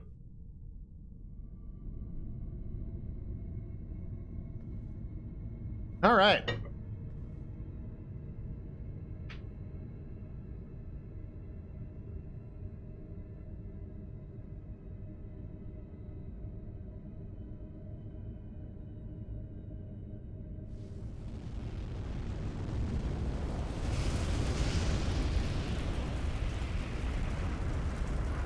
So I think this is going to send us to Ashen Capital, even though we haven't done anything with the Giant's Flame.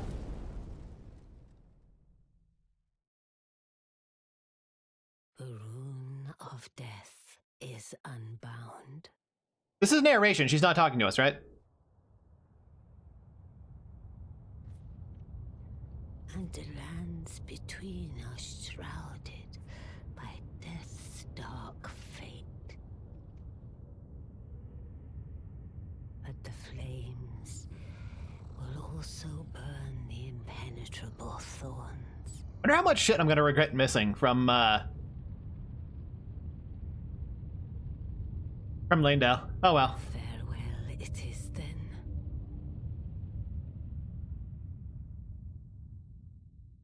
You'll be Elden Lord yet. Does this count as a woman talking to us? I don't think it should, because, like, it's narration to, like, possibly the player directly, right?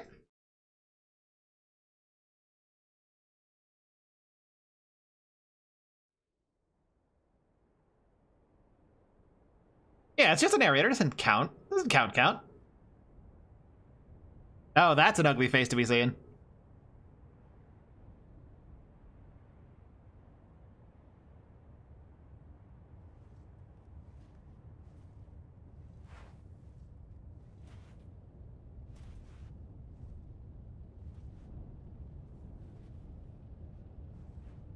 She was probably talking to us, but we don't know who she is. We've never spoken to her before, and she might just be us hallucinating. She could be our schizophrenic girlfriend. I agree. It would have been nice to be able to see this just fucking rising up. All right, well, I may as well finish off the tea that I've got in the pot, so I'm going to be right back, grab the last cup of tea, and I guess I'll make a couple of attempts at the last boss gauntlet. Returning shortly.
Why, yes, low clarity.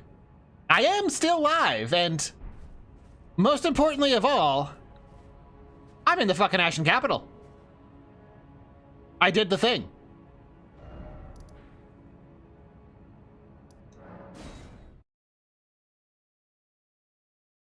Oh, I forgot to get honey for this.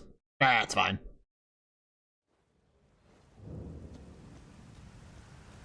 Unusual to this ape.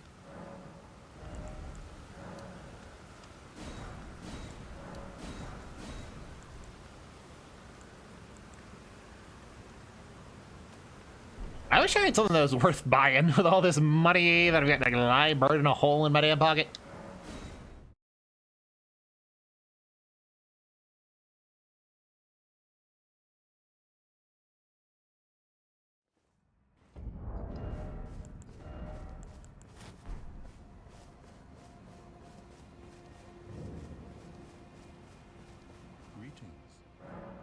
Also, I'm immaculately disappointed that this guy has absolutely no new dialogue when he sees the Erdtree burning. Like, of all characters that should. I've already bought all of his shit. Fucking,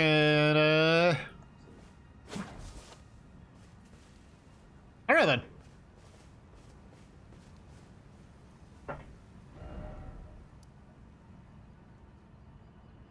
I don't think there's any merchants in the snowfields.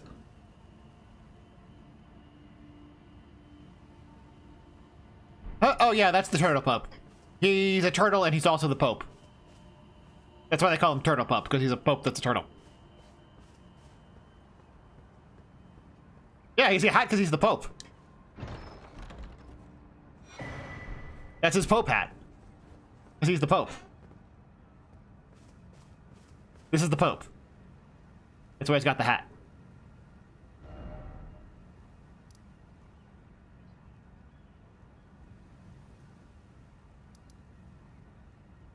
Yeah, he's secretly the best merchant in the entire game, bar none.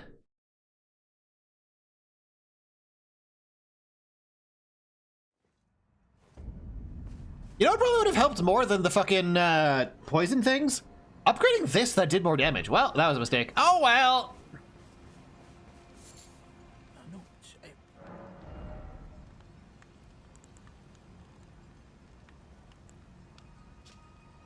Fuck it.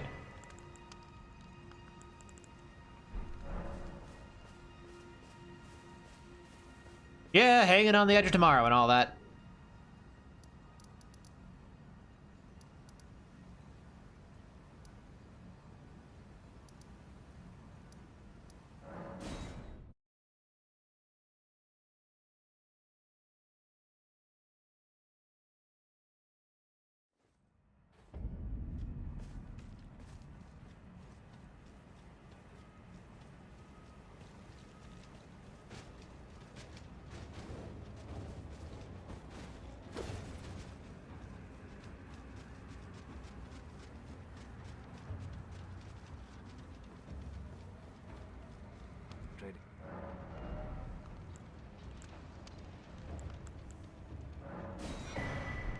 Guess we'll there. Ah, my inner miser doesn't want the money to go to waste, but I don't have anything else to do with it. Ah. Ah.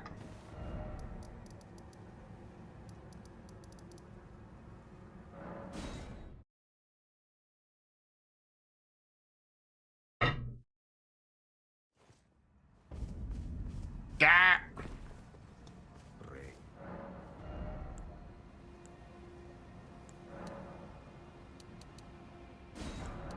Fuck it, we're just gonna buy a bajillion smithing stones.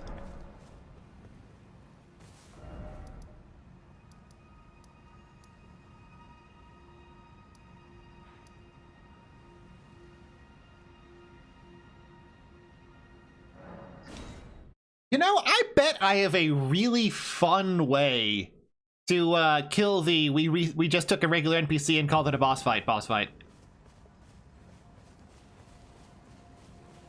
Remember when this game looks vaguely insectoid? I don't think so. There is the mushroom set, but in order to unlock the mushroom crown, I have to talk to a woman.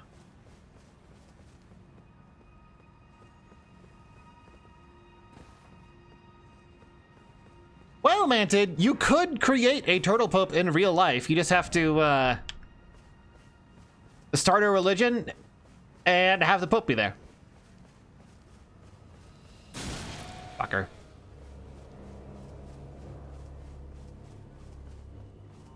Did it just randomly play the invasion sound effect as part of the music? Because if so, that is such a big dick move. What? Oh.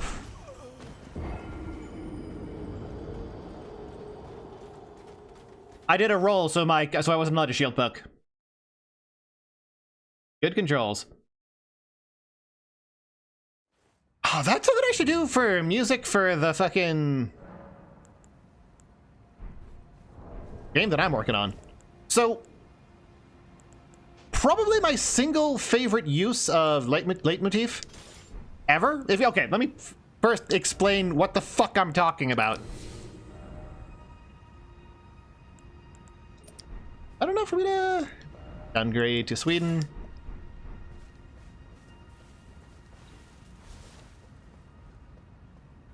The leitmotif is a term in music to describe a specific musical phrase that gets repeated in different contexts to signify something specific. Like, if you ever had, like, a specific version of, like, the main character's theme, and then there's, like, a sad version of it, and there's, like, another version of it, that's leitmotif. Another fantastic example of it is friggin' Super Mario World. Oh, I already ran out of my shit.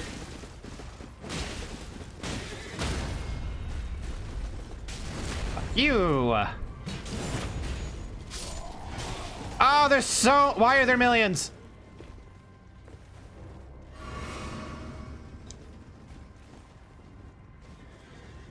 You know how they have that one riff that gets repeatedly... Yeah, Super Mario World only has one song that it remixes constantly in different contexts to give different meaning. This is a great example of leitmotif. My probably single favorite example of it, like single usage of it, is actually from... Yeah, I can't get the horse.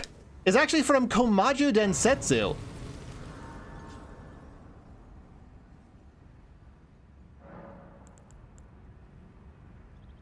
I want to put you on Raptor Talons. A relatively little-known indie game, more commonly known as Tohovania.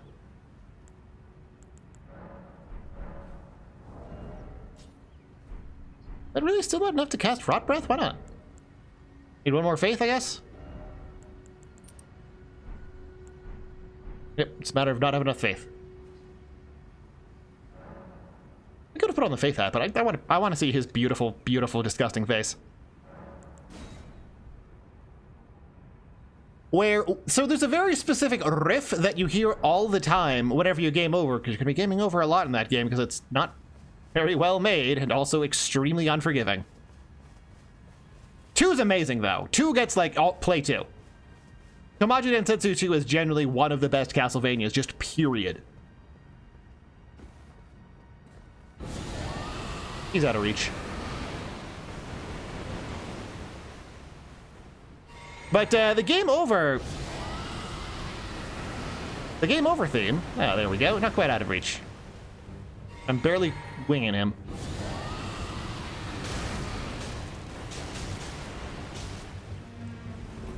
Ah!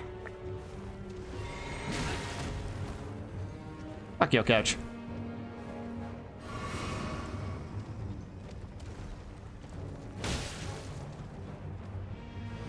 The game over theme in Komaju Densetsu 1 is just a very specific riff. And when you fight the unbelievably difficult and unfair secret boss... How did I take Chip? It turns out that the game over riff that you've been hearing the entire game is actually just the first few notes of the extra boss theme. Which is such a great way to say, hey, by the way, buddy, you're gonna be dying so many times here.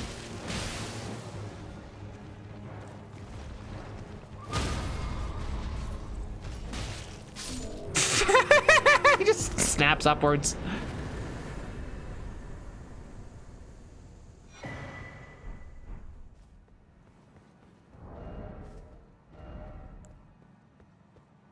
I can probably get enough strength to use that. I want to find something. Is it somber? Oh no, if it is somber, they won't be able to use it anyways. It won't matter. What weapons do I have upgraded that I can giants hunt?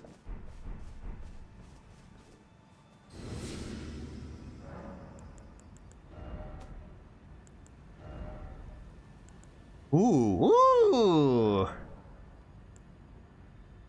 That's fun. I think I'm gonna make it blood. Gonna go with a blood Zweihander.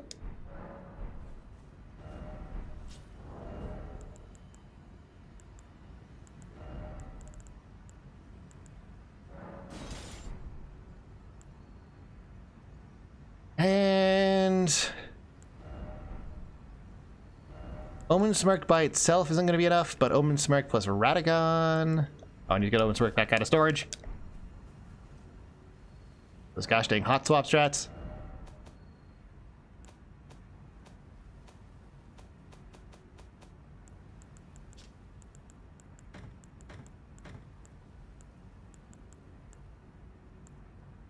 Else in storage doesn't matter. All right.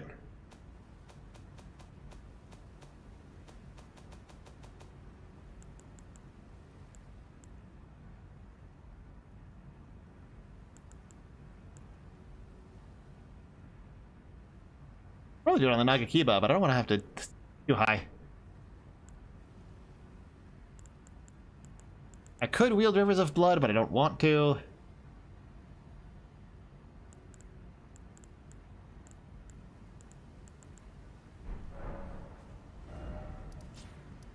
What I'm thinking, Needles Cane, is either Aggression mod, which is every enemy knows my location and is rapidly approaching at all times, or spending the entire game overburdened.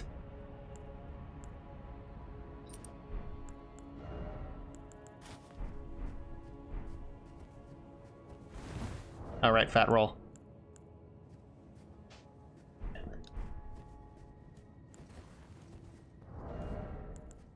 I don't think the shield's gonna be of much use here, but might be. Why not both? Ooh. That's a good question, actually. Why not both?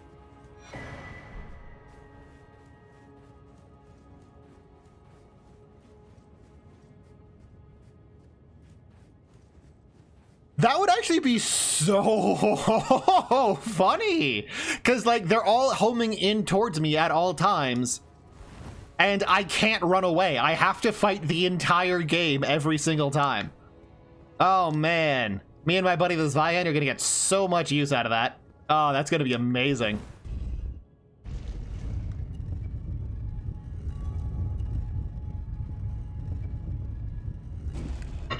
Huh, talking object watches Family Guy. Boys, you know what that means. Get his ass.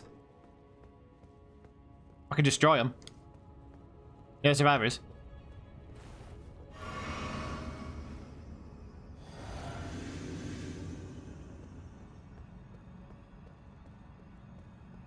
Giant hunt for the giant cunt. To stand before the Elden Ring, to become Elden Lord. It's a sad state of affairs. I commend your spirit, but alas, none shall take the throne. Queen Margaret's house hopes for us, that we continue to struggle unto eternity. You thought well until now. Yeah, this seems like super doable. Like, I'm still using a +0 Zweihander for this, so it will take a couple of bits, but, like, this is so doable.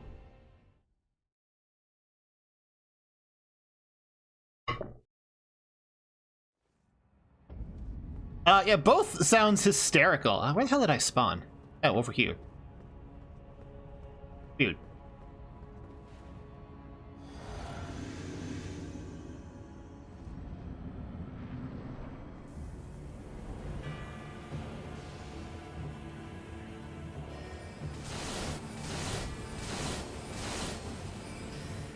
This game would benefit a lot from having something like Vow of Silence.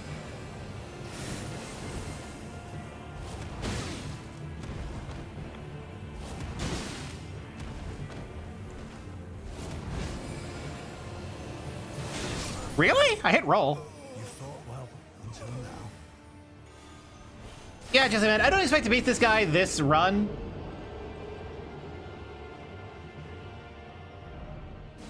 Or rather, this stream.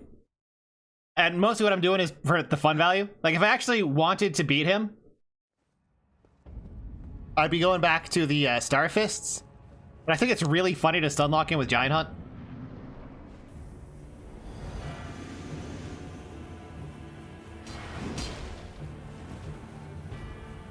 I wonder if I can launch him over there.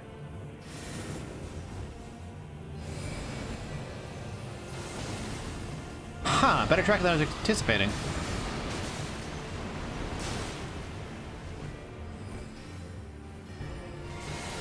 Really? Thought I was behind cover. Oh well. Until now. Oh! Full stream doesn't penetrate walls. Okay, good to know.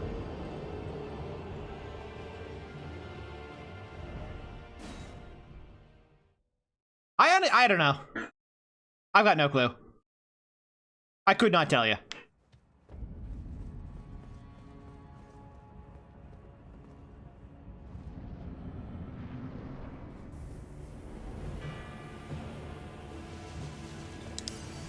Oh, I'm dead. No, I'm out of range.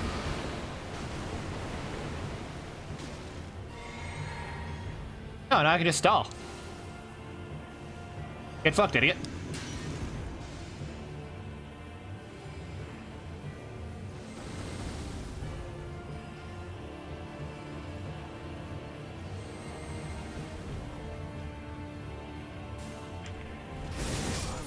Okay.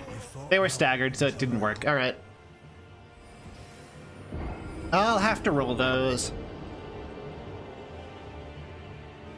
Other ones would be like, Lords don't poison their enemies and hide? I disagree!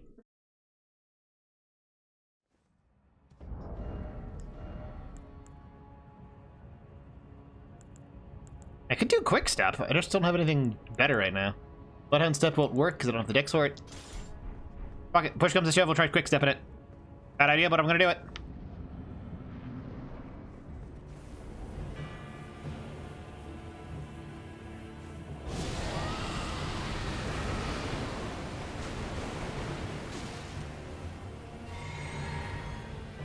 Out of range.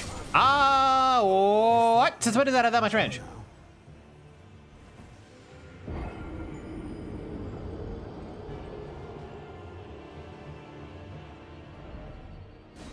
All right, I think it's a. I want to keep fucking around.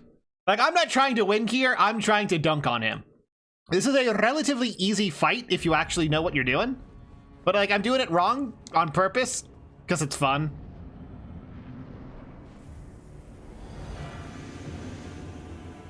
Ooh, charging straight in today, huh?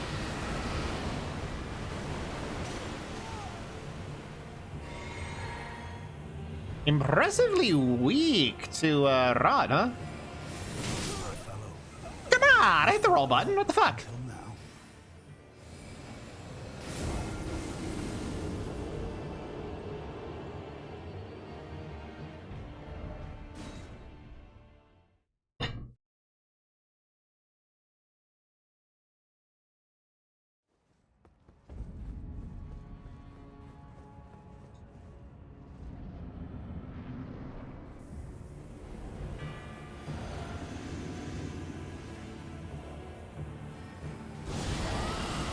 Oh!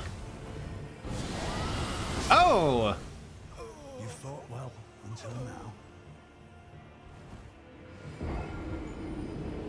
Alright, I think I'll stop fucking around.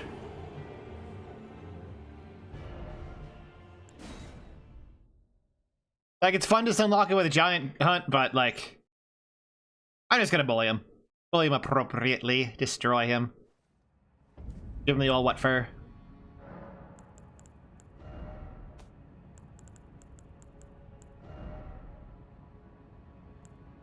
Raptor of the Mists or Bloodhound Step? I think Raptor of the Mists.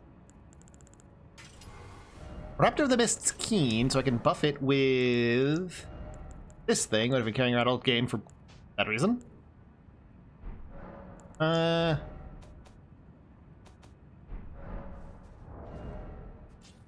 Up you entirely. Don't. Starfist, actual shield, probably.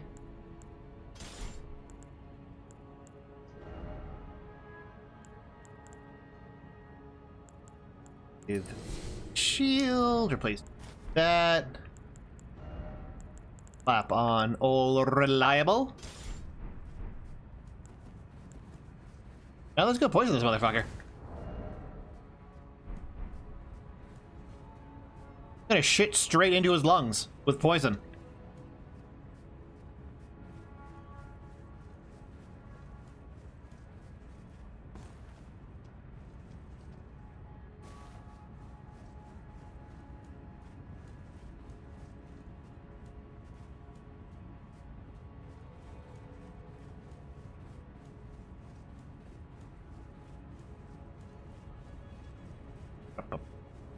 Walk for no reason. For no reason.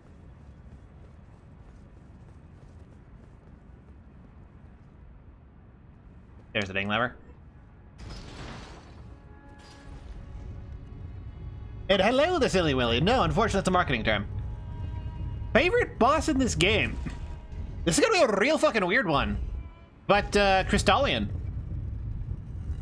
Yeah, the guy you fight like 18 times and have slight variations of, and he's just kind of repetitive and nobody likes him. I like that guy.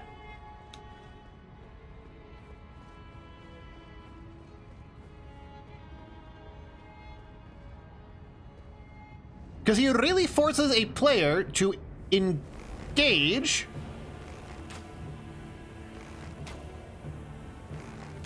Ah, I forgot he had auto dodge.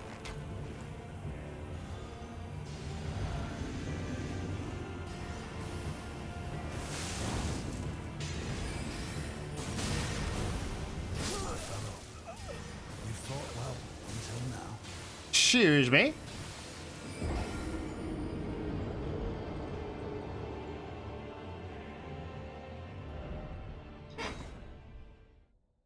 But no, they forced you to engage with the way the poise break works, which makes him an incredibly designed tutorial boss for that mechanic, without actually being an explicit tutorial. Amazingly well done. Plus, they really drill in just how important damage types are. It's good.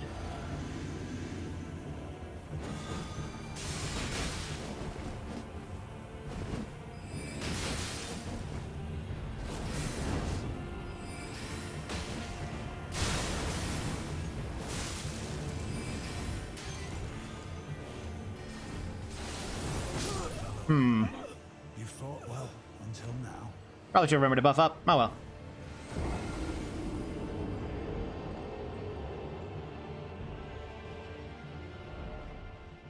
Yeah, the hyper arrow dodge is really stupid.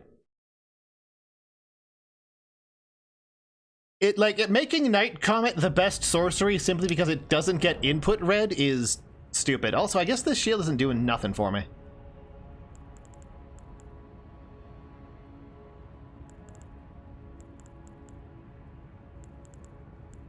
Oh lord, fuck it.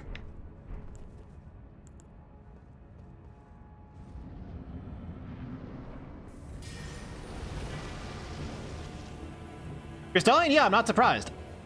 I told you, I'm literally the only guy who cares about him.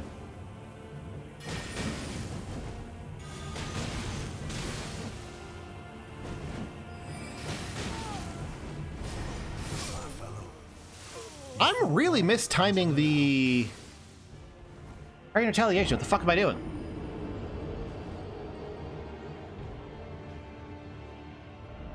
No, retaliation only hits one of them, doesn't it? There is a golden parry skill in this game, right? Which like automatically lets you just have iframes for a few seconds.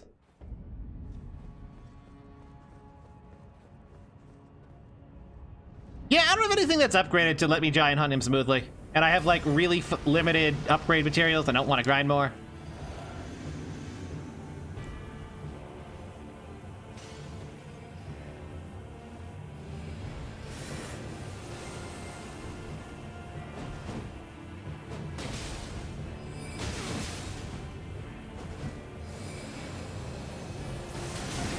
What was that 180?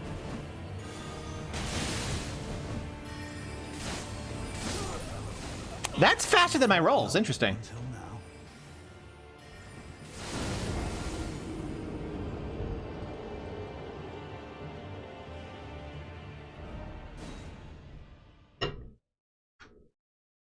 now. The first time I fought him, I just walked up and backstabbed him.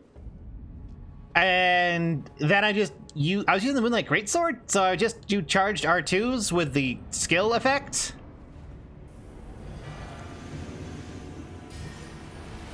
Got a range for that, right? Insane range on that. And like, he dodged the sword swing, but not the follow-up. Excuse me?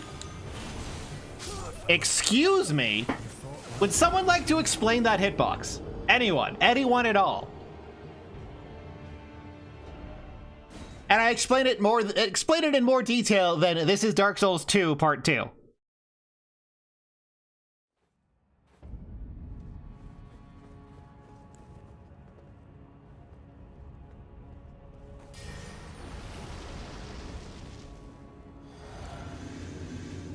And I'm gonna try a long-range Rot Breath before I rush down with Fists.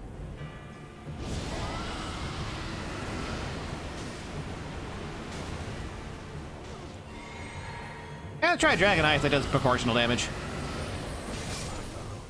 You fought well until now.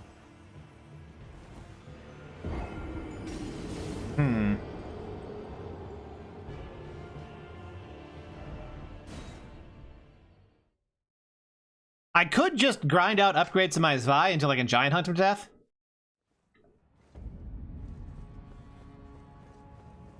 But I want to spend the last of the stream Giant Hunting. Or rather, grinding. Let's start with Dragon Ice this time.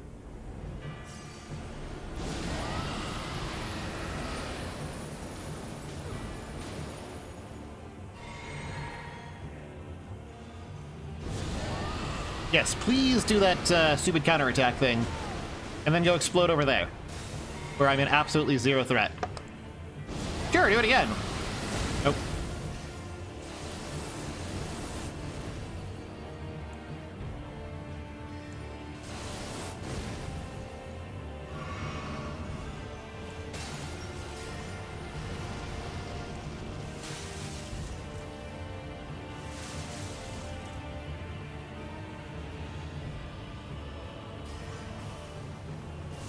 I might be just to use him around the pillar.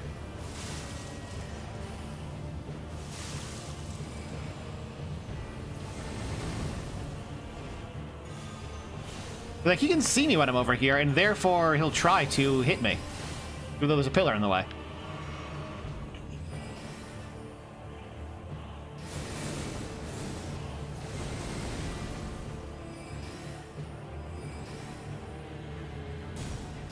Yeah.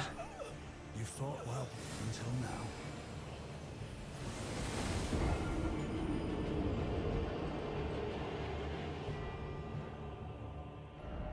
I mean, most NPCs just kind of have max stats by default, and then afterwards have specific modifiers put in to give them, like, health values.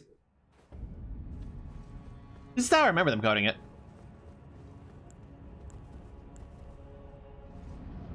I wonder if I can break his AI by throwing arrows at nothing until he gets bored.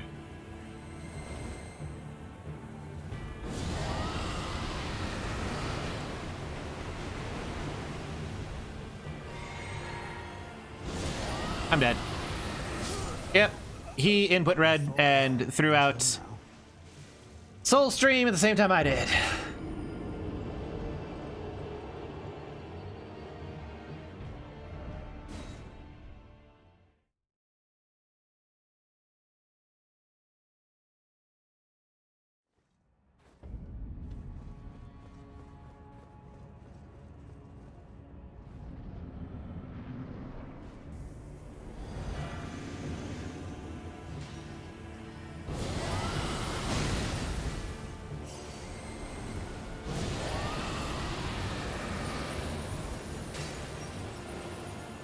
How did none of that connect?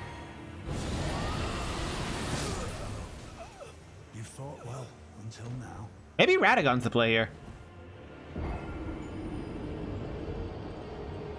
Hey, thank you, Mr. Policeman. Glad you enjoyed. Yeah, it's a long video. It took like 4 months to make. Lots of research put into that, like you couldn't imagine. Hopefully it slowly goes viral from people going, oh, this is the coolest shit ever. Yeah, let's get Radagon icon.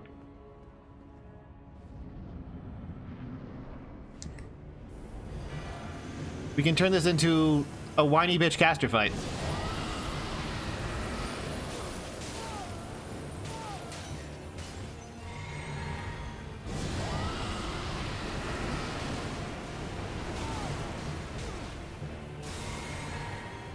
Oh, that was not the input I wanted to hit. You fought well until now. Kind of annoying that his Comet Azure is faster than my dragons. Huh, a lot of people seem to like that Snow X-File.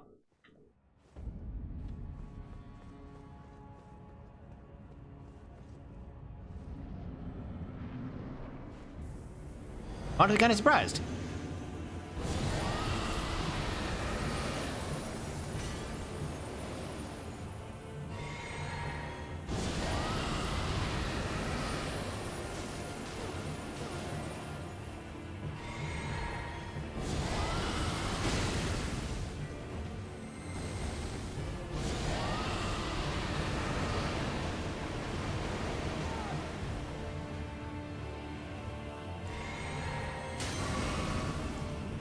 Now we're just gonna Raptor the Mists. I'm just gonna stop out of Black Flame Blade.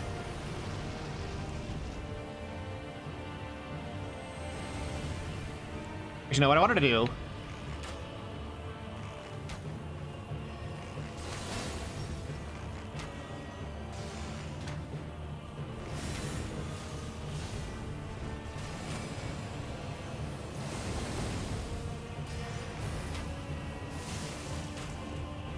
Okay, yes, it does fuck with his AI, but not in a way that's helpful to me.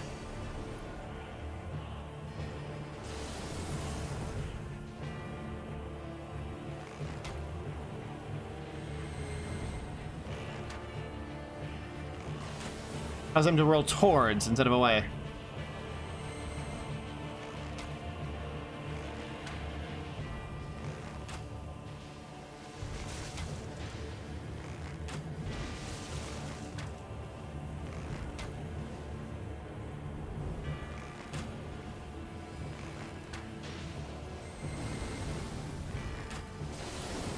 Pillar.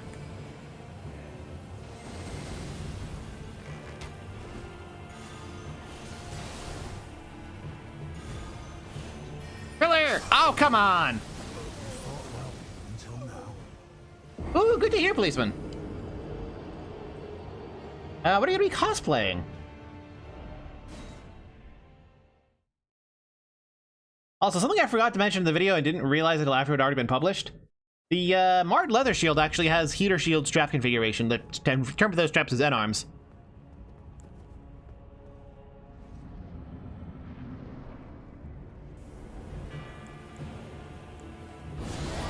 Which probably would have made it an elongated heater. But also like, oh well.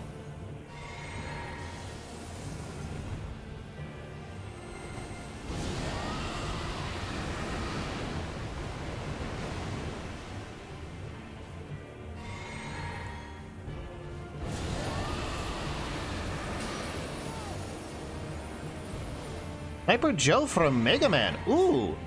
What you should look at then is modern SWAT shields, because that is what he is based on.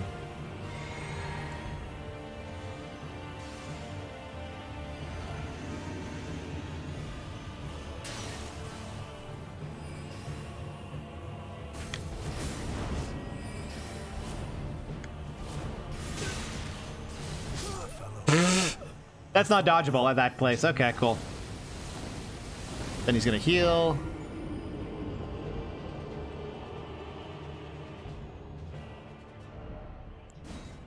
Well, I finished my tea and should be ending stream, but I want to try another shot at him with Gnaw.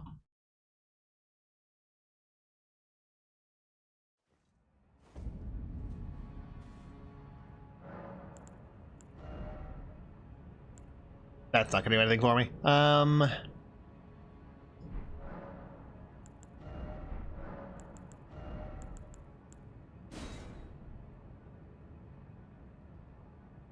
Oh, I don't think it picked up Gana.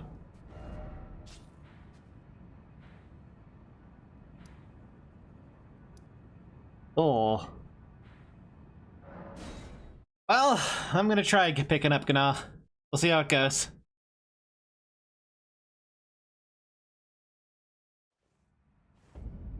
Oh, it's probably easier to dodge the giant skeletons.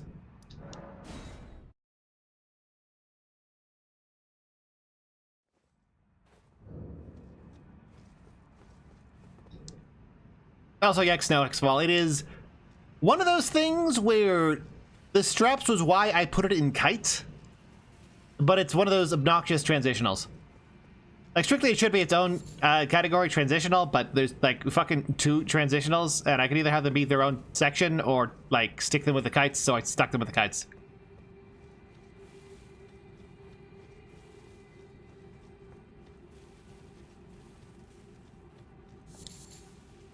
Or I stuck them with the, you know, I stuck those with the kites. I was thinking of Brass Shield, and I stuck with the, 2 engrailed tops.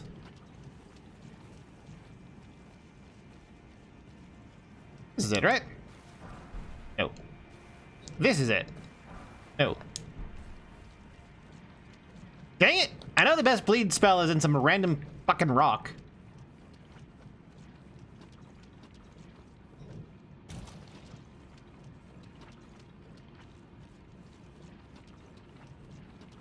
Is it?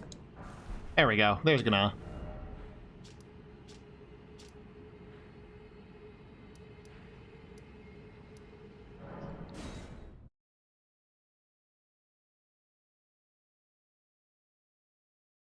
All right, last attempt before I send y'all off somewhere else.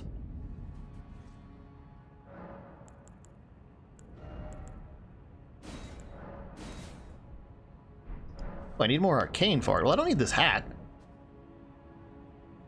It's just for the bow, which I'm not gonna probably be using that much. Yeah. Fuck the bow.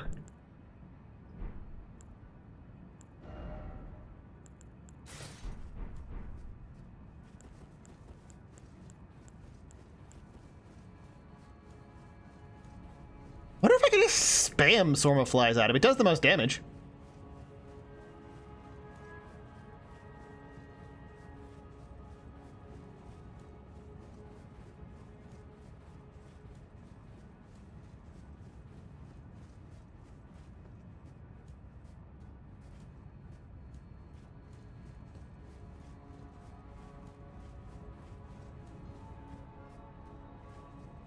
Like, unless it really looks like I'm about to win and I like choke at the last second, this is gonna be the last shot.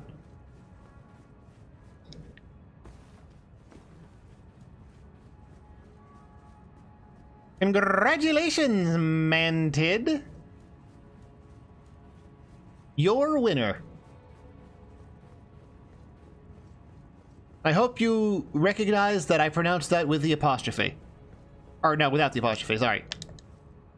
There was no apostrophe in that your.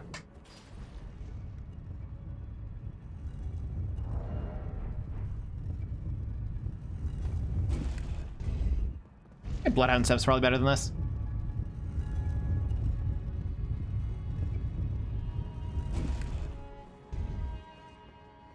But whatever.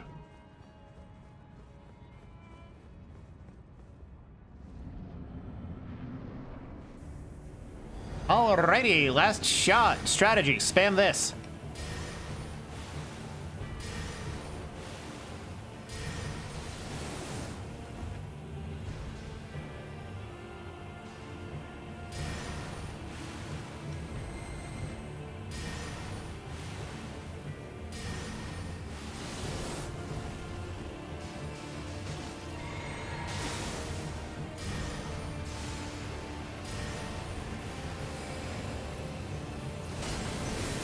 Ooh, all right, carrion. You fought well until now.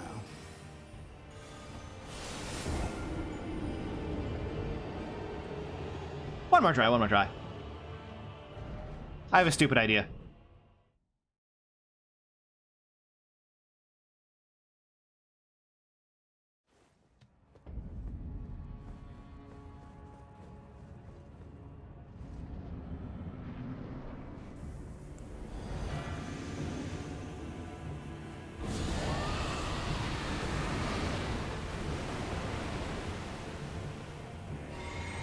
Oh, he rolled back.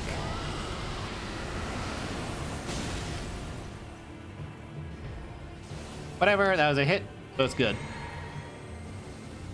Fuck that dude aiming.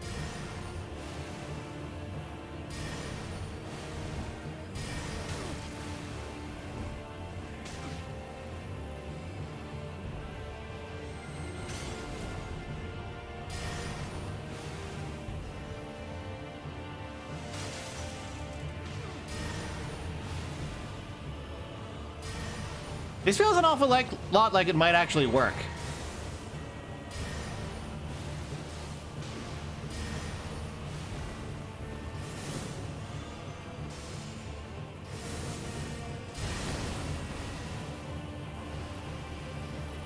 Huh. Oof. Here, that one hit me.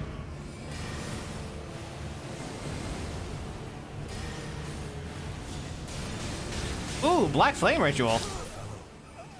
You fought well. Rude. Alright. Well, we'll solve this gimmick boss next time.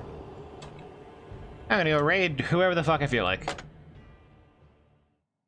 Who's on?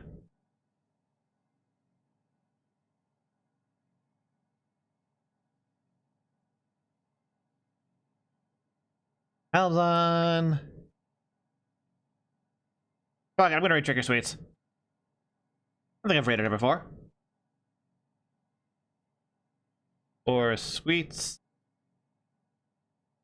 With a message. Erdtree. Burnt. No, Erdtree Burton. We're going with the full typo. Let's go.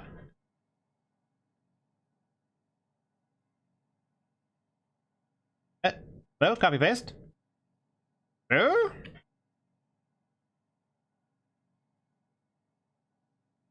No, copy paste. Control A, control. Weird? Okay, yeah. There you go. There's your raid message. I will see you all on Wednesday with Wheel of Pain. I've never played before, but I've heard is highly optimizable. But I will see you all.